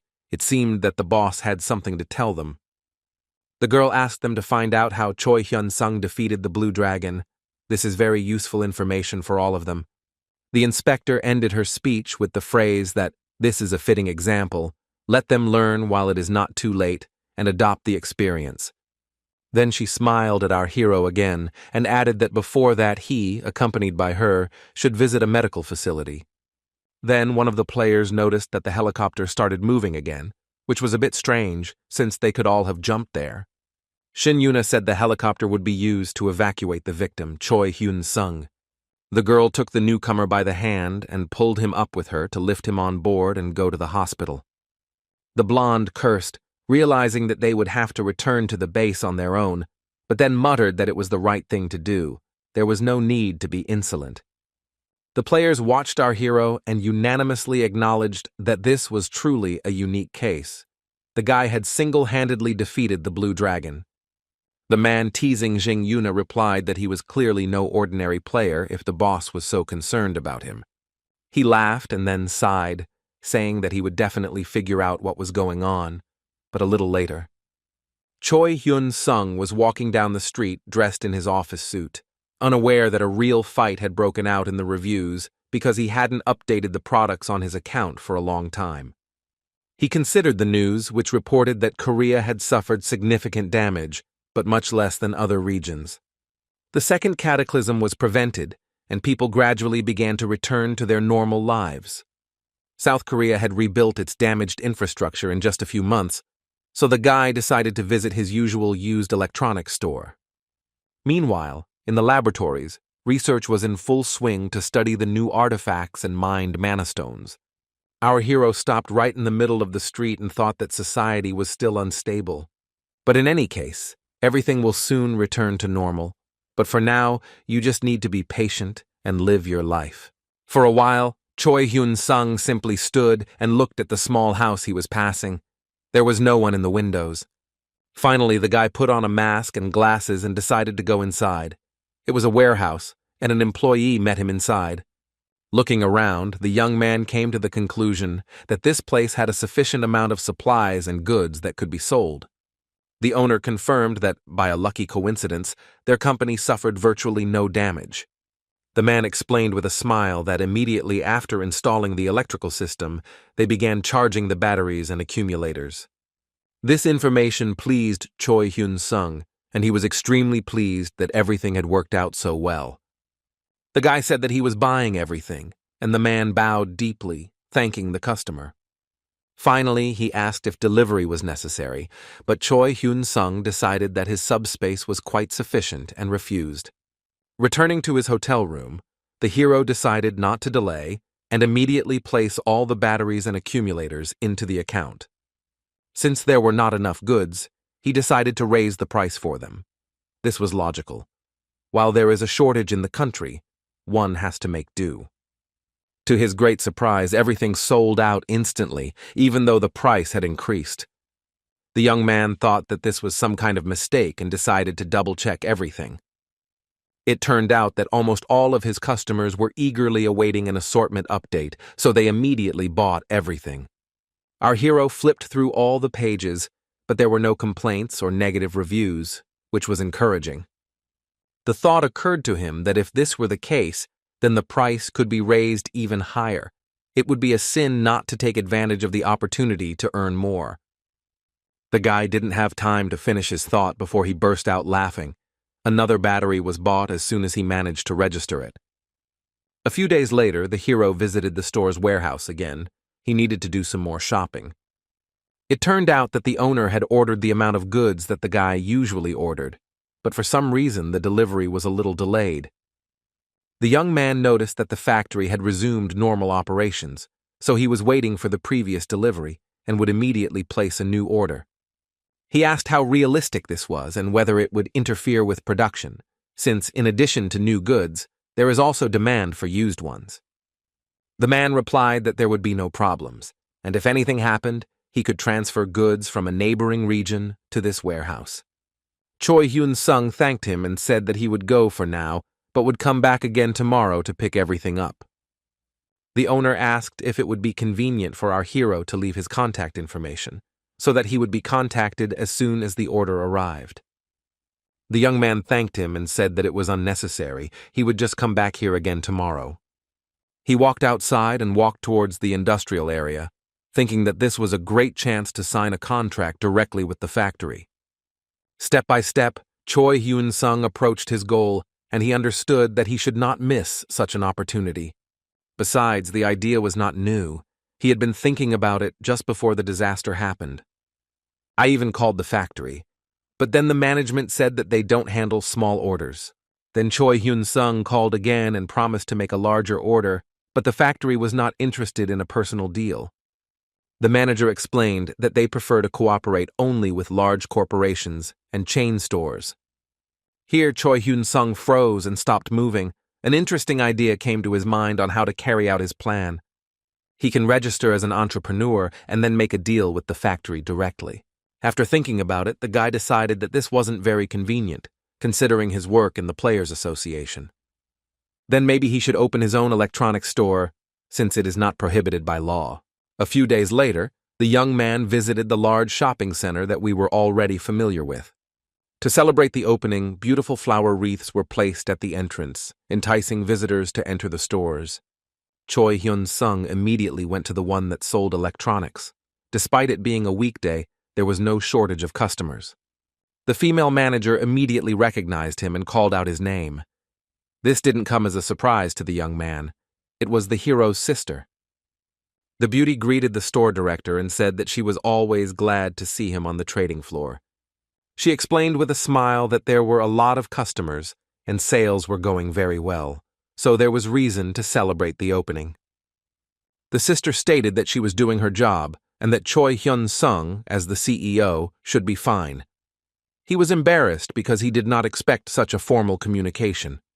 The girl said that she had sent the batteries to the warehouse several hours ago. Perhaps they had already arrived.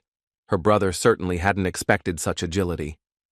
He said with a satisfied look that he would go and check, and the sister asked if she needed to order anything else. The hero replied that it depended on the circumstances and looked at her slyly, hinting at food delivery.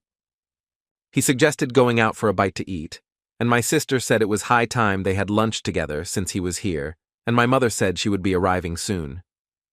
The young man agreed, and the girl was happy. Choi Hyun-sung hadn't seen his sister so happy in a long time. Later, our hero headed to the warehouse and spent some time loading batteries into his account. Soon the shelves were empty, and the list of goods on sale became impressive. All that remained was to register them.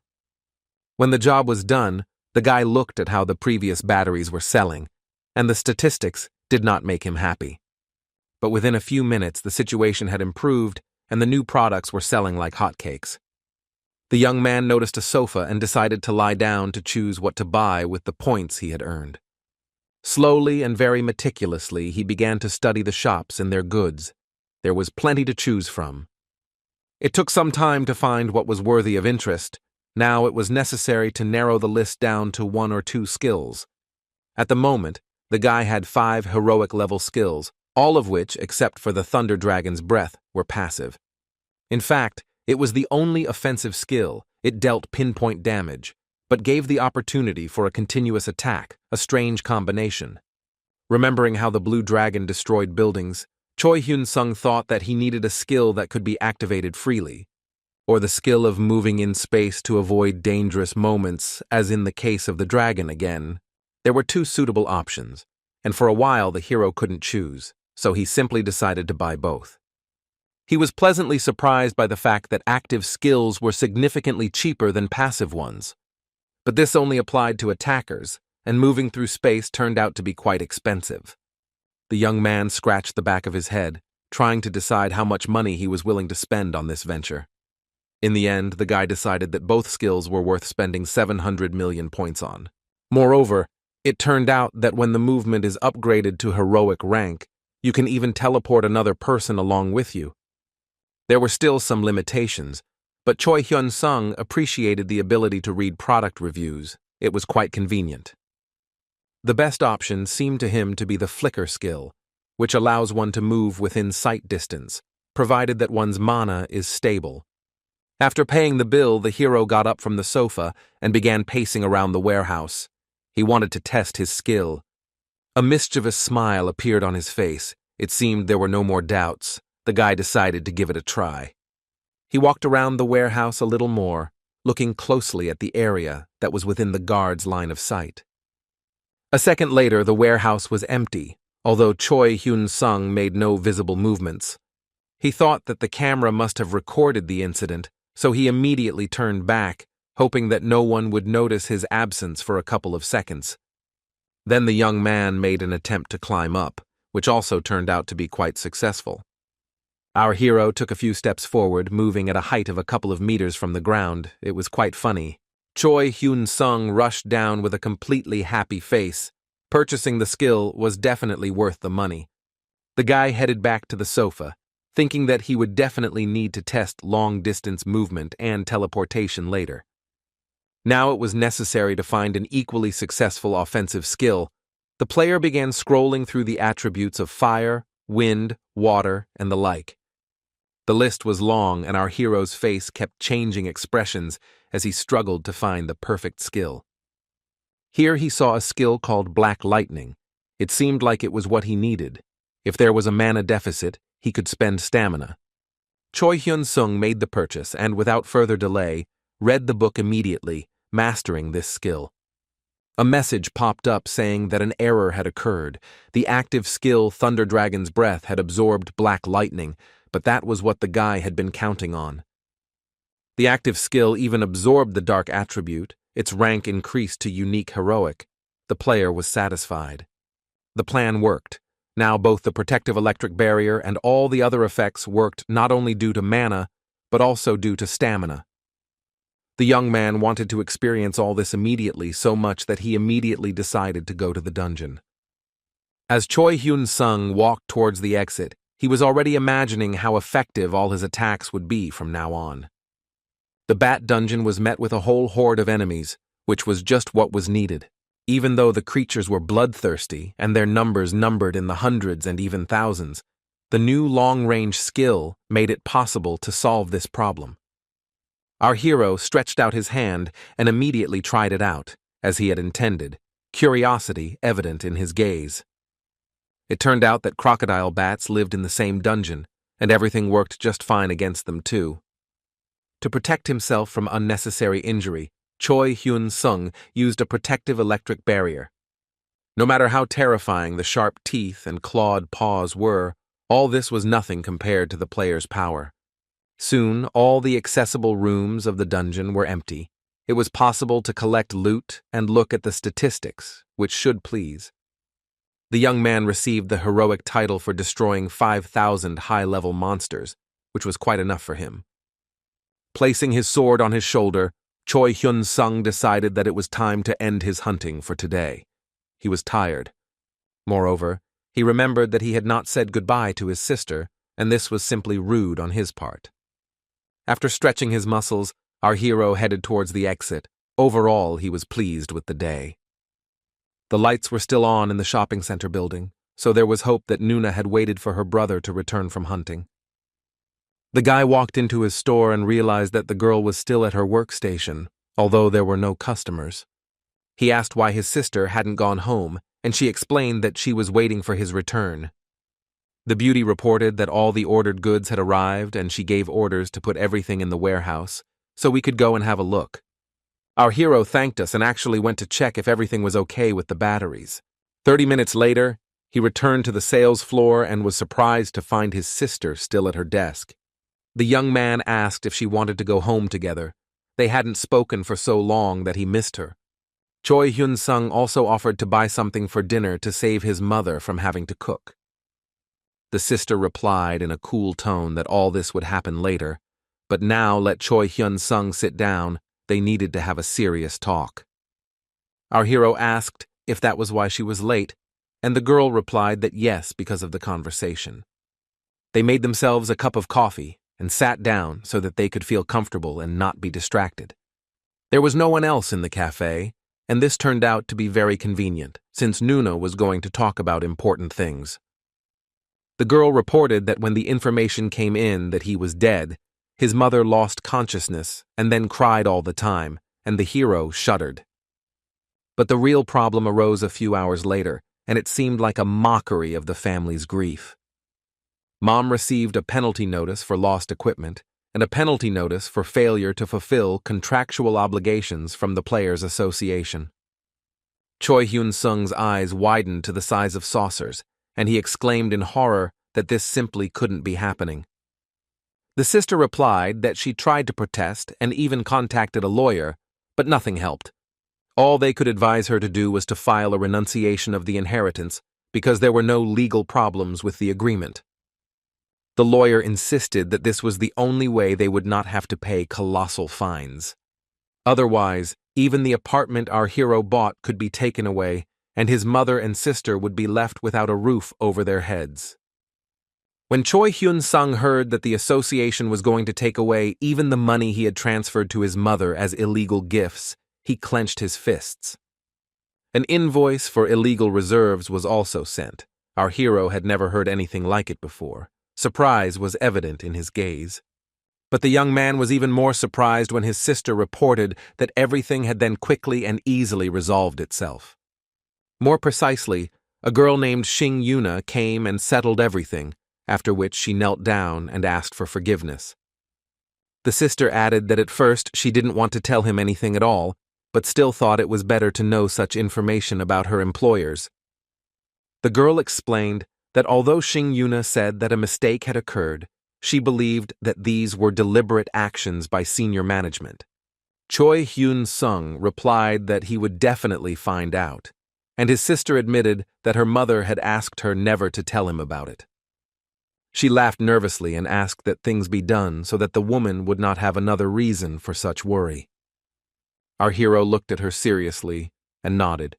He could not even imagine that because of him and the association's actions the family had gone through this. Finally, the guy pulled himself together and, with a smile, thanked Nuna for telling him everything. This was really important information. The next morning, he made an appointment with Shing Yuna and went to the Players Association building. He was determined and came deliberately earlier than agreed on the phone. Choi Hyun-sung had a plan. When the secretary explained that it was still too early, the guy replied that he had an agreement with his boss for this case. She allowed him to wait for his return in his personal office. The girl was somewhat surprised, but nodded. With a smile, she announced that she would now escort the player to the right room if he just followed her.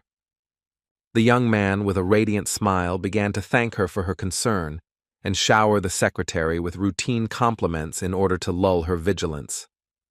She was a little embarrassed, but did not lose control of her emotions, being a high-level professional. Together, they walked down the corridor to Shin Yuna's office, and the girl tried to make conversation about the weather to ease the awkwardness of the situation. Inside the office, she invited the young man to sit down on the sofa, and she headed for the exit. Finally, the secretary offered a cup of tea, but our hero declined, adding that there was no need to worry about him. As soon as the door closed behind Shin Yuna's personal assistant, Choi Hyun-sung turned around and headed towards the director's desk. He used the skill that came with teleportation. It was called psychometry, and the hero's eyes glowed blue. The young man searched for the code using his name, and 2 screens immediately appeared in front of him, scanning all the recent events related to Choi Hyun-sung and this office.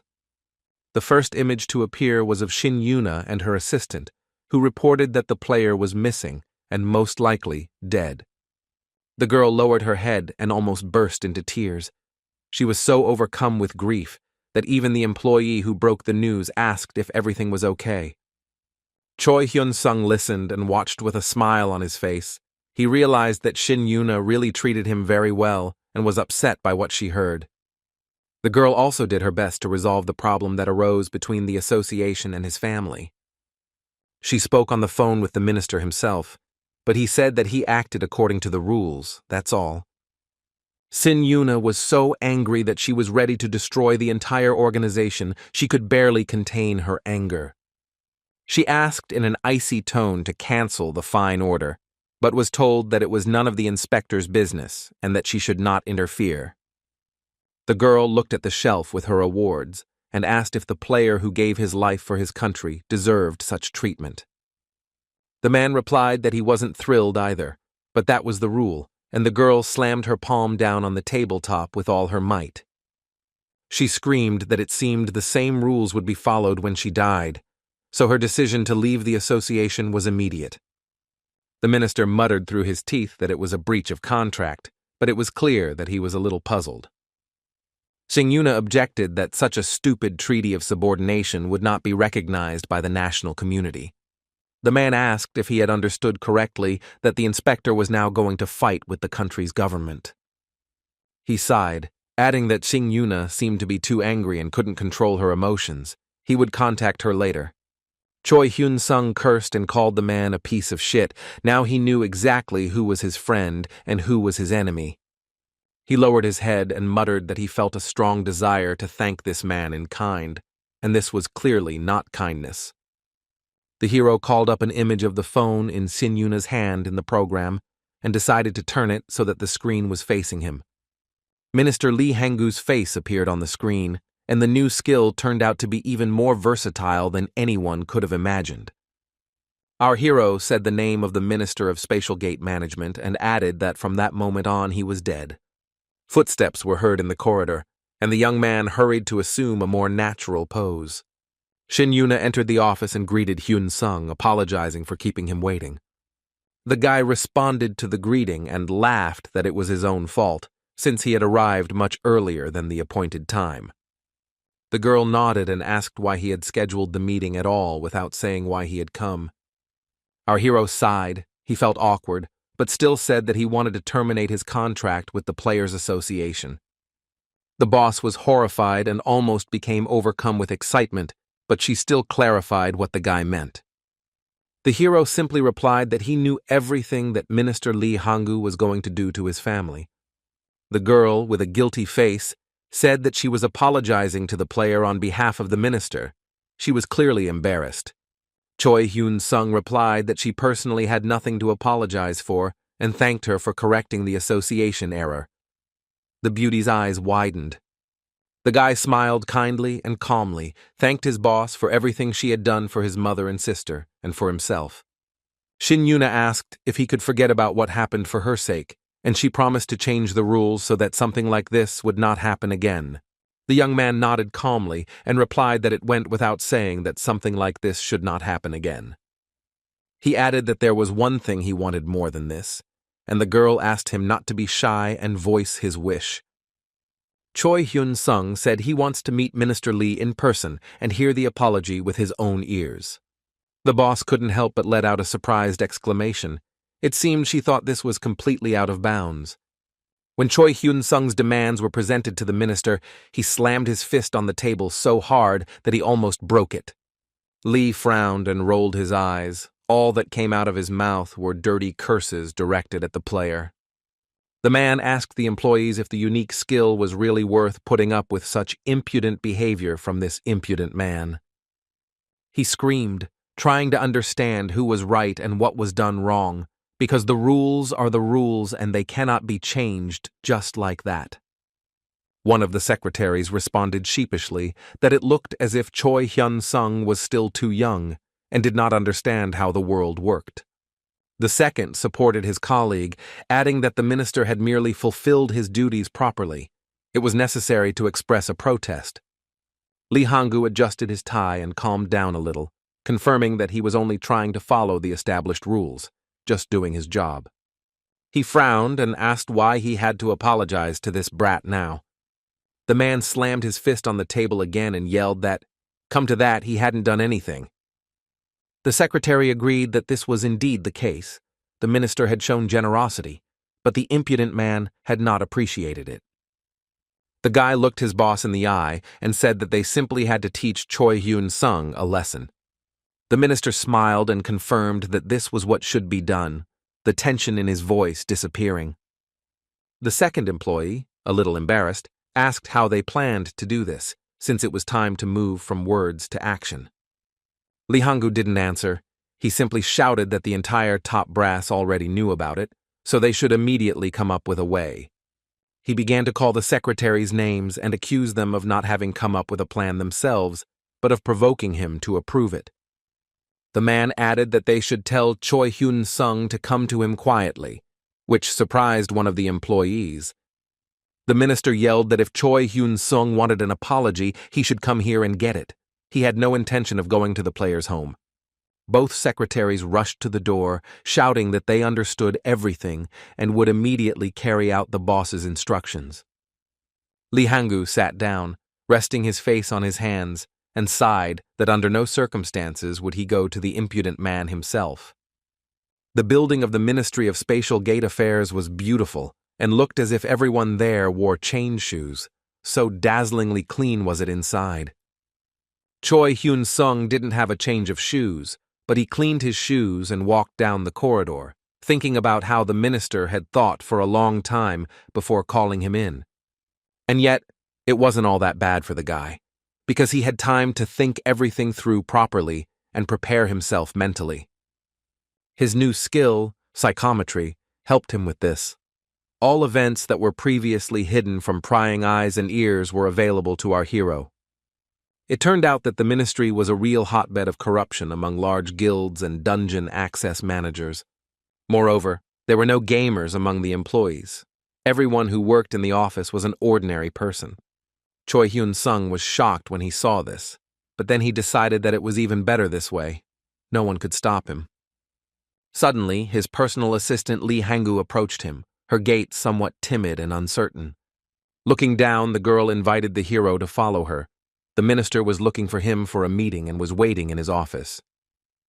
The young man stretched sweetly, as if warm cocoa with marshmallows and a soft blanket were waiting for him, and not a serious conversation. Smiling sweetly, he informed the secretary that he understood everything and would now go to the specified place.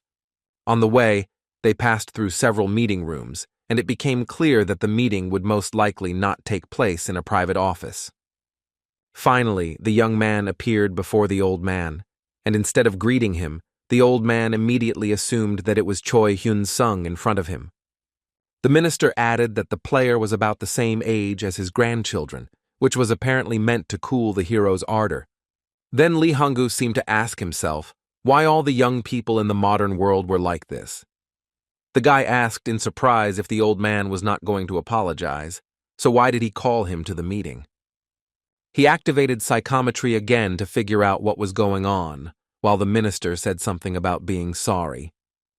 Lee Hang-gu again began to talk about how he was fulfilling the duties assigned to him, and that he could not have served as a minister if he had followed his own desires.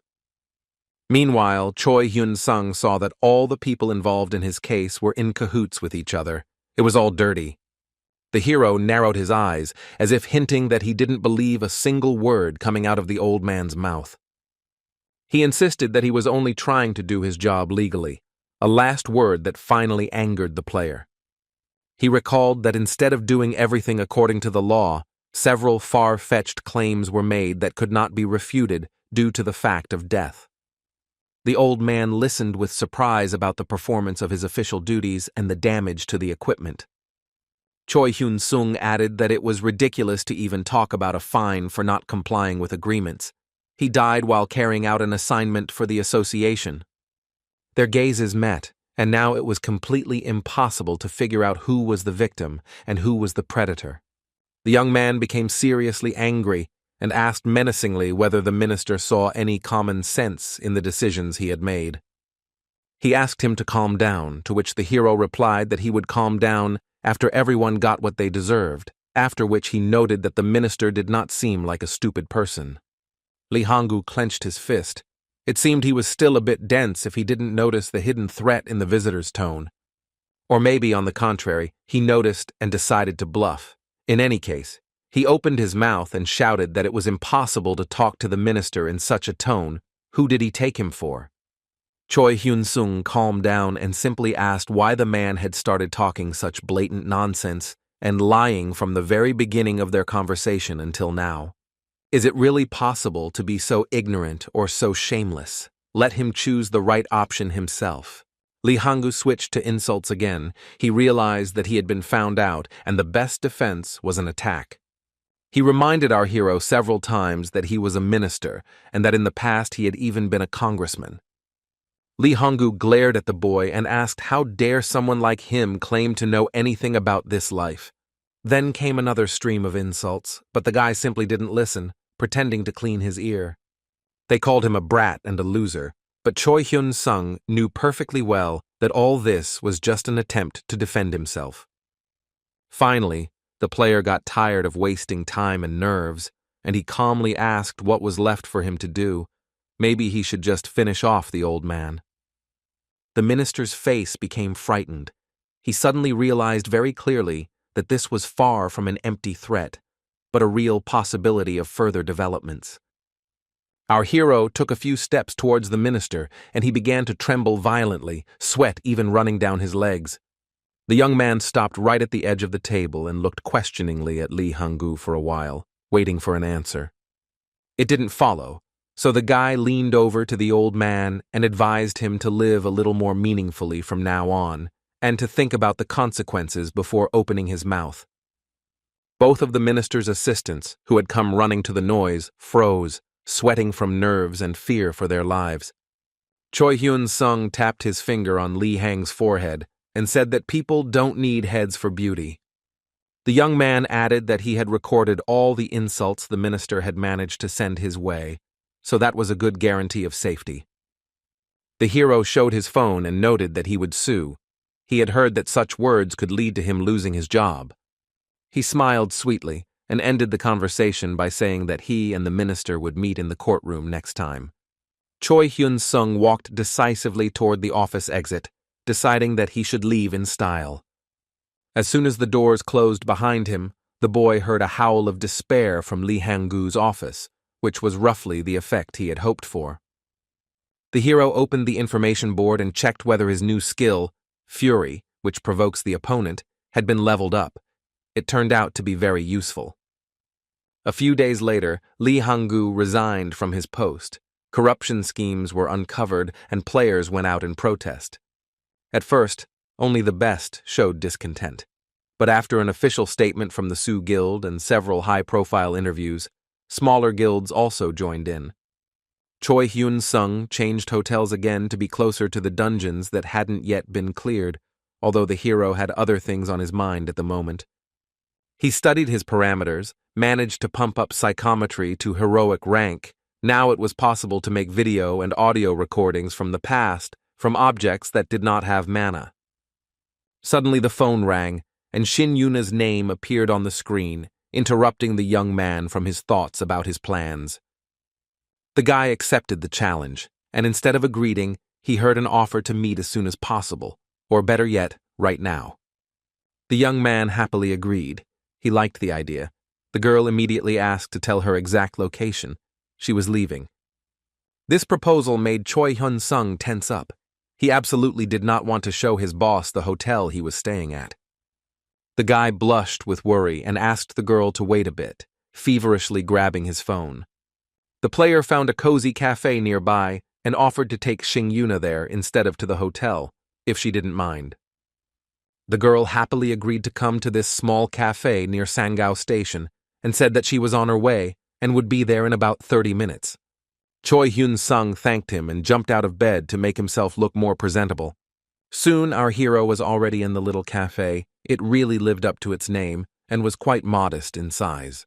The young man sat down opposite the boss and began to drink, as if he had crossed a desert on his way here.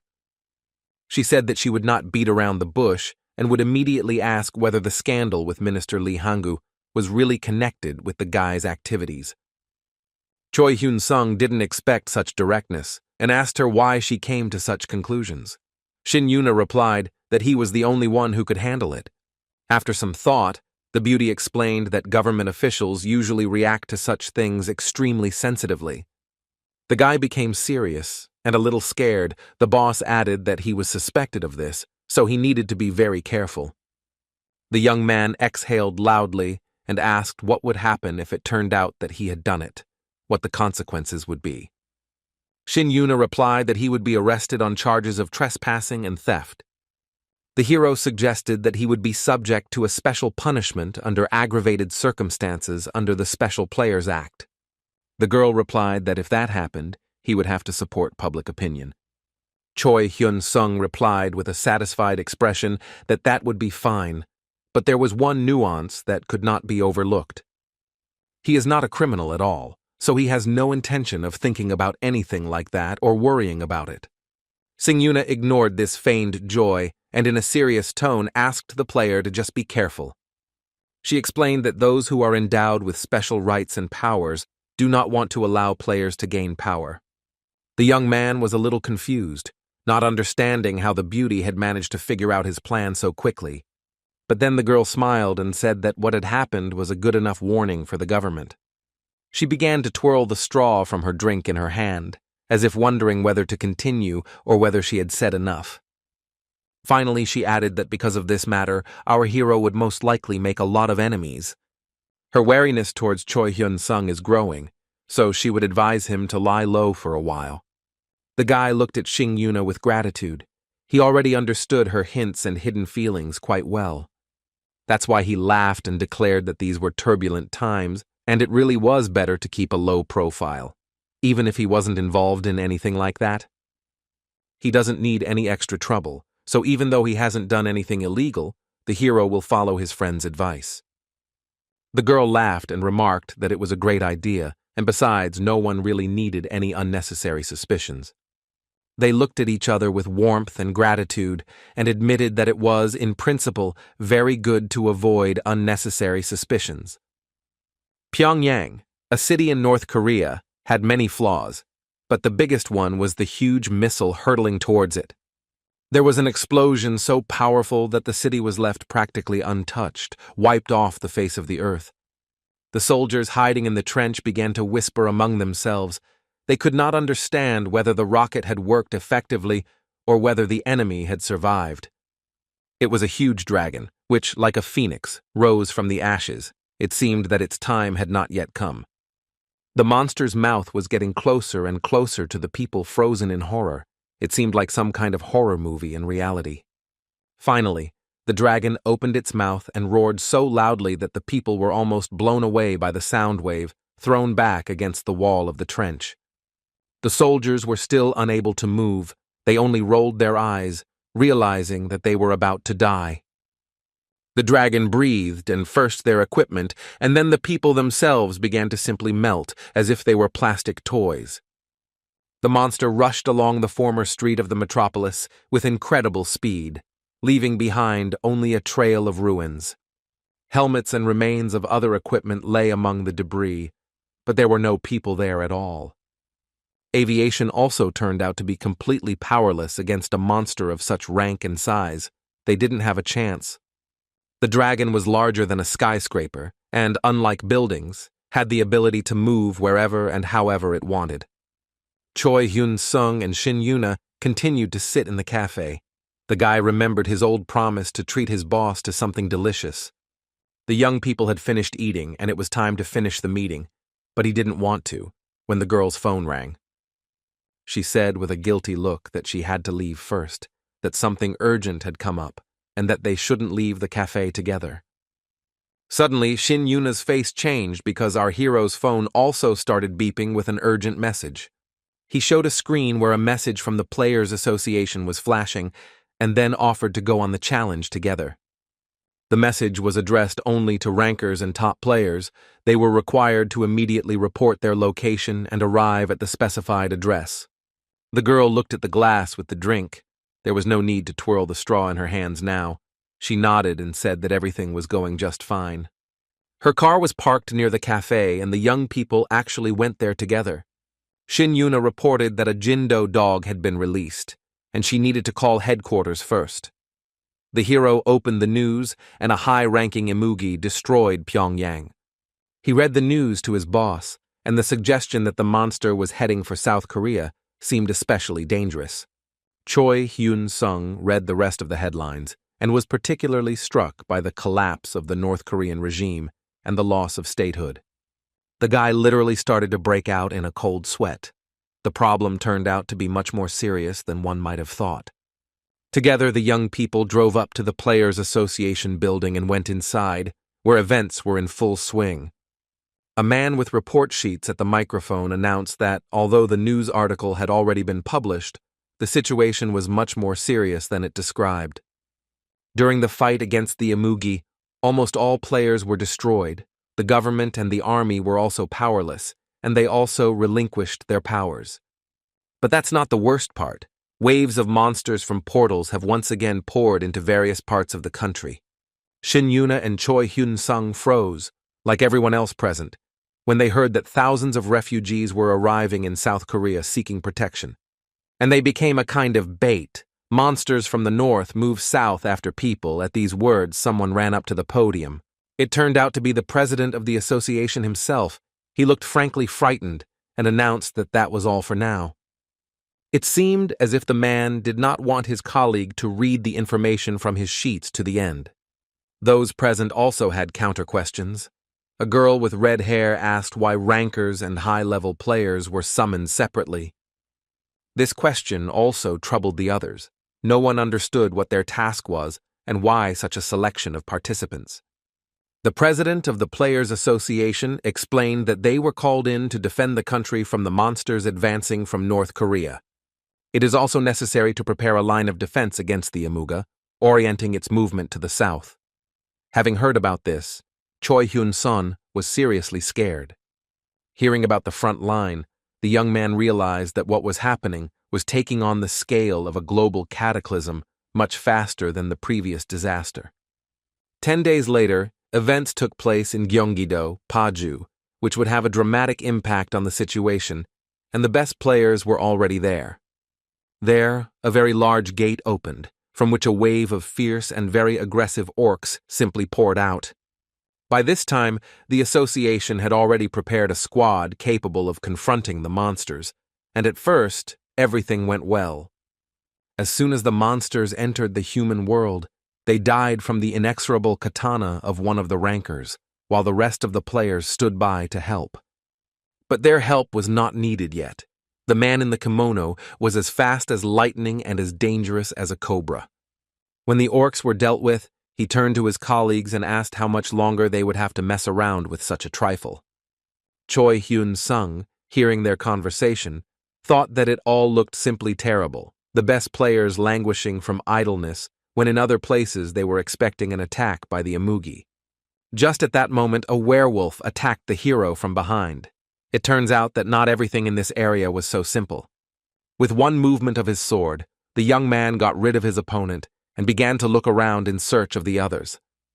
His partner, Lee Suen, fought with several more werewolves. She was in the familiar form of a snow leopard. The other players also wasted no time, working diligently with their swords and halberds. When it was all over, our hero also asked the others how long this would all go on. He was frankly bored. He glanced sideways towards the small shed, where he had set up a small warehouse for goods for sale on his account. Thanks to my sister, we were able to replenish supplies and lay out batteries even in such conditions. The fact that he was conducting underground activities, earning points with the buying-selling skill, made the guy feel a little awkward in front of others.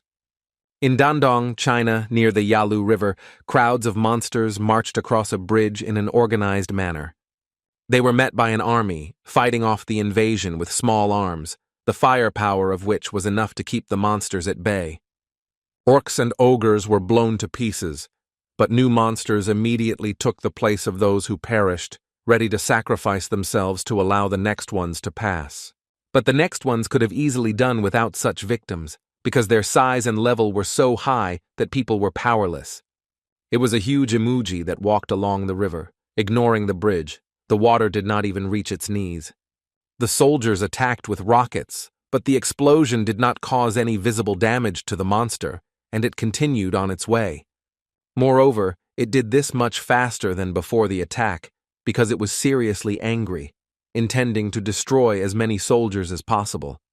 Luckily, there were also high-level players working on the scene, one of whom cursed, calling the emoji a stupid, annoying creature. His team worked with long-range projectiles, arrows, and fireballs, while the commander prepared to engage the monster in close combat. Magical attacks also did not damage the dragon's protective scales, but still allowed it to be kept at some distance from people. The monster screamed in rage, but the commander of the player squad had already headed towards him to finish what he had started. He stopped right at the dragon's feet to calculate the trajectory of his attack on it as best as possible. The player squinted his eyes and calculated his actions down to the centimeter. He preferred a clearly thought-out battle strategy. Finally, the player jumped and attacked the monster's head with his huge halberd, managing to hit it several times in a row. This was enough to completely decapitate the monster, the sky above it turning red from the released magical energy. The long-haired player jumped down and hid his weapon, looking as if he had just drunk coffee and not killed a huge monster. Before he had even taken a few steps on the hard surface, the man realized that the soldiers wanted something from him and looked at them carefully. Nothing happened, so the player asked the question first. The soldier fearfully reported that another emoji was heading towards them. He added that this is the same giant monster that destroyed Pyongyang. He is of some incredibly high rank. The player received the information with enthusiasm and asked with a smile what level the monster was. He twirled the weapon in his hands while the soldier recounted the well-known information that it was usually impossible to determine this. But this time, the association's staff managed to determine the rank of the monster that threatens national security. The player curiously asked what kind of rank it was, and the soldier stuttered and replied that it was heroic. All the players present agreed that defeating a heroic rank monster would have a positive effect on their statistics. The long-haired commander of their squad said the same thing with a smile. It seemed he was already eager to fight the emoji. Several fighter jets flew overhead. It seems the government decided to use the Air Force first. However, ground equipment was present at the border in sufficient quantity, and the soldiers were ready to meet the monster. The player squad leader inquired how many of his colleagues had been deployed to the border, to which he received the answer that 181 players had been deployed in scattered groups of several people. The man said with a smile that if they succeeded in the hunt, the first achievement in history would soon appear. And the first achievement in history has a positive impact on the stats of everyone involved, just like it does on their salary.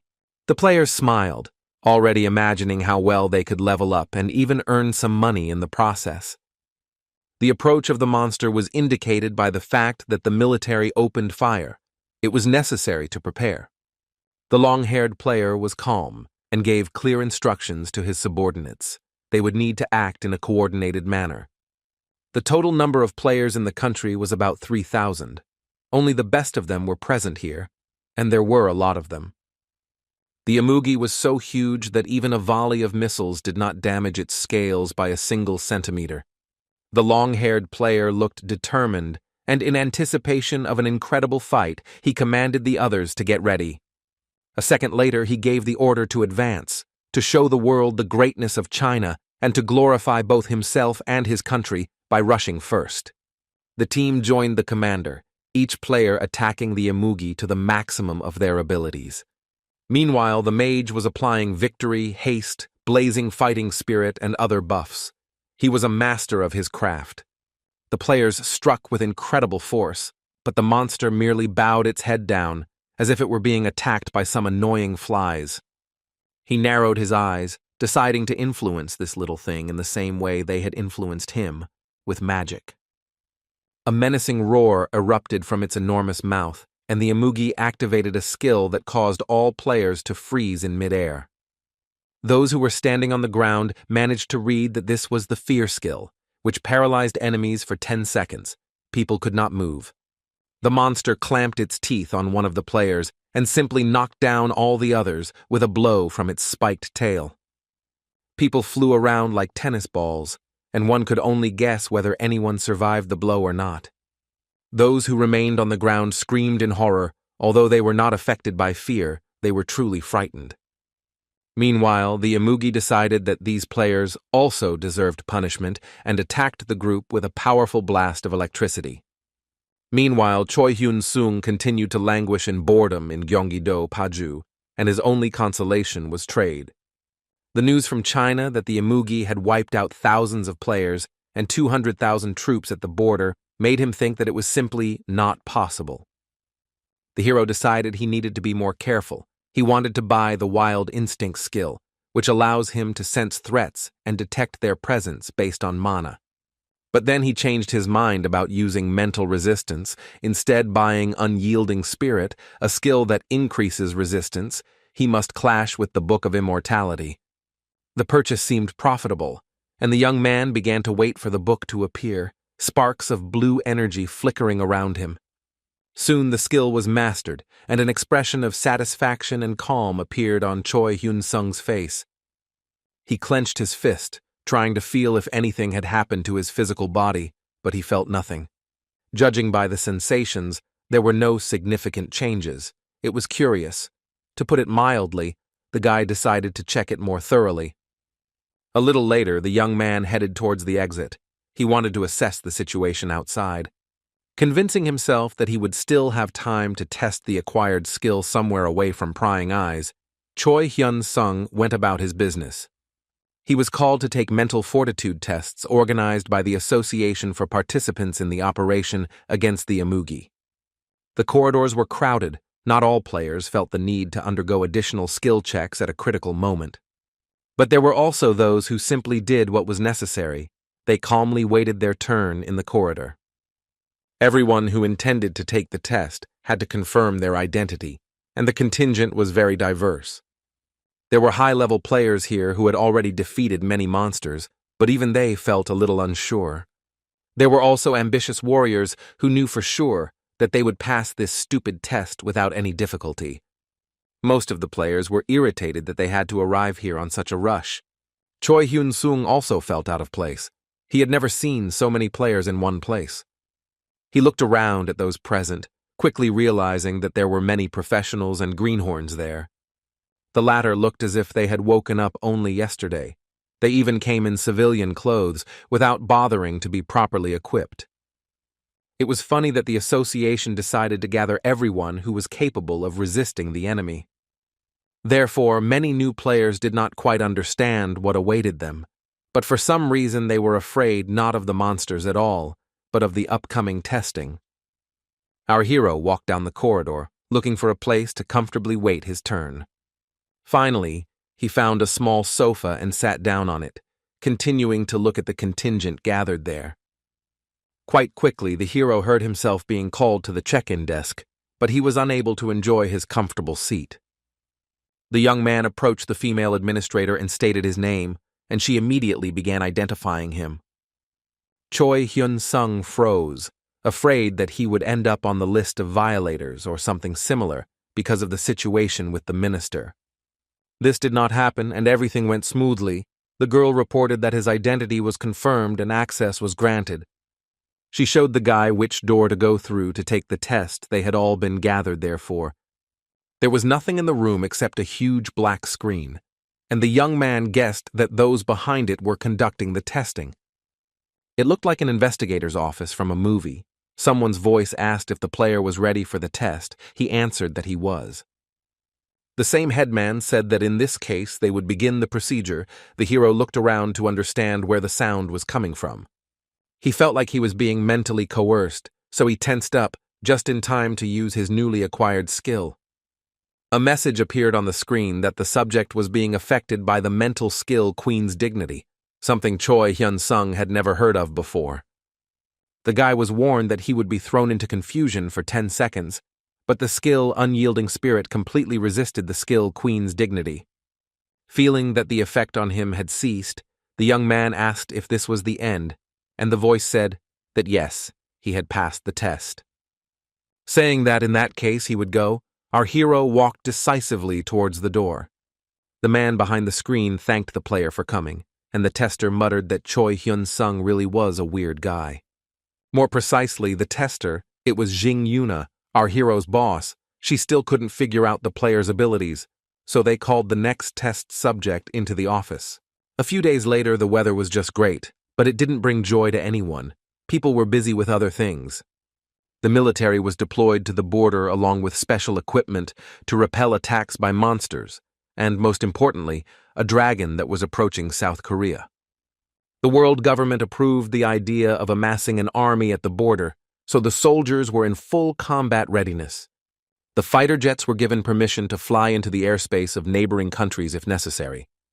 One of the pilots actually performed the indicated maneuver, after which he immediately reported it to command and was ordered to continue.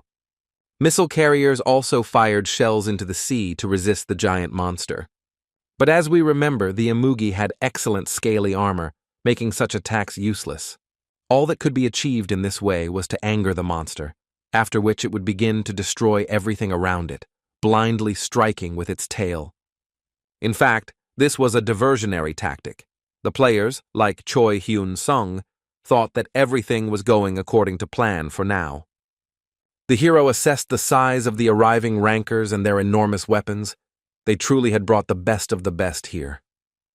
The first rows of monsters turned out to be the familiar orcs, ogres, and ghouls. They slowly moved forward. Although the monsters were confident in their own invulnerability, in reality, this turned out to be far from the case. Players literally destroyed 2 to 3 enemies at a time with one blow. It was a kind of warm-up.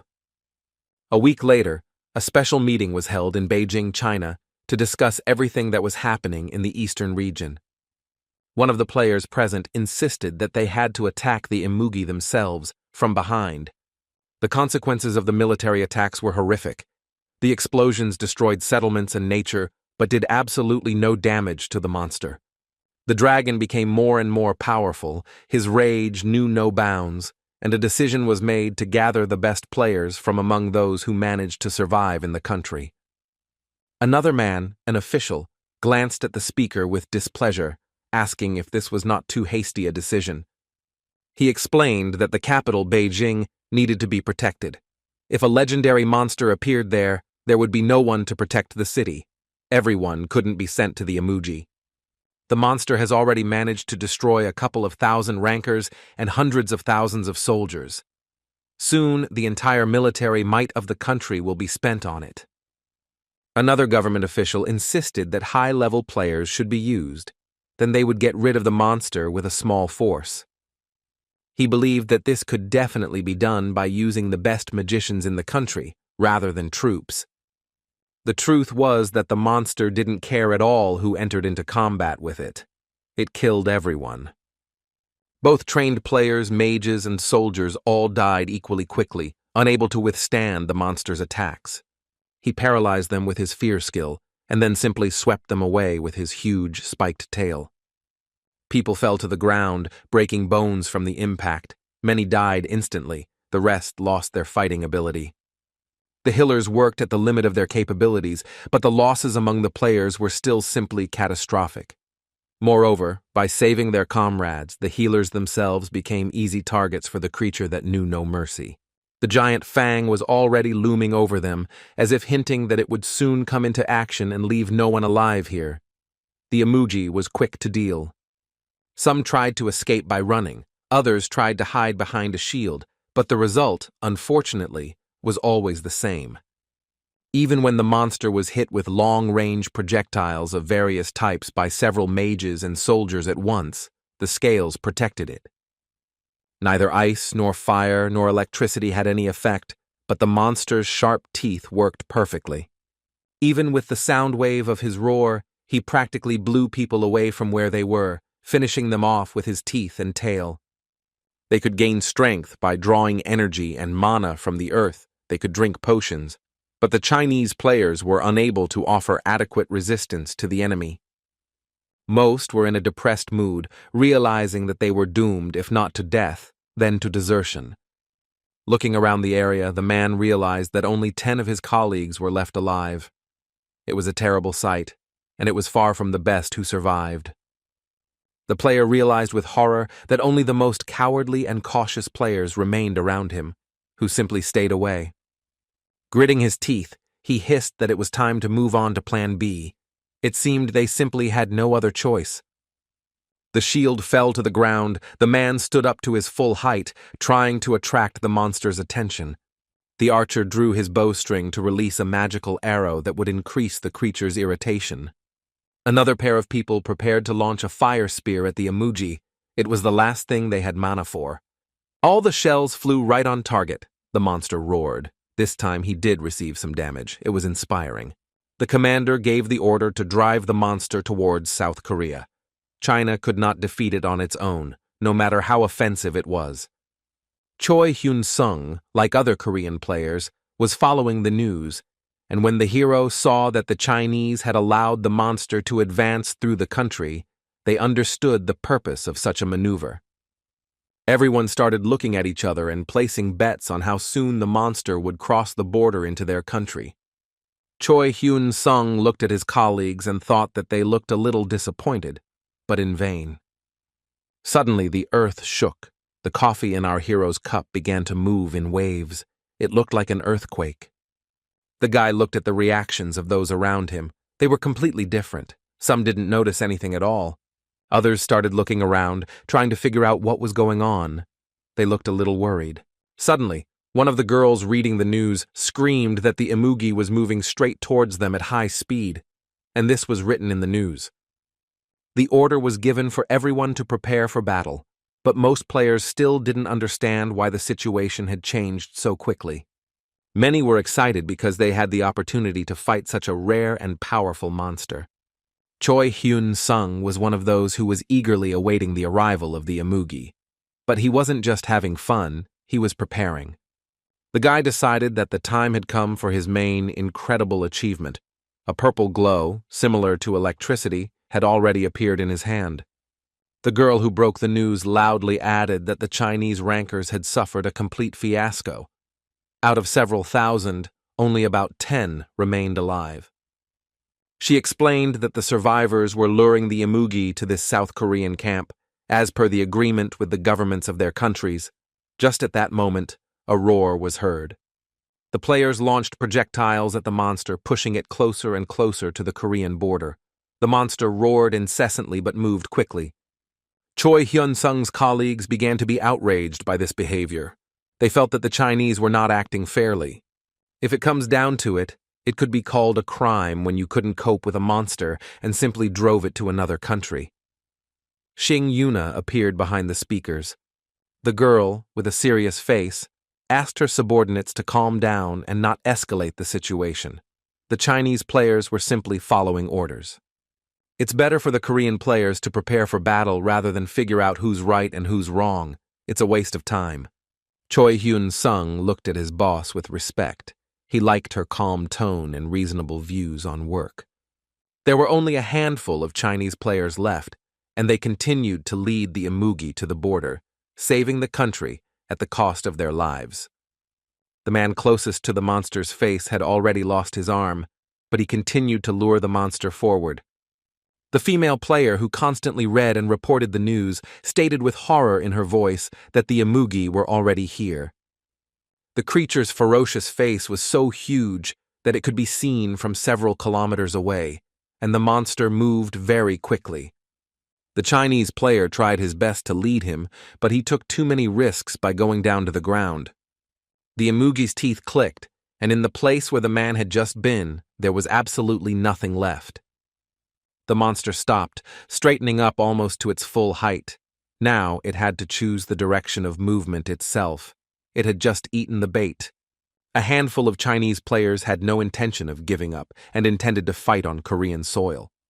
The monster waved its tail as if hinting that it could destroy them all with one blow. The monster then used a well-honed technique, the fear skill, which paralyzed people for 10 seconds. The players froze, and so did their Korean colleagues. Only a few could resist this skill. For example, Choi Hyun-sung, who used his unyielding spirit skill, the hero thought that everything went well as expected.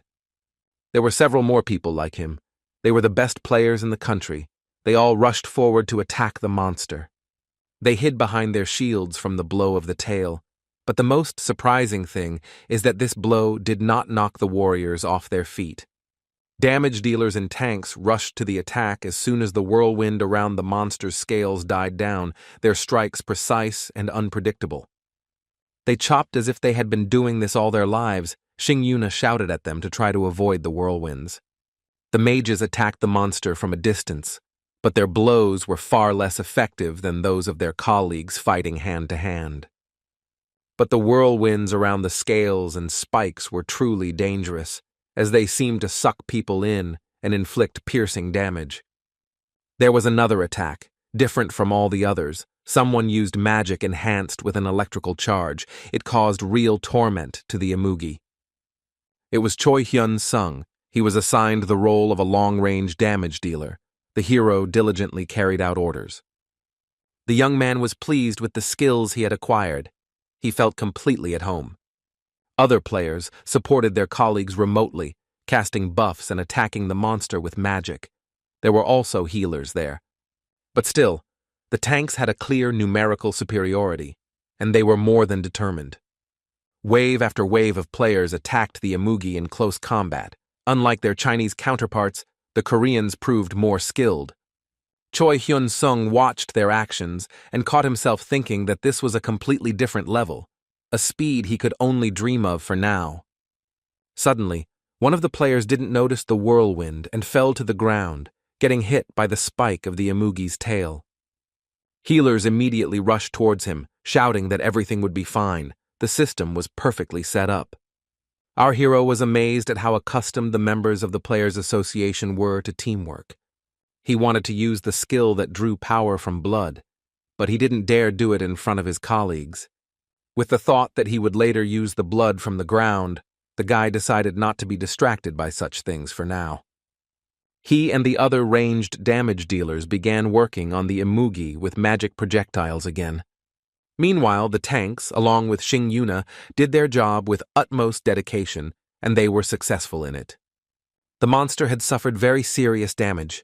Its scales were pierced in several places, and blood was gushing from the wounds. Our hero continued to work from a distance, wondering how much more he needed to improve his skills to match the level of his colleagues. They were very good, and every blow found its target. There was not a single wasted movement.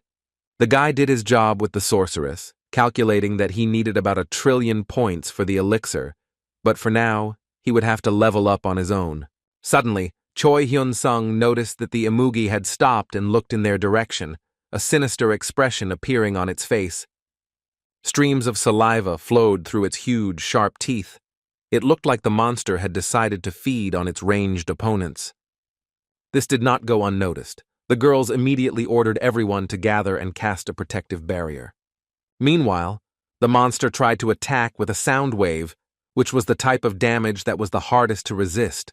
The whirlwind of sound swirled incredibly quickly, and tanks and other melee players barely had time to escape it.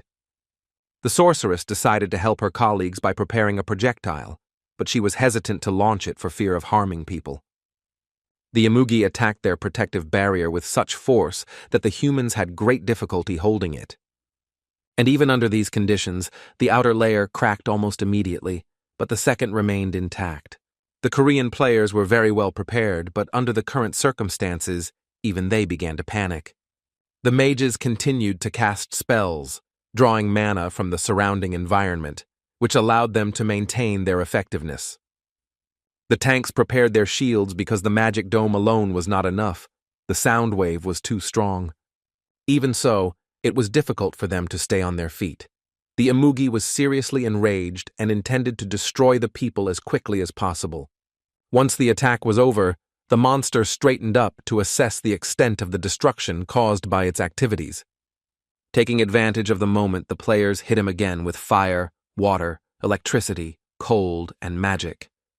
A cloud of all the mixed elements appeared around the monster's head. An explosion occurred, and everyone was wondering what the result of this combined attack would be. Choi Hyun-sung began casting new projectiles for a lightning strike and asked his colleagues if he understood correctly that the end was near.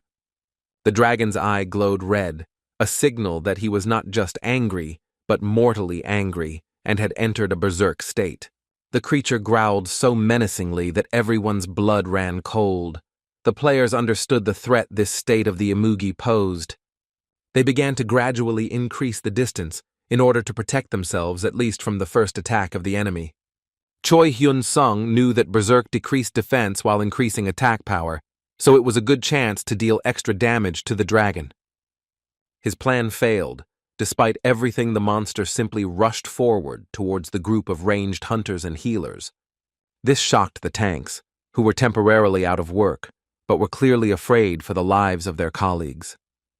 Moreover, their mental defense skills stopped working, so most of the players succumbed to the effects of the Imugi's fear skill and became numb. They froze where they were, completely unable to understand what had changed and why they were now unable to resist the mental attack.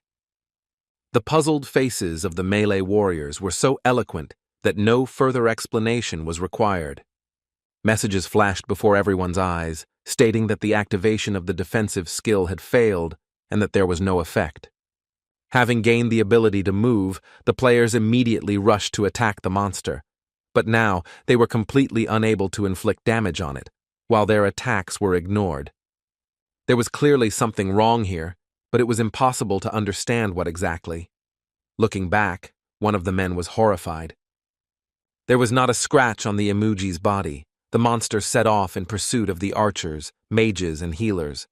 At first, all of them, along with Choi Hyun-sung, froze in place, hoping that the melee players would be able to stop the dragon. The seconds dragged on like infinity, and the Imugi's enormous mouth grew closer and closer, blocking out the sky. His attack landed right on the spot where the people had just been. Fortunately, they were experienced and managed to retreat at the last moment, at least the majority. Those who didn't manage to orient themselves quickly enough were sent flying into the air by the vortexes created by the monster's tail. The tanks rushed at the enemy, trying to inflict as much damage as possible to stop their advance. The monster simply knocked them down with its tail, as if hinting that there was no point in getting in the way and preventing it from fulfilling its intention to dine on the healers. The Imugi was still in a berserk state, and to maintain it, energy was needed, and the easiest way to get it was not in favor of humans. The players scattered, trying to escape, and our hero also decided that he needed to get out of the kill zone. After running to what seemed like a safe distance, Choi Hyun-sung stopped, but then looked back and cursed. Needing to increase the distance, the young man used the flicker skill to increase his chances of survival. A message appeared that the activation had failed, and then that the hero was captured by the Imugi's point of view. That was something new. The monster's face was approaching, while our hero was under the influence of its paralyzing ability and simply could not escape. A few meters away from him, the monster stopped, and the guy thought he was saved, but then he realized that the Imugi had simply decided to attack not with its teeth, but with its tail. Choi Hyun-sung took the blow and fell to the ground, swept away by the spikes. Fortunately, the protective electric barrier was still working. The young man leaned on the ground to replenish his mana reserves and simply to regain his balance. He looked at the monster and thought that it was much stronger and faster than it had seemed at first. The rest of the mages and healers were of roughly the same opinion, most of them still bound by the Imugi's fear skill. And the monster took advantage and simply crushed the people who had no way to avoid the attack with its tail. Choi Hyun-sung sighed bitterly, then stretched out his hand to draw his close combat weapon. The subspace appeared quite quickly, but the monster was already very close, just within striking distance. And this blow was carried out immediately, but nothing happened except black smoke. The guy, along with his sword and shield, turned out to be practically useless, and realized that in this case, it would be better to try to escape again. The dragon's tail began to rise again, simply to swat the hero like an annoying fly. There was no way to escape, so Choi Hyun-sung decided to take the blow. He put his shield forward, but it simply shattered. The force of the impact made the guy's eyes pop out of his head, but he still didn't lose consciousness, and even stayed on his feet. True, it didn't last long. The next swing of the Imugi threw him far to the side, straight into the rocks that were nearby. When our hero opened his eyes, he did not see the monster nearby, and this alone was a huge relief for him. Trying to get up, the guy muttered that he didn't expect the dragon to have such a developed intellect and magic. He put his hand to the ground again, trying to restore his mana, almost all of which had gone into resisting the mental attack. As soon as he had the strength to get up, the young man peered out from behind his makeshift shelter to assess the situation. His head spun, and the hero sat down on the ground again. It turned out that the monster was spreading the effect of its skill over quite a large distance. We needed to come up with a way to counter this, but first it would be good to understand how things were going for other players. The tanks once again attacked the Imugi in close combat, but now there was no trace of their previous coordination, and chaos reigned on the battlefield. Here the young man remembered something and began to look around, as if searching for something. The Blood Destroyer's sword was gone, and the shield was gone too, but at least it had fulfilled its purpose, protecting our hero from a direct blow. Choi Hyun-sung decided that they needed to go back, looking for weapons along the way, in case they had survived. Suddenly a message appeared, and the guy looked at the information panel. It said that the level of the Blood Destroyer sword had increased. Everything would be fine if the blade was here. Choi Hyun-sung muttered to the side that it seemed like a mockery. The young man looked at the Imugi.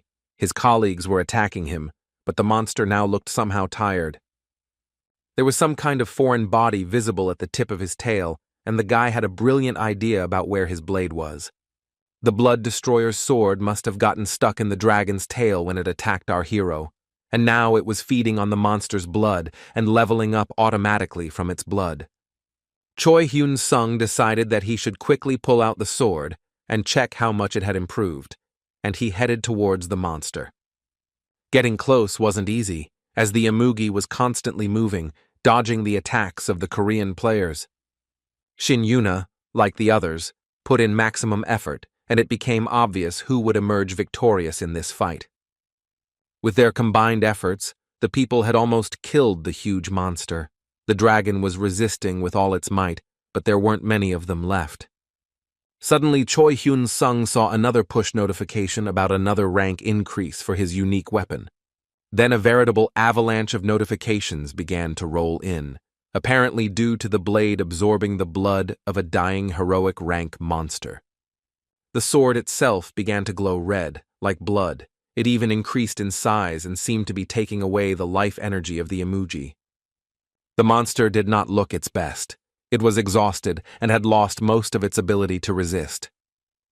The players immediately took advantage of this, rushing into the attack with renewed vigor, inspired by the prospect of defeating such a powerful opponent. Now it was not particularly difficult to pierce the scales. The protective field had fallen. Each blow inflicted mortal wounds on the monster. Swords and spears struck the target quickly and effectively. The Imugi had only minutes left to live, if not less. This was obvious to everyone, and the players did not stop in their quest to finish the battle at any cost. Suddenly the dragon activated its berserker skill again. The monster still had not lost hope of defeating the people. His defenses became weaker, but the strength for a new attack appeared, and the monster began to think about ways to carry it out. Imugi managed to push his opponents a short distance away from him, giving him the opportunity to strike with his tail. The people rushed to attack again as soon as the opportunity presented itself, because the monster was now more vulnerable. Magical attacks were also quite successful, so the berserker state was more helpful than harmful to the players. Shin Yuna slashed from the shoulder with her huge halberd. She was like a Valkyrie and instilled fear even in her colleagues. It was the girl's blows that inflicted the maximum damage on the dragon, leaving less and less chance of survival. Players at long range joined in, and fire arrows and spells now reached their targets, piercing the scales. It was obvious that with a joint effort, people would be able to crush the monster that they had failed to cope with in China. The Imugi's eyes were glazed over. It seemed like his strength had completely left him, and he was no longer able to resist. Shin Yuna descended to the ground and simply watched as the huge dragon swayed and sank lower and lower to the ground. Finally, the monster fell. The earth shook as if during an earthquake. Many of those present could not even stand on their feet. But that wasn't the end. The creature raised its head again. intending to brush the people off itself. Xing Yuna rushed towards the head. She had already cut off one of the horns and now intended to do the same to the dragon's neck, which had become defenseless. The girl swung her halberd and the Imugi fell to the ground again. Now he no longer had the opportunity to rise. The tank's swords immediately pierced the monster's body, as if they wanted to pin it more firmly to the ground. Arrows and spears pierced the monster's body again. Blood spurted in all directions. Its defenses no longer worked at all. The players looked in surprise at their opponent, who no longer offered the slightest resistance. Finally, the players realized that they had won, and their joy was so genuine that there was no doubt that everyone had given it their all. Everyone received notification of the legendary achievement and the title of being the first to participate in the hunt for a monster of the first legendary rank. The body of the Imugi began to become transparent. This was a complete and final victory for the people. No one hid their joy. Suddenly, people's faces became amazed. Everyone noticed something interesting in the monster's tail. It was a sword.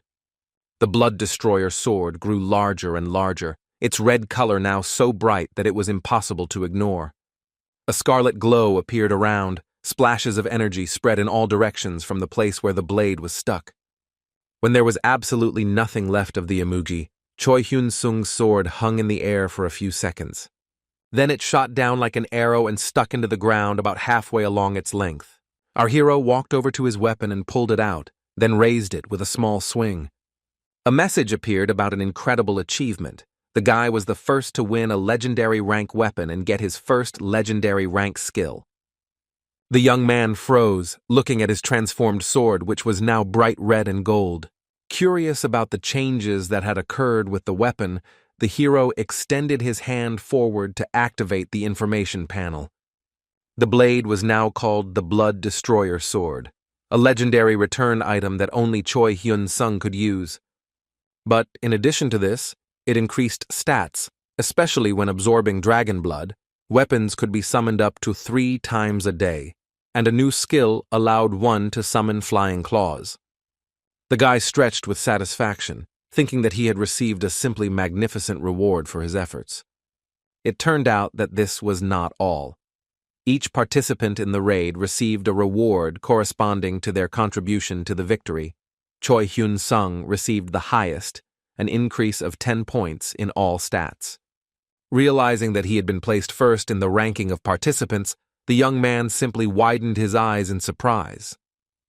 This is what it means to be lucky and stick your sword in the right place at the right time.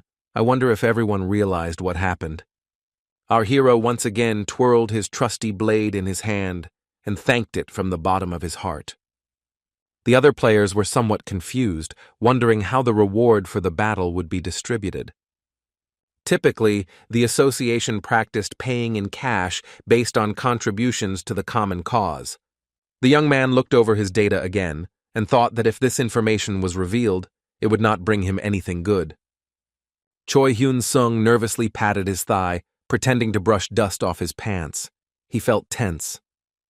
The player decided to join his colleagues, muttering something about not being too greedy.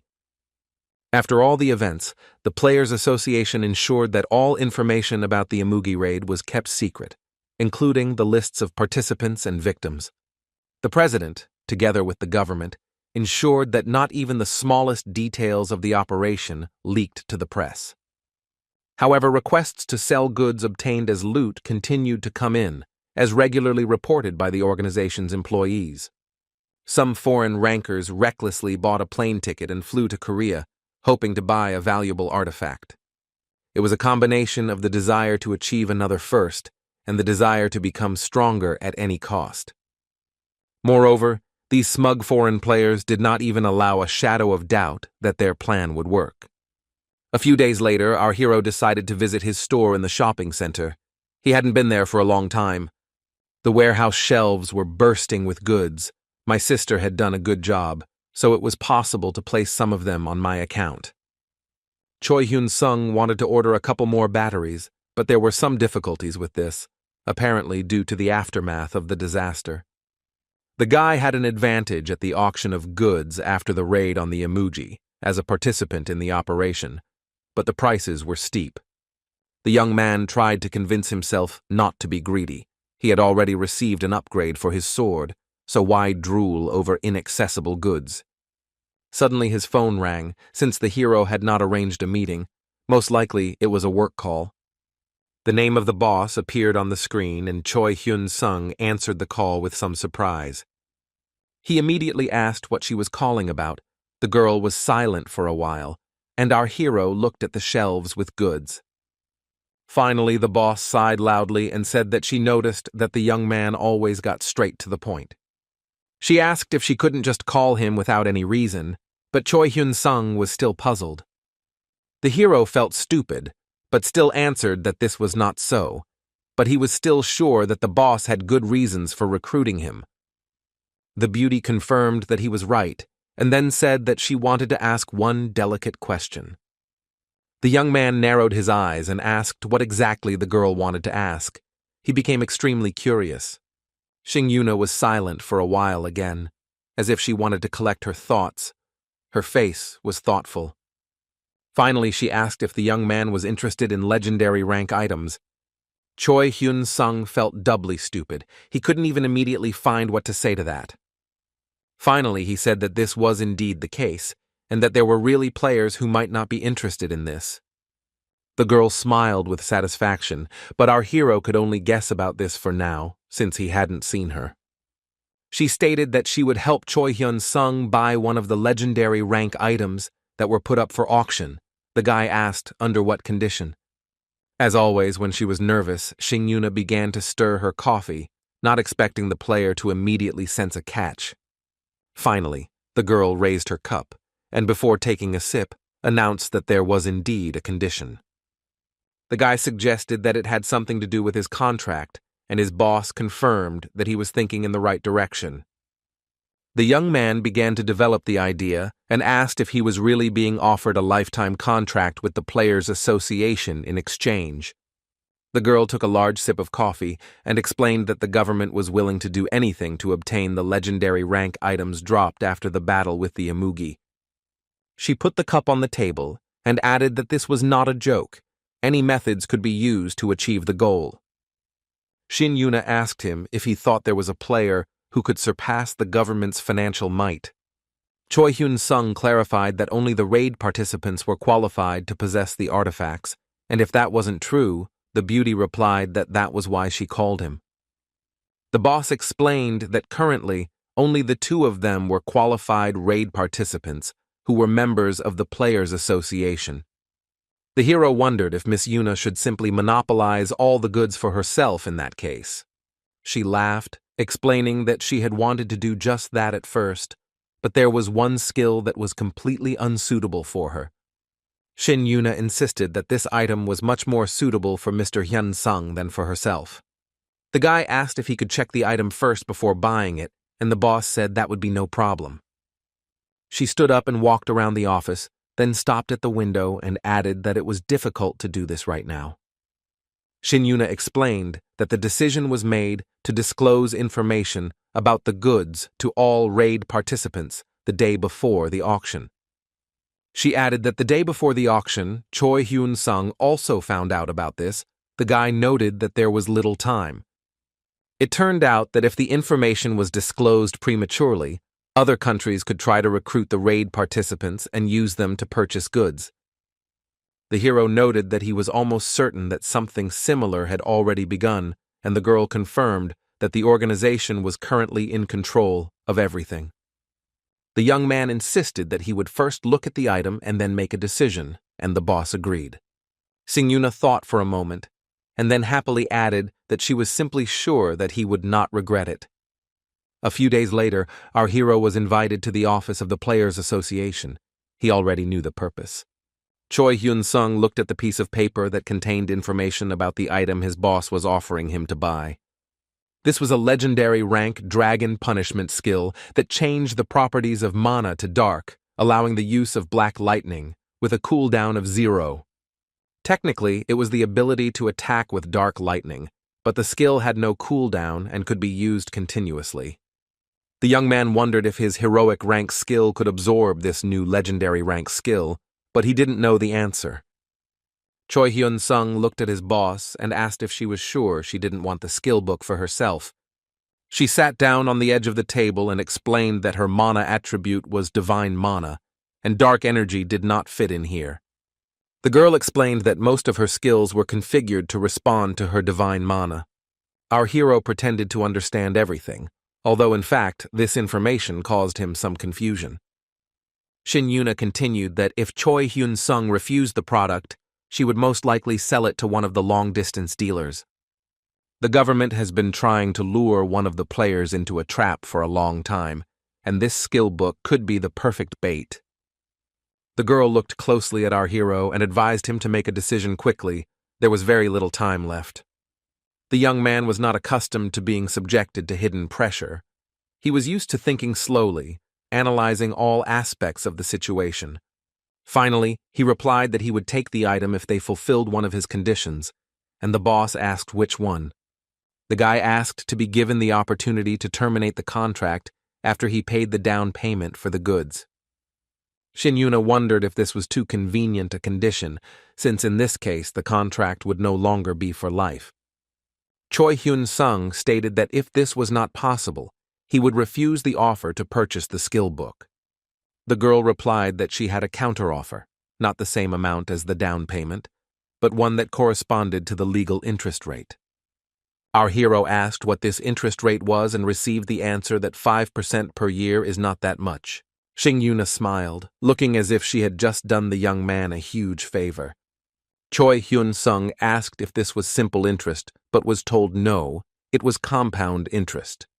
The beauty added that in any case, this is a huge indulgence that she is making only for him, and the guy thanked her.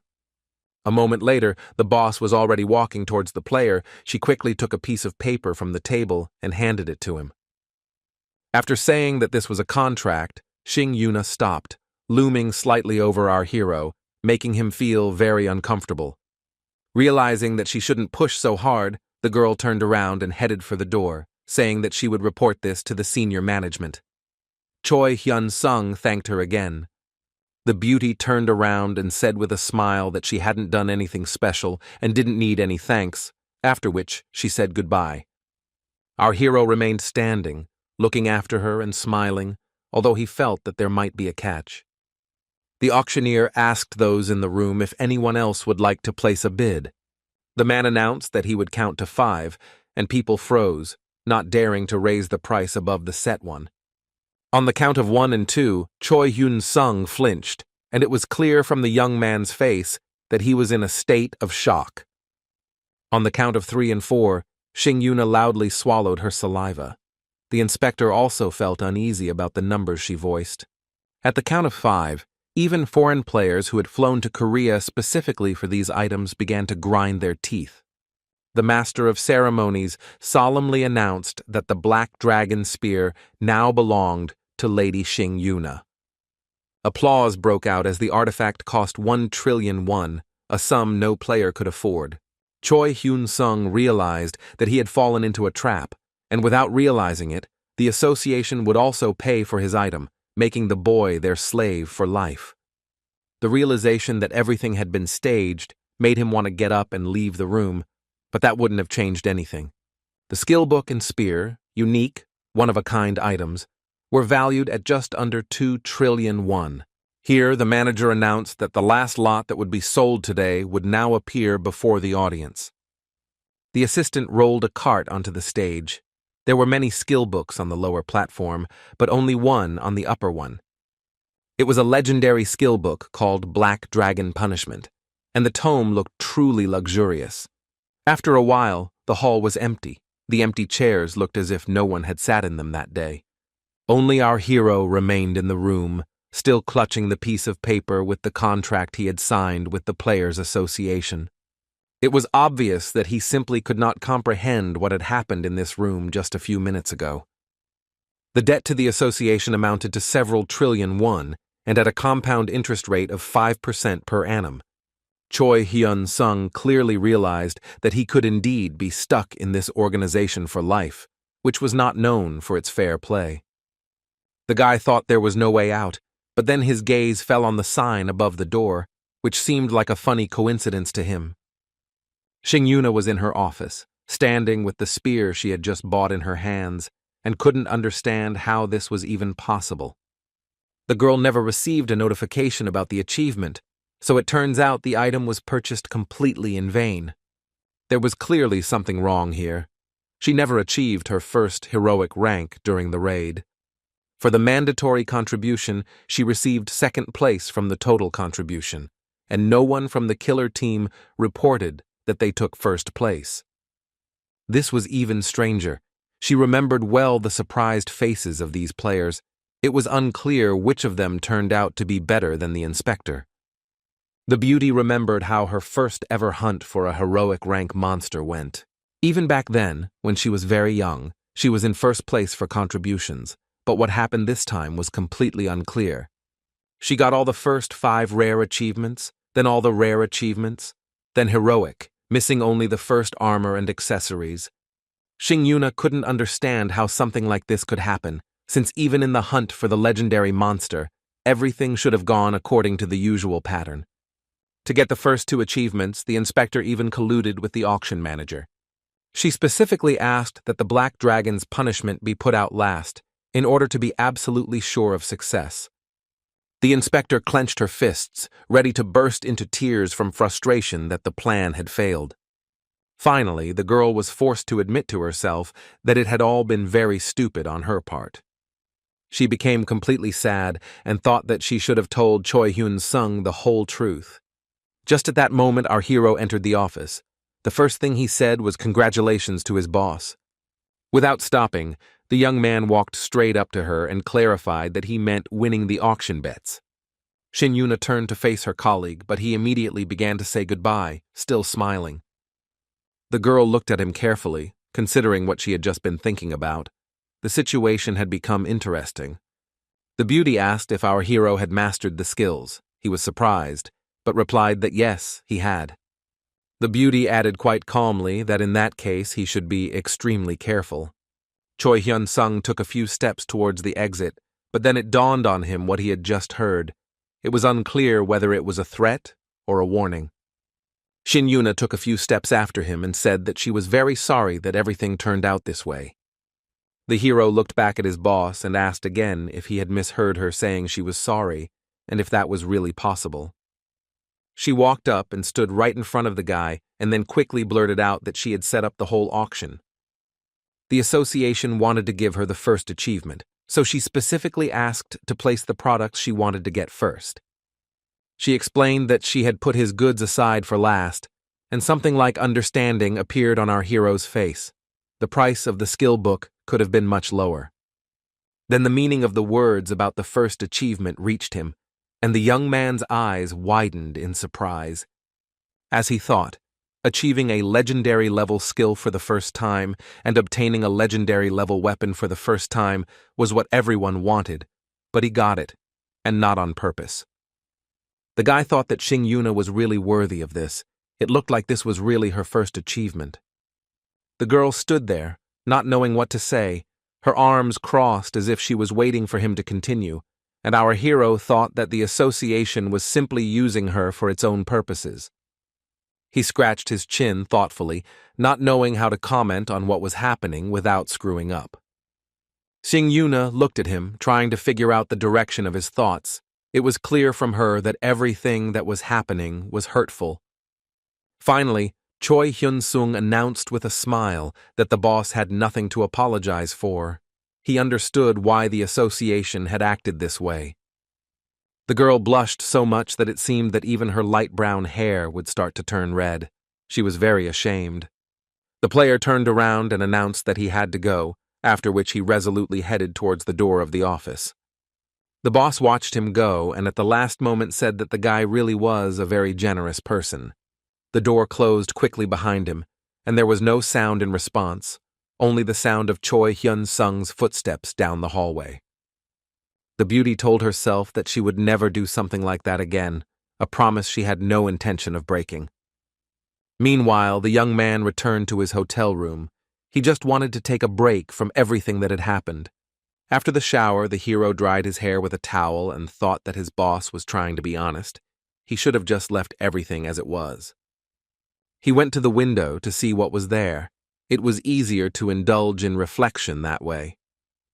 Choi Hyun-sung thought that it was a mistake for Shin Yuna to change and give everything away. It was completely different from what the association wanted. The guy reached forward with his hand to open the subspace and take out the book he had bought at the auction. The tome was heavy and very beautiful. Its cover was all made of twisted golden curls, like a herbarium. The guy decided to try to master the skill he had purchased, because of it, he had signed a completely slave contract. He looked at the skill book again, doubting that the plan would work. Perhaps his skills would not stack, but would work separately. A notification has appeared about combining the existing heroic skill, Thunder Dragon's Breath, with the legendary skill, Black Dragon's Punishment. Thus, the legendary rank-unique skill Black Dragon's Breath was created. It was a complete victory. The system immediately announced an incredible achievement. Choi Hyun-sung had received his first legendary skill. No one even doubted that Choi Hyun-sung would immediately head to one of the nearby dungeons to test his new abilities. There were green slimes there, which were no longer a problem at all, and thanks to the raid on the Imugi, the hero received 450 stat points. Despite the fact that there were a lot of opponents and their level was high, the young man dealt with them almost instantly. Now the hero could paralyze his opponents. But he wanted to try out other new techniques too, like Thunder Strike, Black Lightning, and the like. An electric discharge enveloped Choi Hyun-sung's hand, and he prepared to use lightning as one of his long-range options. The explosion was so powerful that a veritable purple-black whirlpool of electrical energy formed around the crowd of monsters. They were simply scattered in all directions, like ordinary jelly, and not like monsters in a dungeon, resistant to most types of attacks. Watching the stream of green slime fly past his shoulder, the young man cried out in delight. He didn't expect everything to be so simple. The monsters did not like this treatment, and they rushed towards the enemy in a crowd, roaring and chomping deafeningly. Choi Hyun-sung raised his hand up, preparing to try a thunderous blow on his opponents. He demanded a characteristic movement of the wrist. Thunder rumbled, and the sound wave threw the creature's back, only after which they were struck by a black-violet electrical discharge. What he saw impressed our hero even more. A mixture of surprise and disbelief appeared on his face. After a while, Choi Hyun-sung stood in the middle of the dungeon all alone, sighing about how the monsters were disappearing too quickly. The green slimes attacked in a crowd and died in the same way, all together, spilling stinking puddles across the dungeon floor. They had no resistance whatsoever to the player's skill, so the whole thing felt more like cows in a slaughterhouse than a hunt. The young man moved forward without any pleasure at all. He thought that it would have been better to go to the Wyvern Dungeon or something like that. Without thinking twice, Choi Hyun-sung decided to simply go up to the surface and get a good night's sleep at the hotel. But a network appeared above, and all the messages missed during the raid were delivered, among them one from Shin Yuna. The girl asked him to call back as soon as he got out, which is exactly what the guy did. The beauty asked if he had managed to move far from the dungeon. Choi Hyun-sung replied that he didn't have time, so his superior asked if he wanted to go on a raid in the northern region. The hero inquired why this was so, to which he received the answer that the association had few people in the newly captured North Korea. And the monsters that spawned in one of the dungeons were quite strong. We couldn't handle them ourselves. The girl really asked for help, to do her such a favor. The hero began walking down the street, wondering whether to agree or not. The boss added that due to the urgency of the situation, the payment would be doubled. Choi Hyun-sung muttered with a smile that, so that's how it is. It turns out the girl explained that it's not difficult for players to kill low-level monsters, but these are problematic. He thought that now such requests would come to him more often, and a grin appeared on his face. Finally, the guy answered Shin Yuna that he would help, and besides, he was indebted to the association for life, so it seemed like he had no choice. The boss ignored the jibe and thanked him for his help, saying that she would immediately send a helicopter to the entrance to the dungeon where he was hunting. The young man noted with surprise that the matter seemed to be truly very important, since such measures had been taken. Shin Yuna, who had already started filling out the paperwork, explained that there were many other dungeons there, so the situation was close to critical. Although this is not a reason to demand an urgent call to the player, as the process may take some time. Hearing this, our hero smiled and promised to do everything in his power. After all, his boss seemed like a good person to him.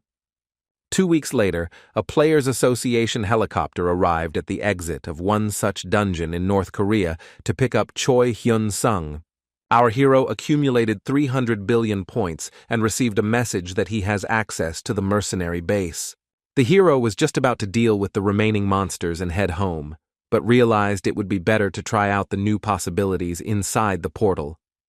Thinking about how the mercenary system could do all the dirty work for him, the guy put his sword on his shoulder. In fact, with his skills gained from the emoji, the dirty work was done with virtually no effort on his part, using thunder and lightning. But it was still necessary to find out what kind of mercenary system this was and how it could be useful. The hero drew an electric ring with his finger. In fact, he wanted to open the status panel and see what had changed there, but the body perceived the movement in its own way. At first glance, all the data was the same. It became unclear how mercenaries affected capabilities. Suddenly, a list of those who could be hired opened. After scrolling through it, the guy was surprised. There were even heroic rank players there, and not just some rabble without any special abilities. The prices were appropriate. Such players were asking 600 billion points for their services in 2 hours. This was clearly beyond his means, and the young man decided to look at the list of those who had a rare rank. The lowest cost among the rare ones was a buffer knight named Lucia.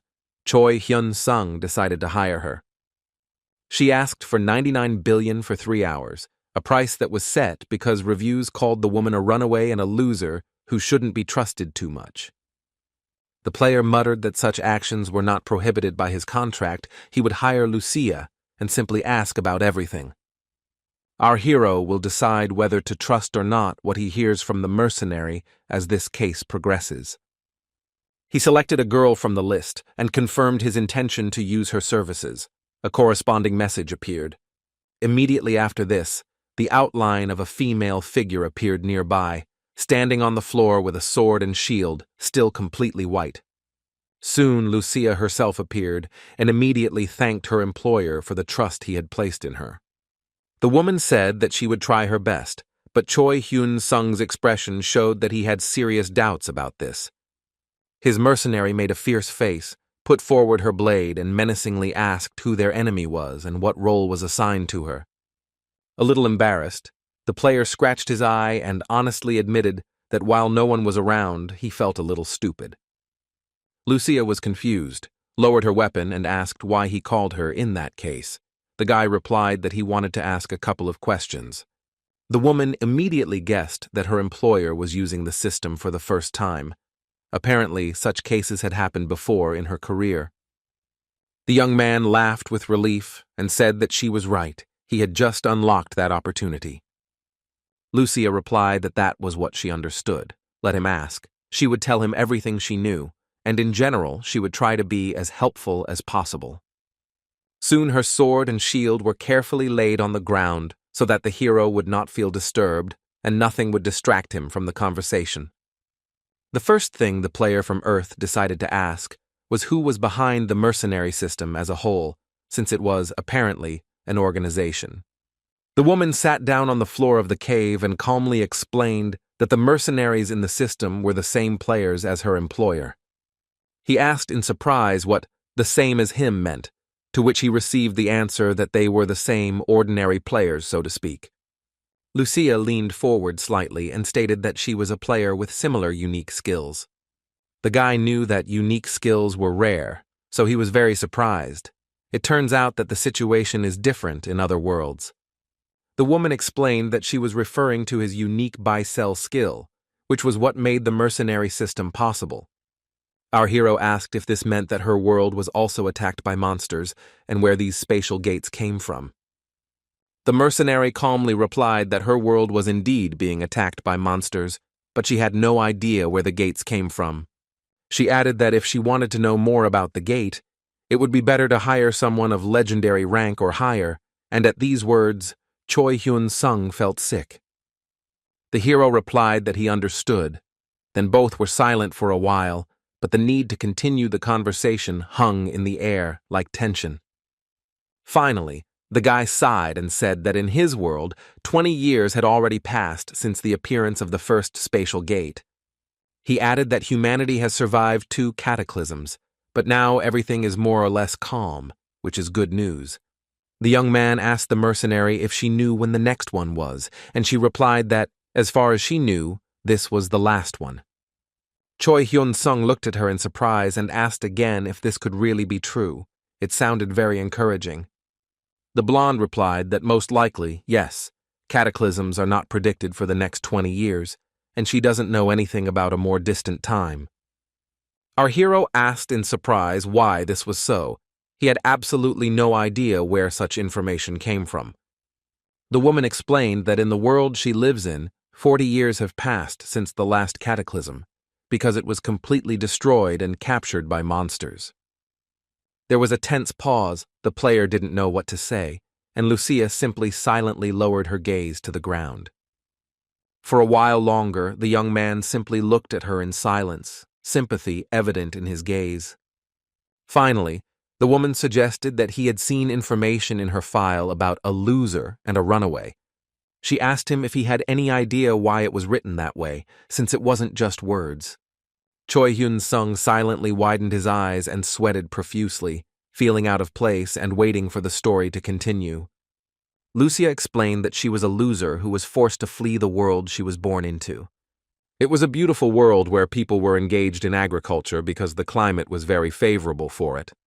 Everything was going well, happy, carefree children were running through the city streets, and adults were going about their business with a smile.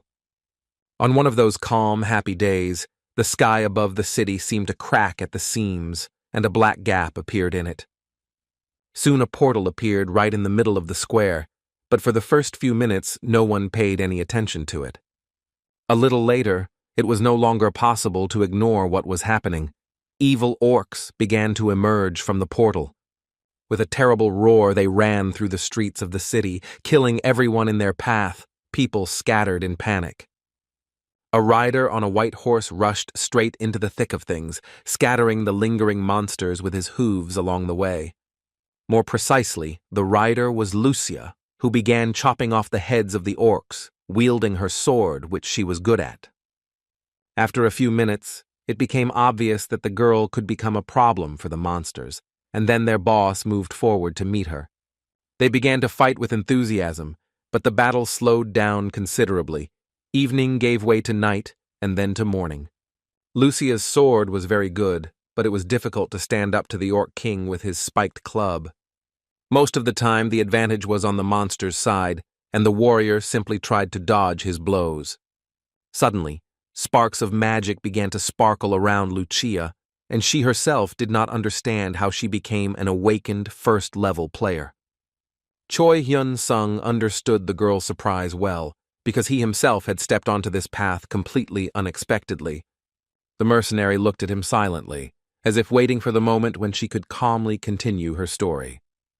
Finally, she revealed that at first she used points to raise her stats and buy various skills. But I quickly regretted it. I should have been thinking about completely different things, although who knew? Afterwards, Lucia sold stones and artifacts just to survive, hunting taking up almost all of her time. Having endured this for about 16 years, the girl began to hope that she could save her world. However, the second cataclysm soon occurred. There was no way to stop the hordes of legendary-level monsters. Choi Hyun-sung sighed loudly. The girl faced such opponents for the first time, and alone, she didn't know what to do. But the worst thing was that these oafs blocked the ability to use active and passive skills, and any magic at all. For a while, Lucia tried to inflict some damage on the monsters, but soon realized that she would be very lucky even if she managed to survive. And then the girl decided to use the item that she kept just for such an extreme case. But first she had to find at least a minimally calm and safe place, and this also required a lot of effort. A dimensional movement element appeared in the beauty's hand. She still hoped that it wouldn't be necessary to use it, but soon the hope melted away like smoke. Despite the risk of being lost forever in the interdimensional continuum, Lucia knew she had to try. She activated the object, and after that, she forever left her world, which at that moment had only a few hours left to live. The warrior's fears were justified when she opened her eyes after the transfer. She found herself in complete emptiness. The girl was indeed stuck in an interdimensional continuum and now had absolutely no idea what to do next. The beauty tried to move through the empty space between dimensions, but it was completely pointless and stupid. Lucia realized that she was doomed, but she did not have the character to simply give up or sit idly by. At first, of course, she cried. Her tears could have fallen onto the floor, but they simply fell into nowhere. The mercenary screamed and sobbed, but the sounds of her voice died away faster than they could leave the tip of her tongue. However, after just a few hours, the girl remembered the mercenary system, and it became a real salvation. Lucia explained to Choi Hyun-sung that the mercenary system panel could be seen in the buy-sell unique skill panel. Our hero opened his account and looked where she advised. There really was a button that opened the corresponding window. It's strange that he didn't notice it himself. The young man, without a shadow of a doubt, clicked on the rectangle, activating this option again, but using a different method. Now he could register as a mercenary himself. The woman continued that she had become a participant in the system and thus received the chance to escape from the interdimensional continuum into the worlds of those who purchased her services. But it turned out that everything was not so simple. One day she tried to lower the price of her services for the buyer and in exchange asked to live in his world. No matter how the woman begged, it was no use. She was refused. It was unexpected and very sad. Choi Hyun-sung recalled that the minimum cost of hiring rare mercenaries was 1 million points per hour, which was exactly what he was offered.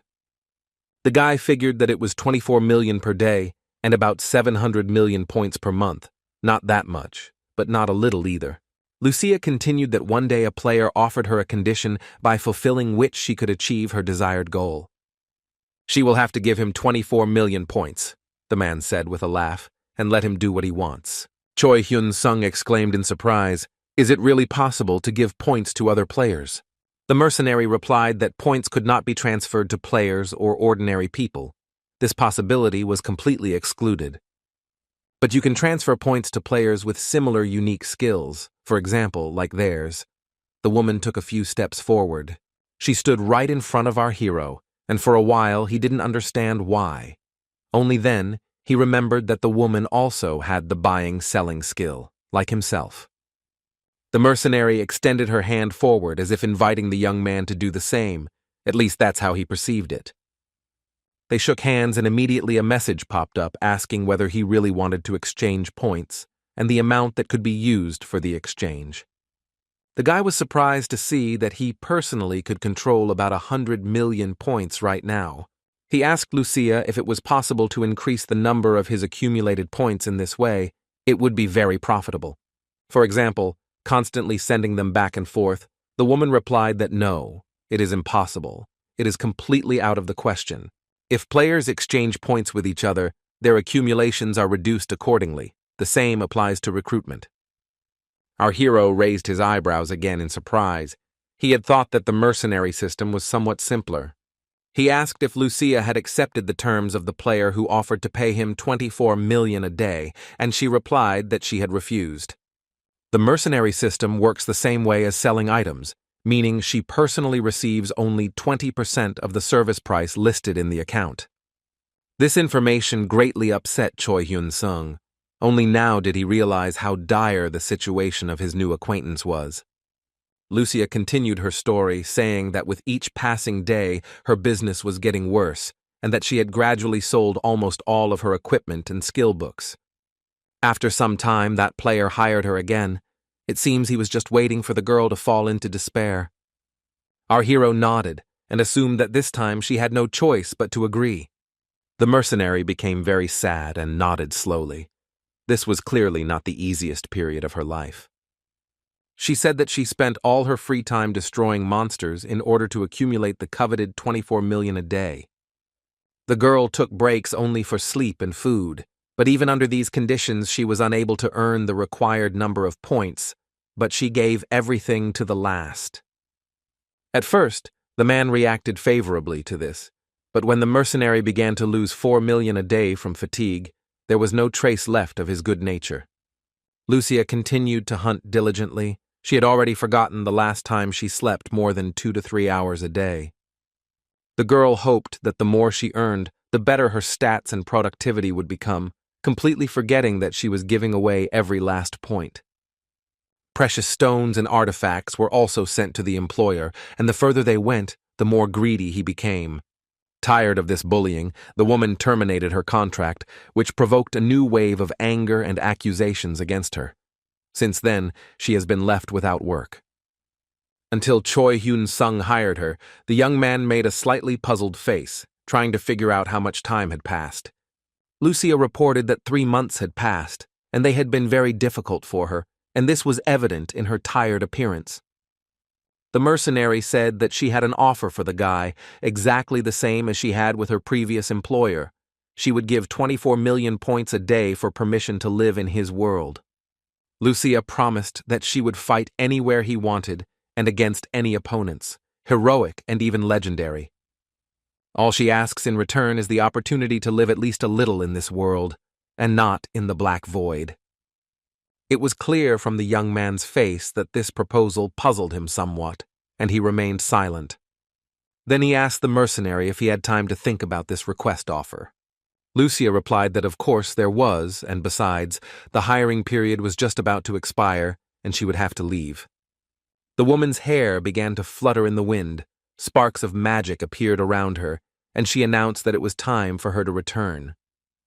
A moment later, Choi Hyun-sung looked at the place where the mercenary had just stood and thought about what it would be like to end up in a complete void and wait there until you were called.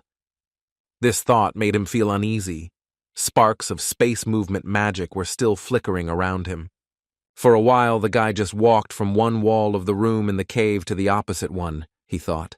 Then Choi Hyun-sung sat down on the ground, leaning his back against the rock, and thought that he was a real lucky man compared to Lucia. He didn't know what the best course of action would be. The mercenary system had proven to be truly useful and could be safely used for his own purposes.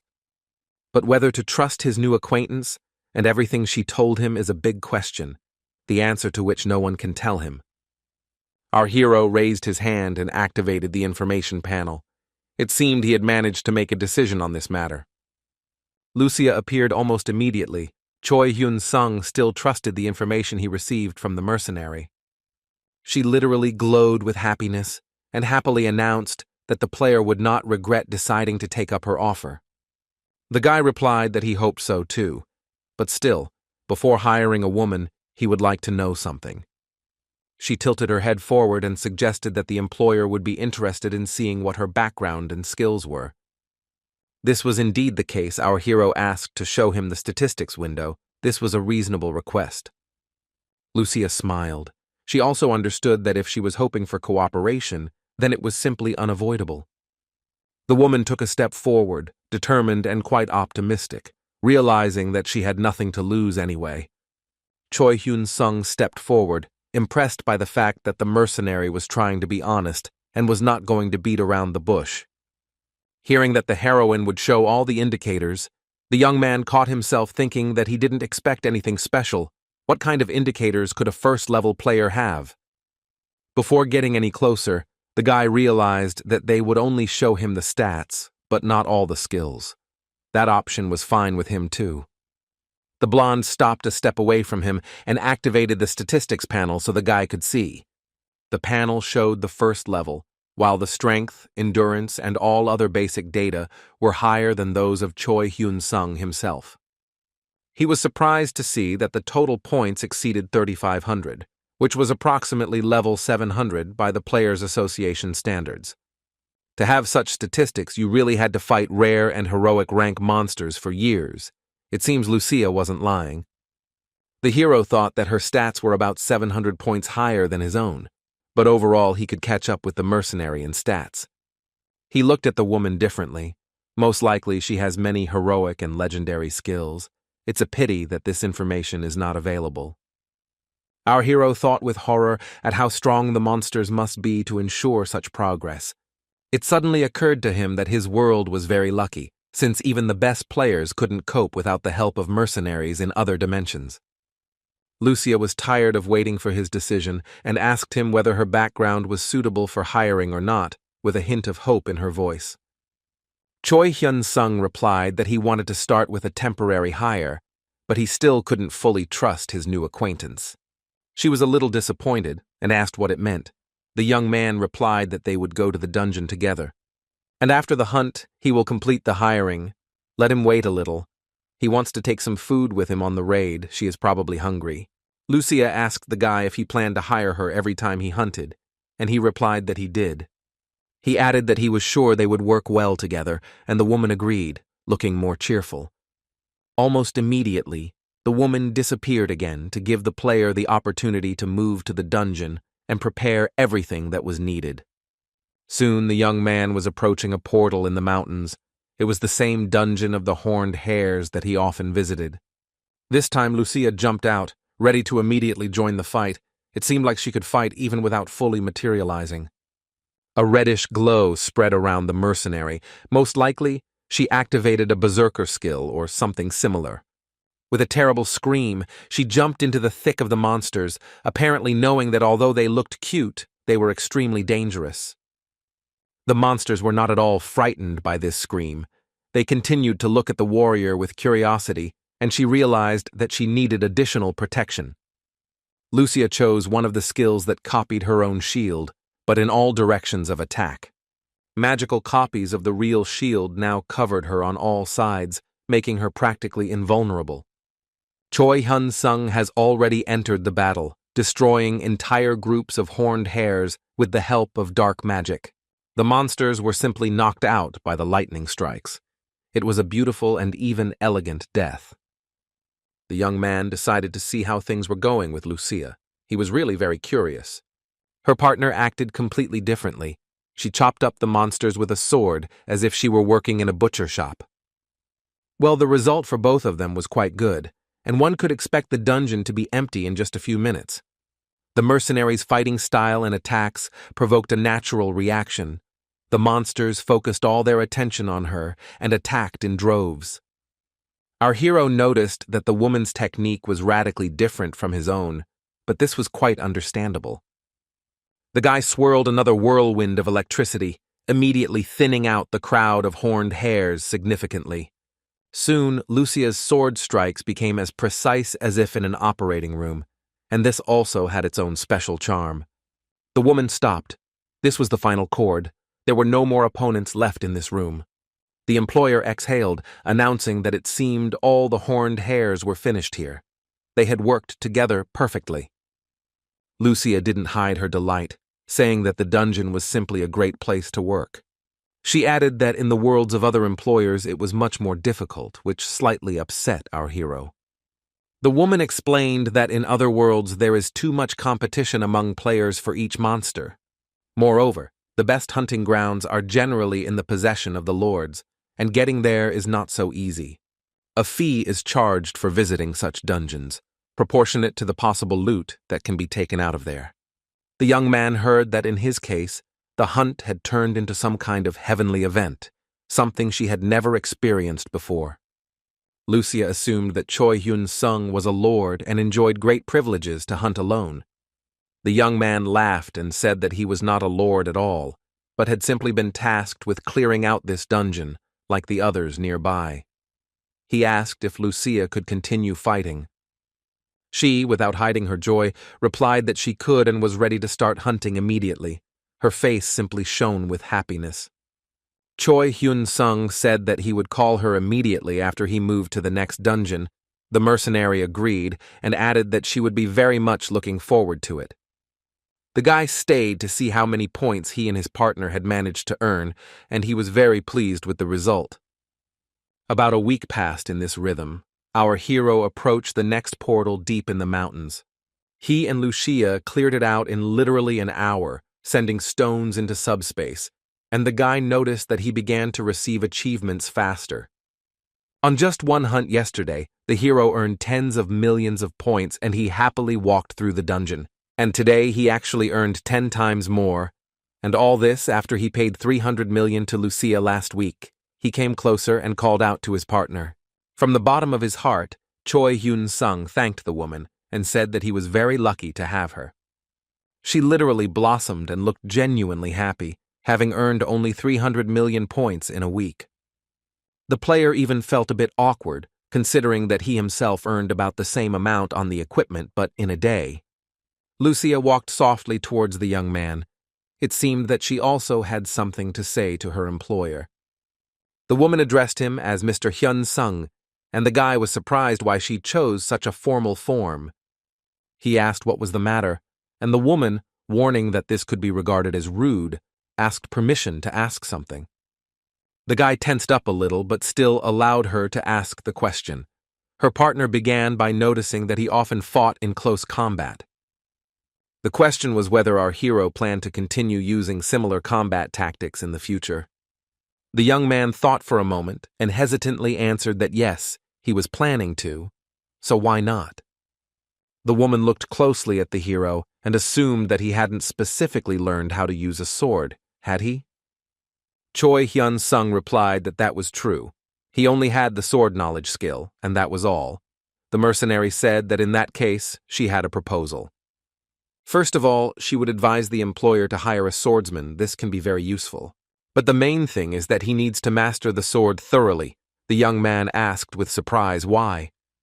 Lucia explained, a little sheepishly, that he was too slow, and perhaps he didn't see it as a big problem now, but it wouldn't always be that way.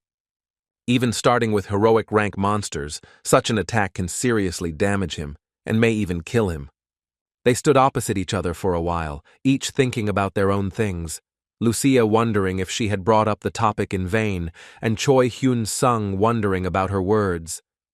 Finally, the young man asked again whether sword technique was really that important. The woman realized that he was not angry and with a smile offered to fight her without using active skills. This proposal caused a wave of surprise, but the mercenary explained that she needed to assess his abilities. The guy looked at her with suspicion. After all, they had not known each other for long, and he was a little afraid. Finally, he decided to trust his intuition and agreed, immediately calling upon his sword, which had served him faithfully. To get the required distance, the young man took a few steps to the side, trying not to get nervous. Finally, the opponents took up a fighting position and prepared to engage in confrontation with each other. Our hero tried to make a menacing face and frowned a little, but absolutely no one fell for this trick. Then our hero rushed towards Lucia, trying to gain the advantage of a surprise attack. He slashed with his sword, but the woman simply took a step back and dodged, protecting herself with her shield. The guy made another sweeping strike and again missed, and this time he barely managed to stay on his feet. Lucia also repelled the third attack without any problems, while our hero, losing his balance, almost fell to the ground. Then Choi Hyun-sung finally managed to pull himself together and make several more effective attacks. However, there was no hope that he could win this battle. The mercenary was much more skilled. The young man was a little embarrassed. He understood perfectly well that Lucia was not even fighting at full strength, but simply parrying his blows. He decided to use the element of surprise again and pushed off the ground to jump and attack from behind. The mercenary, without turning around, parried the attack with her sword. It didn't require any particular effort for her. Our hero cursed. He now felt like some kind of unfledged chick next to a kite. The woman stopped fighting and looked at Choi Hyun-sung with a soft and kind smile. This had the exact opposite effect. The guy got angry and rushed forward again to attack her. Both jumped into the air to close the distance as quickly as possible and cross their trusty blades. 3 minutes later, Lucia was already standing firmly on the cave floor and heading towards the wall to sit and rest for a bit. Our hero was already barely breathing. He held his sword at the ready, considering his partner's movements as a diversionary tactic. She turned around and calmly walked towards him. The guy couldn't understand why he was lagging so far behind her. Lucia smiled. There was no malice in her gaze, only a great desire to help the young man become stronger. The hero himself did not share such impulses. He was offended, anger tore at his heart, so Choi Hyun-sung attacked again. Once again, Lucia parried the blow without any problem, but she was somewhat surprised that the guy decided to continue the fight. Our hero was surprised and began to think that the mercenary was literally anticipating his every move. The woman's sword stopped at the base of his neck, and the young man sighed and declared that he had lost. For a few seconds, his new acquaintance did not move, continuing to hold the blade in a threatening position.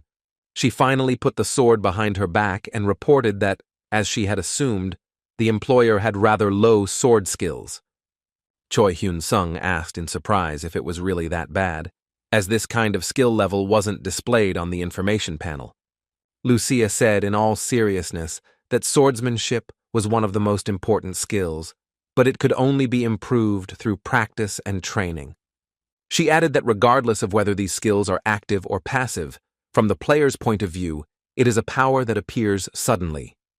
After looking closely at the guy, the mercenary said that it was not enough to just know how to use it.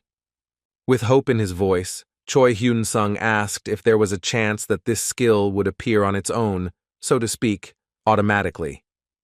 Lucia responded indignantly that it wasn't that simple, and that some effort was still needed.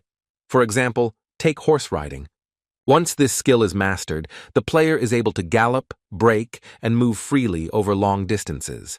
However, this does not mean that you have already mastered the art of horse riding. In any difficult situation, you will be left without a horse.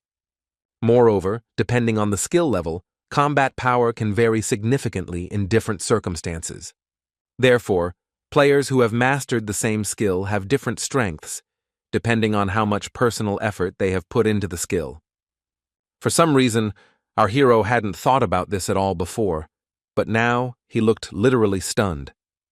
Lucia continued to explain, noting that now we are talking not only about skills such as swordsmanship, but also about any other active and even passive ones. For example, the guy's main attack skill is Thunder Strike, and depending on the skill level, the damage it can cause can vary greatly. Choi Hyun-sung's face showed that this information shocked him, to put it mildly, and he remained silent. Our hero imagined that this was somewhat reminiscent of a computer game, where the situation was a little easier to explain. Even if gamers play the same characters with the same stats, their progress can be completely different. It's the same story with players. The difference between how an amateur plays and how a professional plays in computer games was immediately noticeable. The young man thought that the level, even if it is not displayed on the status bar, is of great importance. In fact, its influence is even greater than all other factors, so why didn't he understand this before? Lucia saw how hard the employer was thinking and tried not to distract him, when suddenly he called out to the woman. His request turned out to be quite logical. Choi Hyun-sung asked if she could help him improve this skill. The woman lowered her eyes and humbly stated that she would be only too happy to help. The mercenary looked very pleased. A few months later, another expedition of high-ranking players to North Korea was organized. Gradually, the dungeons captured by monsters were cleared, cities were restored, and people again went out onto the streets without fear. This arrangement did not suit everyone. Many soldiers from South Korea were frankly bored here. Players from large guilds, who had come here to find an opportunity to collaborate, were frankly bored and therefore lazy. They weren't at all interested in the prospect of destroying low-ranking monsters simply because they appeared in countless numbers. Many players expressed a desire to immediately return to South Korea because they were not satisfied with these conditions. The government set a condition that at least all low-level dungeons had to be cleared first, and I had to comply. The dungeons in question were primarily to be cleared by players who worked closely with the association. Lee Soo-yeon and Seo Tae-cheol did not share the leadership's enthusiasm. But the worst thing was that this situation put pressure on other players who also wanted to earn some money and get home as quickly as possible. The association team leader stuck his sword into the dungeon floor and sighed heavily. He was exhausted and sad.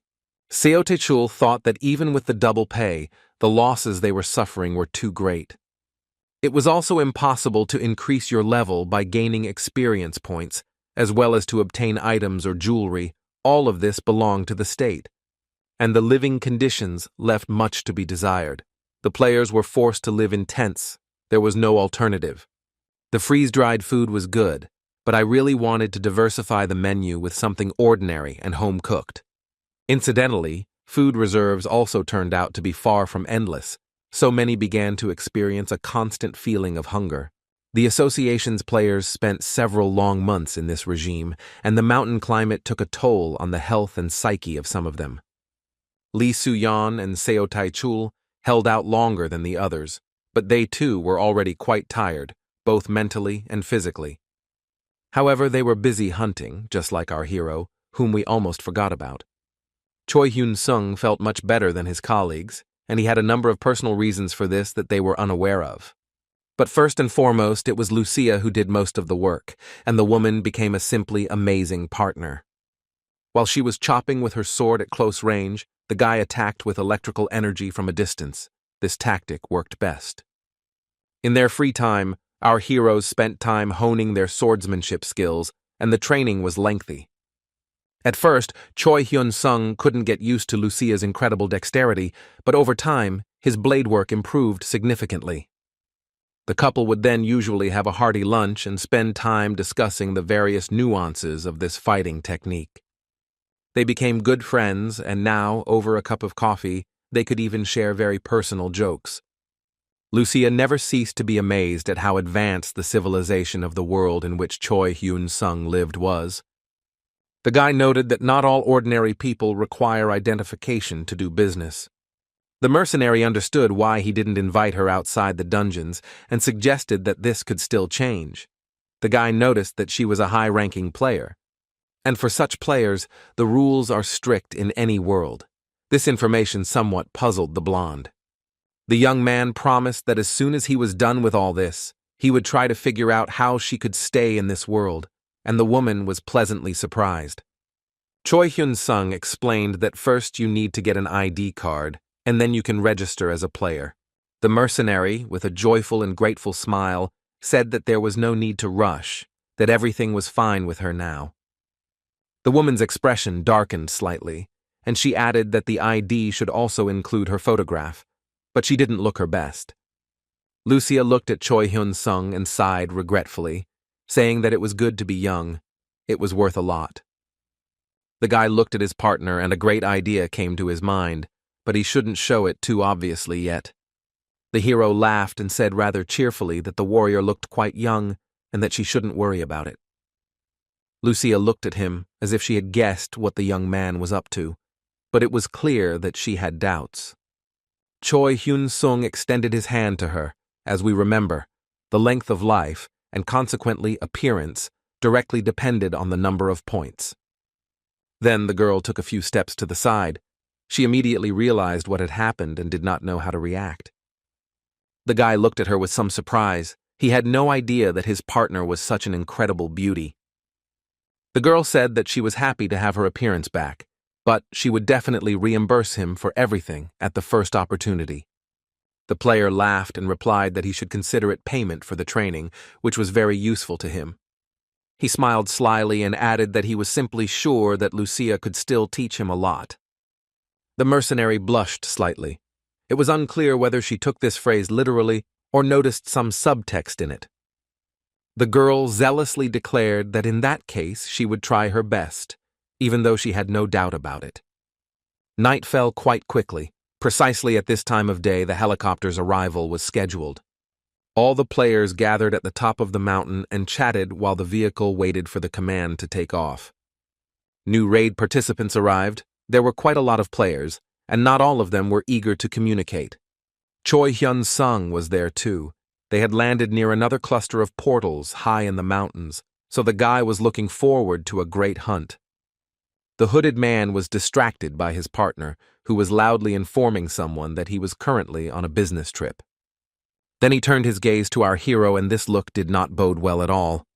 The hooded man decided this was his chance and immediately used his invisibility technique, disappearing into the shadows. The player who called his friend didn't even notice how his colleague simply disappeared into thin air.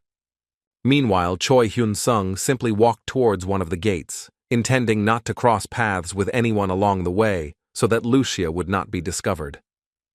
He had already entered the cave when he suddenly felt a sharp sense of danger. Something was wrong here, but it had nothing to do with monsters. Suddenly, his natural instincts and desire to kill were activated. This was a side effect of the dark mana. The young man literally felt with his skin that somewhere nearby there was an enemy who intended to kill him. He went deeper into the dungeon, and it soon became clear that there were monsters nearby, but they didn't give off such a wild sense of threat. The guy thought that first of all, he should pretend that he hadn't noticed anything, but at the same time, try not to lose his vigilance. His path was blocked by a monster resembling a huge, ferocious lion. It growled menacingly. The entire pride immediately turned up. The monsters differed from the king of the beasts in that they had more developed muscles and walked on their hind legs. They blocked the young man's path, and he even decided that the anxiety and thirst for blood that he experienced was actually connected with lions. A joyful smile lit up our hero's face. He had already feared some extremely unpleasant encounters, but it turned out that they were simply monsters. Well, it's time to take out my trusty blade and show the creatures what I learned from Lucia. Having dealt with the first group of monsters, the guy hid behind a rock in order to attack the second, suddenly and unexpectedly. He decided to attack these with Thunderstrike. It was safer and less labor-intensive. Then the sword came into play again, slightly enhanced by an electrical charge, causing it to sparkle purple. The first lion rushed straight at Choi Hyun-sung, intending to tear him to pieces with its claws. The second one also followed his brother in a jump. They still did not understand who they were dealing with and how strong the enemy was. The young man's swordsmanship skills had grown so much that he could now cut down even large and powerful enemies with a single blow. Soon this group of monsters was dealt with, and the guy picked up a huge blue crystal from the ground. He was a little tired, but he still felt that there was someone else in the dungeon, and the hand that was fastening his bag froze for a moment. Our hero cut the next lion in half so quickly that it didn't have time to understand how it happened. The same fate befell his companion. The young man no longer had any difficulties with such monsters. At the sight of the monster's death, spots of red glow reminiscent of blood appeared, but no more artifacts dropped. Choi Hyun-sung was quite tired. He sat down on the stone floor and began to wait for some loot to appear. The guy decided to drink some water, but suddenly realized that he was once again experiencing quite palpable anxiety. He decided to look at his stats. Nothing much had changed, but the level of points was increasing. This was happening steadily and quickly. Finally, our hero stood up and walked along the passage. A suspicious black smoke appeared behind him. The young man realized that he was tired. He just wanted to get it over with as quickly as possible. The manes of several more lions were visible behind the rock. Choi Hyun-sung glanced at them and thought that it would be as easy as last time. He knew that the leader intended to attack him from behind. Lucia had taught the hero this art. The player's sword now worked no worse than his mercenaries. Drops of blood flew like hail in all directions. He needed to make sure that there were no more people nearby who wanted to immediately attack him, so the guy glanced to the side. As he stretched his hand with the sword forward into the darkness, danger wafted behind him again. The killer was following the guy closely. Choi Hyun-sung prepared to use the black lightning attack skill, sparks of an electric projectile glowing in his hand. He knew that the pursuer was very close, so he decided to attack him first, which the man did not expect at all. The blow hit him right in the torso, throwing the player back a little distance. Fortunately, his protective robe worked. The pursuer's face filled with anger. He had been counting on finishing off Choi Hyun-sung from the shadows and be done with it. The man ran away, but our hero, sword at the ready and shouting that it was a murderer, rushed after him in pursuit. They met in the air in a jump, and the first blow was blocked.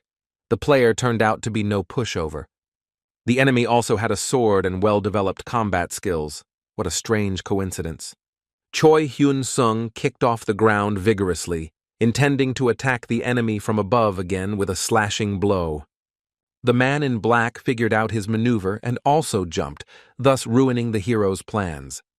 The sword strike hit an empty space, and the player managed to disappear as if he had never been there for a second. The young man looked back in the direction in which his vile and unpredictable opponent had rushed off. The man moved very quickly, trying to hide behind the black haze of shadows, but he failed.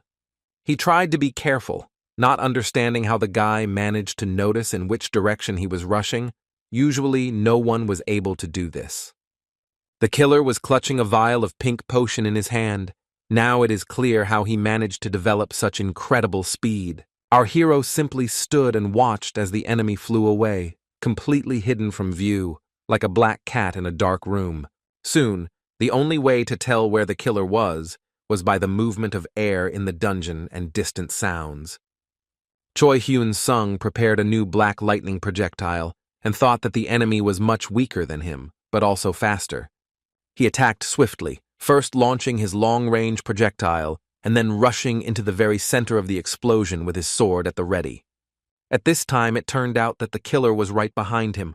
Only at the last moment did our hero manage to dodge. He slashed back with his sword, but the man instantly found himself a meter higher than where he stood. The guy was surprised to realize that his opponent also had the ability to move through space, albeit over short distances. The player didn't expect his attack and skill to be so easily predicted. His eyes widened, trying to figure out what to do next. Our hero was enveloped in a light green, glowing cloud, apparently toxic and very dangerous. A message appeared that the player was paralyzed for 10 seconds. His body was severely poisoned. The passive immortality skill was immediately activated and the poison was neutralized. But the killer did not realize this and rushed to attack. A new black lightning bolt appeared in Choi Hyun-sung's hand, and this time he intended to launch it straight at the target. An explosion occurred, and the guy wondered whether the man in black had managed to move, or whether he had managed to catch the enemy off guard. The player jumped out of the blast zone, accumulating black haze to use for a counterattack. The young man froze with his hand outstretched. It looked like a true professional had been sent after him. The player in black tried to get as far away as possible, realizing that he was wasting too much energy on attack skills. Choi Hyun-sung closed his eyes and thought that there was only one thing left for him to do: not make a mistake and do everything in the best possible way. He prepared his sword for close combat and tried to remember everything he had learned from Lucia. It was important. The young man looked after his opponent and tried to calculate the trajectory of his movement in space as accurately as possible. The player clenched his teeth and his expression changed when he realized that his maneuver had failed and that this time he would not be able to escape. He drank another potion and, thinking that he had failed his mission, he sped up several times more and a whirlwind appeared behind him. Suddenly, his path was blocked by Choi Hyun-sung. With a black lightning projectile in his hand, he successfully performed a teleportation. The young man then intended to finish what he had started with the help of his blood destroyer sword. The killer tried to escape again. He couldn't believe that this player had awakened just under a year ago and had already achieved such mastery. They clashed in close combat, and the killer's face changed with horror. Our hero really was very good. His sword was simply unstoppable, and it became absolutely clear who would emerge victorious from this battle. And yet, both of them possessed the skill of movement, and the perpetrator again attempted to escape from the scene of the failed crime. Choi Hyun-sung used the flicker skill to become less noticeable and follow him. This confrontation didn't make much sense. And yet, the player in black decided to attack again, gathering a whole bunch of his black energy in his hand. He launched this projectile at the guy, and he had to take care to dodge. The battle risked dragging on. Our hero prepared the black lightning bolt again. He was determined. The killer ran away again at great speed, his eyes wide with the horror that had gripped him in this confrontation. Choi Hyun-sung calmly stated that there was no escape, but no one seemed to hear. The young man moved through space and simply pierced the enemy with his sword. The race was over. The sword passed right through, and the chances of surviving such a blow were slim, but the killer still managed to stay on his feet. The hero pulled out his blade and blood flowed from the man's mouth like a fountain. It was an injury incompatible with life. And yet, while the enemy was still alive, Choi Hyun-sung looked at him with disgust and surprise at the same time. A black haze began to appear right in front of the boy's face, and he swung his sword again. Where the enemy had just stood there was now a void, and the player still maintained his enormous speed. He tried to attack the young man from behind, but the force of the blow was not enough to cause sufficient damage. The sword froze literally a few centimeters from our hero's neck, and an electric barrier was activated. In revenge, the guy used a thunderstrike, and this time, the hired killer did not have time to escape. He screamed so loudly that the walls of the dungeon shook. At least that was the impression Choi Hyun-sung got. He continued to cast the attack spell, and it had its effect, although it used up almost all of the guy's strength. Finally, the man in black turned into a spot of dark matter that gradually dissipated into the surrounding space. Sparks of magic appeared, and the young man realized that he had destroyed the enemy and that an artifact would now appear. And so it happened. A black skill book appeared in front of Choi Hyun-sung, with the same black haze still hovering around it. It was a heroic rank active skill book called Shroud of Darkness. The guy exclaimed that it was a pretty good reward. Here he noticed on the ground the sword that the killer had fought with and some kind of amulet, apparently his own. The player had a pretty good inventory. The blade turned out to be the Elven King's Dagger of Darkness, which had poisonous properties, and the amulet gave additional points to defense. A guardian shield also appeared. It was with its help that the man moved and was invulnerable to most attacks. It only remained to understand why he attacked our hero. Choi Hyun-sung decided to use his psychometry skill to better understand what was going on. It didn't work the first time. The young man tried again, and a message appeared that the skill could not be activated. Accessing information regarding magical items was impossible, which was a very annoying reminder. Our hero decided that the best way to clarify something would be to discuss what happened with Lucia. The girl appeared fresh and rested, and was surprised to notice that her employer had called her later than usual. Choi Hyun-sung was embarrassed. He was not yet used to the fact that a mercenary could look so good, so he simply nodded. Then the hero offered to sit down and began his story, after which he asked Lucia's opinion about what had happened. The first thing she asked was how often players in the guy's world attacked each other, and that seemed to worry the girl the most. The young man replied that he couldn't say for sure, but he knew for sure that players here didn't often dare to do something like that openly. He looked at his friend expectantly and asked what possible versions and motives she thought were.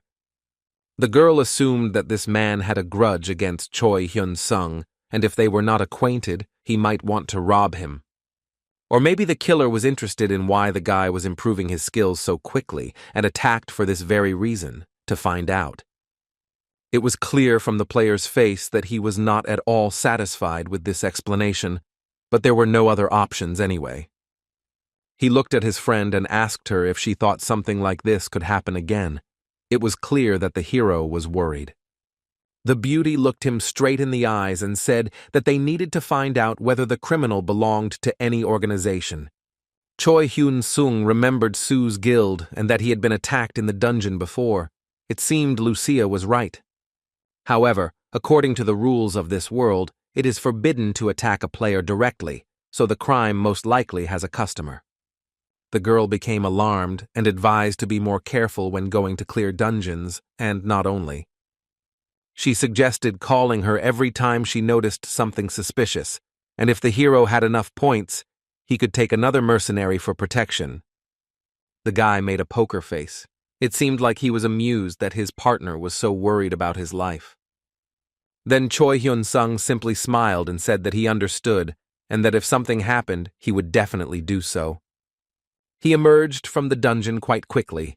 The night had not yet turned into morning, and this could not but please. The helicopter was still in the same place, waiting for the players to return from the raids to take them to the camp. A dark-haired, hooded girl watched as the young man emerged from the dungeon, where he had just fought for his life. The guy looked quite ordinary and walked with a confident gait, whistling a melody as if nothing had happened. When she saw Choi Hyun-sung, anger and disappointment appeared on her face. It seemed like the killer had failed in his mission.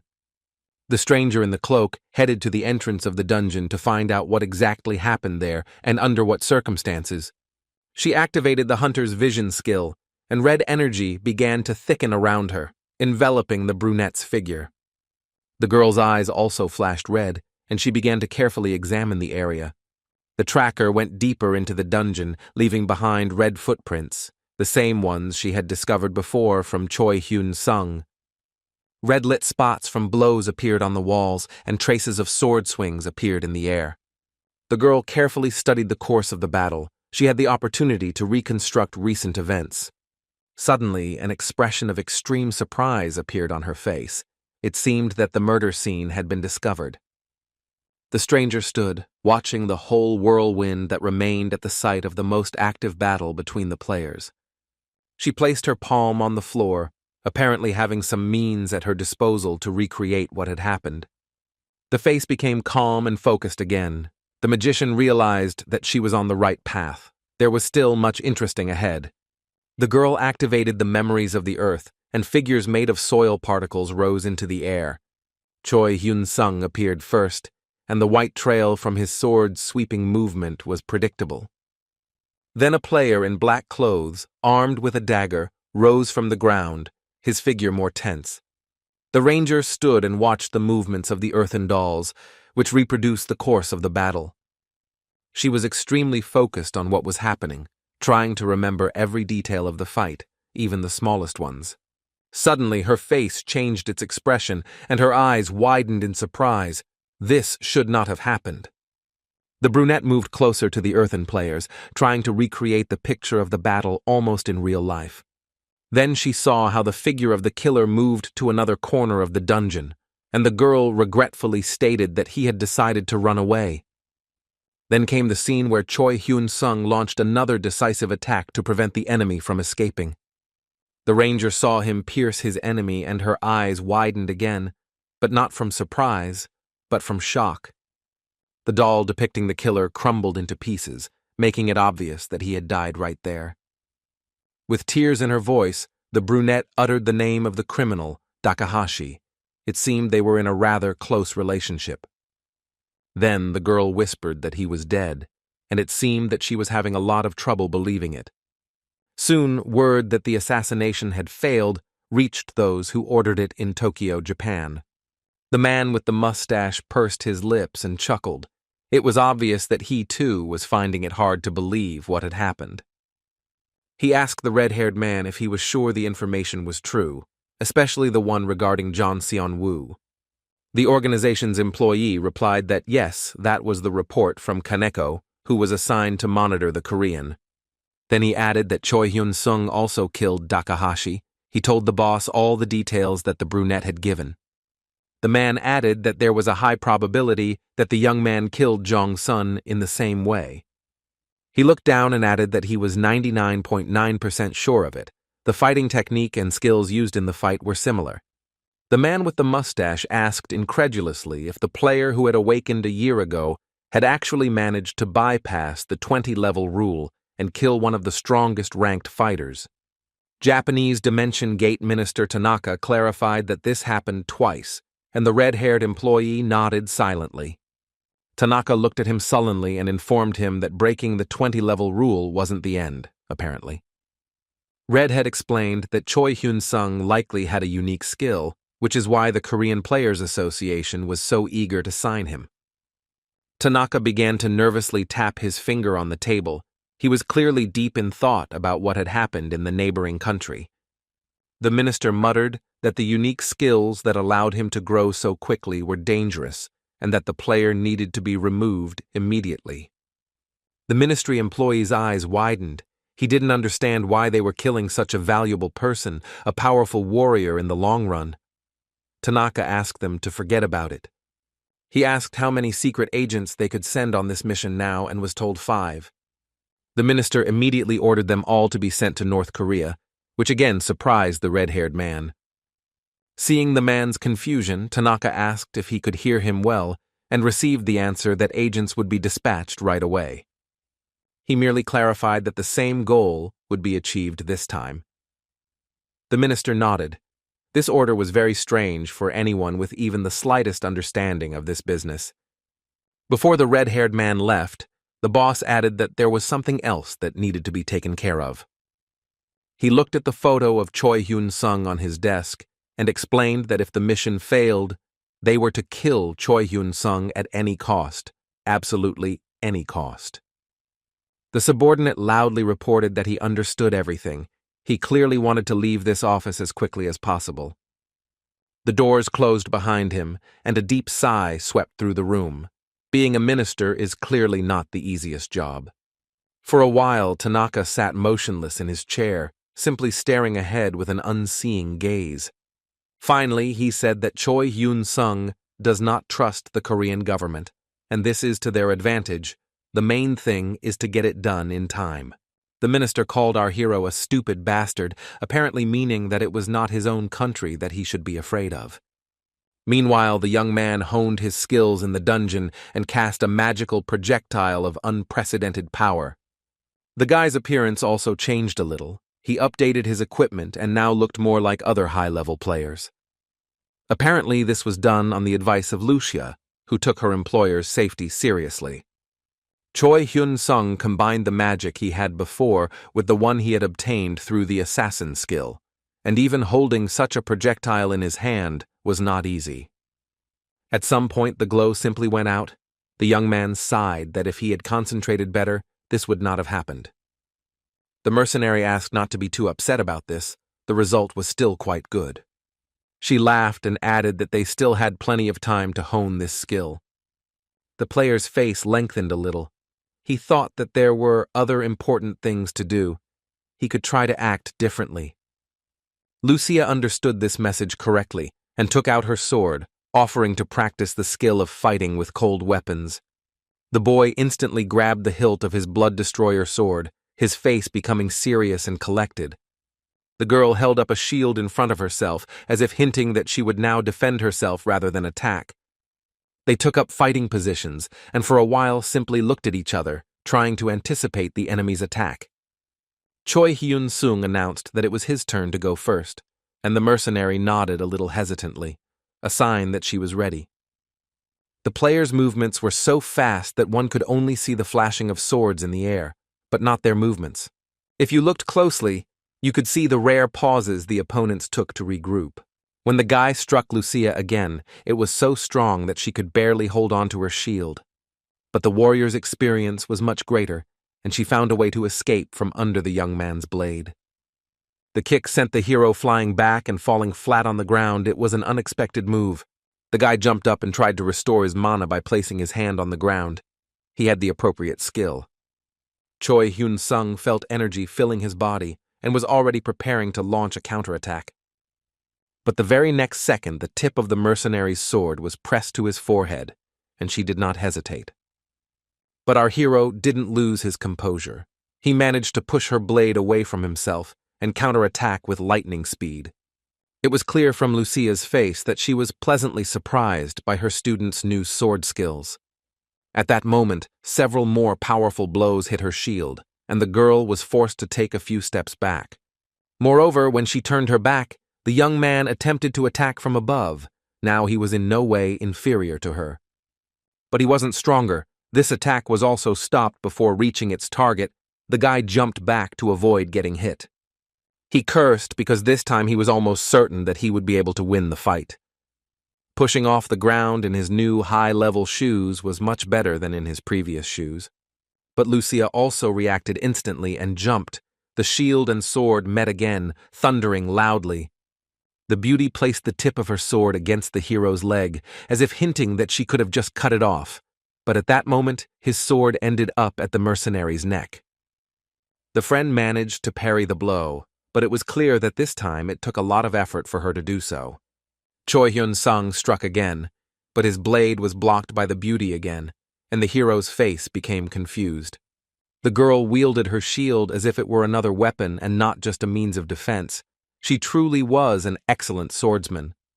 The hero recoiled under his onslaught further and further, but the mercenary confidently pushed him back to the wall of the dungeon.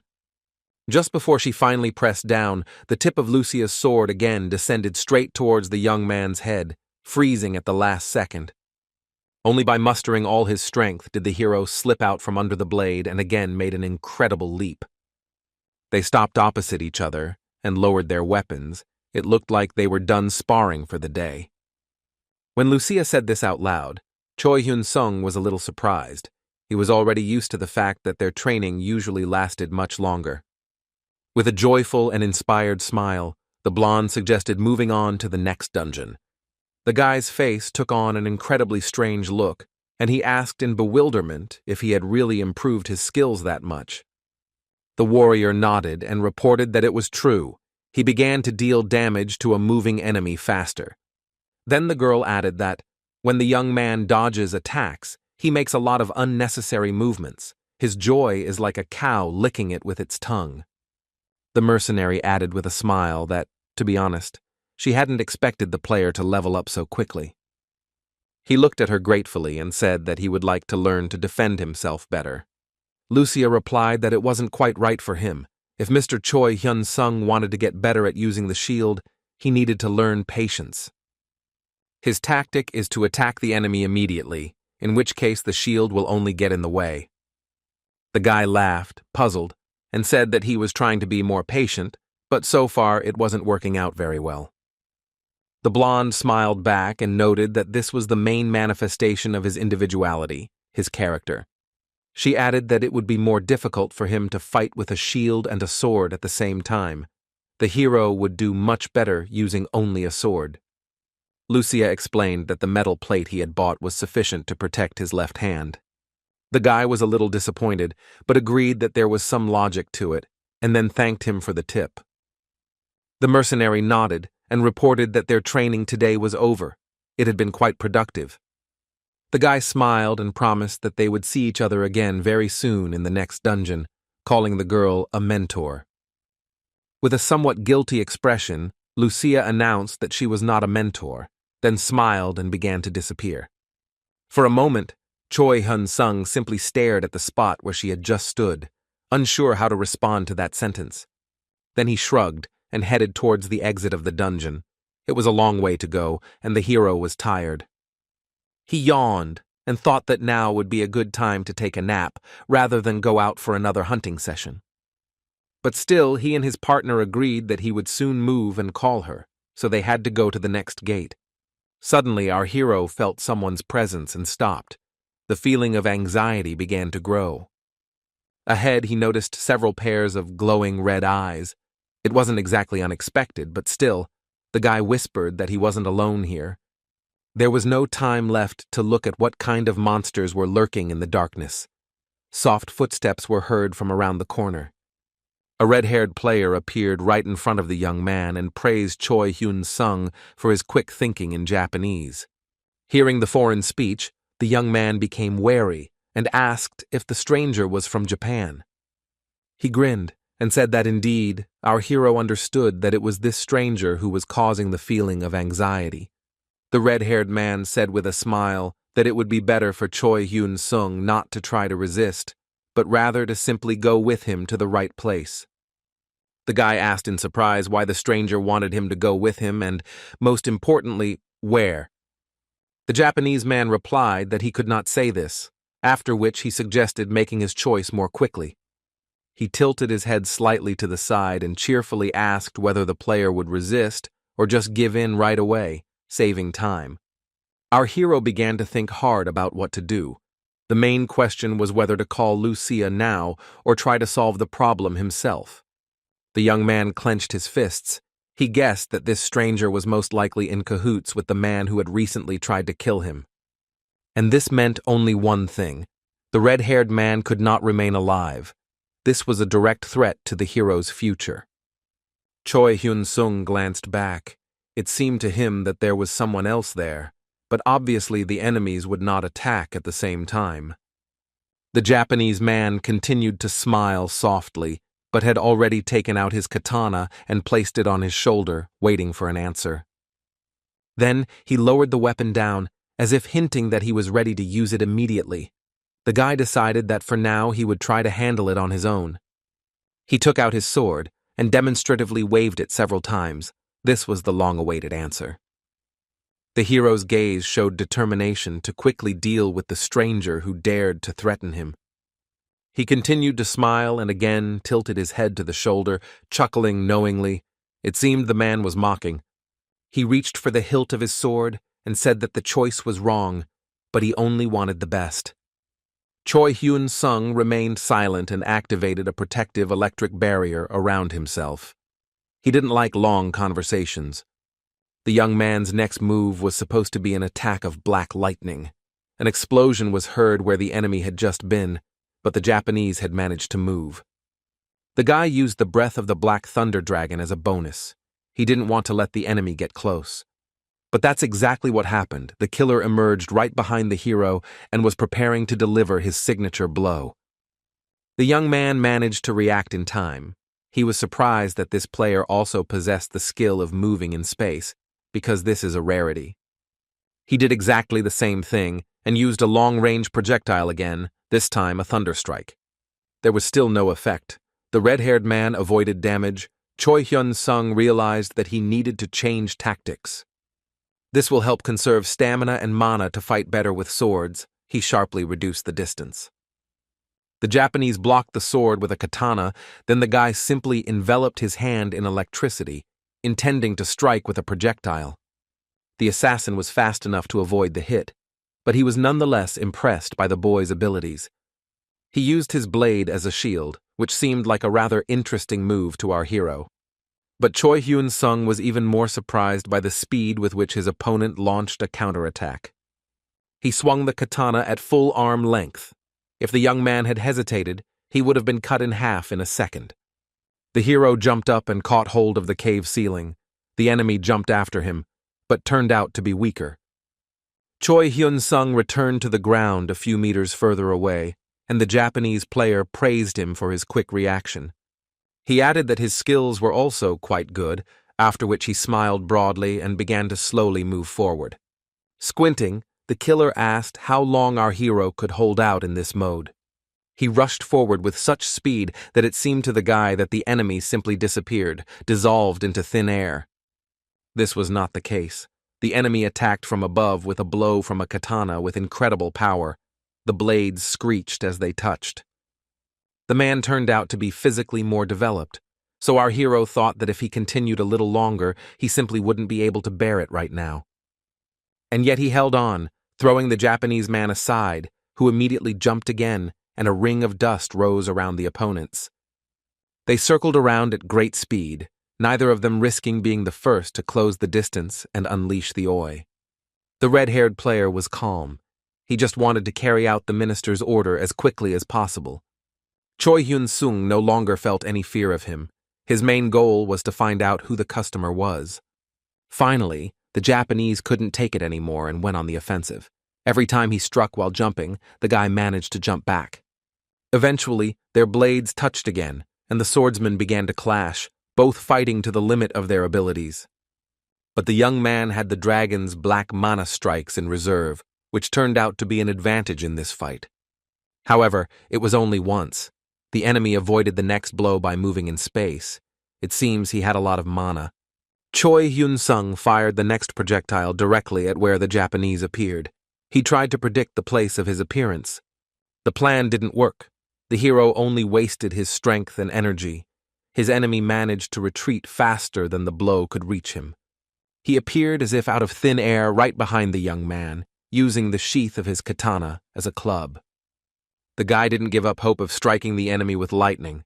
Just one hit would have a dramatic impact on the entire course of the battle. Another explosion thundered in vain. I wonder how the Japanese managed to calculate everything so quickly. Choi Hyun-sung thought that his reaction was reminiscent of a natural instinct skill. The guy himself had a similar one. It turned out that someone else was watching the battle, and she whispered that the player simply couldn't have awakened just a year ago. The gray-haired man in the kimono answered the black-haired girl that Choi Hyun-sung was definitely an ordinary person just last year. Watching the flashes of light from the opponent's sword strikes flash by, while the opponents themselves were not even visible due to the speed, he added that a year ago, the guy was at level 1. The girl snorted in disbelief and asked how he had managed to rise so high. The gray-haired man replied that he had no idea. The men in traditional cone hats said they were there to find out, and in case anyone had forgotten, they hoped to apply the method to other players. Our hero spun on the toes of his new shoes, but couldn't figure out where the man with red hair was. He attacked from above, which is why he was slightly out of sight.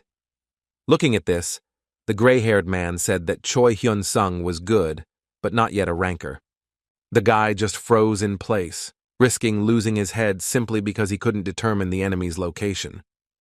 He brought his blade down on him, but the hero managed to put his sword forward and block the blow, and stones flew in all directions. The gray-haired man told the girl that he wasn't afraid of Sasaki at all, and she asked, with a displeased look, why Takahashi would even get involved with someone like him. The gray-haired man replied that it was because Sasaki wasn't that good, and neither was Takahashi, and it would have been difficult for her to fight Choi Hyun-sung herself. The brunette screamed that this was nonsense. She would go right now and intervene, show who was here and what they were capable of, by her own example. Sedoi calmly replied that there was no need to make noise, and there was definitely no need to rush, as their task was to observe for now.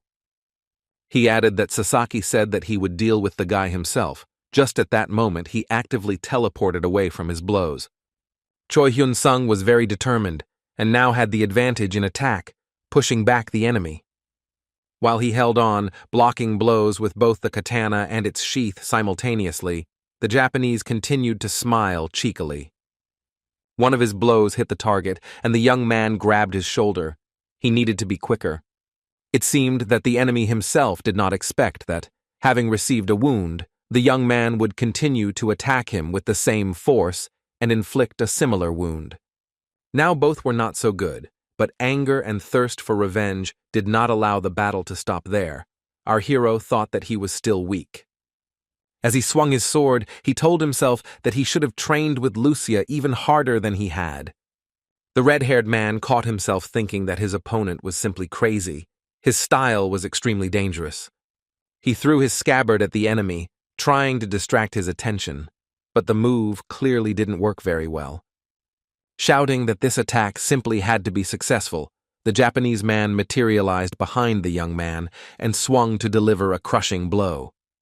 The blade of the katana and the blade of the sword were inexorably approaching. Choi Hyun-sung foresaw the enemy's attack. The killer seemed to be pushing off the air as he rushed at the young man. It looked threatening and made the guy flinch. The red-haired man was confident that he would become the winner of this battle in the next second. He shouted that it was over. Our hero looked at the shining blade rushing towards him and mentally agreed with this statement, realizing that he was dead.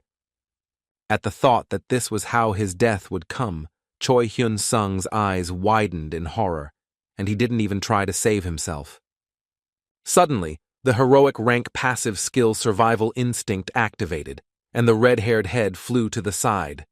She fell to the floor of the dungeon, but the figure of the Japanese man continued to stand on his feet. Our hero was saved by a passive skill. The guy did not understand how it happened. The sword seemed to have cut the enemy itself.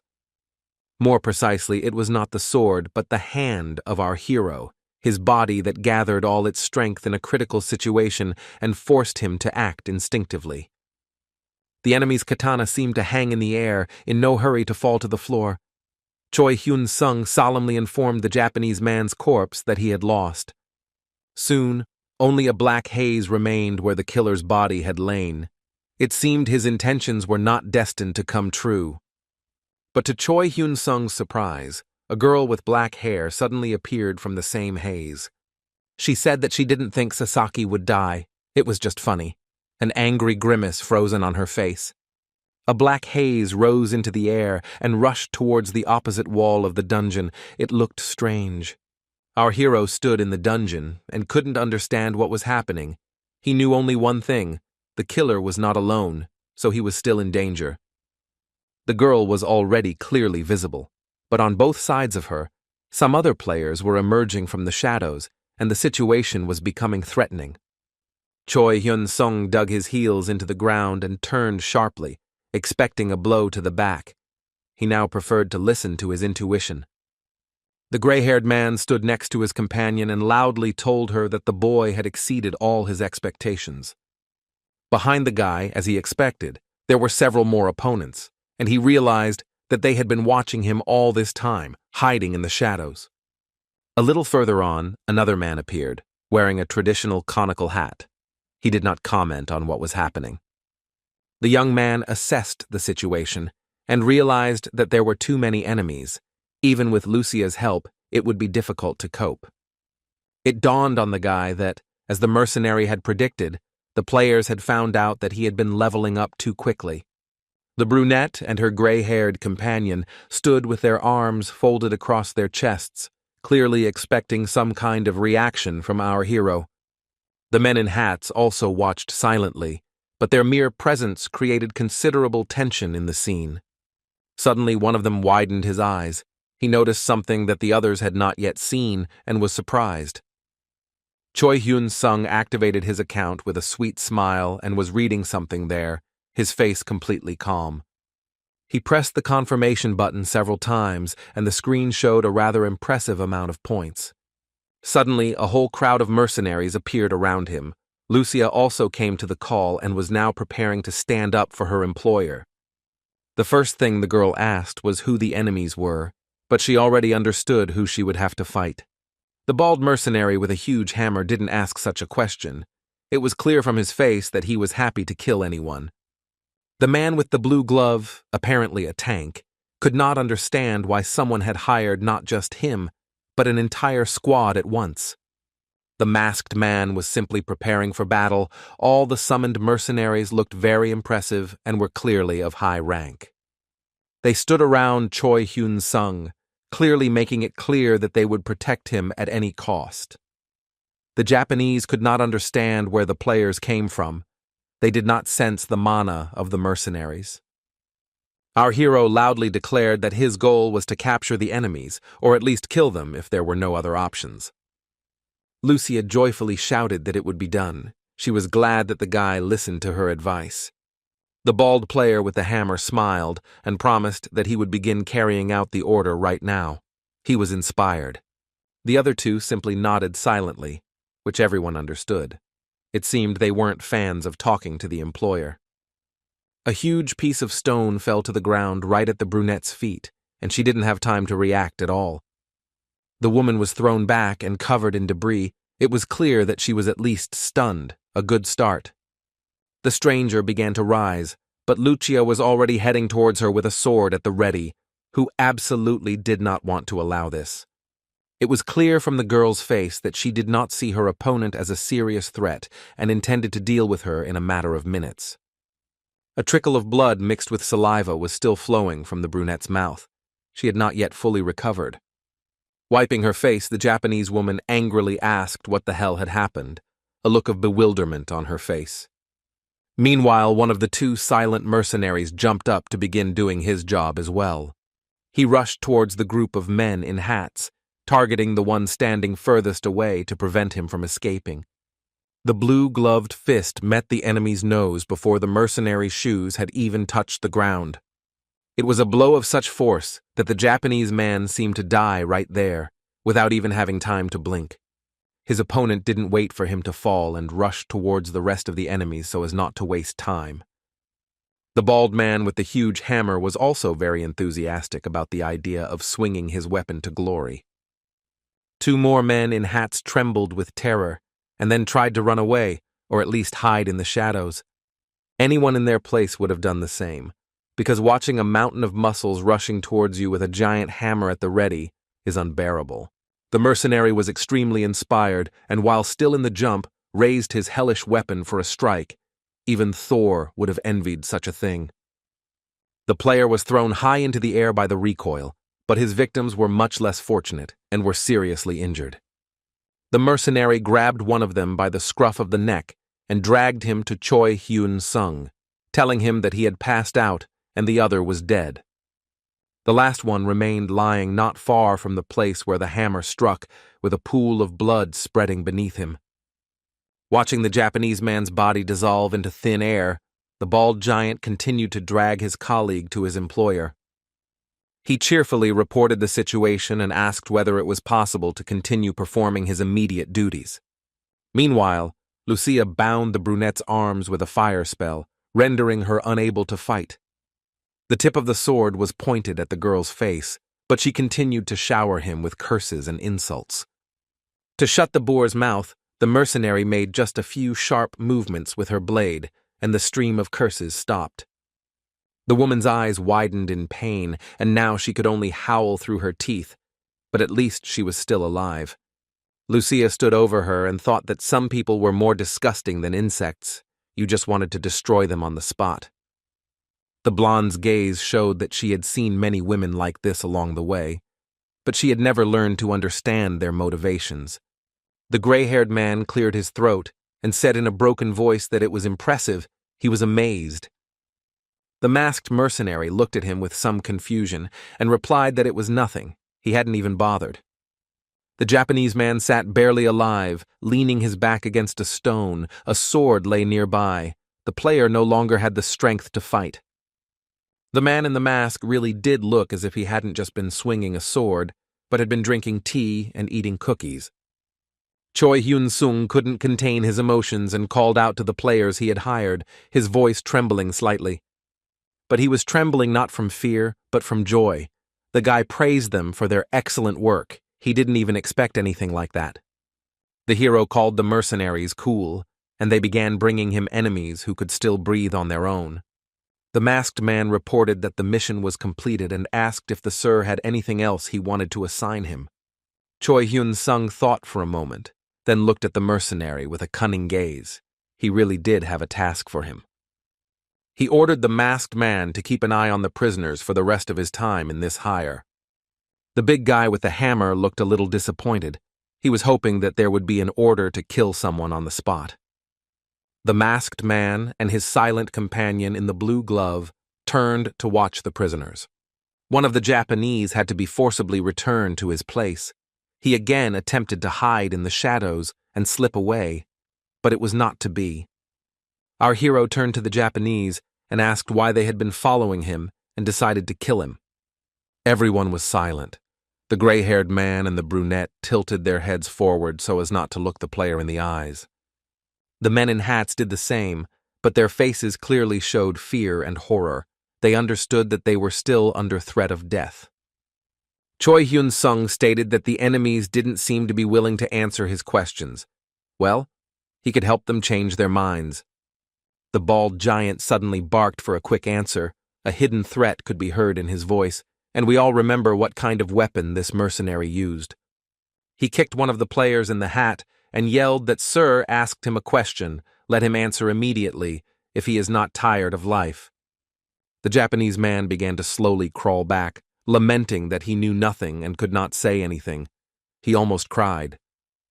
A bald mercenary immediately rushed at him with his hammer. It seemed like no one was joking around here. The blow landed exactly where the man had just been, with only the edge of his cloak visible from under the edge of the hammer. The other Japanese in hats began to scream at the top of their lungs, realizing that if they didn't speak up, the same fate would befall them too. The gray-haired man and the brunette froze and looked at Choi Hyun-sung with fear when they set out on this mission. They had no idea that it would end like this. A huge hammer with a bloody edge moved towards the pair. It was enough to make them start trembling. The bald big guy, with a joyful smile, asked who else here did not want to answer Sir's question. He looked intently at the gray-haired man and asked if he was one of our silent types, and he began to stutter and answer that he was not. Then the mercenary said that he would count to 3, which is usually a good motivator for a heart-to-heart talk. At the count of 1, the Japanese man's eyes became completely empty and glassy. It was clear that he was struggling with himself. On the count of 2, the man continued to look silently ahead, but his gaze became calmer and more meaningful. The bald big guy said that he wasn't very good at counting, but he was still confident that he could finish the job. The huge hammer rose up, only to immediately fall down as soon as the number 3 was sounded. At that moment, the brunette shouted that they were here on orders from the Japanese Department of Gate and Dimension Affairs. The gray-haired man added that they were ordered to capture Choi Hyun-sung and deliver him to the ministry, dead or alive. The man in the hat said that this was because the hero had managed to bypass the 20-level rule and level up too quickly. The last thing he said was that the authorities were interested in the reasons for this and the possibility of teaching this to other players. The big guy leaned on his hammer and said that this was better. Choi Hyun-sung stood there thoughtfully. Everything turned out almost as Lucia had expected, but she didn't know that another country was involved in the matter. The young man realized that you can't trust information without checking it. You need evidence to figure out what's what. He asked the mercenary to arrange for the Japanese to show him their inventories and stat panels. The first man in the hat threw up his hands. He had no weapons or even items, nor any outstanding player abilities. The second one had small vials of potions, and the level was listed just above 100, which was more interesting. The brunette thought for a long time before opening her electronic panel, but still activated it. Choi Hyun-sung looked at the data and realized that although she had many skills, none of them were properly developed. The gray-haired man spread his arms, trying to show that he had nothing, including outstanding abilities. Our hero activated the panel and immediately realized it was not true. It was just unclear why the warrior was lying, as exposure was inevitable. The guy looked closely at his enemy and asked why he lied. It was clear that the man had no answer to this question. The young man said that this was unacceptable because now was the time for retribution, but the Japanese remained silent. The mercenary with his hammer suddenly became more cheerful. Nothing lifted his spirits more than punishing criminals and scoundrels. He didn't kill the player, but tried to make sure that he couldn't move on his own for some time. Choi Hyun-sung's next question was whether there were any other accomplices of the captured players in the dungeon or the surrounding area. The brunette said that there are, but she doesn't know exactly how many and what level, perhaps around 200 or something like that. When asked where they were, the girl was unable to answer. The hammer behind her began to quietly tap on the ground. The brunette fell face down on the ground and began to beg him not to hit her with the hammer, but it didn't help. A red spot appeared under the girl's knees. The gray-haired man reported that their colleagues had left the dungeons, and he could not know where they were now. It seemed that this time he was telling the truth. Choi Hyun-sung looked at him with some distrust, but still took what was said into account and drew conclusions. The hero glanced around at those present once again and said that they should wait a little. He would be back soon. Lucia met his gaze, and the young man seemed to mentally ask the mercenary to keep an eye on the others, just in case. Addressing the others, he asked them to keep an eye on the Japanese so they wouldn't escape, and turned around to leave the dungeon. The bald big guy promised to be on guard. Choi Hyun-sung stepped out of the portal and began to peer closely at the surrounding landscape, and he also activated the mana detector. Our hero's eyes narrowed slightly, but he still didn't see any signs of players nearby, even though he assumed they were there. Having examined everything down to the smallest detail, the young man was convinced that everything was clean right up to the nearest mountain, which even made him a little happy. Suddenly, a strange sound was heard in the treetops of a nearby grove, and it was clearly not a bird or even an animal, but rather a mobile phone vibrating. He disappeared instantly, but it took the guy only a tenth of a second to realize that someone was hiding there and that someone was his enemy. The hero didn't need to be able to sneak up to approach the enemy unnoticed. He knew how to move through space, and the sword was instantly at the Japanese man's throat. Another one was sitting on a nearby branch and didn't suspect anything at all. It was obvious that he was simply bored of being in ambush. The man in the conical hat screamed in horror. He had not expected at all that he would be exposed so quickly and so threateningly. A minute later, the young man jumped to the ground, holding a special blood-soaked robe in his hand, thanks to which he could not detect the player with his vision. and did not sense his mana. He tossed it aside and thought it was time to return to the dungeon before the rest of the Japanese caused trouble and the mercenaries' time was up. The first person Choi Hyun-sung met in the dungeon was a bald, big guy, although this time he was without his signature hammer in his hands. He placed it on the ground. Our hero became a little tense. He thought that something terrible had happened. The Japanese had broken free and killed everyone, or something like that. Instead, the mercenary widened his eyes in disappointment and said that it was time for him to go back, and, frankly, he really didn't want to. He looked at the young man with hope and timidly asked if he wanted to extend the rental period. It even seemed sweet. The other mercenaries also looked questioningly at the guy, and he said with a smile that they could all leave. Their services were no longer required. With the most sincere gratitude in his heart, Choi Hyun-sung personally thanked everyone for their help. The bald big guy was the happiest of all and said with a laugh that he would always be glad to meet again. It was a pleasure for him to work together. He asked not to forget about his services and to call him if necessary. He will definitely come since the slave was useful. The Japanese exchanged glances. The gray-haired man and the brunette made signs to the men in hats, who also widened their eyes and raised an eyebrow, giving a signal. Meanwhile, the other mercenaries also expressed a desire to cooperate in the future, explaining that they had never participated in such easy and enjoyable missions. Choi Hyun-sung promised each of them that they would definitely see each other again, after which the players began to disappear, heading to their own worlds. Everyone except Lucia. The girl decided to stay behind just in case. After all, there were a lot of opponents, even though they had suffered damage. Choi Hyun-sung looked at her. He couldn't decide what to do next and hoped for good advice. Suddenly, a flash of fire lit up his face, and the guy himself was so deeply immersed in his thoughts that he did not notice it at first. Another fiery projectile flashed behind the young man, and only then did he notice what was happening there. Lucia was just deflecting a fireball with her sword. The girl was calm, but clearly not too happy with the events of the last seconds. The gray-haired man, gritting his teeth, tried to break through. He managed to develop quite a high speed, and this was strange. Apparently, he had managed to regenerate. The brunette didn't lag behind. Both of them rushed along the wall of the dungeon towards the exit, like two living lightning bolts. They were scared. Choi Hyun-sung realized that the players were either healing each other or had already recovered, so he used the black lightning skill to stop them. As soon as the explosion thundered, our hero rushed into the attack to prevent the criminals from escaping. Now he knew exactly what to do with them: kill them.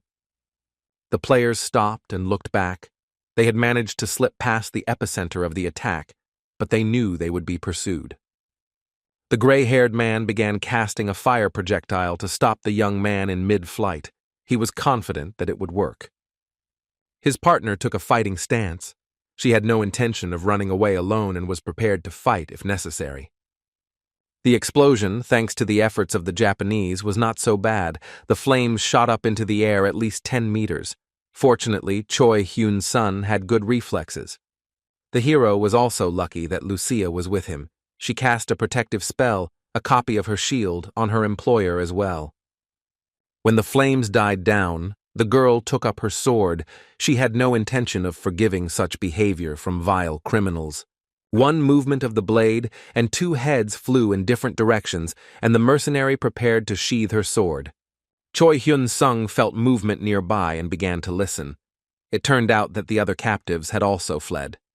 Men in conical hats rushed headlong down the corridor, not even looking in which direction they were running. They moved incredibly harmoniously. Our hero decided that it was simply unacceptable to let the witnesses of what happened go. And besides, the information had to remain secret, so he activated the shimmer and the curtain of darkness. The players became blinded by the darkness and stopped, then began spinning around, trying to figure out where to move. Realizing that there was no point in this, the men froze and began to simply wait for their death, like cattle to the slaughter. Suddenly, one of the players' eyes widened in surprise, and a real explosion of lightning followed the small purple sparks of electricity. Both figures were bathed in a purple glow, and they could be seen twitching in pain, unable to stop the attack. The Japanese were electrocuted with such force that they both ended up melting like wax candles, a sight that was not pleasant. There were only 2 dark shadows left on the ground. They were once people. Choi Hyun-sung sighed, because at first he had not planned anything like this. He muttered under his breath that the stupid Japanese had thought to run away, deciding that he and Lucia couldn't cope if they were left alone. The purple glow began to flicker. The guy thought that artifacts would appear now, but he had no interest in them at all. The sparks turned blue and 2 skill books began to materialize at once. Now the glow acquired its usual blue hue. The first book fell to the ground. It looked boring and unremarkable, as the young man expected, and soon the second one lay next to it. Lucia looked at Choi Hyun-sung with a sympathetic gaze and remarked that no one should know about what happened. The guy replied that it was just a Japanese criminal organization engaged in secret intelligence. For some reason he thought so. Lucia disappeared. Our hero opened the subspace, thinking that the reward was quite good, but it was a pity that the enemies would definitely come for him. And this meant only one thing. The most important thing that he should take care of immediately is the safety of his family. Suddenly, the thought occurred to the young man that this could be done with the help of protective amulets and the like. For some reason, he had not thought about this before. Without a second's hesitation, Choi Hyun-sung opened his account for buying-selling and entered the corresponding request in the list of goods. Associative protection will not help against player attacks. But the ring of protection takes the blow if someone attacks the owner. That option seemed quite suitable to our hero, although the price was steep. The guy had no doubts about making this purchase. Since he needed several copies, he repeated the operation. The rings, priced at 10 billion each, in quantities of 3 units, immediately ended up in the basket, but the young man did not stop there. He scrolled through the list of goods further and suddenly saw an exchange bracelet. This artifact was sold in pairs, and paired bracelets showed the emotional state of the owner. Purple signified alarm, blue appeared in a state of rest, and black signaled mortal danger, just what was needed. Choi Hyun-sung happily bought 3 sets of these bracelets, as well as a long-distance teleporter, so that he could be nearby in case of a threat. The first thing he did was head to his store in the mall to give his sister some much-needed gifts. When he placed the scroll of travel, the ring, and the bracelet before her, he looked like a Danaan king bringing his gifts following a star. The beauty looked at her brother, and the first thing she asked was who he had already managed to rob. It was clear from her face that the girl had not expected such expensive gifts. Our hero laughed, appreciating the joke, and assured his sister that everything had been obtained honestly and given from the heart. Then Choi Hyun-sung, a little embarrassed, said that he just wanted to give it to her just in case. Most likely the girl guessed why, but remained silent. The next stop on his route was the apartment that had been bought for his mother and sister. The house still shone with a dazzling whiteness, like fresh snow. The mother was just as worried as her daughter, but she still did not refuse to wear the ring and bracelet that had been given to her, which was encouraging. Our hero was embarrassed again and told some tall tales so that the woman would stop worrying and looking at him with a questioning look. Next on the program was a visit to the hospital, and this became the most difficult thing for our hero. He had not been to his father for a very long time. The young man quietly entered the required department and stopped at the entrance to the ward, placing his hand on the doorframe. He was a little afraid to make noise. The room was clean and empty. The first steps towards his father's bed were especially difficult for the young man. He moved very carefully. During the time that he had not seen his dad, absolutely nothing had changed in his appearance. His skin was clear, his hair was neatly trimmed, his eyes were closed. For several minutes, the young man simply stood by the bed, mentally greeting everyone. For some reason, it was difficult for him to even say the greeting out loud. First, the boy put the bracelet on his father's hand, and then the ring. He acted very carefully and gently, afraid of damaging the thin skin. Suddenly, Choi Hyun-sung's face turned surprised. He noticed something unusual. almost as soon as he returned his father's hand to its place on top of the blanket. At first, the bracelet on the wrist of the man and his son was blue, but now the one that the father got began to turn a little pink. He still felt emotions. It was nice to know. Our hero took his hand in his, and in the most gentle voice possible said that there was no need to worry. He would definitely find a way to find a cure and return everything to the way it was. Gradually, the color of the smart decoration began to turn calm. Blue. It seemed that the father not only heard his son's voice, but also understood what he was saying to him. It's simply incredible. This brought such a happy smile to our hero's face that he had not seen it for many years. He realized that there was hope that everything would work out. The young man hid his father's hand under the blankets and sat by his bed for a while, telling funny stories from his adventures. For a moment it even seemed to him that the man smiled. It was a barely noticeable movement of the lips, but the guy was ready to swear that he saw a real smile. Choi Hyun-sung jumped to his feet and exclaimed that he understood that his father might be uneasy, but he was sure that everything would be fine. No, he knew it for sure. Then the boy calmed down and sat down again. Our hero's face became relaxed and soft. He tried with all his might to convey his confidence and calmness to his father. The young man took his hand and whispered barely audibly that he knew how hard it was for his dad, but he would do everything to make things better.